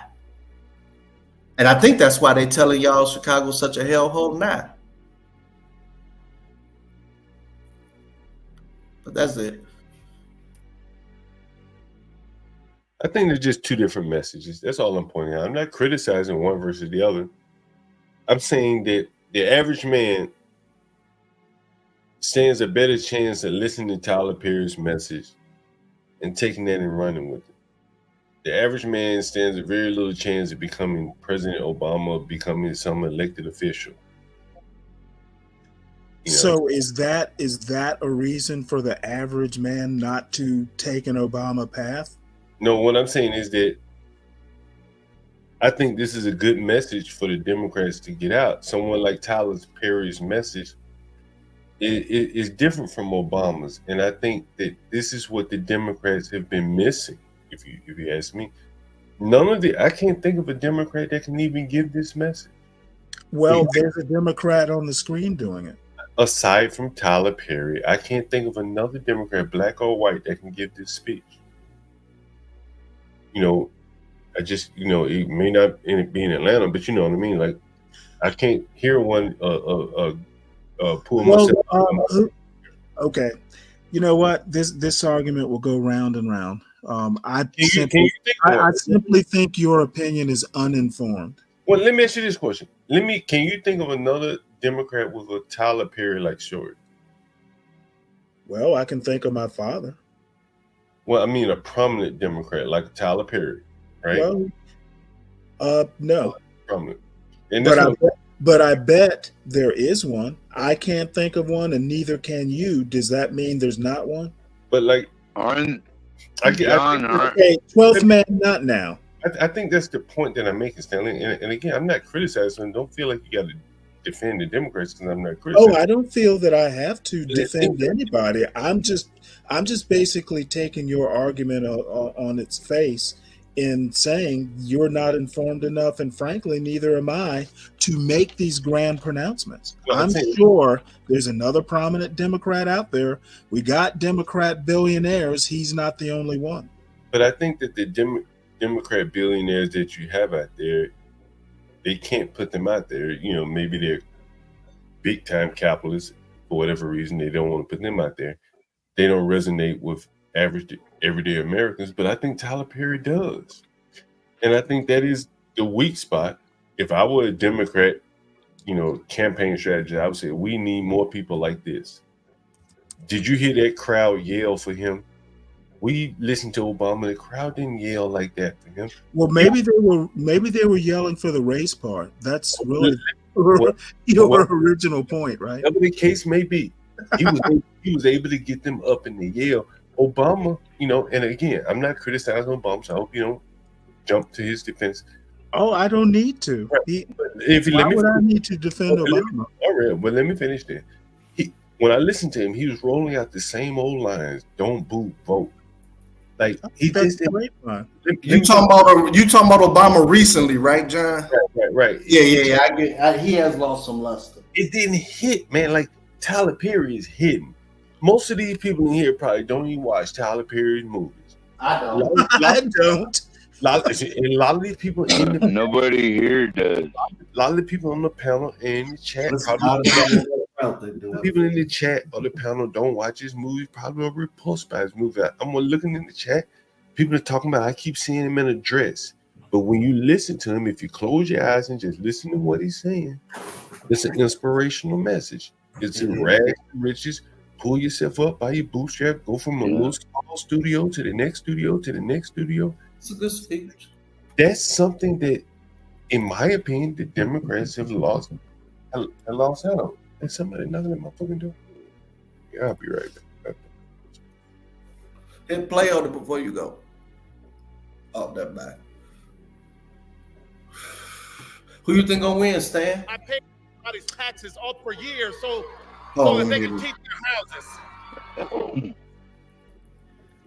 I'd say it's too close to call. That's really it. I'm not gonna, I have responses to either who wins, basically. Yeah. This is I'm sitting it out, Yeah, not now, but at some point you presented a really interesting viewpoint that kind of made me think. I want to explore that one of these days, just not now. You talking about how we're built on 50% plus? Well, no, basically how this really isn't a black fight. It's not. I have a video that I'd like you to watch later. Doesn't even have to be today, but I was thinking something like this, and there's funny enough, there's a law professor who taught J.D. Vance, by the way, who makes your point in a different way. And one of these days I'll have to get your reaction to it. You actually caught my attention with that, and that's why I thanked you. You're welcome. It's really not our fight, man. It's a lot of times it has been, but what I'm looking at, because I'm wondering like what is going on so much, this, that, and the other, why it's so important. This is go ahead. That's a really interesting point. Do you think Kamala is the right candidate? I voted for Hillary with all the bullshit she was about. I think that was probably your best female candidate. I mean, the only reason is I knew she wasn't a pussy. I mean, not like that, but you know how George Bush said, we say we know he's stupid, but he ain't a pussy. We knew that about George Bush. What made you vote for Hillary, bro? What I voted for Hillary for was at the time, what year was that? 18? At that time, coming straight out of Obama's era, where from when I first seen him get elected, we were literally on life support as a country for economic. I mean, like we were dead. And then finally at the end of his last one, I was starting to see the real estate values in the Black neighborhood. It was like it took us a decade just to get break even, while everybody else was at like plus 20%. And there were two things going on in my head. Like, I'm working or whatever. I always work. But one, when it came, I knew what was going to come with if anybody tried, like military, right? Like even with Benghazi and all that other type of stuff, the one thing that I knew was that this is a politician. They know all the tricks. And Dave, I got one question for you. I got another question. Are you vaxxed? Am I who? Are you vaccinated? Yeah, I had to. Well, now Stanley would tell you that you didn't have to. What do you mean you had to? In order to keep my job. So, okay. But since you have summoned me into this argument. Now hold on. Let me finish that answer. Had I not had my kids already, then it would have been a different situation. Now, even with that, they ended up having the vax with them on that too. So it was like, fuck like what the hell? But go ahead.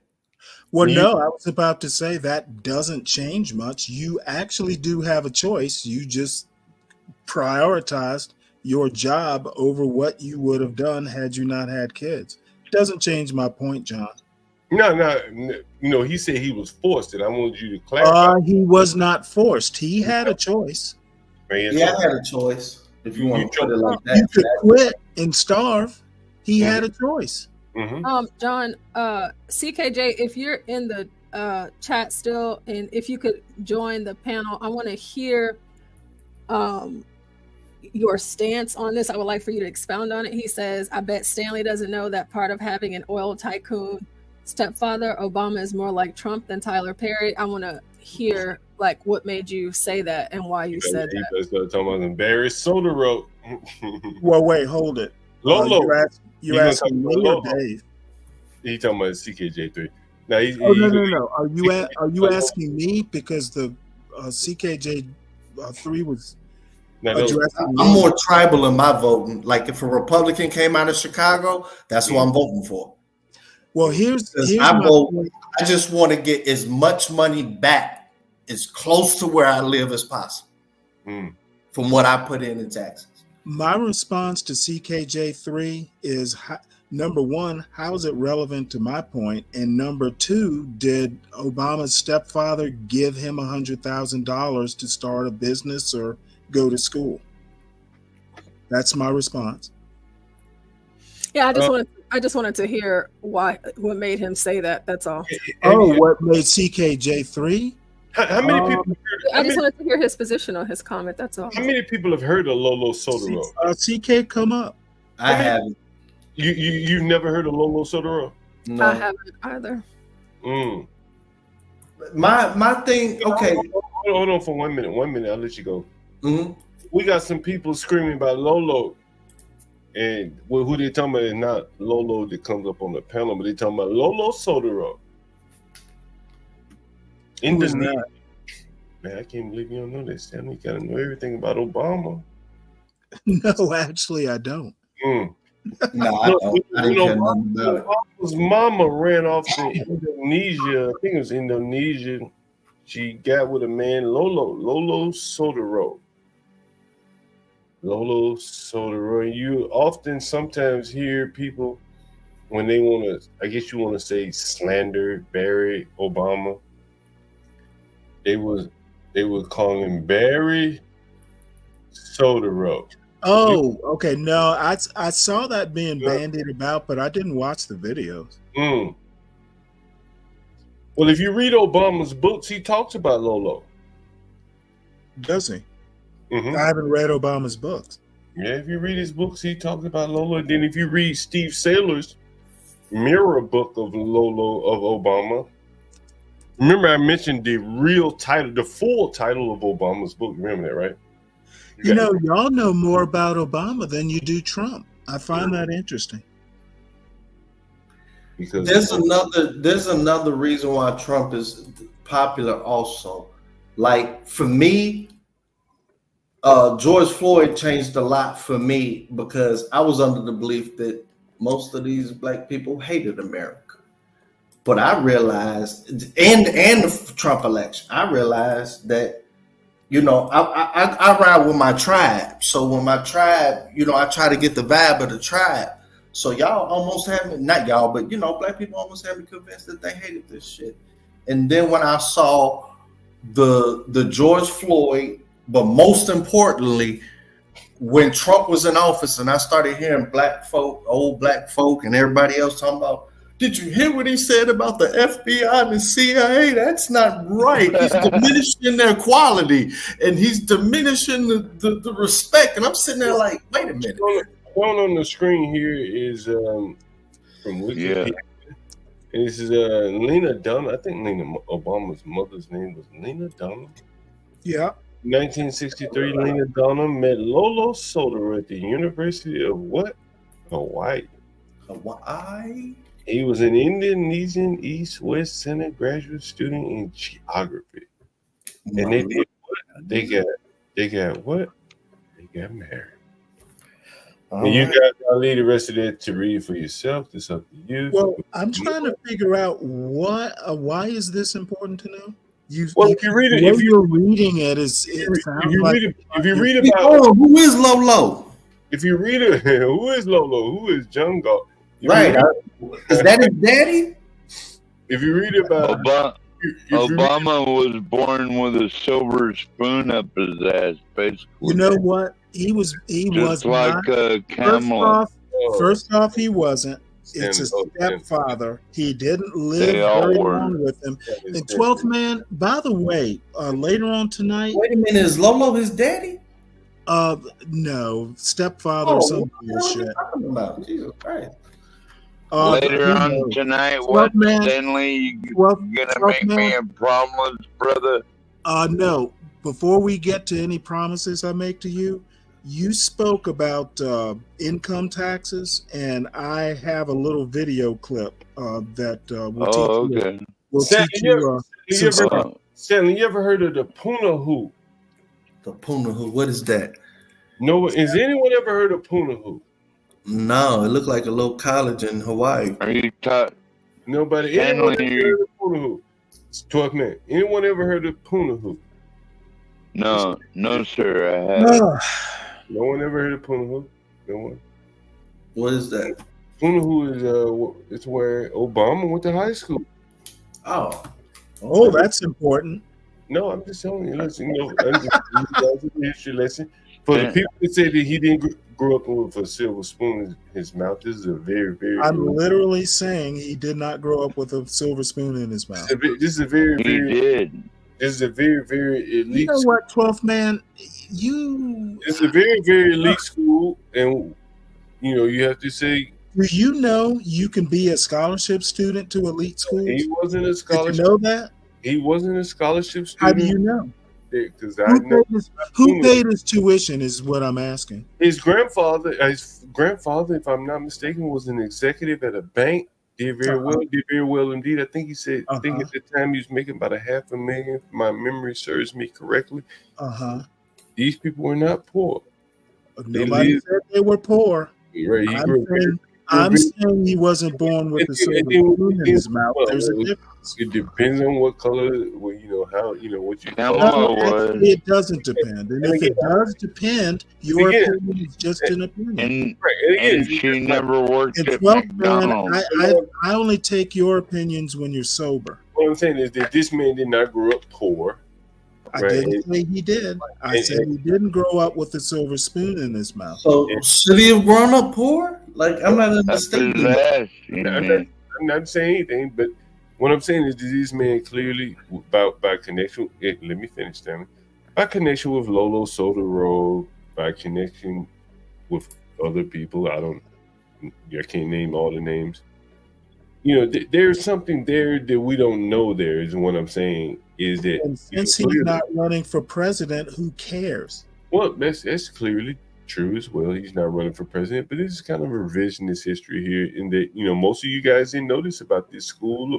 In a way, he is. Why didn't all this come out when Trump was doing his birtherism? Yeah, you're always giving history lessons on what people books. Okay, you know what? I give history on things that matter. So here's some things that people, you know, that a very recent president that people know very little. Now he's a very recent president. Yeah, well, he's very recent. He's been out of office, 10 years or so, and most of the people had no idea. Well, I thought y'all were the people, January 6th happened after Obama was president. No idea.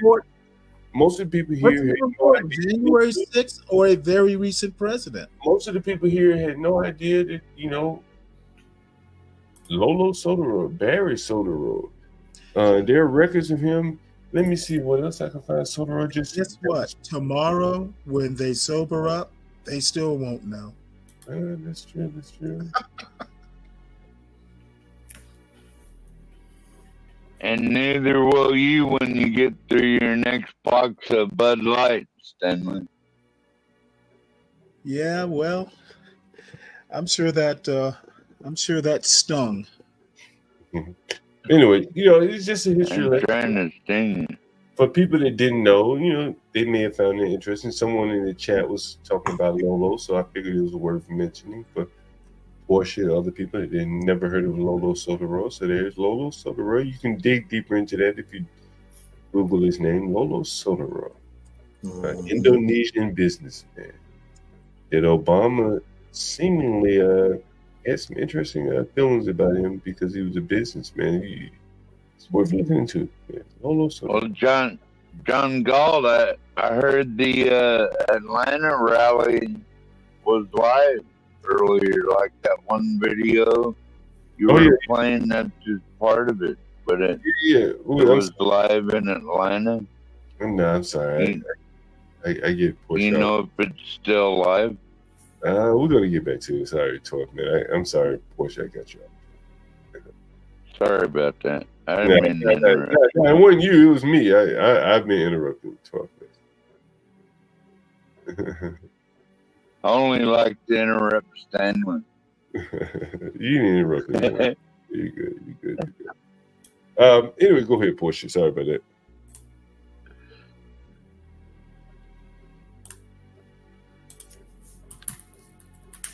We go back to Tyler. Tyler Perry. I like Tyler Perry. I like this speech. Yeah, bro. You know, Be Brave talks about this a lot, Stanley, while we're waiting on Portia. If the Democrats had more people talking like this as opposed to the transgender shit, they'd be unstoppable. They had more people like him talking just sensible and like rags to riches, like pulling themselves up by them bootstraps. Well, the funny thing is you make a good point. I'm hoping you'll come and become a registered Democrat and advise us on how to run these campaigns. Well, Yeah, John Galt doesn't vote. I give advice. What do y'all? I always ask this, like, whoever wins, like, I guess Stan and I guess whoever's voting the other way. What in 4 years, if your candidate elected right now, in 4 years, what is the one thing that you expect them to do?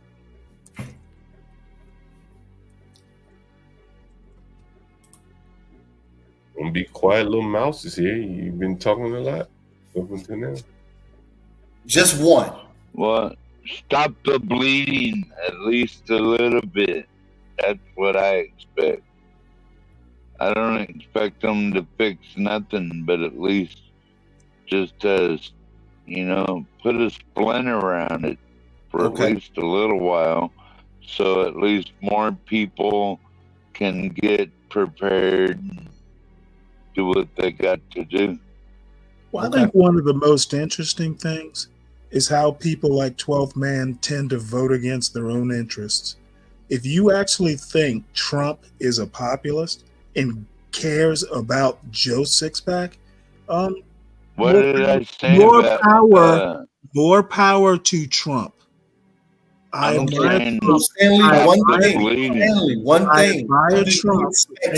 I didn't say anything about that. 4 years from now, Stanley, Kamala wins.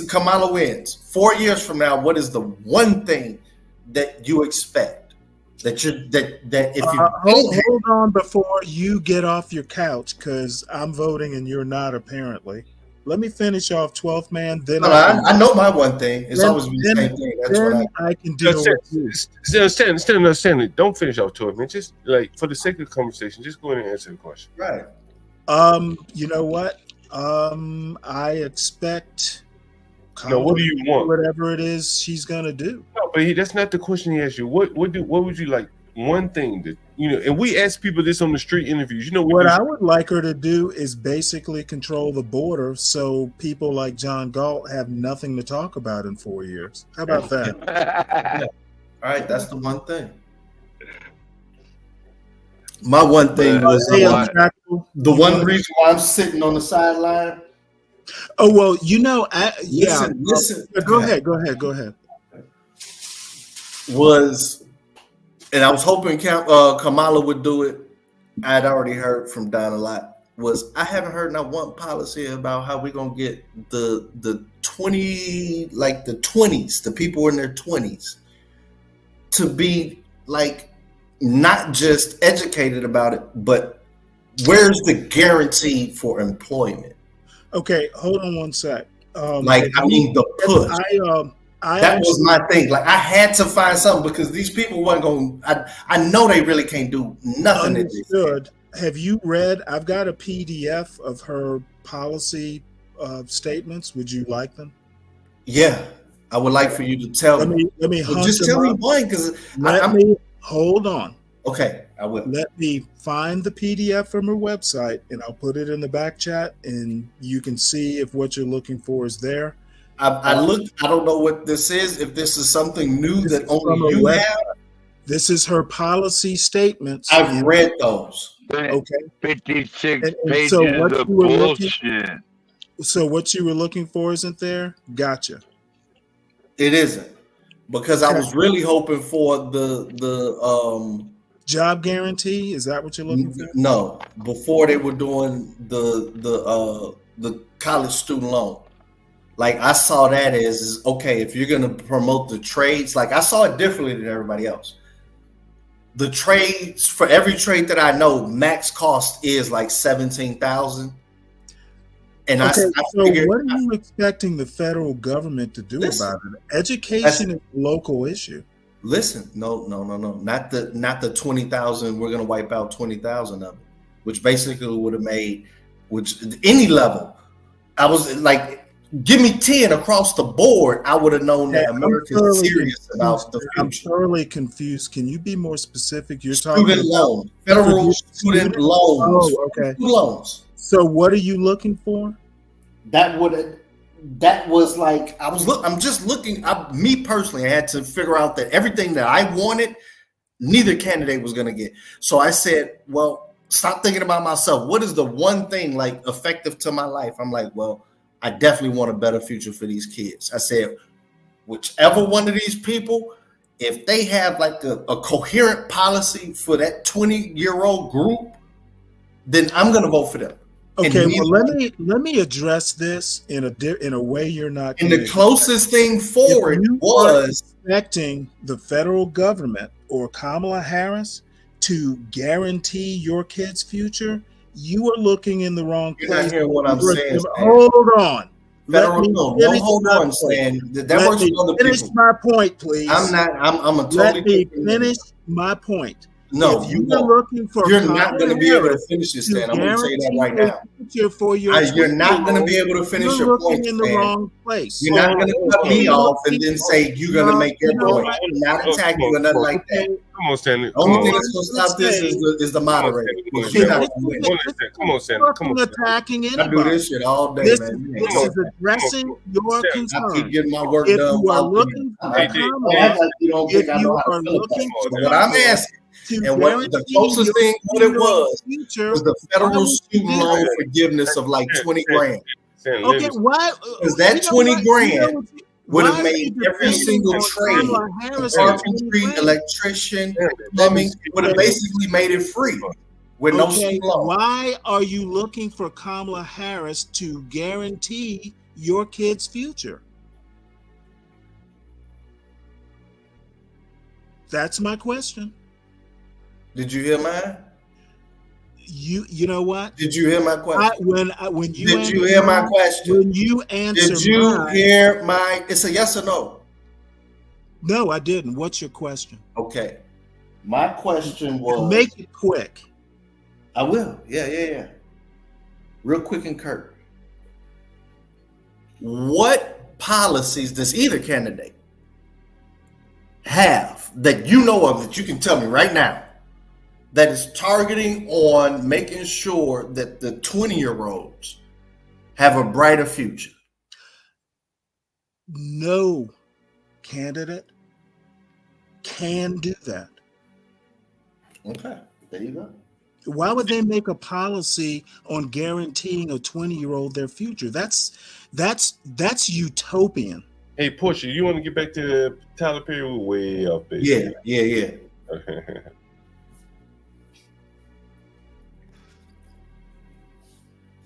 Seniors working hard, and what I realized when I bought it, that seniors around, their taxes were going through the roof. So what I did was, I was like, no, you're not going to come here and take these seniors' houses. I paid everybody's taxes up for years so that they can keep their houses. When an 85-year-old woman in Coweta County lost her house to a fire and wanted a place for all her grandkids, I rebuilt that house for her. Most recently, I saw in the AJC a story where there was a woman who hired this contractor and he gutted her house and left her there with nothing. She was living in a house with no plumbing and no walls for years. I rebuilt that house for her. Why am I telling you this? I'm not telling you this to be bragging. What I'm telling you about it is, what I want you to understand is I have compassion for our seniors. Right. So when a candidate says that we have lowered the cost of insulin to $35 for seniors, that candidate has my vote. I put many kids through college, and recently there was a woman who was murdered by her husband, and she had 3 kids that were college age. I put all those kids through college. So when I hear a candidate say, we are going to do what we can to reduce student loan debt, that is a candidate that I can stand with. So you're gonna argue? Hey, Stan. So you gonna argue me down? And you can't even name the one policy, bro. And I'm literally saying there is no policy. Which part of that did you understand? So who's lying? Is he lying? He's not the candidate. No, but is he lying? You know what? I actually wasn't listening. Can someone replay the part he's lying about? Okay, so you think he's lying? Okay, can someone replay so I can hear what General Dave is asking me about? You answered the question already. You just don't know. Yeah, I answered the question telling you you're a damn fool if you think somebody can guarantee a 20-year-old. He's lying, so I get it. Yeah, you should get it. I hope you do. But just for the sake of your argument, I want to hear what Tyler Perry's lying about that's caught your attention. No, I don't think he's lying. You think he's lying because you think that these policies. I didn't hear what he said. So let me know what I'm lying about or think he's lying about. He said exactly what I told you when I kept trying. Okay, can I hear it from Tyler Perry and not General Dave? You can definitely do that.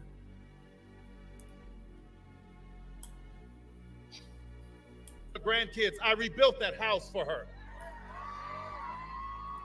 Most recently, I saw in the AJC a story where there was a woman who hired this contractor and he gutted her house and left her there with nothing. She was living in a house with no plumbing and no walls for years. I rebuilt that house for her. Why am I telling you this? I'm not telling you this to be bragging. What I'm telling you about it is, what I want you to understand is I have compassion for our seniors. So when a candidate says that we have lowered the cost of insulin to $35 for seniors, that candidate has my vote. Oh, here's what Stanley's asking for is coming up. Trump did that. Many kids through college, and recently there was a family, a woman who was murdered by her husband, and she had 3 kids that were college age. I put all those kids through college. So when I hear a candidate say, we are going to do what we can to reduce student loan debt, that is a candidate that I can stand with. Okay, is that the part? Yes.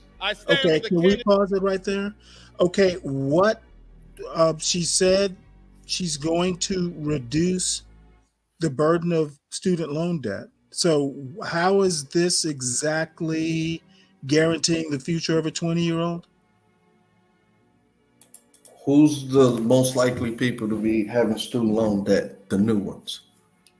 Okay, debt. She's talking about people who currently have debt, not people in the future who might incur debt. And what happens when you incur debt and there's a law saying no. You're talking past what he said. Listen. People, no. I've heard it now, and apparently I have to explain English to you. No, you don't have to explain finance to me, bro. She is talking about people who currently have student loan debt, reducing the burden. So that has nothing to do with someone who will be 20 and might take out a college student loan this year, next year, or whatever. 2 different things. Maybe you should listen closer.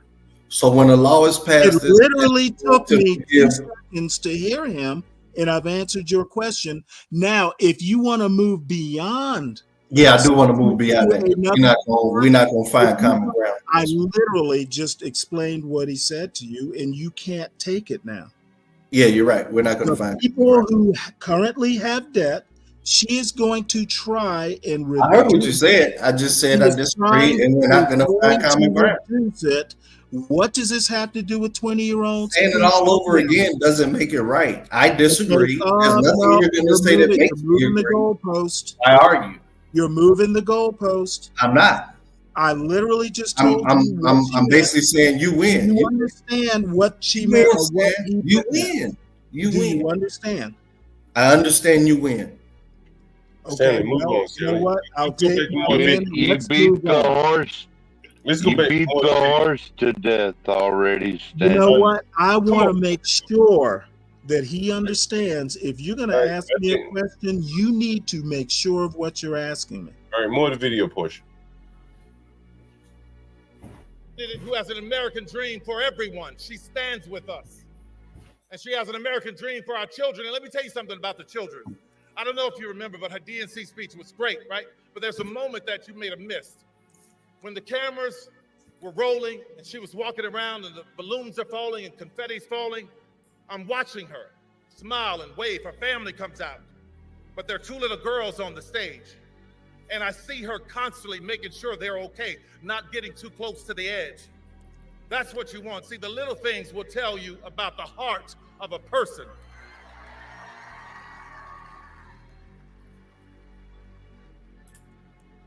In that speech, she talked about how we have more in common than what separates us. So, Georgia, I want to put that to the test. I didn't have a father who gave me millions of dollars to start a business.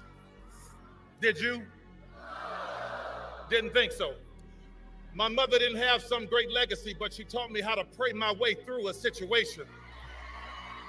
It sounds like we have that in common. I'm the kind of American that believes in a secure border, but at the same time believes that if anyone is coming seeking legal asylum, our arms should be open to them.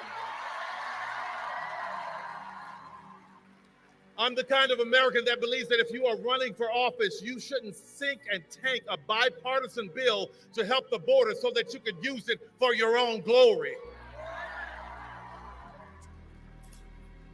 If you are like me, I worked my ass off to buy my first house and build my business and take care of my family. That is the American dream. I believe if you work that hard and you put into Social Security, when you get to a certain age, that you put in should be there waiting for you because it's yours. That's right. Can you pause it right there? We all should have affordable health care. Can we pause it right there, that Social Security comment? Because that was one of my key factors too. And what made Donald Trump so revolutionary is he took that talking point away from the Democrats, because I remember, and this is why I think Donald Trump got elected. There was only two things I think that got him elected. One, he said with all the breath of his body, he's going to fight to ensure Social Security. Nobody touch it. They're going to have to go through him. That was like, okay, because, I pay FICA, you know what I'm saying? I know where my FICA taxes go to my Social Security, but all, the Social Security and all these other programs, most of it go to the elderly, and I don't want them out in the street just lying around, right? You know what I'm saying? That's what separates us from communism. And then second was the union. He shored up the union vote. So I just, so that's what made me say, well, this doesn't matter to me because, I know what the left stands for. And I've seen the line being held when dude was president on the right. So that made it a non-issue for me. Yeah, and then the United Steelworkers Union just endorsed him shortly after last week's Pittsburgh game. I thought that was pretty far out. Steelworkers, everybody's supporting Trump except Stanley. And me, I don't support Trump. I think he's crazy, and I think Kamala crazy. I forgot you voting from the couch. No, I'm not voting at all. This ain't got nothing to do. I thought about it. I thought about voting from the couch, but I mean, I feel it's mine. I would add this, that whether you're for or against immigration, neither party has really described the plan. Yep. That there has been, I have a plan. Oh, you have a plan? Well, I already got a plan. And nobody has described a plan. I am not against immigration. But if the government to me is going to be involved so much with in this receiving process, then they need to let up on. But guess what? When you make more money, they're gonna take more taxes. That's all there is to it. Mm-hmm. And it not be replaced with the concept of a plan. What the hell?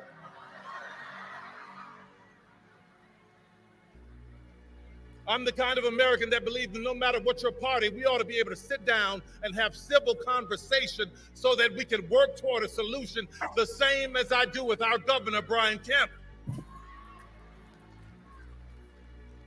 I'm the kind of man that believes, I'm the kind of man that believes that the government nor a man should be telling a woman what she can and cannot do with her body. Hey, this is starting to sound like a campaign speech for him. I'm the kind of American who believes that poll workers should do their civic duty without being harassed and threatened like Ruby Freeman and Shay Moss in Fulton County. This is starting to sound like a campaign speech. And I am not the kind of American that it is a campaign rally for Kamala. I know, but it's starting to sound like a campaign speech for him. Is in politics, and you don't agree with her. Okay, there you go. You're starting to talk And about two it. things can be true at once. I am not the kind of man that glory in. Did he give Kemp a shout out? Did he give Kemp a shout out? Yeah, he did. That tells you a lot about Kemp, doesn't it? Go right ahead. That's it. I wasn't sure. I didn't hear that part, but go ahead. Yeah, you heard it. Celebrates, enjoy, or laughs at a 78-year-old former president almost meeting his death at an assassin's bullet in Butler's, Pennsylvania. It's not right. It's about decency, America, and I think you agree with me. Oh my God, they didn't clap. But I am the kind of American that believes if you lose an election, They didn't agree with him. that you honor the constitutional, peaceful transfer of power. And judging by your reaction, I believe Kamala is right. We have more in common than what separates us. As I'm closing here, I just want to talk about that quilt that I used to wrap up in my grandmother's car, that quilt that my grandmother gave me. That quilt was a tapestry of beautiful pieces, but I completely ignored it. I didn't think it was worth anything because she had made it from all of these stitches and gave it to me as a gift. And I was walking past this antique store years later and I saw one in the window and I go, wow, that's a beautiful quilt. It reminds me of my grandmother. So I walk in, I talk to the lady. She started explaining to me that each patch in that quilt was worth this and meant this because of the woman who made it. So when I think about America, I think about my grandmother's quilt. We are all shapes, sizes, and colors, but we are one.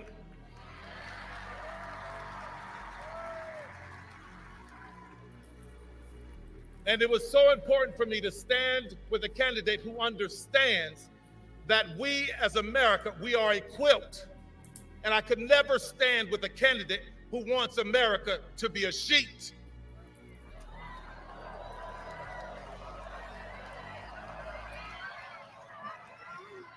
Hey, you might want to pause. Because, I mean, if we're not talking about that, that's probably one of the biggest punchlines of this whole speech right there. That's wow, okay. What about it that made Yeah. you think the biggest? I was gonna say, what about it? That's I'm trying to process it. Like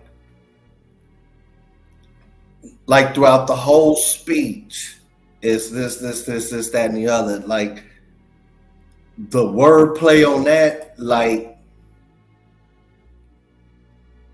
Hey, I hate to cut you off. This dude, like, is Kamala gonna come right out after this?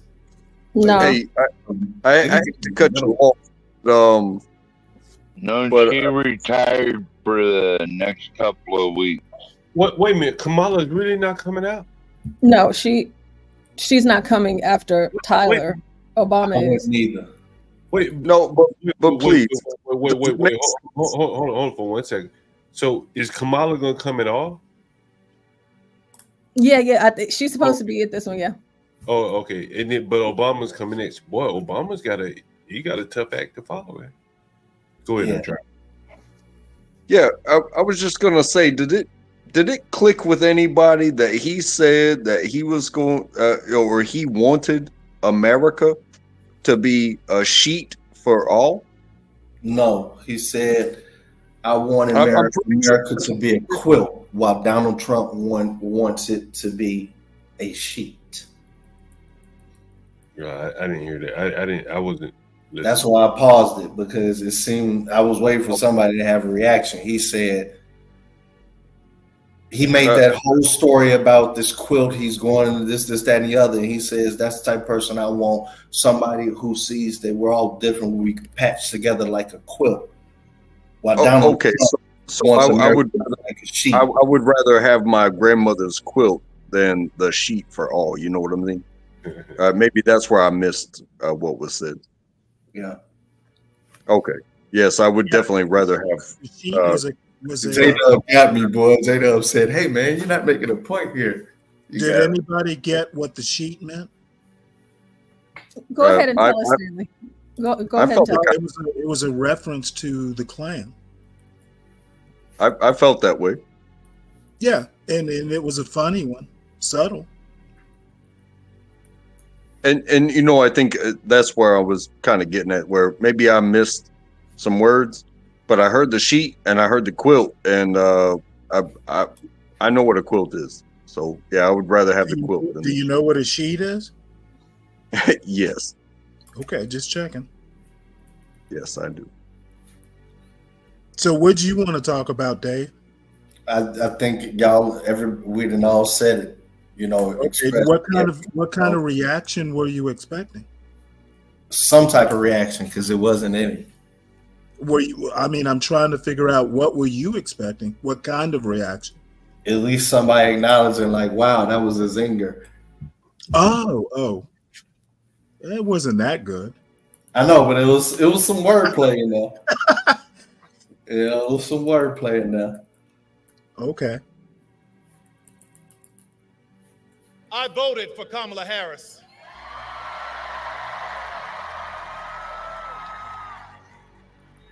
And Georgia, it was only about 11,400 votes that separated Trump and Biden. So every vote counts. So I stand here full-throated with my full chest, begging you, imploring you, let's get out and make Kamala Harris the 47th president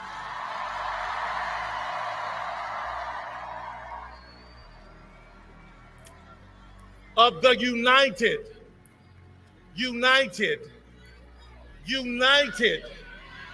States of America. Thank you, everybody. God bless you. I actually think the most interesting point was the Kemp comment. I'm done with all I have to say except one thing. That was man very who was in the interesting. beast That with made me, me think that he was running for office himself. you know him, Michelle's husband. I actually like Kemp. One I've always admired and looked up to, and I'm glad to be able to say this, ladies and gentlemen. He just called him Michelle's husband. Yeah, I heard that. Oh, that joke's been made before. Actually, Obama made that joke before. I heard. Yeah, that's not cool. Yeah. Well, Obama has literally said that. What's going on, man? Okay. What, they were about to play Obama's speech too? No, Obama he's introducing Obama. Okay. The 44th president of the United States, Mr. Barack Obama. If Kemp were running instead of Trump, I would actually have a hard time voting for Kamala. He's been a good governor. Yeah.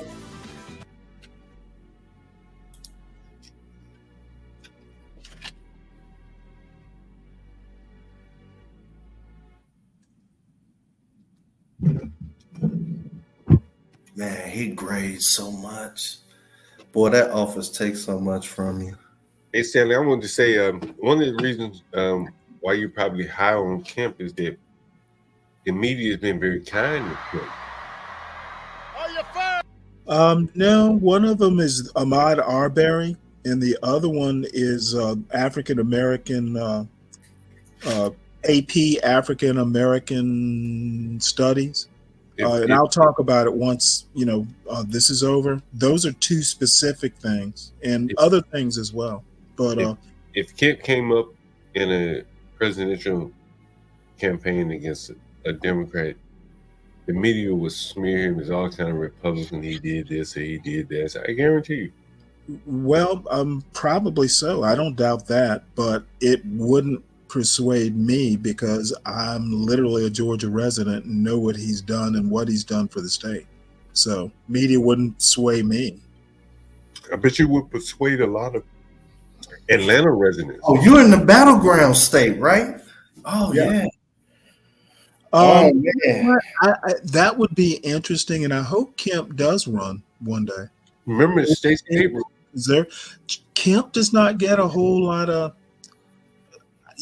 I don't hear a lot of black people talking bad about Kemp. I suspect the media has given Kemp a pass because he has kind of been lukewarm against Trump. Wait, was Kemp the one that beat Stacey Abrams? Mm-hmm.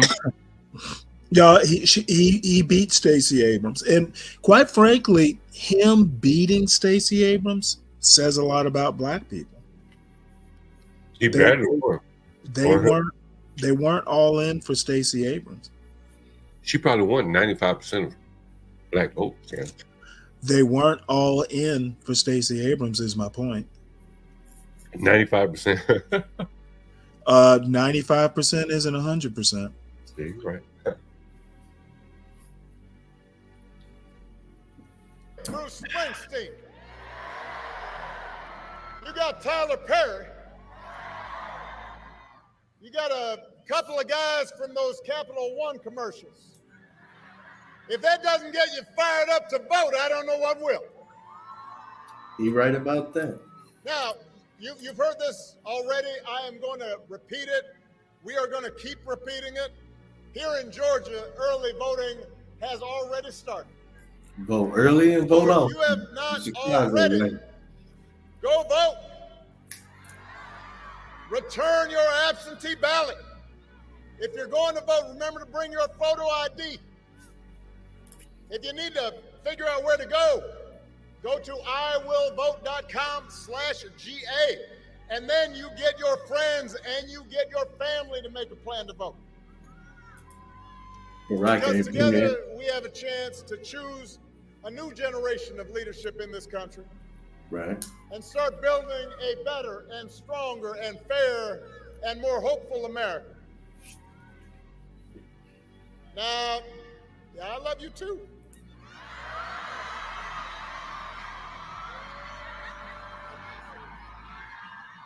Now we know this election is going to be tight because a lot of Americans are still struggling. As a country, we've been through a lot. As a country, we've been through a lot over the last few years. Shit. We had a historic pandemic all my life that wreaked havoc on communities and businesses. And then disruptions from the pandemic caused price hikes that put a strain on family budgets. And people feel like no matter how hard they work, sometimes it feels like they're just treading water. So I get why people are looking to shake things up. What I cannot understand is why anybody would think that Donald Trump will shake things up in a way that is good for you, because there is absolutely no evidence that this man thinks about anybody but himself. I've said it before. Pretty much going to be a repeat of the other speech. Who has not stopped whining about his problems since he rode down that golden escalator 9 years ago. And when he's not complaining, when he's not sending out crazy tweets, he's trying to sell you stuff. He's trying to sell you gold sneakers. Trying to sell you a $100,000 watch. Trying to sell you a Trump Bible. Wants to sell you the Word of God, Donald Trump edition. Got his name right there next to Matthew and Luke. Now, you cannot make this stuff up. If this was on a Saturday Night Live skit, you'd say, well, no, that's crazy. But he's doing it. Yeah. Because all he cares about is his ego, his money, his status. That's his mindset. Those are his intentions. And then there's the question of his competence. I mean, have you seen Donald Trump lately? He out there giving 2-hour speeches, just word salad. Said the other day, January 6th was a day of love. He said that. Like it was Woodstock or Coachella. If your grandpa was acting like this, you'd call up your brother, call up your cousin, you say, hey, have you noticed Grandpa? He acting kind of funny right now. But here's the interesting thing, is he acts so crazy and it's become so common that people no longer take it seriously. Mm-hmm. I'm here to explain to you, just because he acts goofy does not mean his presidency wouldn't be dangerous. And you do not have to take my word for it. Lately, some of the people who know Donald Trump best have been saying in no uncertain terms that he should not be president again. The other day, General John Kelly, Donald Trump's former chief of staff, said that Trump told him he wanted his generals to be like Hitler's generals. Now, don't boo. Vote. Now, I want to explain that in politics, a good rule of thumb is don't say you want to do anything like Hitler. You know, that's just good political advice. But it is useful because it gives us a window into how Donald Trump thinks. And John Kelly isn't the only one saying this. 2 of his defense secretaries, people who worked for him, said the same thing. His chairman of the Joint Chiefs of Staff, that is the top of the top brass in our military, said he is dangerous. Now, I happen to know John Kelly and Mark Miller. Ain't it crazy how where's Bill Clinton? Commander-in-Chief. These are serious people. These are this is a decorated soldier and Marine who served in battle. They are not quote unquote. Bill Clinton. Where the hell is he? They are people who have never in the past even talked about politics because they believe that the military should be above politics. But the reason they're speaking up is because they have seen that in Donald Trump's mind, the military does not exist to serve the Constitution or the American people. He doesn't see being commander-in-chief as a solemn, sacred responsibility, just like everything else. He thinks the military exists to do his bidding, to serve his interests. He said if he's elected, he'll use that military to go after, quote, the enemy within, which he defines as anybody who criticizes him or refuses. Man, if you run up on Chicago, boy, it'll be like fucking Stalingrad. And unlike last time, unlike the first time, It'll take like fucking fire. It'll be longer than the Ukraine war trying to take out Chicago. He'll be surrounded by people who are just as loony as he is, and who will let him do what he wants. And so my question to you, Georgia, is how is any of that going to help you? We do not need 4 years of a wannabe king, a wannabe dictator running around trying to punish his enemies. That's not what you need in your life. America's ready to turn the page. We are ready for a better story. Georgia, we're ready for a president, Kamala Harris.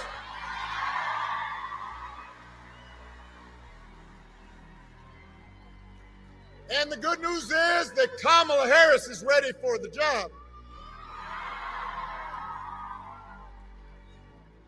This is a leader who has spent her life fighting on behalf of people who need a voice, who need a champion. Kamala wasn't born into privilege. She was raised in a middle-class family. She worked at McDonald's when she was in college to pay her expenses. She didn't pretend to work at McDonald's when it was closed for a photo op. She actually cares what people are going through because she's seen it in her own family, in her own life. As a prosecutor, Kamala stood up for children who'd been victims of sexual abuse. As Attorney General of California, fought the big banks and for-profit colleges, secured billions of dollars for people after they'd been scammed. After the home mortgage crisis, Kamala pushed me and my administration hard to make sure homeowners got a fair settlement. It didn't matter that I was a Democrat, that she had knocked on doors for my campaign in Iowa. She was not going to let anybody stop her from winning as much relief as possible for families who deserved it.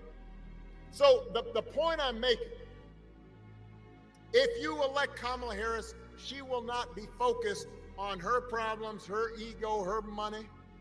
She's going to be focused on you. She's going to be focused on you. Kamala understands that too many folks here in Georgia and across the country are struggling to pay the bills. Now, understand, wages are steadily growing. Unemployment is low. Inflation is finally slowing. But we all know the price of everything from housing to healthcare to groceries is still too high. And it hurts. She understands that.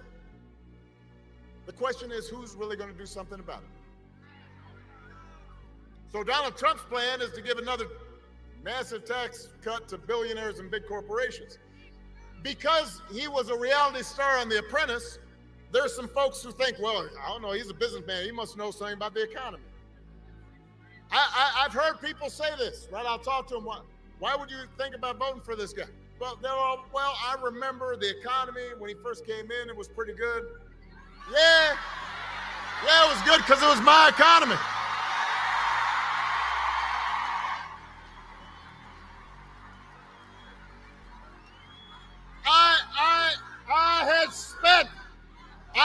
I had spent 8 years cleaning up the mess that the Republicans had left me. And then I handed over 75 straight months of job growth to Donald Trump. And all he did was give tax cuts to folks who didn't need it, drove up the deficit in the process, and now he wants to do it again. You can't give him credit for that. And then I hear, the other thing I hear, some folks will be like, well, Donald Trump sent me a check during the pandemic. No, y'all know, because I've heard this. I know y'all, some of you heard that. Hey, let me make sure y'all understand this. Joe Biden sent you a check during the pandemic, just like I gave people relief during the Great Recession. The thing is, we didn't put our name on it because it wasn't about feeding our egos. It wasn't about advancing our politics. It was about helping people. That's the difference. Don't be giving them credit for that. Come on. He sent you a check. Do not fall for that okie doke. Don't be bamboozled. Don't get fooled. And don't get fooled when he talks about health care either. You ask Donald Trump what he's going to do to make health care more affordable. His only answer is, end Obamacare, and the Affordable Care Act. He doesn't really know why he wants to end it, except for the fact that I passed it. The problem he's got now is that it's popular, because 50 million people have gotten health care because of it. So, a couple weeks ago, you remember during the vice presidential debate, his running mate had the nerve, had the chutzpah to say that Donald Trump, quote, salvaged the Affordable Care Act. Donald Trump spent his entire presidency trying to tear that thing down. And he couldn't even do that right. And now, 8 years after he was elected, when he was asked, well, what are you going to do? He says, well, I've got concepts of a plan for how he'd replace it. Now, I want y'all to think about this for a second. Let's say your boss on the job gives you an assignment, says, I need it by Friday. Friday rolls around, your boss says, so did you finish that project I asked you to do? And you say, well, I haven't actually started, but I got a concept for a plan. or you could try this at home. Honey, did you throw out the trash? I have a concept of a plan to throw out the trash. How's that gonna go over? On the couch. That's how it'll go over. If it wouldn't work for you, why should it work for the next president of the United States? The good news is that Kamala Harris doesn't have concepts of a plan. She got a plan to make your life better. She's going to go after corporations that unfairly jack up prices. She's going to make it easier to build and buy a home. She's going to limit out-of-pocket health care costs. She's going to give a tax cut to 100 million middle-class families and working Americans. And if Congress passes a bill to restore the reproductive freedom that women had for nearly 50 years, the freedom that Donald Trump bragged about taking away, Kamala will sign it into law.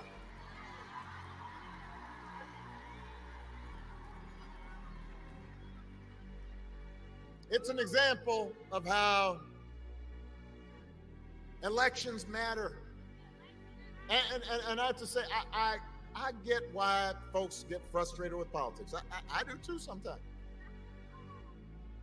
I don't watch cable news because sometimes I get why people block it out. It just seems like everybody arguing and fussing.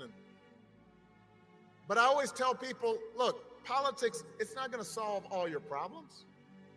No president is going to eliminate poverty in one term or eliminate racism, because those problems are hard.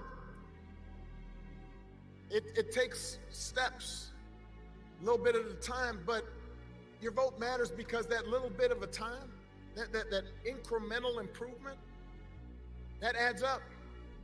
And things can get a little better, or they can get a little or a lot worse. When I was president, we did not solve all problems with our healthcare system, but 50 million people getting health insurance that didn't have it before, that made a difference. You know somebody who has health insurance because of it. And I'm going to give you another example. When I was president, we put together an entire playbook for how to deal with a pandemic, because we had dealt with Ebola, we had dealt with the H1N1 virus. We put together a plan, and we practiced, and we had all the agencies in terms of how you're going to deal with the schools and how we're going to do with the public health agencies. And we put it all together, and when Donald Trump came in, we gave him that playbook, and he, I guess, dropped it in the dustbin. 3 years later, a pandemic hit. And I want to be fair. Listen to me now. No matter who was president, the pandemic was going to be a huge crisis. People were going to get sick. People were going to die. Businesses were going to close. There'd be travel restrictions. It was a once-in-a-100-year event. But if you look at a country like Canada, the per capita death rate during COVID was 60% lower than it was here in the United States. So you do the math. Over 1 million people died during the pandemic here in the U.S. 60% of over 1 million, that's 600,000 people. That's grandparents. That's aunts. That's uncles, parents, co-workers, friends. Everybody here was touched by it. Some people might have been alive if we had had a competent administration who is paying attention and trying to do things better instead of talking about injecting bleach into your arm. Now, you remember that if somebody tells you, it doesn't make a difference. It will not make things perfect, but it does make a difference. To have somebody who is competent, somebody who sees you, somebody who respects you, somebody who cares about you, somebody who understands your dreams. And you need to remind folks who are still on the sidelines that the election is about more than just policies. It's about values, and it is about character. Some of you know, when I was growing up, I didn't have a father in the house, but I did have people around me: stepfather, grandparents, teachers, coaches, and most of all, my mother, who tried to teach me the difference between right and wrong, who showed me what it meant to be honest and responsible, to work hard, to treat other people the way I wanted to be treated. And look, I was a knucklehead sometimes when I was a kid, and I didn't always live up to those values, even as a young adult. But over time, I internalized those values. And as an adult, I said, this is what I need to stand on. This is my foundation. And I suspect most of you grew up the same way. And one of the most disturbing things about this election and about Trump's rise in politics is how we seem to have set the values we were taught aside, how we seem to disregard them, how we pretend they don't matter. When Donald Trump lies about hurricane aid, you've got a hurricane in North Carolina, people desperate, and he and his vice president candidate deliberately circulate rumors that that money is being given to illegal aliens, illegal immigrants, as opposed to people who are desperate. When he cheats or shows utter disregard for our Constitution, when he calls service members who died in battle losers, or fellow citizens vermin, people make excuses for it. They act like it's okay as long as their side wins. And I've noticed this especially with some men who seem to think Trump's behavior is a sign of strength. That macho, you know, I'm going to own these folks. I'm going to put them down. I am here to tell you, that is not what real strength is. It never has been. Real strength is about working hard and taking responsibility and telling the truth even when it's inconvenient. Real strength is about helping people who need it and standing up for those who can't always stand up for themselves. That's what we should want in our daughters and our sons. And that's what I want to see in the President of the United States of America. And the good news is, we've got a candidate to vote for in this election who demonstrates that kind of character, who knows what real strength looks like, who will set a good example and do the right thing and leave this country better than she found it. That is what this election is about. And that is why it is my honor to introduce my friend, the next President of the United States of America, Vice President Kamala Harris.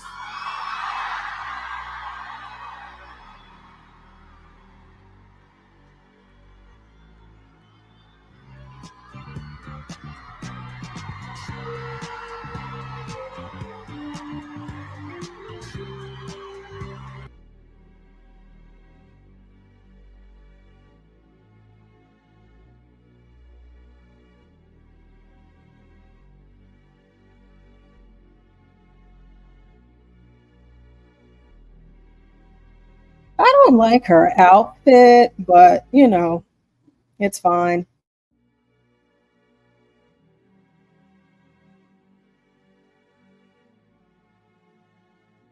All right, we have Kamala Harris up next. So, you know, let's go ahead and hear what she has to say. And then we'll be done with this.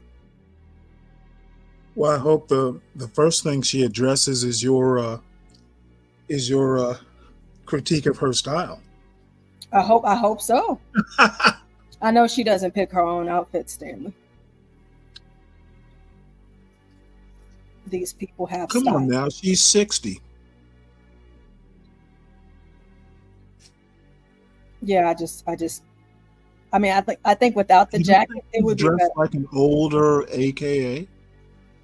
No, I feel like she can do without the blazer, and then it would be, just. Well, I have to tell you, it's chilly in Georgia, so. Oh, sorry, it's hot in Texas. It's in the high 90s. So. Yeah, it's supposed to warm up a little bit, but it's been getting down in the 40s at night. So you all may know it was 17 years ago. It was over 17 years ago when I took a trip to Springfield, Illinois. It was a cold February day, and I went there to support this brilliant young senator who was running for president of the United States. And millions of Americans were energized and inspired, not only by Barack Obama's message, but by how he leads, seeking to unite rather than separate us. And that is why in 2007, I went New Year's Eve to Iowa to knock on doors in the snow. And all these years later, Barack Obama, I say to you, your friendship and your faith in me and in our campaign means the world. Thank you, Mr. President. Thank you, Mr. President. And we have some extraordinary leaders with us tonight. And I thank everybody who's here for taking time out of your busy lives to spend this evening together. I want to thank Georgia's congressional delegation, all the local and community leaders who are here with us. Let's please give it up for Samuel L. Jackson, Spike Lee, Tyler Perry, and the great American poet, Bruce Springsteen.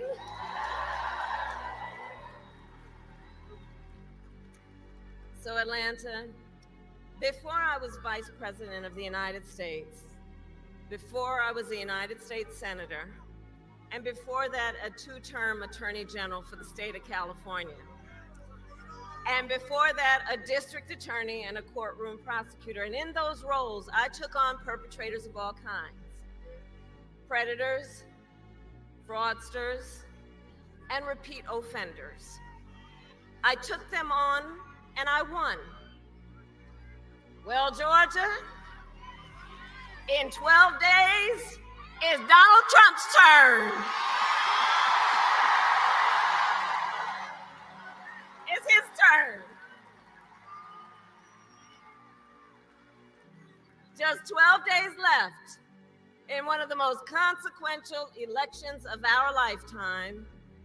And I don't need to tell you, voting has already started.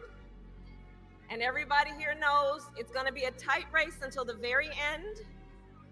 So we have a lot of work ahead of us. But we like hard work. Hard work is good work.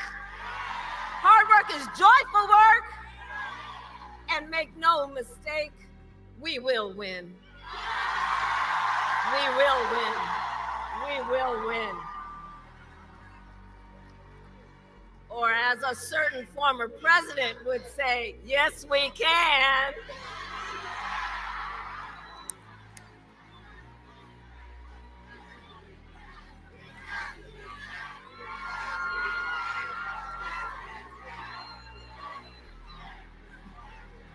Yes, we will, and yes, we can. And here's why we're going to win. We are going to win because we together are fighting for the future. We are fighting for the future. We here understand we have an opportunity before us to turn the page on the fear and divisiveness that have characterized our politics for a decade because of Donald Trump. We have the opportunity to turn the page and chart a new way and a joyful way forward. A way that taps into the ambitions, the aspirations, the dreams of the American people.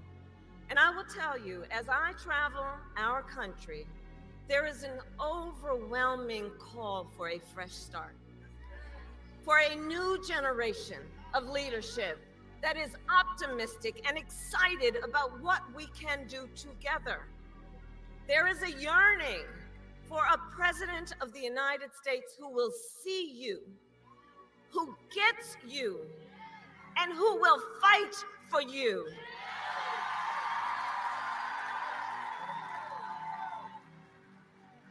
In my whole career, I have put the people before partisanship. I never once asked somebody, are you a Democrat or are you a Republican? Instead, I always asked, how can I help you? And that is a major difference between Donald Trump and me, and between the two very different, extremely different visions that he and I have for our nation. One, his focused on the past and himself. The other, ours, focused on the future and you. Together, we will build a future where we bring down the cost of living, and that will be my focus every single day as President of the United States.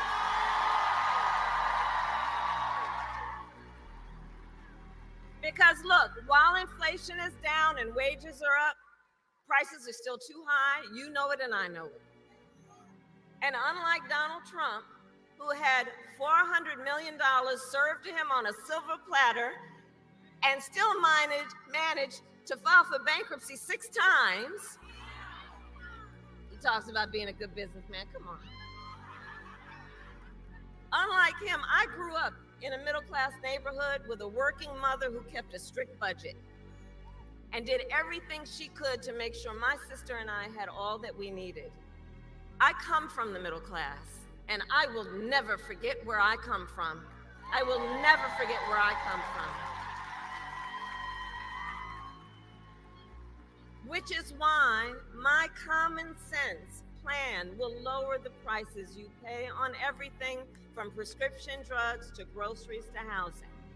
On the other hand, Donald Trump will raise costs on you and your families. In fact, independent economists have analyzed our plans and found that mine will cut your costs and strengthen our economy. His will increase inflation and lead to a recession by the middle of next year. These are independent economists, Nobel laureate, prize-winning economists who have reviewed our plans and are very clear. And his agenda is all laid out in Project 2025. A detailed and dangerous blueprint for what he will do if he is elected president. And look, Donald Trump intends to impose a 20% Trump national sales tax on everyday basic necessities, which will cost the average family nearly $4,000 a year. On the other hand, I will take on price gouging, corporate price gouging. I've done it before, and I will do it again.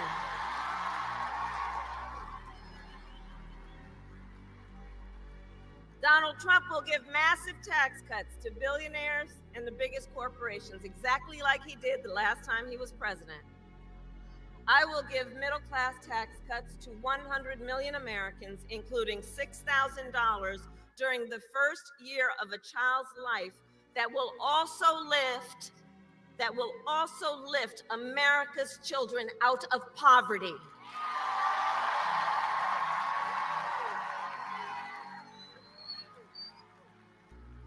Donald Trump will get rid of the $35 cap on insulin for seniors. He will cut Medicare and Social Security. In fact, economists have reported he will bankrupt Social Security in just 6 years. My plan is a plan to support our seniors so that they can grow older with dignity And so their families, you are not overwhelmed by the cost of home health care. And on top of that, my plan will bring down the cost of housing, cut taxes for small businesses. Where are the small businesses in the house? You are the backbone of America's economy, all of you. And we will lower healthcare costs because I believe healthcare should be a right and not just a privilege of those who can afford it.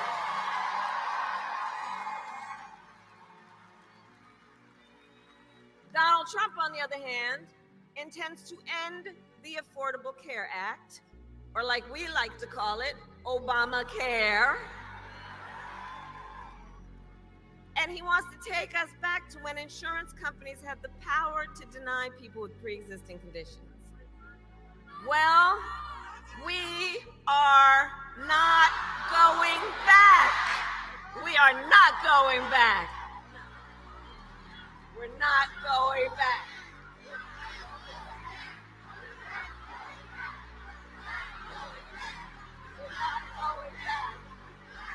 We're not going back. No, we are not. Because we will move forward, and it is time to turn the page.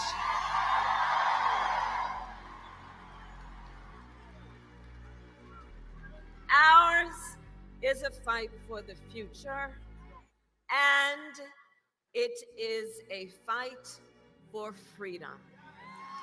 For freedom, like the fundamental freedom of a woman to make decisions about her own body and not have her government tell her what to do. And we remember how we got here. Donald Trump hand-selected 3 members of the United States Supreme Court with the intention that they would undo the protections of Roe versus Wade, and they did as he intended. And now in America, 1 in 3 women lives in a state with a Trump abortion ban. I don't need to tell the folks here, except for Virginia, in every state in the South, including Georgia, there is a Trump abortion ban. Many with no exceptions, even for rape and incest. And let me tell you, the idea that someone who survives a crime of a violation to their body would be told they don't have the authority to make a decision about what happens to their body next, that is immoral. It is immoral. It is immoral. And everybody here knows one does not have to abandon their faith or deeply held beliefs to agree the government should not be telling her what to do. Not the government. If she chooses, she will talk with her pastor, her priest, her rabbi, her imam, but not the government, not some folks up in a state capitol telling her what to do with her own body. And notice Donald Trump still refuses to even acknowledge the pain and the suffering he has caused. He insists that, quote, everybody wanted for Roe versus Wade to be overturned, which is just a further example of how out of touch the man is. Everybody wanted this. Women are being denied care during miscarriages. Some only being treated once they develop sepsis. They didn't want this. Couples just trying to grow their family have been cut off in the middle of IVF treatments. They didn't want this. Women have died because of these bans, including a young mother of a 6-year-old son right here in Georgia. Her family is here with us tonight, and we speak her name, Amber Nicole Thurman.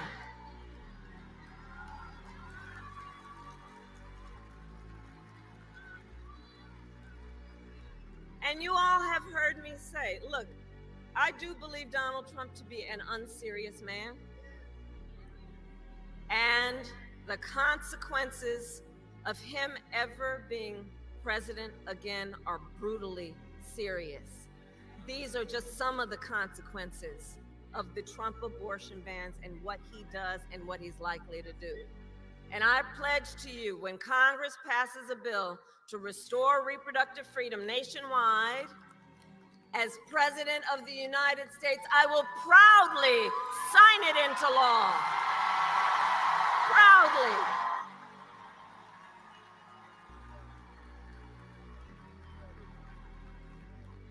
And across our nation, we are witnessing a full-on assault on other hard-fought, hard-won freedoms and rights, fundamental freedoms and rights, like Georgia knows, attacks on the freedom to vote, attacks on the freedom to be safe from gun violence, the freedom to breathe clean air and drink clean water, the freedom to love who you love openly and with pride.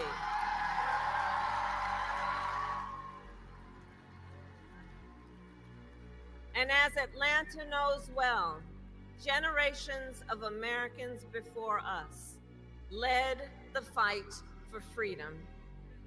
And now the baton is in our hands. It is in our hands.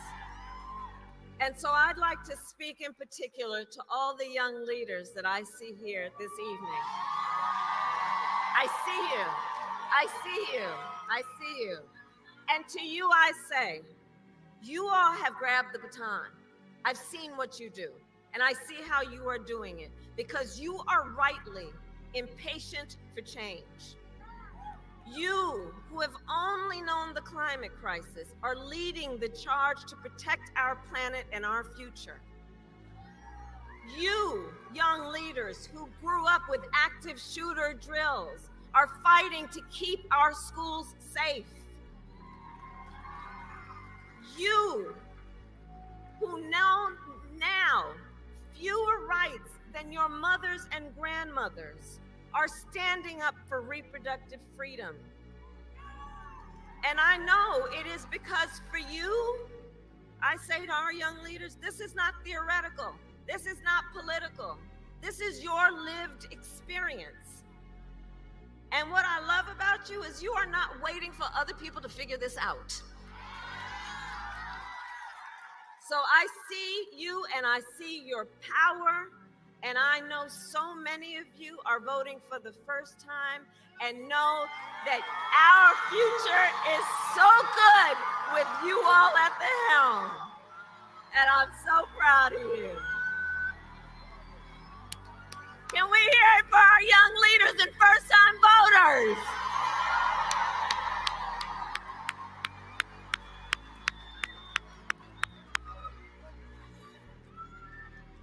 So listen, so much is on the line in this election, and this is not 2016 or 2020. The stakes are even higher because over the last years, and in particular the last 8 years, Donald Trump has become more confused, more unstable, and more angry. You see it every day. He has become increasingly unhinged. But last time, at least there were people around him who could control him. But do notice in this election, they're not with him this time. In fact, just this week, America heard from John Kelly, a retired 4-star Marine general who was Trump's White House chief of staff, who said that as president, Trump praised Hitler. Take a moment to think about what that means. That Trump said, quote, Hitler did some good things. And that Trump wished he had generals like Hitler's, who would be loyal to Trump and not to America's Constitution. This is not 2016 and it is not 2020. Including because just a few months ago, the United States Supreme Court told the former president that he is effectively immune no matter what he does in the White House. Now just imagine Donald Trump with no guardrails. He who will claim unchecked and extreme power if he is reelected, who has vowed that he will be a dictator on day one, who calls Americans who disagree with him, I'm going to quote, the enemy from within. You know what that harkens back to? He's calling Americans the enemy within, who says that he would use the military to go after them. And he who has called for the, quote, termination of the Constitution of the United States. Let us be very clear. Someone who suggests we should terminate the Constitution of the United States of America should never again stand behind the seal of the President of the United States of America. Never again. Never again.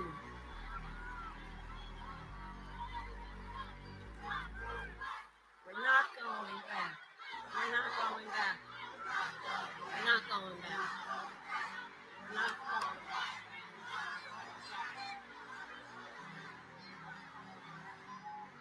So, America, there is a huge contrast in this election.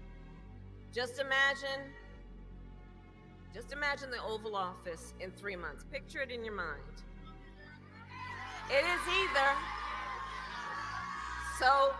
but there's a choice that everybody has. So let's imagine it for a moment. It's either Donald Trump in there stewing over his enemies list, or me working for you, checking off my to-do list.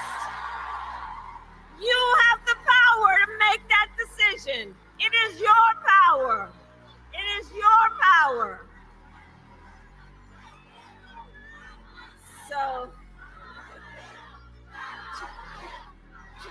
12 days.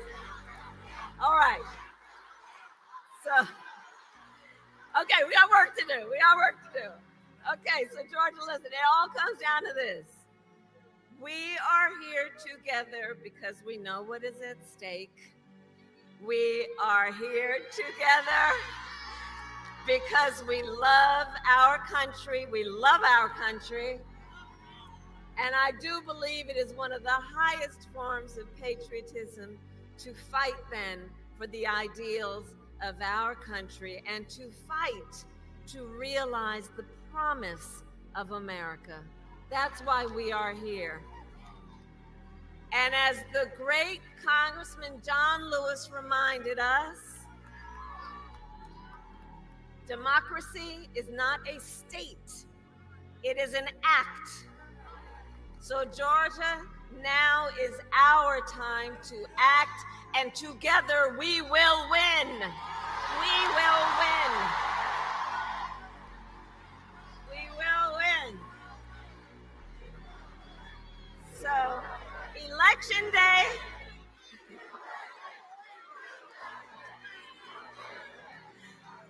Election Day is in 12 days, okay, 12 days. And early voting has already started. So Georgia, we need you to vote early. Please vote early. Go to iwillvote.com to get all the information you might need. Because folks, the election is here. It is here, it is upon us, and the choice is truly in your hands. Your vote is your voice, and your voice is your power. So Georgia, I ask you, are you ready to make your voices heard? Do we believe in freedom? Do we believe in opportunity? Do we believe in the promise of America? And are we ready to fight for it? And when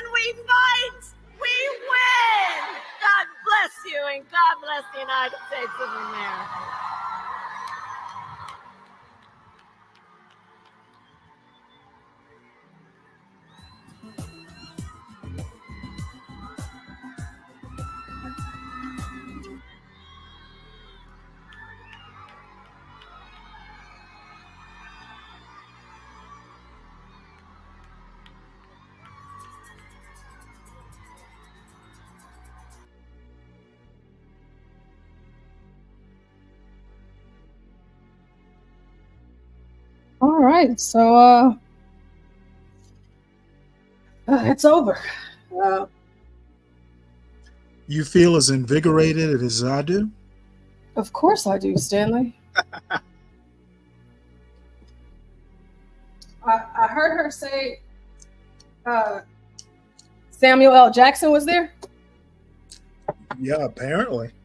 Yeah, I'm actually going to rewind and find that because, I mean, it is Samuel L. Jackson. No, she said it. Yeah, I heard her say it because I had it open the whole time on my screen, but then like trying to go back and forth.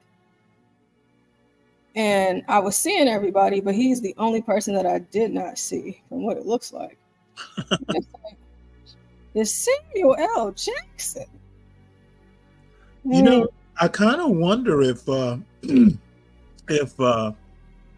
Tyler Perry's a Republican. Why would you say that? Because he mentioned admiration or mentioned Kemp. And working close with him. I just think, I wouldn't say that he's a Republican. I just feel like that's more like a working across the aisles thing. What do you think? It wouldn't surprise me if he was a Republican. It would surprise me, but I just, Well, I mean, I'm a Democrat, and if Kemp were running instead of Trump, it's a good possibility I'd vote for Kemp. Well, maybe you're right. I mean, I actually think he's been a good governor. Yeah, you say that quite often. So I believe you when you say it. I don't know much about Kemp, but well, I mean, he's not your governor, but he's I just remember coming out Trump's going to win. Right? I'm sorry. I remember him coming out against Trump at one point. Mostly because Trump attacked him and the Secretary of State. I'm sorry, not the Secretary of State, but also the guy who ran the Georgia elections. Essentially, if Trump's going to come and basically say, "Hey, you Republicans are,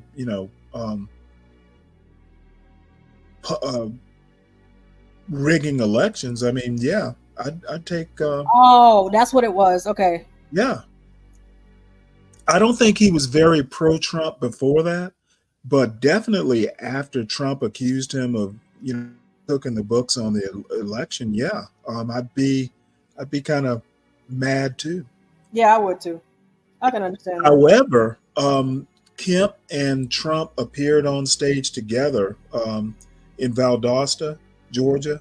Mm-hmm. Trump came down and, rallied whatever it was he was doing after Hurricane Helene. Mm-hmm. So Kemp and Trump appeared on stage and were at least cordial. So I think to that extent, fences may be mended enough. And I think that single thing is probably going to put Trump ahead in Georgia. That's interesting. But it's going to be close. But I think having Kemp, at least be cordial. And he said, hey, talked about Trump, introduced Trump. So, he wasn't like smiling, but he did it. So to me, that's enough. I'm trying to see what humble presidents may have said. Oh, okay. Humble president sounds good. So Samuel L. Jackson spoke, and I don't know about y'all, all right, but I love me some Samuel L. Jackson. I just do. I do. And the one thing that I don't like about the celebrities getting involved in politics is because we're so divided as a nation politically, but like it kind of irritates you on one end, and it used to bother me a whole lot more than it does now. Because I would be like, oh gosh, another one. But it's just like, I just don't want to hear their politics. I just want to see him in a movie saying his favorite word because it's Stanley's favorite word, and just acting. Samuel L. Jackson is incredible. I love that guy. So this is your version of shut up and dribble? What do you mean? You don't remember what's her name on Fox News basically telling LeBron James to stay out of politics, just shut up and dribble? Oh, yeah. Yeah, I guess so. I prefer, like, like bringing the politics into the sports arena, bringing politics into, just different actors and singers. Because like Stanley, it was at one point, like some of my favorite artists, I was just like, I'm not doing it, right? It came to a point, I came to a point where I was like, this is stupid. I'm not, I don't have time for this, because like, I really love this song, I really love this music, and then, it's like I just can't not, like if Samuel L. Jackson is in a movie, I'm going to go and see it, period. I'm gonna watch it, but it's just, I prefer them to not be in it. You know what I'm saying? But I've matured Stanley to a point to where it's like, whether they're in it or not, I'm interested in hearing what he has to say because it's him and I'm a fan of his. So, well, I'm kind of in your boat. I wish they wouldn't do it. So, I mean, I understand what you're saying. The mixed feelings about it. Yeah, it's just one of those things where it just kind of, it's just like, man, can you tell us about your next movie? Or like, what about you guys doing like interviews about your movies, or, anything else but politics? Because I think that they don't realize how much it hurts their image to their fans. And well, the problem is they have a First Amendment right. So well, yeah, it is. I mean, and of course that, but it's just like we don't care about that. You know what I'm saying? Like, but they're gonna do it. But however, let's listen. I mean, I'll put it to you this way: a celebrity has never convinced me to vote one way or the other. Why they do? I question its effectiveness. Yeah, how you guys doing? Hey, good. So after we watch this clip, I would like to actually talk about that. So let's watch this really quick. It's not long. Woo, woo, let's get it. All right. They say you can always tell a Morehouse man, but you can't tell him much. But you can trust a Morehouse man to tell you the truth. Georgia, here's what we have to say to those who would doubt our voice, doubt our power, doubt our vote. This part is over. Like my brother Spike's gonna tell you, we've been turning out, we've been turning up, but we can't stop now. Hey, Georgia, Portia, can I we say got something? 12 days to choose which way our country. I feel sorry for Black America, because these are the same guys that have been degrading over the years. I'm sorry. I got to speak about it, because tonight I lost. One of my best friend lost her sons again, and we don't have a high crime rate in our community. But this guy and anybody else from the Democratic Party can get up here and talk every day about what they have done for this party, when for 4 years during the past 30 years in my generation, these guys have done nothing but make people Samuel Jackson represent the generation of society. What is he famous for? Saying the word motherfucker. Absolutely. If I say motherfucker on YouTube, I get banned, the channel get banned, everybody get banned. Motherfucker. That's his favorite word, motherfucker. Hey, there's too many snakes on this plane. What's up, crack? What's up? Metro Golden Wire. What's from MGM? What did MGM do to you? Everybody get paid. But then I say, motherfucker, everybody got to get punished. He's a slave. I don't got no time for these niggas no more. Man, Can we listen to him now? I could tell you guys, Michael Jordan's mom wanted him to vote Democrat and promote a candidate, and he said, "No, mom, because guess what? Guess what, mom? I have fans. Motherfucking snakes on this motherfucking plane. Everybody sit out there. I'm about to open some fucking windows. Yo."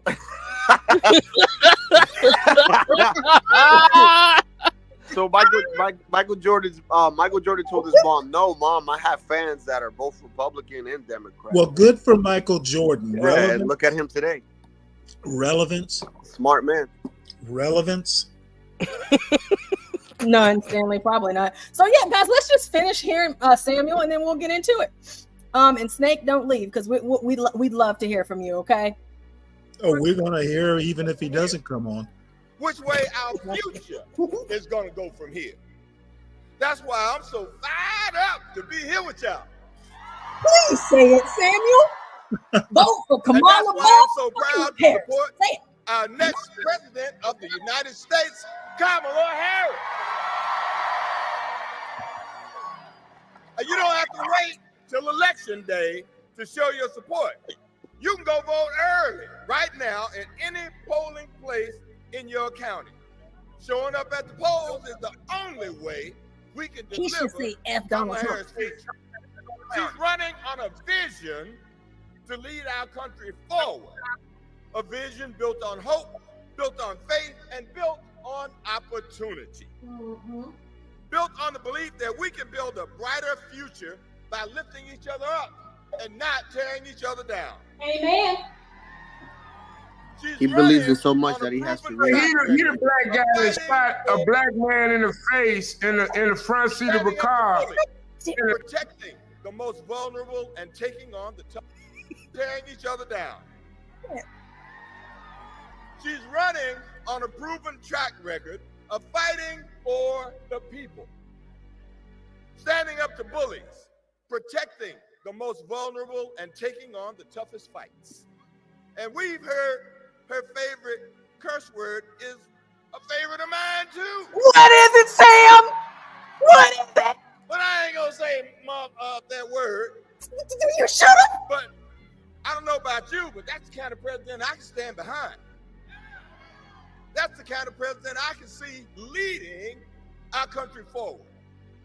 I know that's right. As for the unmentionable, we've seen that horror show before. And there's no way, no how we gonna make America great again. We are not going back. Ain't going back to them chains, Sam. That's right. Yep. That's right. I ain't going back to Africa, Sam. I ain't going back. What that nigga doing on that nap? I know that's right. I ain't gonna be no slave no more, Sam. So Georgia, we can't let up. We got 12 days. 12 days to run through the tape. We gotta knock on doors. We gotta make some calls. We gotta get our families, our friends, our neighbors' neighbors to turn out. To turn up and turn out. All right but most now. Of all, we gotta show them all our vote is our voice. Mm-hmm. Our voice is our power. Mm-hmm. And our power is how we win. All right. Thank you. We are not going back. We ain't going back, Sam. Damn right. That's what I'm talking about. What I'm talking about too. Yeah.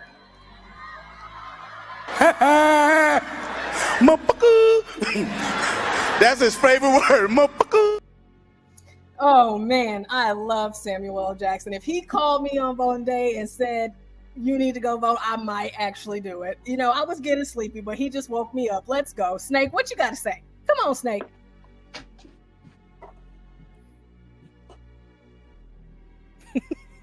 Hey, before he starts, a couple, He already 2-3 started. years ago, 2 or 3 years ago, you were able to get Samuel Jackson's voice on Alexa. Believe that or Oh, not. I have Samuel L. Jackson's voice on my Alexa, Stanley. Yep. Yeah. He in the mornings he says, "Good morning, motherfucker." Time to wake up every morning, Stanley. I really do love Samuel L. Jackson. I can't help it. I'm sorry. I'm sorry, guys, but earlier the whole thing. I'd rather have a cash app where everybody can just send the cash app and subscribe to the channel. But if you ain't, please hit that like and subscribe button because Y'all better we hit the like. need more visibility on this channel. I know that's right.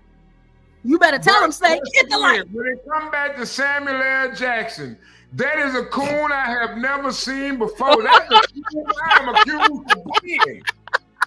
Samuel L. Jackson is the type of coon. He like them niggas.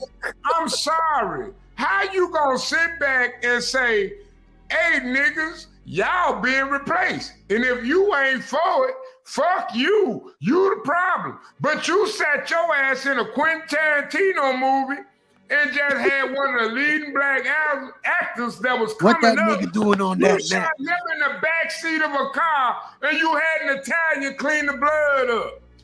That's the type of black men that this generation, the boomer generation, is representing to these young black men that they have had with these black women.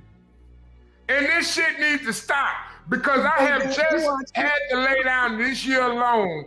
I have just had to lay down 6 young men that I have watched grow up in this community, in my community. And we don't have a high death rate. You know what? What in the Jesus is I'm happening? gonna have to interject here. What is this? What is this? Supporting the Democratic Party, it has reached volumetric levels in these small black communities. Every time this guy is on, like, Because I'm gonna tell you something. Volumetric. No matter how many motherfuckers die, if it ain't a motherfucker that is in the community, you ain't got no goddamn community. Snake, you gonna make me Thank drink you, some Solid scotch, Snake. man. Now, can you say motherfucker like Samuel L. Jackson? Fuck that motherfucker. There we go. Thank you. I'm sick and tired of these Hollywood ass niggas with all that goddamn money. Want to spend all that goddamn money with them white folks after you don't got it from them white folks, and then you want to tell the motherfucking white man he a racist. You motherfucking absolute bigotry of absolute motherfucking degeneracy. Samuel Jackson loves white cake. That's what the fuck he is. If He loves white cake. Samuel L. Jackson, Morgan Freeman, or any of these motherfuckers want to step to my motherfucking temple, I'm going to tell them to their face, you a sorry son of a bitch. Damn. Damn, son. On your mama, nigga, you a sorry son of a bitch. Damn, son. You got too much goddamn money for black people to Oh, Calvin. Damn, son. Man, that's a volumetric, all right. That's a volumetric. There's too much money. There's too much money being spent, and y'all motherfuckers ain't contributing back to the black community. Obviously, Damn, you son. are Where you getting I'm that working for one side of the game, and you ain't working for your side. And I'm gonna tell you something. I think all y'all niggas propagated Black Lives Matter just to make black people look bad and not even want to support a chapter that said Black Lives Matter. Listen, if I have a child today, my motherfucking child gonna be black 9 months later. I don't need no abortion. I don't need no feminist rights. I need man rights. I'm sick and tired of these cool-ass, Hollywood-ass niggas trying to sit back and holler about like they give a fuck about Black Lives Matter because they don't give a fuck about black lives. They ain't invested in black lives. They Anything else? invest in white people that put money in their pocket. Oh, Lord. Hey, Solid Snake, you better tell them. Black YouTube need to stand up against these damn cold ass niggas. Cancel these niggas. Cancel them. Go on, Snake. Yo, bro. I'm sick of this shit. I'm sick of this shit too, Snake. Who let these goddamn motherfucking snakes on the plane? I gotta be the snake on the plane because ain't nobody else gonna do it. Shit, I'm the one that gotta sit up here at 47 years old. I'm the one that gotta bury the children that the women that I grew up in class with get buried. You know what? Why you gotta be the snake on the plane? A whole bunch of grown ass niggas that they made mistakes with, have babies, and they can't raise them to be a man because they 40-some fucking years old and can't even wash their own ass. Whose fault is that again? Black people. Black people, Stanley. Black people. Namely, black people that vote Democrat and continue this goddamn absolute bullshit that we gonna rise above the bullshit when we continually promote the bullshit. And what are you doing right now? How do you help? Talking to your motherfucking ass on YouTube with my face in the screen so everybody can log on this channel and see me saying the same fucking shit that they gonna hear within my community because I'm speaking loud and my motherfucking walls ain't got no insulation. And that's the Black Trump speaking. Fuck pro-black. Because y'all pro-blacks ain't never pro-motherfucking Ku Klux Klan ass niggas. Y'all steady denigrating our race, you steady separating our race, and y'all motherfuckers ain't doing a goddamn thing about it. You want to sit y'all ass up there, you want to go buy these $100 Michael Jordan, you want to go buy this $100,000 over that bro on his house, and you can't even take care of your motherfucking family because of a motherfucking asset. And you look like a motherfucking ass hat. Damn, son. Bars. Snake, talk to and him. And this shit going back to the community. Why the fuck are y'all sitting on YouTube making these white people waste their fucking money on us when you know goddamn son. At the end of the day, we gonna be shipped back out to the English, motherfucker. Do you speak it? And ship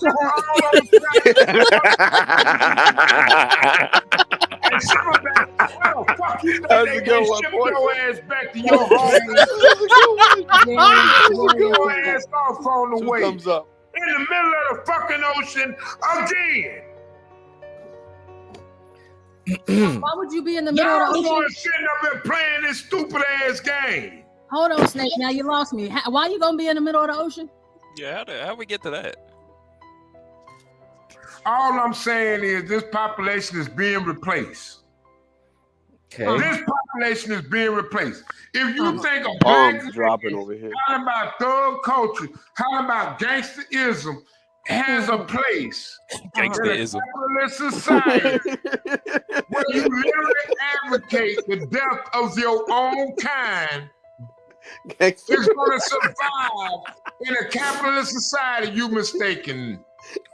I'm about to Google it. You will be shipped out just like they've been shipped. That ain't a real word. But you may not make it to your destination. See, them Argentinians, them Yemenis, all those people that's coming over here when they cross that border. That border. Bro, if you think that they gonna sit back, you think Donald Trump gonna win this election and say, hey, we gotta ship all y'all back. Hell no. You know what the Republican National Committee gonna see them as? Potential. Only a dumbass black person will sit back and think that somebody with that much power will advocate for a person with their own self-destruction in their heart. You advocating for abortion. You advocating for fatherless homes. You advocating for single motherhood. How the hell you think a country gonna be raised that way? These people have been kicked out of their countries, and they doing well now. But we sitting our black asses over here thinking, oh, well, them just new taxpayers to pay the new Section 8. Nigga, your Them's ass just ain't gonna taxpayers. have Section 8. All right. Well, I'll drop down and wait for this bullshit to be over. I'm bored. Well, go ahead, Stanley. Go ahead, Stanley. What you got against me? What you got? Go ahead, Stanley, because that's why they're here. That's why the crowd here. Let's go, Stanley. Let's talk about your political points. Let's go with your talking points. Snake rattles the Because jungle, everybody want to get on my Snake's case. standing on about business right now. Snake rattles the jungle. What you got? Chris Reed, he is Mr. speaking truth to Calm, power. He Mr. is. Yeah, he is, though. He is. He's speaking fast. Are you Solid's the snake, and Stanley's the plane. You will. Yo, listen, the same way we got to this country is the same way we gonna leave this country, and that's fucking sad if we have any attributes to this country. That is fucking sad. And I want y'all niggas to know I mean that. You can't say what we invented, what we created, if you allow yourself to come over here a slave and leave a damn fool. Because that's exactly what's happening. They playing on a y'all boat? for a goddamn fool. And Stanley is the fucking cheerleader of it. Stanley, when the fuck does voting for Kamala Harris have to promote African American culture? Not a goddamn thing. Portia, why are we looking at shapes? I put it up there. Oh, We're gonna do some volumetric analysis of the platonic solids. Solid What Snake, the- do you know what the platonic solids are? I know what a weak ass motherfucker is, and that's a motherfucker that won't stand on his virtues and values. And I ain't seen that out of Black America yet. The tetrahedron looking pretty weak right now. It only got four sides. Tetrahedron looking pretty weak. All right. all Yeah, right. look at it. It's only got What four is sides. this, Candy Crush? Wow. No, this ain't Candy Crush. That's Bejeweled. No, that's Bejeweled. You gotta. Which of these shapes match what's going on right now? Don't think too hard, bro.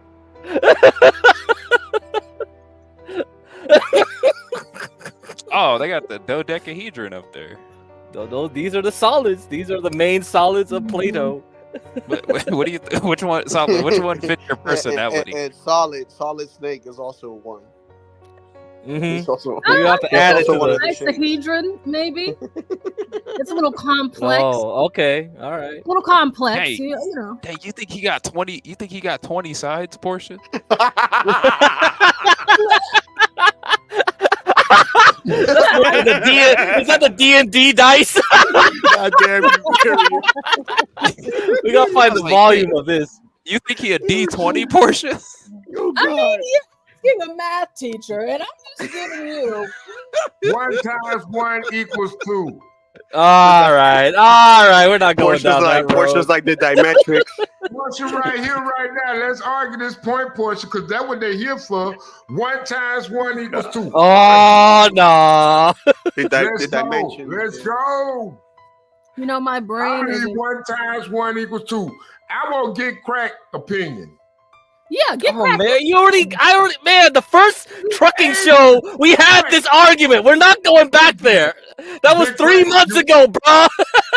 Well, he's going based off of I still believe 1 times 1 equals 2. Oh my god. No, we're not having that. Don't- Y'all dedicated No the whole more. stream. It's to that. over. No, y'all ain't doing do that again. that, dude. You need HB to come back if you want to I'm repeat that telling you, argument. Solid the tetrahedron. I swear to God. You holler about a tetrahedron. What makes you think a tetrahedron exists in the 3D world? Can you see it? Well, this is the idealized Platonic I viewpoint. just want to Yeah. know. I work on We're computers. looking at one right I want to now, know, man. can you see a tetrahedron? Because I ain't never made one processor operate like 2. I'm looking at a 14. nigahedron right now. Shit, niggas got some shit with them. Boy got 200 sides. Don't know which one he's on. Oh no, here we go. What's the name? Virgo's what's up the name here. of that? Virgo wants to play. Hi, Virgo. What's the name of the? What was the name of the?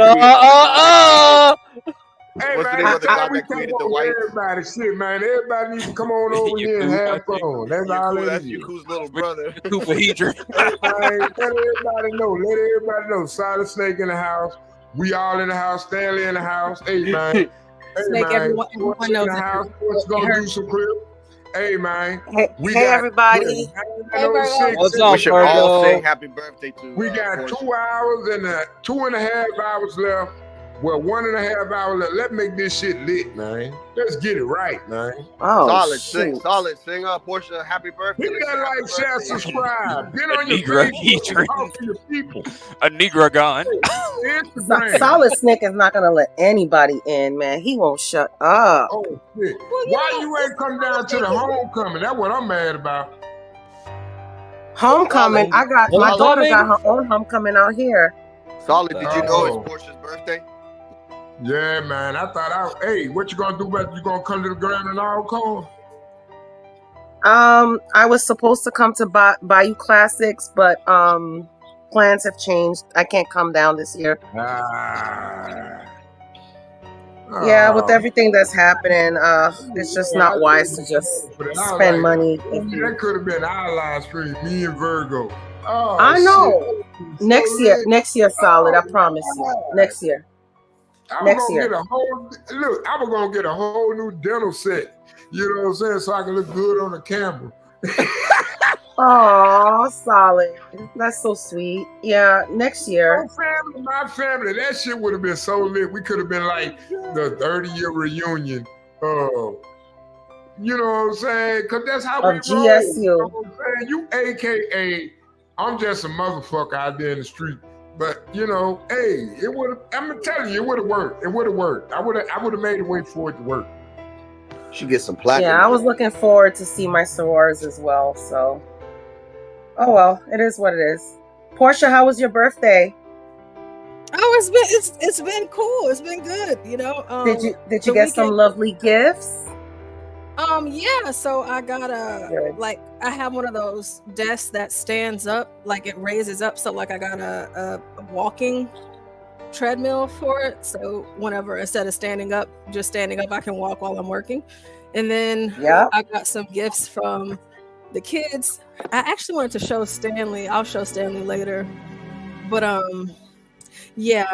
was kind of turning up, and I wasn't trying to turn down. I was enjoying. No, turn down for what, Portia? Yeah, you know, Snake wakes us up. He wakes us up. Yeah, that's what I said, man. I'm sitting up here. And isn't the producer of that song DJ Snake too? Yeah. About Bluetooth speakers. And that way I be doing. I do like recordings of me. Thank you, T-Spells. Bluetooth. Oh, T-Spells. How's your leg, Mama? How's your leg? Aw, Portia, you should have been up here earlier. They said that T-Spell's leg had to be amputated, and I told her, once it's amputated, take it and BHB with it. Huh? What? No, it doesn't. It doesn't. She just sprained her knee. Always, what you do is the first thing you do when you start getting money, get you one of them foot tubs that got the little bubbling factor going on, then got the little heat and put some vinegar and Epsom salt in it, and let your feet leave your feet in it, because that's gonna release all the toxins in your body. And I'm telling you, that will save a lot of black people from gout, from cancer, from diabetes. I'm telling you, leave your foot in salt water. It's because you take too many showers. Should I take less showers? Yes. Oh man, Snake is on that grace. Snake is on that grace. Like Indians. I want to hear him out. Go ahead. Grandma already told you that. Your grandma already told you about Epsom salt. Come on now. Well, you know I know about some Epsom salts now, Snake. Yeah, we do the same thing here. Grandma already told. Snake's on that bath salts. No, ain't no bath salt. I said Epsom salt. Epsom salt will drain your body of all the toxins. And so why do I need to take less showers? Because want you to smell like an Indian. showers only rinse the dirt off you. The thing about when you take a bath, you get your like Gray Sport. Your body is an entire organism. You got to think of your body as a brain. It's a whole entire tissue. Yeah, the pet cells do too. Listen, it take the toxins that it relieves from your body that can't get through the skin because the skin is so thick. And it allows your skin to develop a resilience to the toxins that's going on within your body.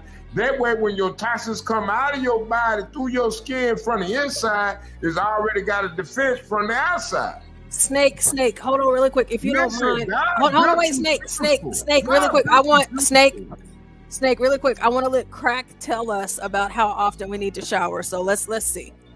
This is Get Crack, everybody.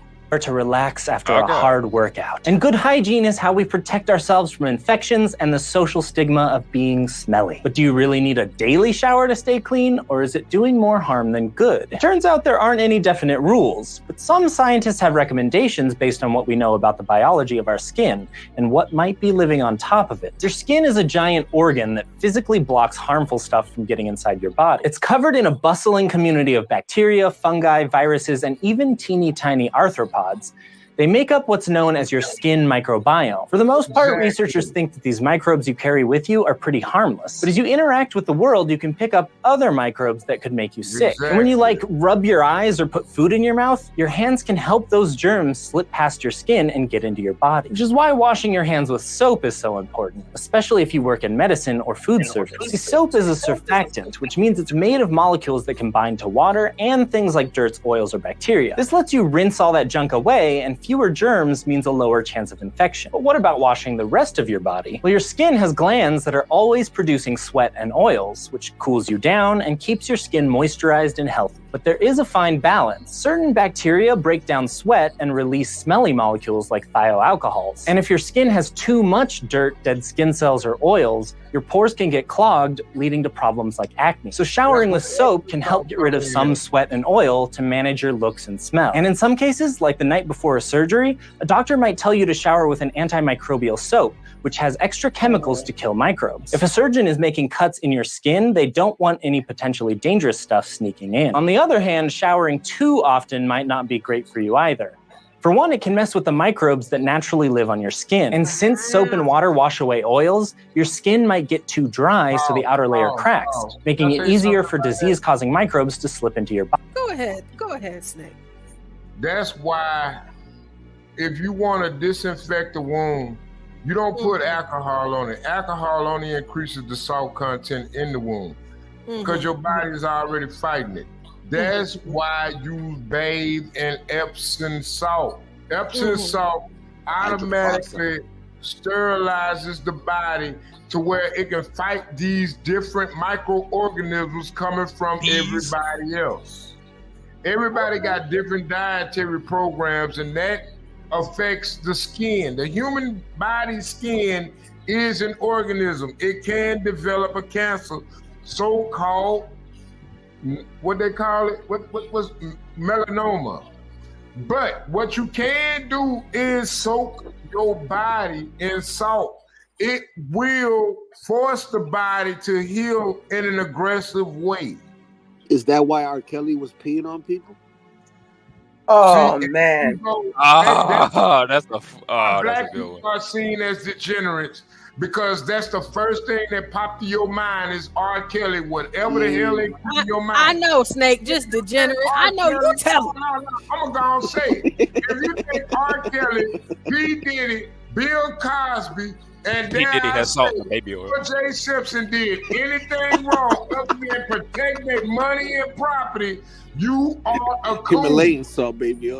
That's all right, people. Just go around pissing on people. Go ahead. Just go piss on people. Kelly do? Is that why you piss on the jellyfish thing? So wrong. Hey, you got women That's out here okay. having babies at early ages, but at the same time, you got your 16-year-old daughter at an R&B singer's house for fucking 5 months, And you ain't talk about saying pink hair. They're talking about So I want Right. to know how the baby's hell is party. R. Kelly wrong? How the hell is P. Diddy wrong? Because How he is threw it a fucking party. Just because That's I all it grabbed a was. picture It was of just a her ass party. 20 years ago, she can come back and take all my millions of dollars because Cassie I was grabbed just a her girl. ass and it's sexual harassment. was. What the hell was All that she did was allegation just 2 slip and years fall on ago? Yeah, she fell. Yeah, She man, slipped on some y'all need to stairs. stop with the simp ass shit, man. Y'all niggas need to stop. Because that shit sound real bad toward black men. I got a And you petition, know man. how We I coach should you. free Diddy. So you saying I can get a daughter today, I'm gonna allow her to go to a party, and I'm a grown man. Only reason this shit going Well, if you get a on daughter is because today, the she'll be grown like man ain't in a the couple house. And if you hours sit old, there so no. and advocate P. Diddy or an R. Kelly situation, that's because you the type of nigga that'll allow it to happen. Because you ain't man enough to stop it when it's occurring. That shit don't look good to black men. That shit look bad on black women, but it make a black woman look helpless because she ain't got a man in the house to stop that child from going to a P. Diddy party. But y'all want to sit back and want to blame P. Diddy for being a man. When you wasn't a man when you made it. P. Diddy a man. Take that. I want to know where the fuck y'all come from. Want to say because what P. Diddy or R. Kelly or any of them niggas did was wrong when you got niggas out here advocating for the death of black people Yeah. because of two colors.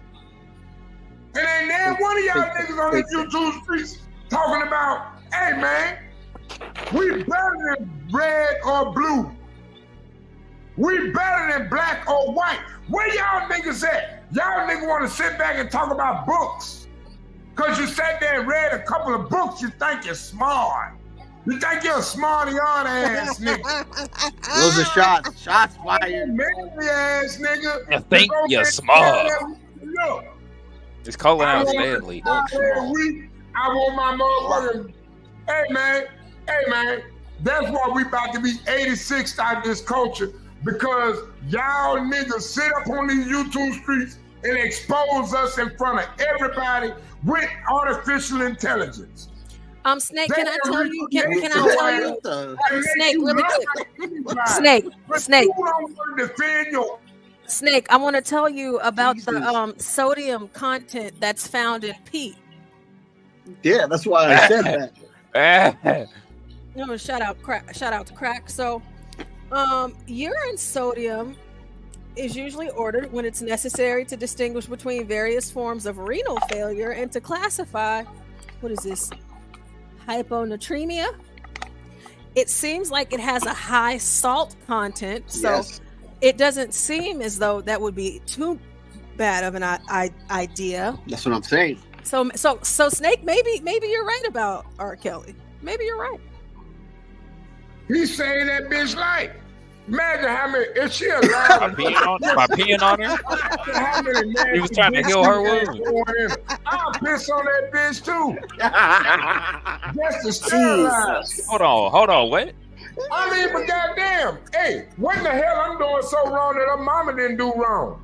Her mama allowed her to be in that situation, did it? Did her mama? Yeah, I agree. All right, then her daddy allowed her to be in that situation, didn't he? Yeah. Her daddy know she was born. So why the hell I'm gonna be I mad would at never R. let Kelly? my kids go through that. I'll be mad at the mama and the daddy. Same. I hear you, Snake. No, these niggas want to sit back and wait. What they want to post the blame on somebody else because the white man allowed it. Instead of taking responsibility. Instead of taking accountability. And accountability. You were right. Oh my God. That R. Kelly urine saving lives, man. Yeah, what he gonna do? He gonna start selling it? I'm gonna pee Selling on little you. jars. What you saying in life? It's better than shooting you in the head with a bullet and making a snuff film. Could you heal it with the pee? I got Hell, a cut we wound. Just put pee album. on it. We the ones buying their albums, ain't we? Ain't we buying their albums? Don't we play their shit? So we ain't no better than them. Okay. How you feel? How you feeling, Snake? You feeling all right after that? Tell us how you really feel. Like a No, Negro I Hedron like, right I like my best friend. One of my homeboys I grew up with lost his son tonight. Her Negro Hedron. his father died years ago. It's only a special type of solid. I look a bit different. I'm not like everybody. He's You know, he's the first ever fourth dimensional shape to take a third dimensional form. Stanley, I work every day. I'm a cashier at an Arab store. This boy Where got you think niggas gonna go spend their money at? The Arab store. Who you think I'm gonna see every day? Niggas. Niggas will go sit up there and spend 10 hours fucking counting change. But the next minute, another nigga come up to the red. Man, you need to learn how to be a little more quicker. Well, why you didn't tell that to the nigga that was counting all them goddamn quarters out for $5?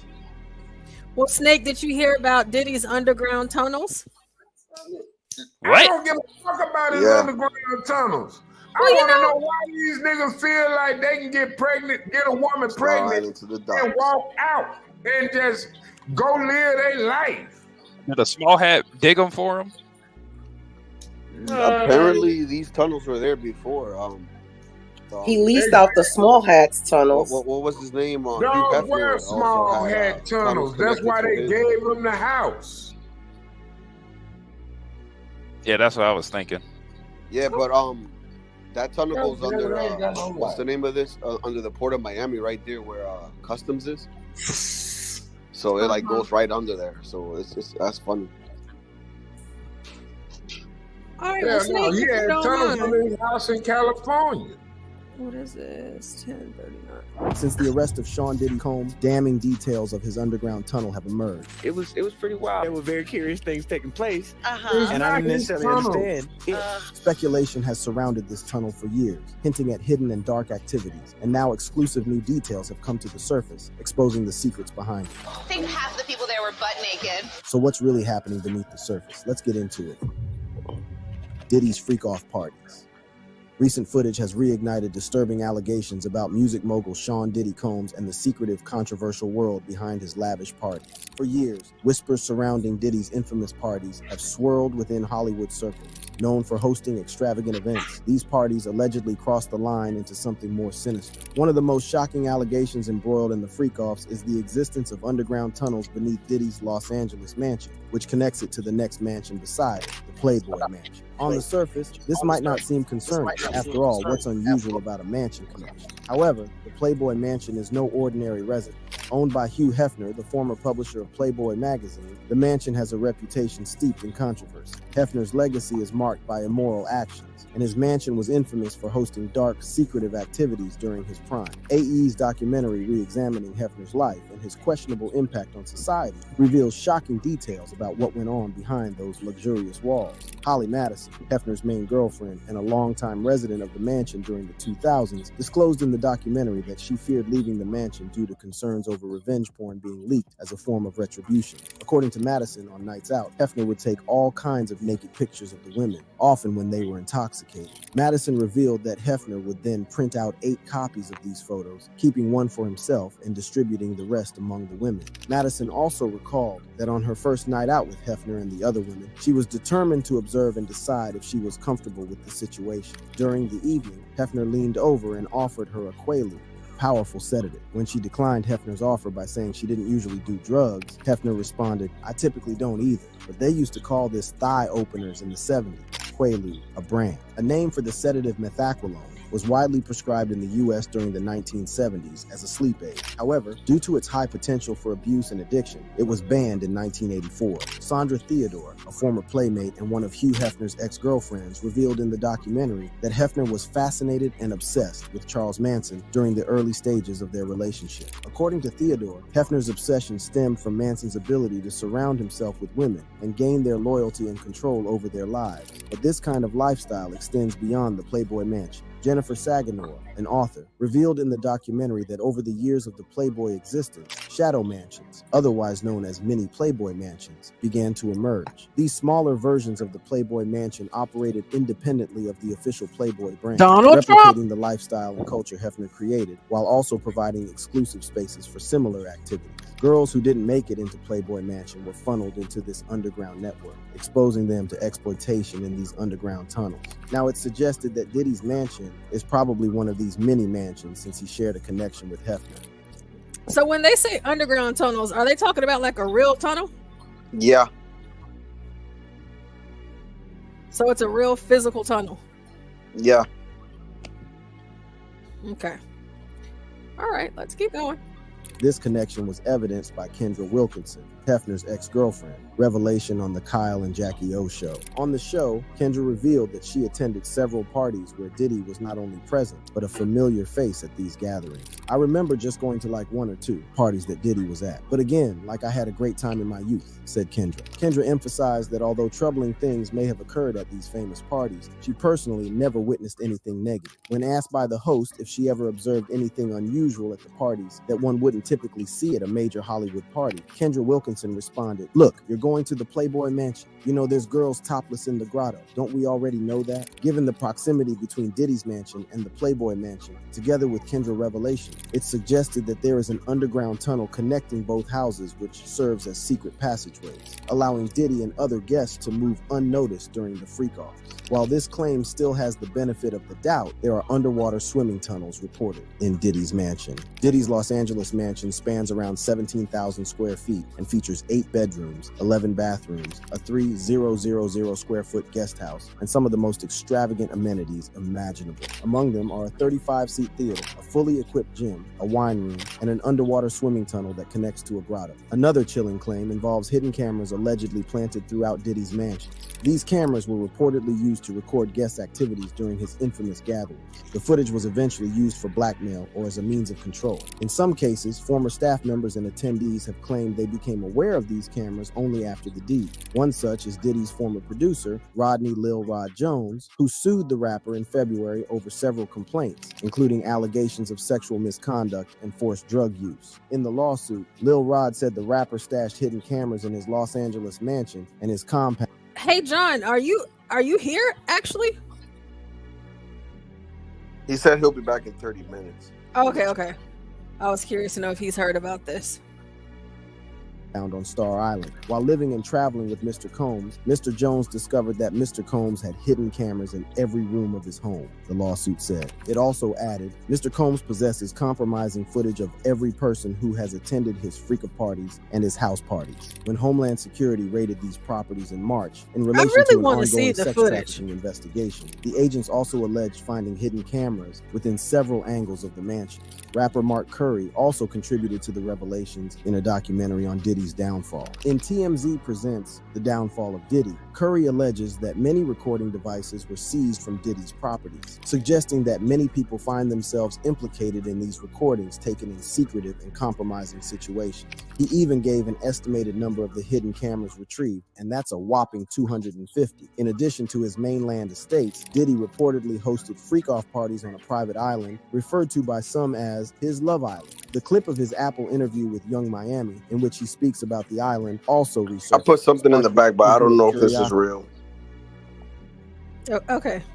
And controversy. But he not only mentioned owning an island, but he also referenced the off-grid lifestyle that took place on it. When public figures like Diddy casually mention private islands, it naturally raises questions about the kinds of activities that take place there, especially in light of previous high-profile cases like Jeffrey Epstein's. Guests were allegedly flown in for exclusive, no-holds-barred events that were even more secretive than his mansion gatherings. While little has been confirmed about what took place on the island, the secrecy surrounding it has only fueled more speculation. Reports of baby oil and lubricants being found throughout Diddy's homes add fuel to the already brimming fire of rumors surrounding his freak-off parties. During the raids, authorities seized more than 1,000 bottles of baby oil and lubricant from Diddy's Miami and Los Angeles residences. These products were implied to be used during the parties, giving room to the fact that sexual activities were being encouraged or facilitated in certain parts of the mansion. Meanwhile, Diddy's attorney, Mark Agnifilo, attempted to play off the amount of baby oil as though it's not a glaring red flag. During a sit-down with TMZ's Harvey Levin, Agnifilo tried to reframe Diddy's freak-off, where prosecutors claimed participants were subjected to abuse, threats, and coercion as normal sexual behavior. Back when I was a kid in the late 70s, they were called threesomes, he said. When pressed about the disturbing detail of 1,000 bottles of baby oil, Agnifilo responded that he was unaware of the origin of that figure.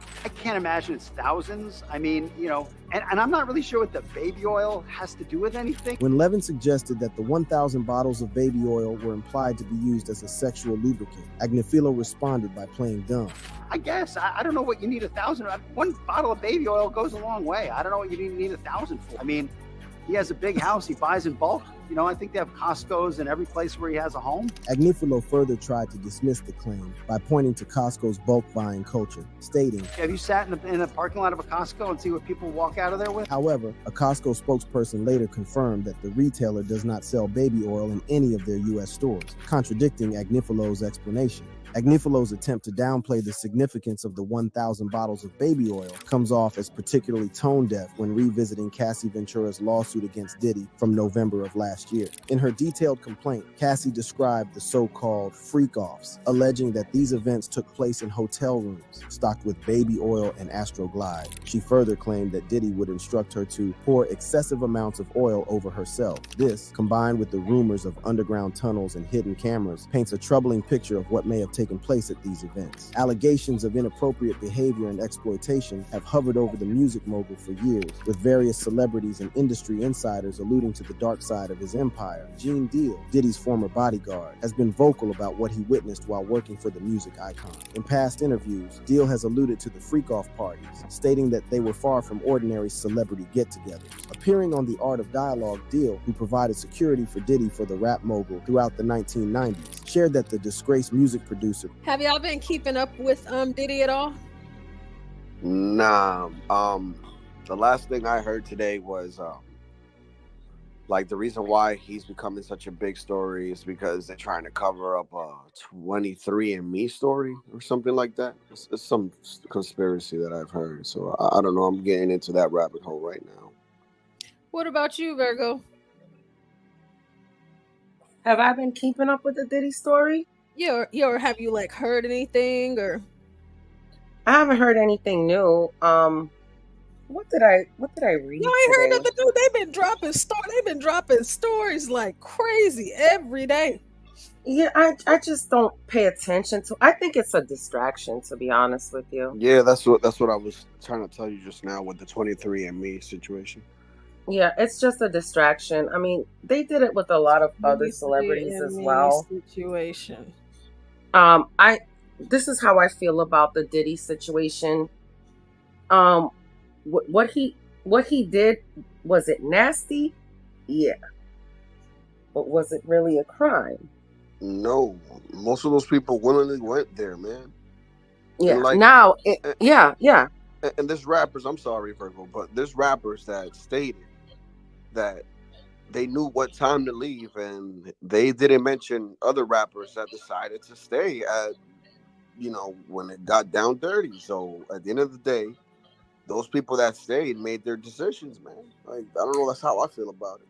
What I'm interested in is trying to find out, why is Diddy being the scapegoat for this? That's what I'm interested in. It also has to do with some other story about that apparently he had sued Ciroc, and he won a what was it? He won $1 billion settlement, right? But the contract states that if he has a bad character, then that payment don't go out to him. Because he's still under the contract of Ciroc. You understand what I'm saying? Exactly. Now, would I date clause or some shit? Right. Now, would I date Diddy? Hell to the nah. But do I feel he's this big bad wolf that everybody's making him seem to be He look, not as he got much dolphin teeth. as we're saying. Okay, He look well, like a human dolphin. You said something about 23andMe, so I found something. We don't have to watch the whole thing, but I don't know what this is, so I want to see what you're talking about.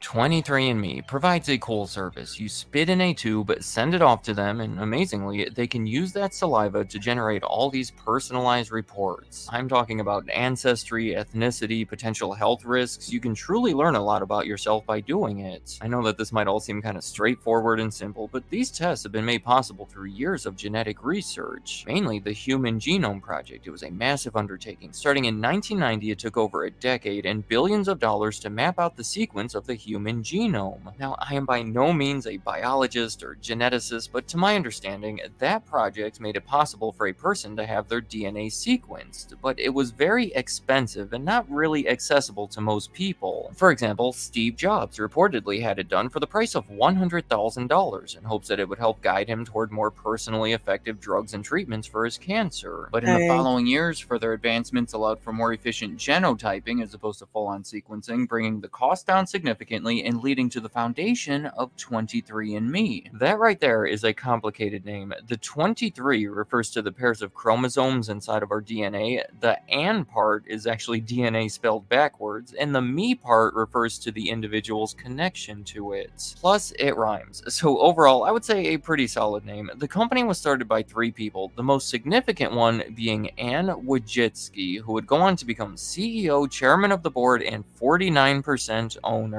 Now, please let me take a second to express why Ann Wojcicki seems like such a perfect person to start a company like this. She grew up around Silicon Valley, where her father was a physics professor at Stanford. She went on to graduate from Yale University with a biology degree and then worked on Wall Street for many years as a healthcare investment analyst. And her husband And as if also all worked of that for Google. wasn't enough, her What now? Her husband also worked for Google. Keep that in mind. Okay.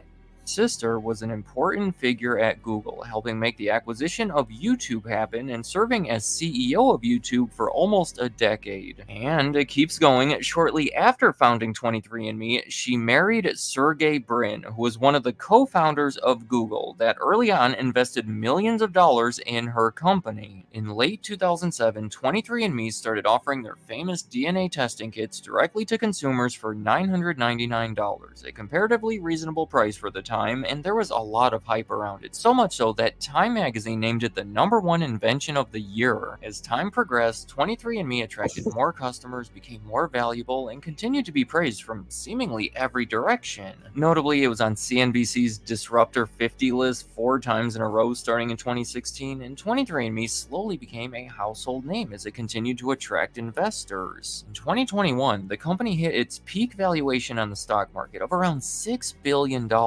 According to Forbes, Ann Wojcicki officially became a billionaire that year, and things have really taken a turn from that point. 23andMe has since lost almost all of its value. It is in danger of being delisted from the NASDAQ because the share price has fallen under $1, well under $1 in fact. So those are words that Crack uses and talks about. The NASDAQ. Wow. have been scrambling to figure out how to avoid that from happening. There have been multiple rounds of layoffs, falling sales, and a lot of uncertainty concerning the future of the company. Ann Wojcicki has been pushing to take it private again, so it doesn't have to worry about all the short-term pressure from investors on the market, and that has led to everyone resigning from the board of directors, essentially saying that they weren't clear about the direction of the company, and one of those directors, by the way, was the current CEO of YouTube. She expressed how she was surprised and disappointed at the decision, so I think it's clear that things are falling apart. The company is quickly running out of money, and it is looking like they will be forced into some sort of sale or bankruptcy or something drastic to survive. There's so much happening here. So in this video, I want to talk about why everything has gone so bad for what used to be one of the most promising companies out there. My first reason behind the decline is straightforward, but failing to turn a profit. That is why they're in so much trouble right now and running out of money. The company is spending way more than it is making. The reasons behind this are going to be explained better as I continue through the rest of the list, but right away, I want to make it clear that 23andMe has never been profitable and is losing more money right now than ever before. I should point out that more than half of their most recent loss comes from a goodwill impairment, which is also still a bad sign. In the beginning, when they charged almost $1,000 for the kit, even though it was comparatively cheaper than what many others were paying in the past, it was still a lot of money. Most people simply weren't willing to pay that much, so they gradually reduced that price all the way down to... I love that they used a black man to be yeah. because he didn't have to say nothing, okay, and make this shit up. It's best expressed through the eye of the Negro whenever you're talking about something. Nah, we ain't doing that. 999 who? What? That's who right. paid for that? Nah. That's right. Hell nah. That's for white people. I ain't paying for that. Nah, I ain't doing that. That's that white privilege I'm talking about. Yep, that's white supremacy. Those are white supremacy. No, that's and I felt that. Because whenever he said $100,000, that's what Steve Jobs paid for. And I'm like, okay, that's cool. It's Steve Jobs, so I get it. But $999 for people like you and me. How much was the first iPhone? For real? Nah, I don't. You know, it was like what, like $900? I remember. Yeah, like 800, 900. Yeah, about the same price. I'm not spending $1,000 on a DNA test. I know no, who my mama that is. Oh hell no. And I don't. You know what? Anything before that. Your iPhone lasts you for 3 years. You know, I can't do it. Let's keep going. $99, attracting over 15 million customers throughout its lifetime while losing money through all of it. Next up on the list, a lot of the trouble stem from the fact that 23andMe has had a lot of difficulty maintaining their customers. Let me know if this has been the case for you, but I suspect that most people are excited to take their test, receive the results, learn everything about their genetics, but once that happens... Okay, they said retain, like customer retention. I mean, like, don't you just need to buy one? I mean, shit, you buy one test, you take the test, they send you your results, and you're done. I mean, you supposed to buy another one? How many are you supposed to take? I mean, they don't offer nothing. I mean, I guess we'll find out, but it's like, they don't offer anything else, or, I mean, what are we doing? But the only way that they can continue to make a profit off of this is if they sell this information to other people, like hospitals, pharmaceuticals, etc. Because in that way, these people can monopolize on you if you have taken this test. Well, you know, we gotta love Rocco. Hey, Rocco. Shout out to Rocco. Rocco said 1,000. You can buy at least 10 bottles of Henny with that. I know, Rocco. They tripping. Shit, I go to the strip club and rather give it to the strippers, man. Donate. Well, see, I wouldn't do that, but you know, I wouldn't get Henny. Maybe, you know, something else. But you know, hey, Snake. There's a conspiracy that Diddy, like, it's just a covering up something bigger, and that it has something to do with this 23andMe thing. So we're learning about 23andMe. You don't really want anything to do with them. In 2019, sales from those kits started falling significantly for the first time, and a big theory going around was that most of the people who had interest in the test had taken it already. Well, and trust me, it was a concern well before that as well. Around 2010, when they were trying to reduce that price point to make it more accessible, they experimented with required subscriptions to go along with your initial purchase. Like, when they first started charging $99 for the test, you would only be able to get that price if you agreed to a year-long $9 per month subscription, where you would receive updates about discoveries in the community specific to your DNA. That specific structure did not last long, but in 2020 they introduced a new yearly subscription for a premium service that offers additional reports and advanced features. Again, a respectable attempt to maintain their customers and keep them engaged, but it just hasn't been enough. Their latest reports show that they are losing subscribers, and it only accounts for a small portion of the revenue anyway. that is going to lead me into the next reason on my list, and that is the health value of their tests. Because it is essentially a two-part test. Part of it focuses on ancestry and ethnicity, while the other part focuses on your health. There are multiple aspects to it, but mainly they look at your DNA and determine if you are genetically at risk for various health conditions. And overall, I would say that has been the greater focus for 23andMe. They've actually had a lot of issues in doing it, specifically with the FDA. In 2010, the FDA made a rule saying that any services evaluating someone's risk of disease, much like the service 23andMe provides, must be approved before they can sell it. Well, they continued on selling it for a while without approval, so in 2013, the FDA sent them a warning about it. They were forced to stop generating the health-related reports in the US and provide only the ancestry ones. But over the next couple of years, they worked to get that approval, and by 2019, they fully shifted their marketing to center on the health aspects over the ancestry aspects. Probably a smart decision, considering that their main competitor,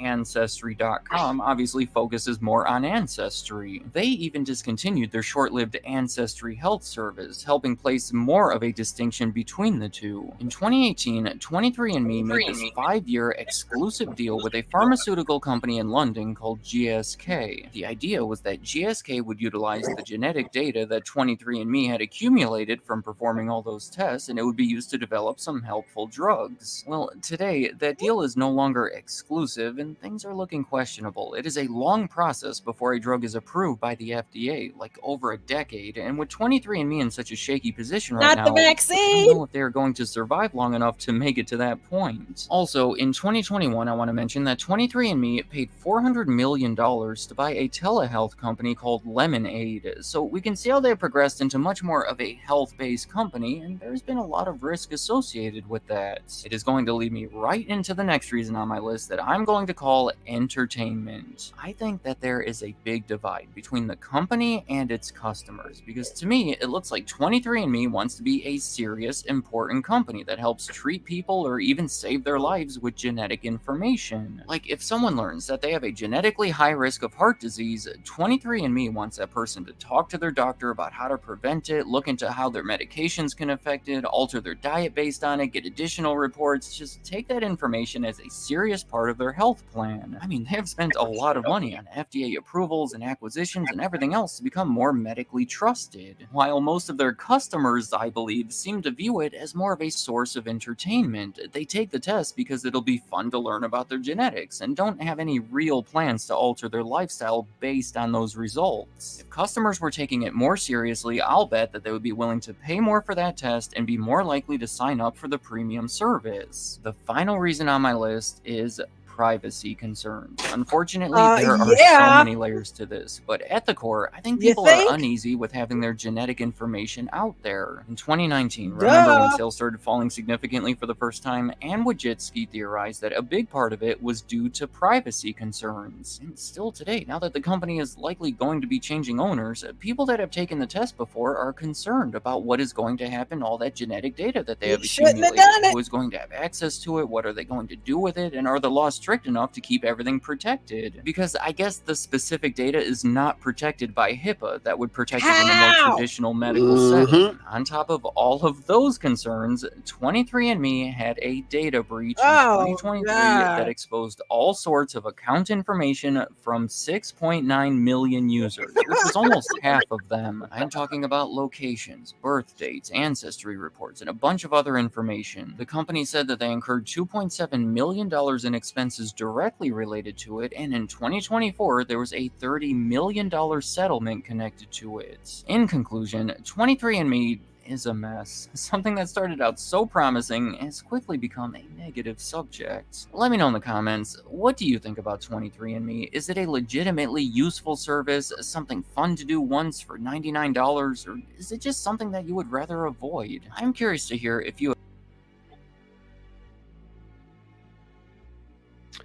So, yeah.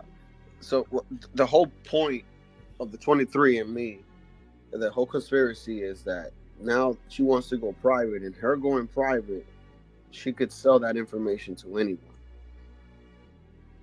I mean, a 6.9 million data, well, let's just round up that 7 million data breach is crazy. I just, like, I didn't know what this was, but I have heard of like the ancestry and stuff like that. I just don't understand why somebody would like willingly Yeah, to me that pay is for dumb. something and do something like that. And Like, then of all you course, got to do is talk to your grandparents.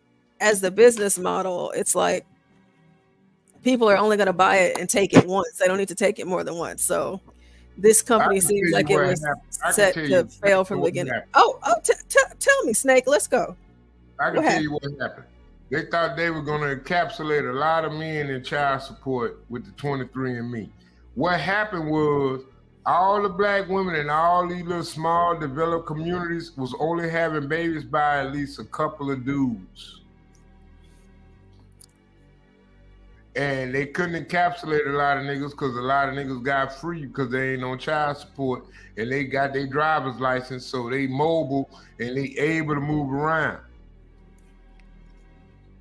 It didn't work. That's what happened. And that's the bottom line. Because you're going to sell the company because it's a loss. They thought they had more prison inmates. They thought they had more liability. They thought they had more, you know what I'm saying? But guess what? All these women got pregnant by the same nigga. So what you going to do? Lock that nigga up for 20 kids for what, 6 months? He out of commission.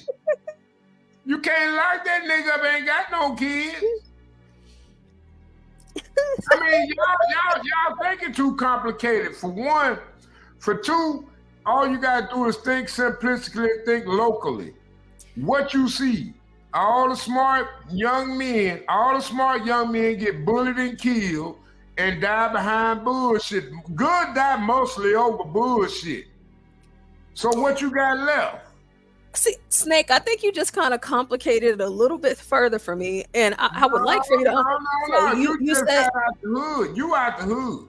I'm talking about the hood. See, you know, I've never been in the hood, so I'm so glad you out the hood because you make all this. You make all this. You got to think volumetrically. I'm glad as hell you ain't got no Pookie or no Ray baby daddy. Yeah, for real. And you know what, Snake? I'm glad too. You as a baby daddy. No, my man. Fuck my baby daddy. He ain't a Pookie or a Ray. You know, sometimes he can be. Hey, I'm just glad you able to do what you do. God put you in a good position. I know that's right. And that's all I'm gonna say. You looking at it like that, but I'm gonna tell you something like this. Do the Lord's work by teaching these kids. Get pregnant. All these low intelligence, we want to praise black women. I can't praise black women like that. Yeah. I can't because I look at the niggas that they had their babies by. Either they dead or they in jail. And you know what they can't do? They can't defend their family. Amen. At the end of the day, that's the bottom line. I don't give a damn about women's rights, women being equal to men. At the end of the day, ain't no man in the house, ain't no defense for the family. Y'all can sit there, y'all can play this Democrat bullshit as far as y'all fucking want. But as a woman, you need to understand you need a man. If you ain't got no man, you ain't got no man to protect his household. And at the end of the day, that's all that matters. Y'all sit back, y'all want to sit back and legislate and create rules to stifle the man that can. The man that can protect his household. If I had a woman, a black woman got 8 kids, all of them young black men. They grew up under her anger and her inability to keep a man in the house to raise every other black man child she don't have a baby by. I got a black woman. I got my black kids. I got a single bled family. I'm talking about a man and a woman in the house. I got to protect my family against a woman that got 8 kids by 8 different niggas that's all in jail. Fuck my baby daddy. Okay. That's the math. Okay. So all these women get out here, they get all these babies by all these different niggas, but then they want to settle down with a nigga, or better yet, try to bulldog the house that a black man that wouldn't dare sleep with him. Okay, so snake. With a woman. Hey, Snake. Okay, so Snake, I had to mute you. So Snake. So from what you gathered from watching that breakdown of 23andMe, you think it was created for child support purposes? You're thinking it's created for child support purposes to stop men from being put on child support? Is that the argument? Hey, just like hip hop, you don't see no other culture out here celebrating the death. You don't, just like hip hop, you don't see no other culture out here celebrating the death of their own children.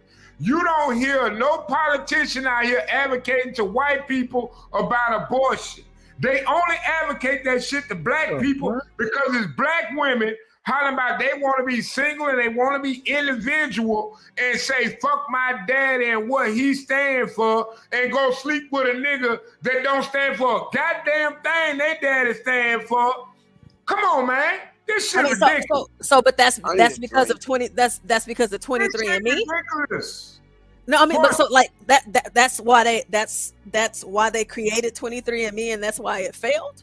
I'm pretty sure they created BLM, didn't they? Solid Snake. Oh, did they? I didn't know that. Snake. Have you ever been in the hood, or are you currently living in the hood? Solid Snake. They buying up your property right now just to sell it to illegal immigrants for half the cost, and they want to tell you a lie. Solid Snake. Are you from the hood? Do you currently live in the hood? Oh, please. Come on, Stanley. Let's go. Have you ever lived in the hood? Stanley, I'm in the hood as we speak. Okay, that was my question. Thank you for answering. I ain't going no motherfucking well, Stanley. Okay. I don't move. I ain't no Rolling Stone, nigga. I'm just a rock. I don't roll no motherfucking well. I stay where I'm at. There are so many things I could say about you being a rock. I'm a Rolling Stone, nigga. I'm granddaddy, nigga. I'm a rock. Yeah, dodecahedron. Wait, what was the shapes we got here? What the platonic solids? No, first of all, the dodecahedron got 10 sides, nigga. I ain't got but 2. And that's good. If I roll, nigga, it's over with. What? You don't have 3 dimensions? You just got 2 sides. I got but 2 sides. And that's good or bad, nigga. Which side I don't know. You're a plane. All right, we got you. He's a plain black man. Parallelism. There's a lot of snakes on that plane. Who let the motherfucking snakes on the motherfucking plane? Motherfuckers out. Oh Lord. So that's interesting what you say, Snake, because I didn't realize that, because I didn't even think about child support being a reason for this company. Do you think that child support being the reason for this company? Do you think they were targeting black men? All I can tell you is bastardization carries a big sword. So do you think that they were targeting black men by having this child support focus? Black men will pay $99 for this. No, Stanley. Listen. They targeted black people. When they came in with the Section 8 program and they said, hey, black women. Have to do with the No. Let's look at it from the outside and then we're there within. We ain't gonna talk about all that inside shit now. I know that's right. Go ahead. The results that we see in 2024 from 1964. We're talking about 60 years worth of policy. And so they had that. So they had that in mind before. In the house, only a measly pence of a man's worth is being aside for the family through the government, but the man himself can't even provide a driver's license. But at the same time, we're gonna say, hey, you can come over to this country in 2005, 2006, when California implemented the law and said, hey, you ain't even gotta have a fucking social security number, and we gonna bypass the DMV. But since 1970, black men gotta go in the DMV, gotta have a history rolled up and all that other kind of bullshit. So, Snake, did this tell me that it's not? 60s, I got a stronger argument for that. So, Snake, in the 60s, were they pre-planning for the launch of 23andMe to hold the black man back? Is that what you're saying? Like in the 60s, they, you know, the powers that be, they knew, hey, I'm going to create this DNA company called 23andMe. And when I do that, I'm going to make sure that I target black men. Is that what happened, Snake? What I look at, hold on, don't mute me. Oh, you're not muted. I just asked you a question. I don't think you heard me. I get it, but I'm saying what they knew was the black woman was going to be unlike the white woman and not know her place. Okay. They could sell a black woman. Listen, they could sell a black woman leadership of the home and 23andMe, but they can't sell it to a white woman. Oh, because white women, they didn't buy the 23andMe. They sold into feminism. Black women sold into leadership. Okay. They wanted to be the man of the house. A white woman ain't never said she wanted to be the man of the house. A black woman said, fuck that. I'm gonna take the government funds. Why you think they so developed over us? You want to blame it on racism. I blame it on inability to be accountable. So do they have to take accountability because they bought the 23andMe test? Yeah, what? Hold on, y'all. Well, say it again.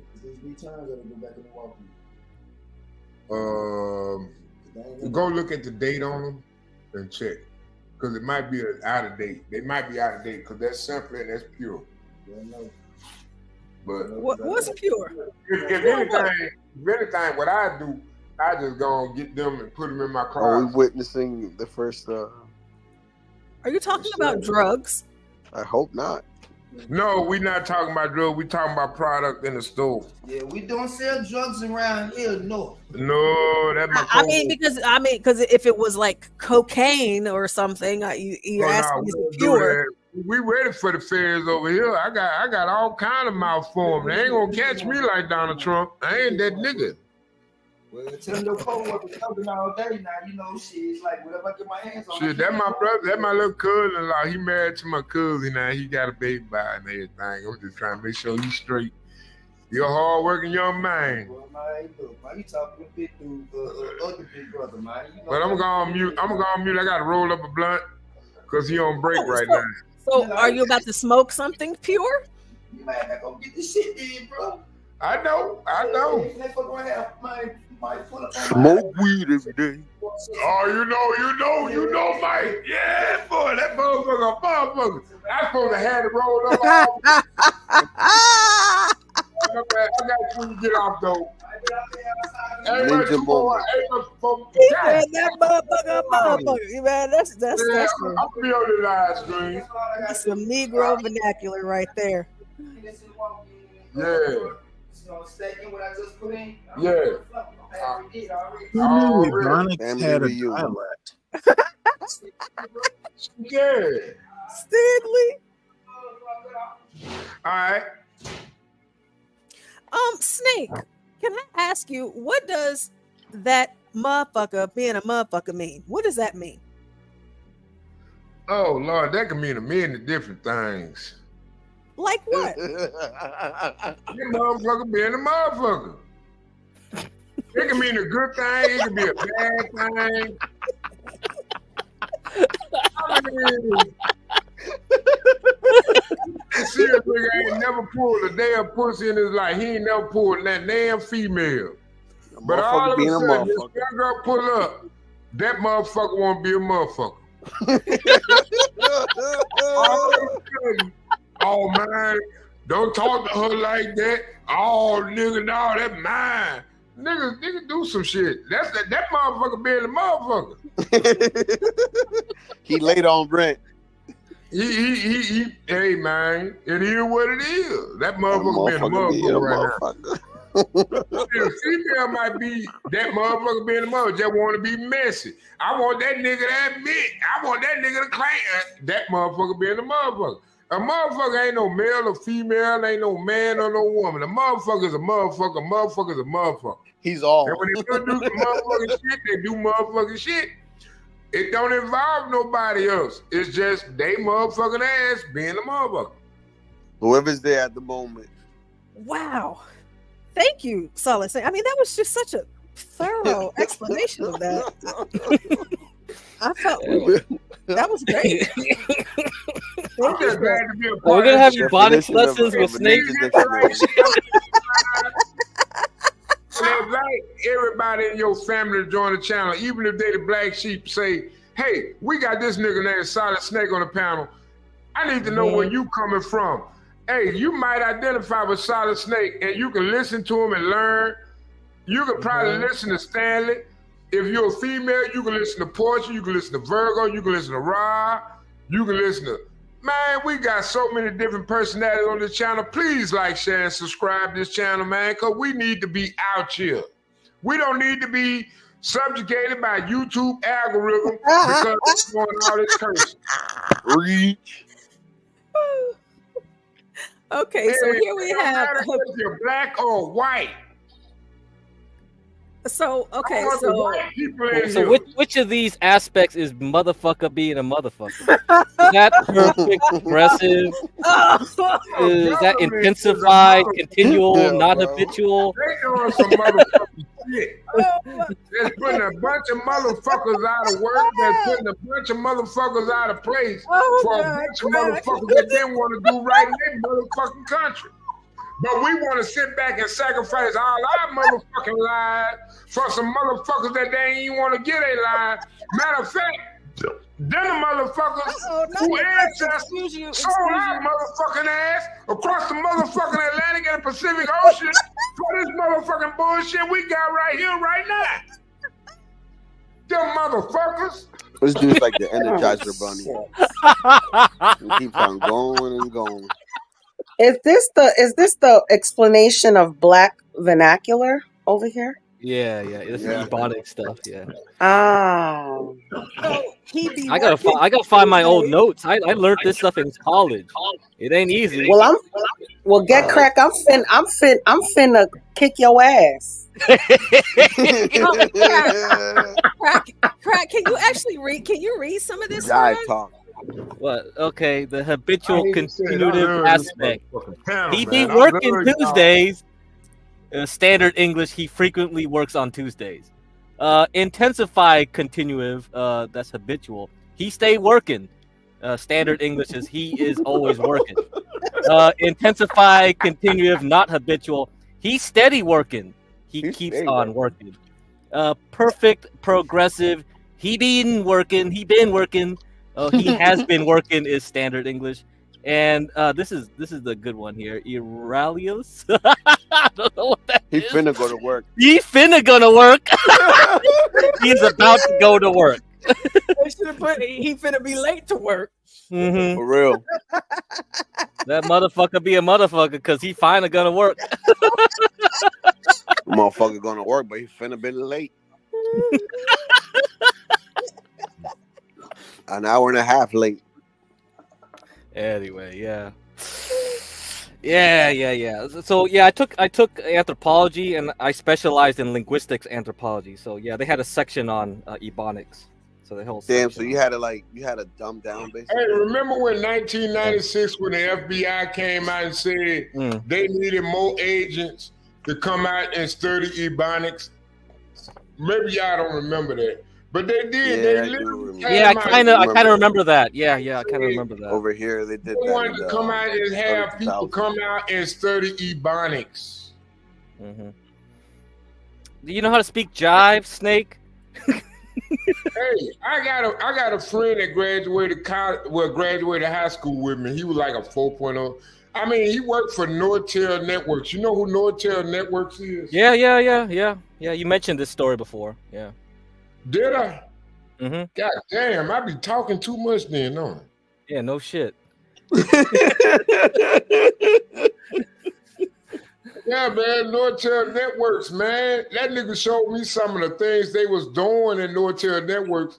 They was building radio towers that understood the algorithm before the algorithm became a program.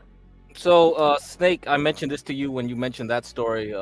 China stole all of Nortel Networks patents and things like that. So yeah, but that's how Huawei came to be. Huawei took exactly. All that. Yeah. Oh my God, that's exactly what I was finna say.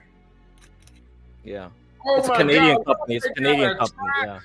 Hey man, think about it. They got a phone that folds 3 times. Motorola ain't even got a phone that can fold twice, other than a Razor, efficiently. But they got a phone that folds 3 times. And we sitting up here arguing about P. Diddy.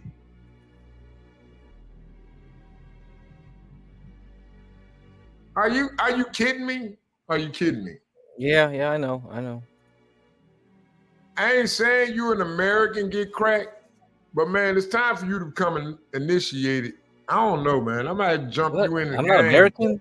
Isn't he a citizen? Jump your age, I was man. born here. I'm like, what the fuck? We gotta make sure you official get cracked. What you mean? We'll all meet up in New Orleans on January 24th, and we just gonna have a big old slobber knocker. What the fuck is a slobber? Well, he think you a kamikaze, bro. He think you Japanese. New Orleans, and we gotta jump, get crack in. So he can always come to the barbecue. He officially inaugurated into the black people culture. Cause he here with us right now. And I promise you, these next 4 years ain't gonna be easy for us at all. Dude, he's American, bro. That's like offensive.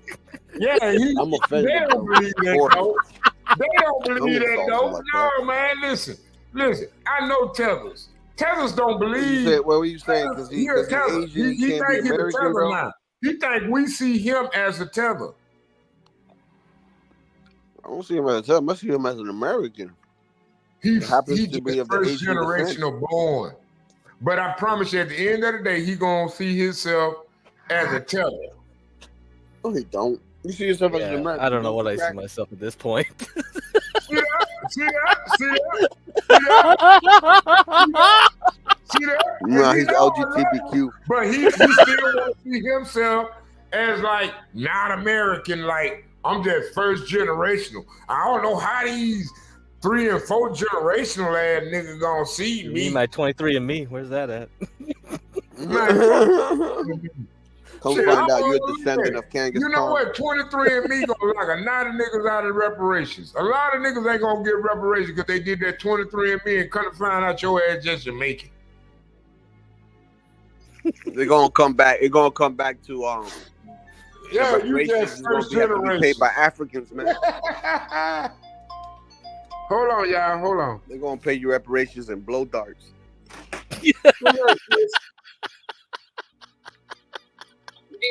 Hey, Snake is getting a call from his lot lizard. Oh yeah. Okay, I was calling to check on you because I'm fucked up with Yeah, stuff. see? Yeah, you Oh, go. okay, you wanna watch my clothes? See, I was right. Need to put slap on some Kenny G in the back. Alright, that's all right. That's all right. That's all right. Some Mark Kelly. No, that's all right. Pee on you, bitch. That's all right. You know, I'll give you that sodium. In the closet? Yes. Is he hiding in the closet? In the closet. Oh man, that shit was ridiculous. The closet. It's like, damn, it's sweet. It's sweet. He did a whole Tubi movie about that shit. Yeah, he did. That was hilarious. I was like, what the fuck? He's like, he saved my life. He's like, my girl saved my life. I was going to pick my friend up, and I said, let me come check on you while I was out. No, I'm good. I'm just going off It's about really it. sweet. That Fly Guy son and that Somebody got to Melvin check on son, Snake. that Danica son, you know, and I'm looking at that situation. Yeah. Yeah. But I'm gonna holler at you, sis. Okay, love you. Love you too. Love you too. Love you too. Oh. Hey man, we're a small community, man. We don't get out like that around here, man. Well, we all know that Solid Snake is love. I had never stopped when I had left my phone over here that had the hotspot. Because I ain't on T-Mobile no more because they cost too much. But man, it's people that resonate with me. They know what I'm talking about. And it's time out for this bullshit. Snake is a sugar If I gotta be that guy, I gotta be that guy. You're a sugar daddy, Snake. I'm a sugar daddy. Mm-hmm. Well, I had a candy store and I ain't gonna lie, I love to have a candy store. God dang it. I'm God serious. dang it. Damn. Hey, I grew up in the candy store. I had arcades and everything for the kids when they go to school. Man, I was that guy. Did you have the sour powers? Oh man, I had skyscrapers in my store, man. You ever heard of skyscrapers? What you know about sour powers, man? Chocolate bar. No I sexual think that's a New York thing. Skyscrapers used to go hard. They were just big old chocolate wafers. And they were 50 cents back then when I was growing up. I want to send all these kids to school. When I Okay. I used to be that guy, man. For Uber, it was Carlo. Carlo gonna take you to school. I'm gonna take you to school. I'm gonna get in my car and I'm gonna take your ass to college. I'm gonna take you to the next level. That's who I am, you know. Garion. What Garion said, because he's so crazy. He hope he didn't have too many kids in his candy store. Oh Lord. Garion over there. Garion over there hunting lions and shit. No, first of all, let me tell you how it is. This is a neighborhood. We don't do that. So it's like kids go to school, they want penny candy, they want ice cream, they want drinks, they want soda, they want chips, things like that. You can pull up to my window. You got $1 on you, you got $2 on you. I'm finna make shit happen. So you ain't gotta worry about buying school breakfast. If you get off on lunch break, your mama got money, I'm finna go on here and make y'all some hot dog with it. I mean, it is what it is. And if you don't know how to operate, I mean, that's how it is. You know what I'm saying? But at the same time, that's how Back in my day, $1 got you a bag of chips. It got you a quart of water. It got you some Bazooka Joe gums, the one with the comics in it, because I love those. Hey, yeah, some cherry chans, some lemon heads. I wanted to be like the old lady in my neighborhood, Miss Sally. Miss Sally, we used to call it Miss Sally's store. Miss Sally used to sell the best goddamn cookies. And I don't know if it was because of the tin she kept them in, but man, them cookies was always, man, they was always on time, man. Like we used to go play basketball, football. You know, we get out here, do our kitty thing. We got $2, $3 in our pocket. We going to Miss Sally's store. So that's where I started my thing. And what I did was I flipped that money into a baseball team, and I started flipping that money over into other baseball teams. And what I had was like a whole thing of like 8 baseball teams, and that's all the kids did. That's all they had a chance to do was to get out there and play baseball because we bought uniform, we bought equipment, and we set like certain things aside. We used to just set up like days where we'll have baseball day, and it'll just be kids playing baseball. You know, we'll do basketball tournament because I'm a basketball player. You know, I'm Coach Riggs' son. So I'm doing for my community so kids can get out here and you know what I'm saying, introduce themselves to each other because, I mean, that's what the community needs. You know, we don't need to be worried about who represents what. We need to communicate with each other. We need to talk to each other. We need to know what we got in relation to each other.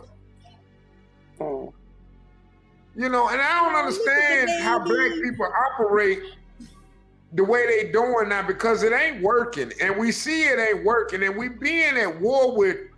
I mean, we really at the end days of our race, if we sit up here and we steadily want to get at each other's throat about some bullshit that don't matter.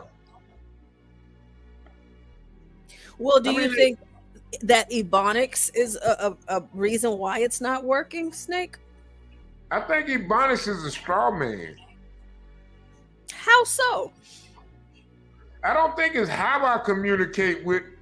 I think it's much more of a point, do you want to listen to me because of how I talk? Do you want to listen to me because I talk like that? And that's the end of the game. Because like, if I hear a nigga talking European, like you hear black people talk, oh my God, I don't want to hear, like, I can't even listen. Hold on, wait, did you just say talking European? Yeah. Have you ever heard a nigga conversate European? I can listen to Top Gear. I can listen to Grant. I can listen to James May and all those guys. I hate British rap. In that dialect when I'm prepared for it. But if it's like a nigga coming from Europe talking to me in my hood, talking like, no, nigga, no. Parting, saltless snake. Yeah. How dare you? How dare you? Try to hold a conversation and then you be sitting there listening to him. Yo, man, no, hell no. What is wrong with you? This is madness. Yeah, madness. What is madness, nigga? You acting like us over there. That's madness. I hate the rap. Latino for King George III. Latino for King George III. How the hell you gonna tell me? The way that they rap. You sound like King George. I'm like, yeah. You call it fish and chips, nigga. I call it burger and fries. You know what? Jesus Christ. Yeah, America. Snake guy, he ain't going for that chippies. He ain't going for the chippies. It's America. We beat you guys 17. You want some fish and chips? What the fuck? Vitamin week. Snake, have you ever heard them say bottle of water? A bottle of water? A bottle of water. Bottle of water. Bottle of water. Say it again, Snake. A bottle of water. Bottle of water. What happened to tea? What's your name? Oh man, Hot this is love. gonna be terrible. Hot love. Can I get a bottle of water? A bottle of water. Ever had some neeps and tatties? Oh shit! I'm about to say a toast sandwich. How about beans and toast for breakfast? Beans and toast. Oh no. Portia don't know what a toast sandwich is. That's rubbish. It's rubbish. Man, the mushy peas. You ain't gonna go for the mushy peas, bro. You know the biggest mistake we ever taught in school was to teach young black American kids that this was a melting pot. That's the biggest lie ever told. This is not a melting pot. Get crack. If my wife ever made me a toast sandwich, those are terms for divorce. Yeah. And mushy peas, man. That's the poor man's guacamole. That's the poor man's avocado toast. Yeah, that. Damn, Oh, man, yeah, put that on. Put that on the toast sandwich. It charges like $20 for it. Like 30 pounds, bitch. 30 pounds. Man, when you read that and it said for texture, the reason why they toasted the bread and then they leave the one not toasted. I'm like, what you mean? Hey y'all, I want to talk to this dude named Chris Reed because he be posting some dumbass shit, and I'm gonna call him out because I want to join the chat. But hey, Chris Reed, I see you posted a message on chat and it said, Miss Portia, do you know in the future they can make a baby without a human? Oh, you be reading the chat, Snake? No, my thing is, how are you on the internet and you look at me and you join this panel? Man, and don't worry about those people. Solid Snake is the dumbest nigga I ever seen in my life. No, you're not, Solid. No, you're not. You can make a baby without a human. How in the hell can you create life when life was non-existent from the beginning? I'm sorry, could Chris you Reed, Chris Reed, put the panel down, put the keyboard down. Put the 5G fucking with your brain. Wait, huh? Miss Portia, do you know in the future, he can predict the future for one, y'all. They can make a baby without a. How do you create life from death? How do you create the living from non-living? How do you do that? Me. How do you do that, Mr. Chris Reed? I want to know, how can you create life from nothing? I don't know. Only person that ever did hell that are you was talking God, about? nigga. Only person that ever did that was God. So who in the fuck are they that can make life without life? A human. Because a human is very specific. I can't call a tree human. I can't call a car human. I can't call a wheel human. I can't call rubber human. I can only call a man or a woman man. So how the hell do you make life without life?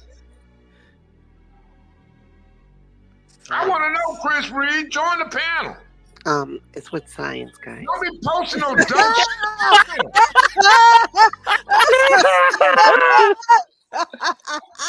They make life from death. They make life from They death. covered that in the Game of Thrones, Solid Snake. I mean, but how do you know about the mountain? Yeah, with a guy. Oh, that's like the worst. Oh, come on, man. I wanted to watch. I wanted to stop watching. I'm not your average bear. I don't know where these cats come from. Want to come in here? That's why it's only 34 people. Snake, you just said that we're humans, but then you just called yourself a bear, and then people cats. Hey, exactly. Cap all you want. But a bear is a living being. A bear is living. Uh-huh. Is it a human? It doesn't matter. It's life. You A tree can't is create, alive. Well, you can't I know. create life. My point is, you can't create life from non-life. Well, science has developed a lot. Name one avenue of science where they have created a living organism from nothing. The Matrix. Name one experience. Shut up. Matrix. I will argue this. I will argue this to the day I die. I want to know where they created life. Oh no! Don't show this stuff. Oh my god! This is diabolical. This is This is artificial womb with the 23andMe babies. That's one of my babies. That's one of my future babies. That's why I took your DNA, man. And I'm what happens. This is insane right here. This is diabolical. It is unnatural. You shouldn't have given that DNA to them. Now they're gonna clone your ass. How you gonna clone man when you can't even clone water? Get cracked. I'm gonna breastfeed my baby. Ain't nobody recreate war? Who just said that? Who just said that? Latinos for George the Third, King George the Third. Cheerio. I thought that was Melanie. Breastfeed. I thought that was Melanie. Yeah, yeah, Stanley. He's so good. good at Trump, it. Latino for Trump is the best voice actor we got on here. He's so good. You just gotta let him rock. Yep. So, Snake, what See, that's do my you, baby. My baby. what do you think about what you see on the my screen? God. The artificial wombs. That's what Chris was talking about, Snake. There you go, Snake. Look at it. What makes them Real. artificial? It was life. No, listen. Yeah, that's right, Mackenzie. I'm trying to get King TL to come in with Solid together in one panel. High school. How can you have a test it's a tube black baby? No, listen. Wait, I ain't seen no black. Oh, Listen. it's a black baby. How can you create life from the non-living? Nah, it looked more like a little Patel. North said, "This is crazy, but at least we can get rid of women." Or we can get rid of men. Why would you want to get rid of me? Well, they wouldn't be. Why would we want to get rid of You women? need all that stuff to survive. So. Why would we want to get rid of life? Yeah, who's gonna? If you take away house warm in the 50%, you winter. take away the whole. Yeah, God created retarded. man. God created. Oh, they got an woman. app for it. They got an app for it. God Oh created my God. life. Where'd you even find this video?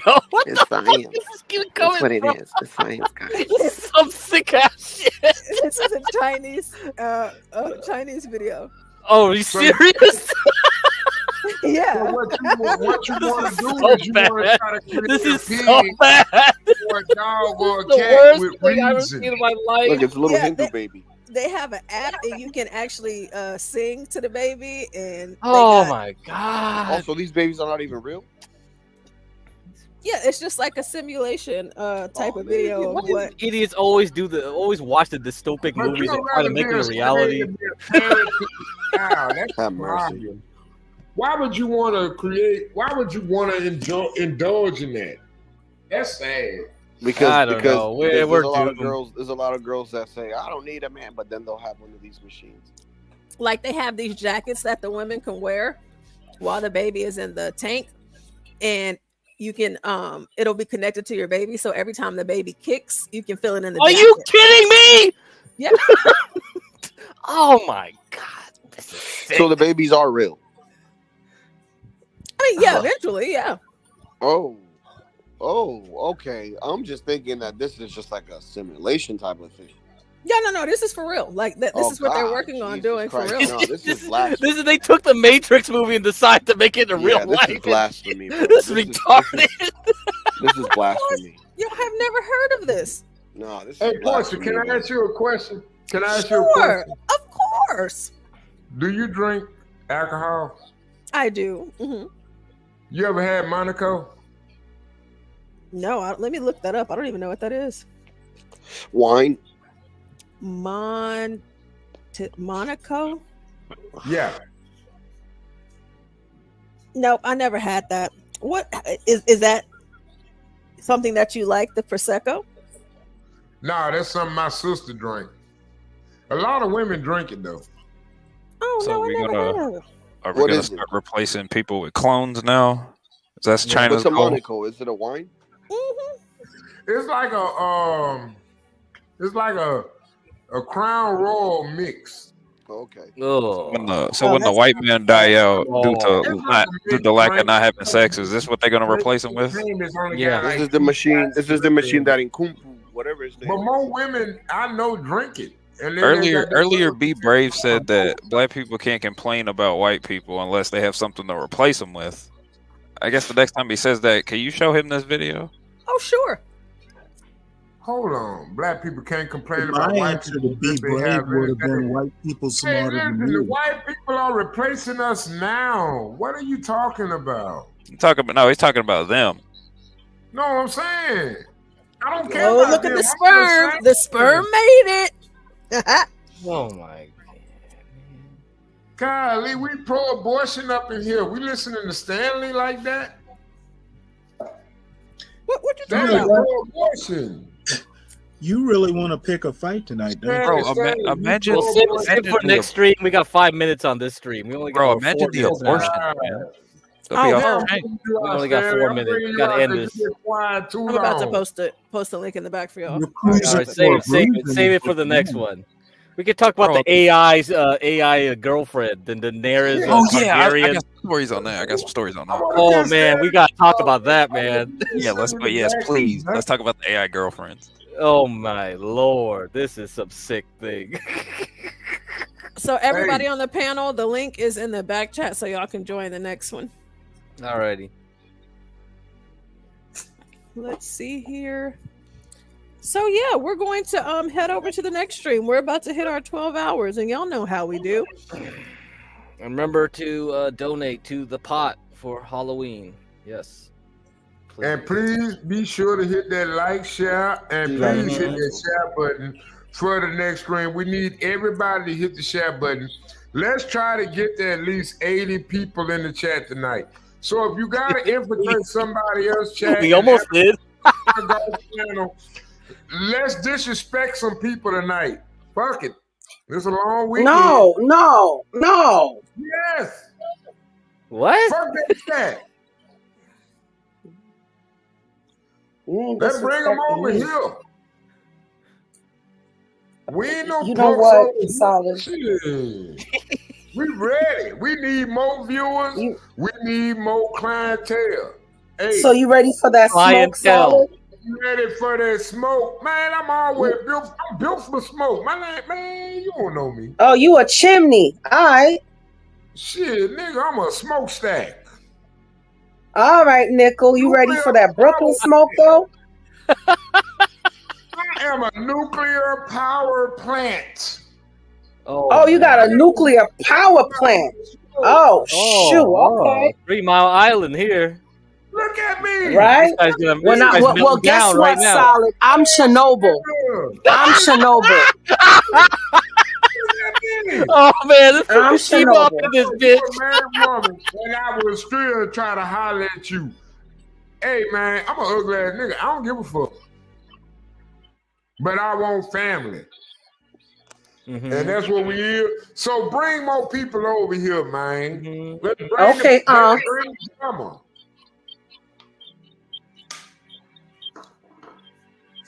Talking about he got a nuclear plant. Bitch, I'm Chernobyl. All right, this is the next stream. See you guys there. Streamlabs, link in the back chat. See ya. See you guys. All right. See ya. Later. There it is.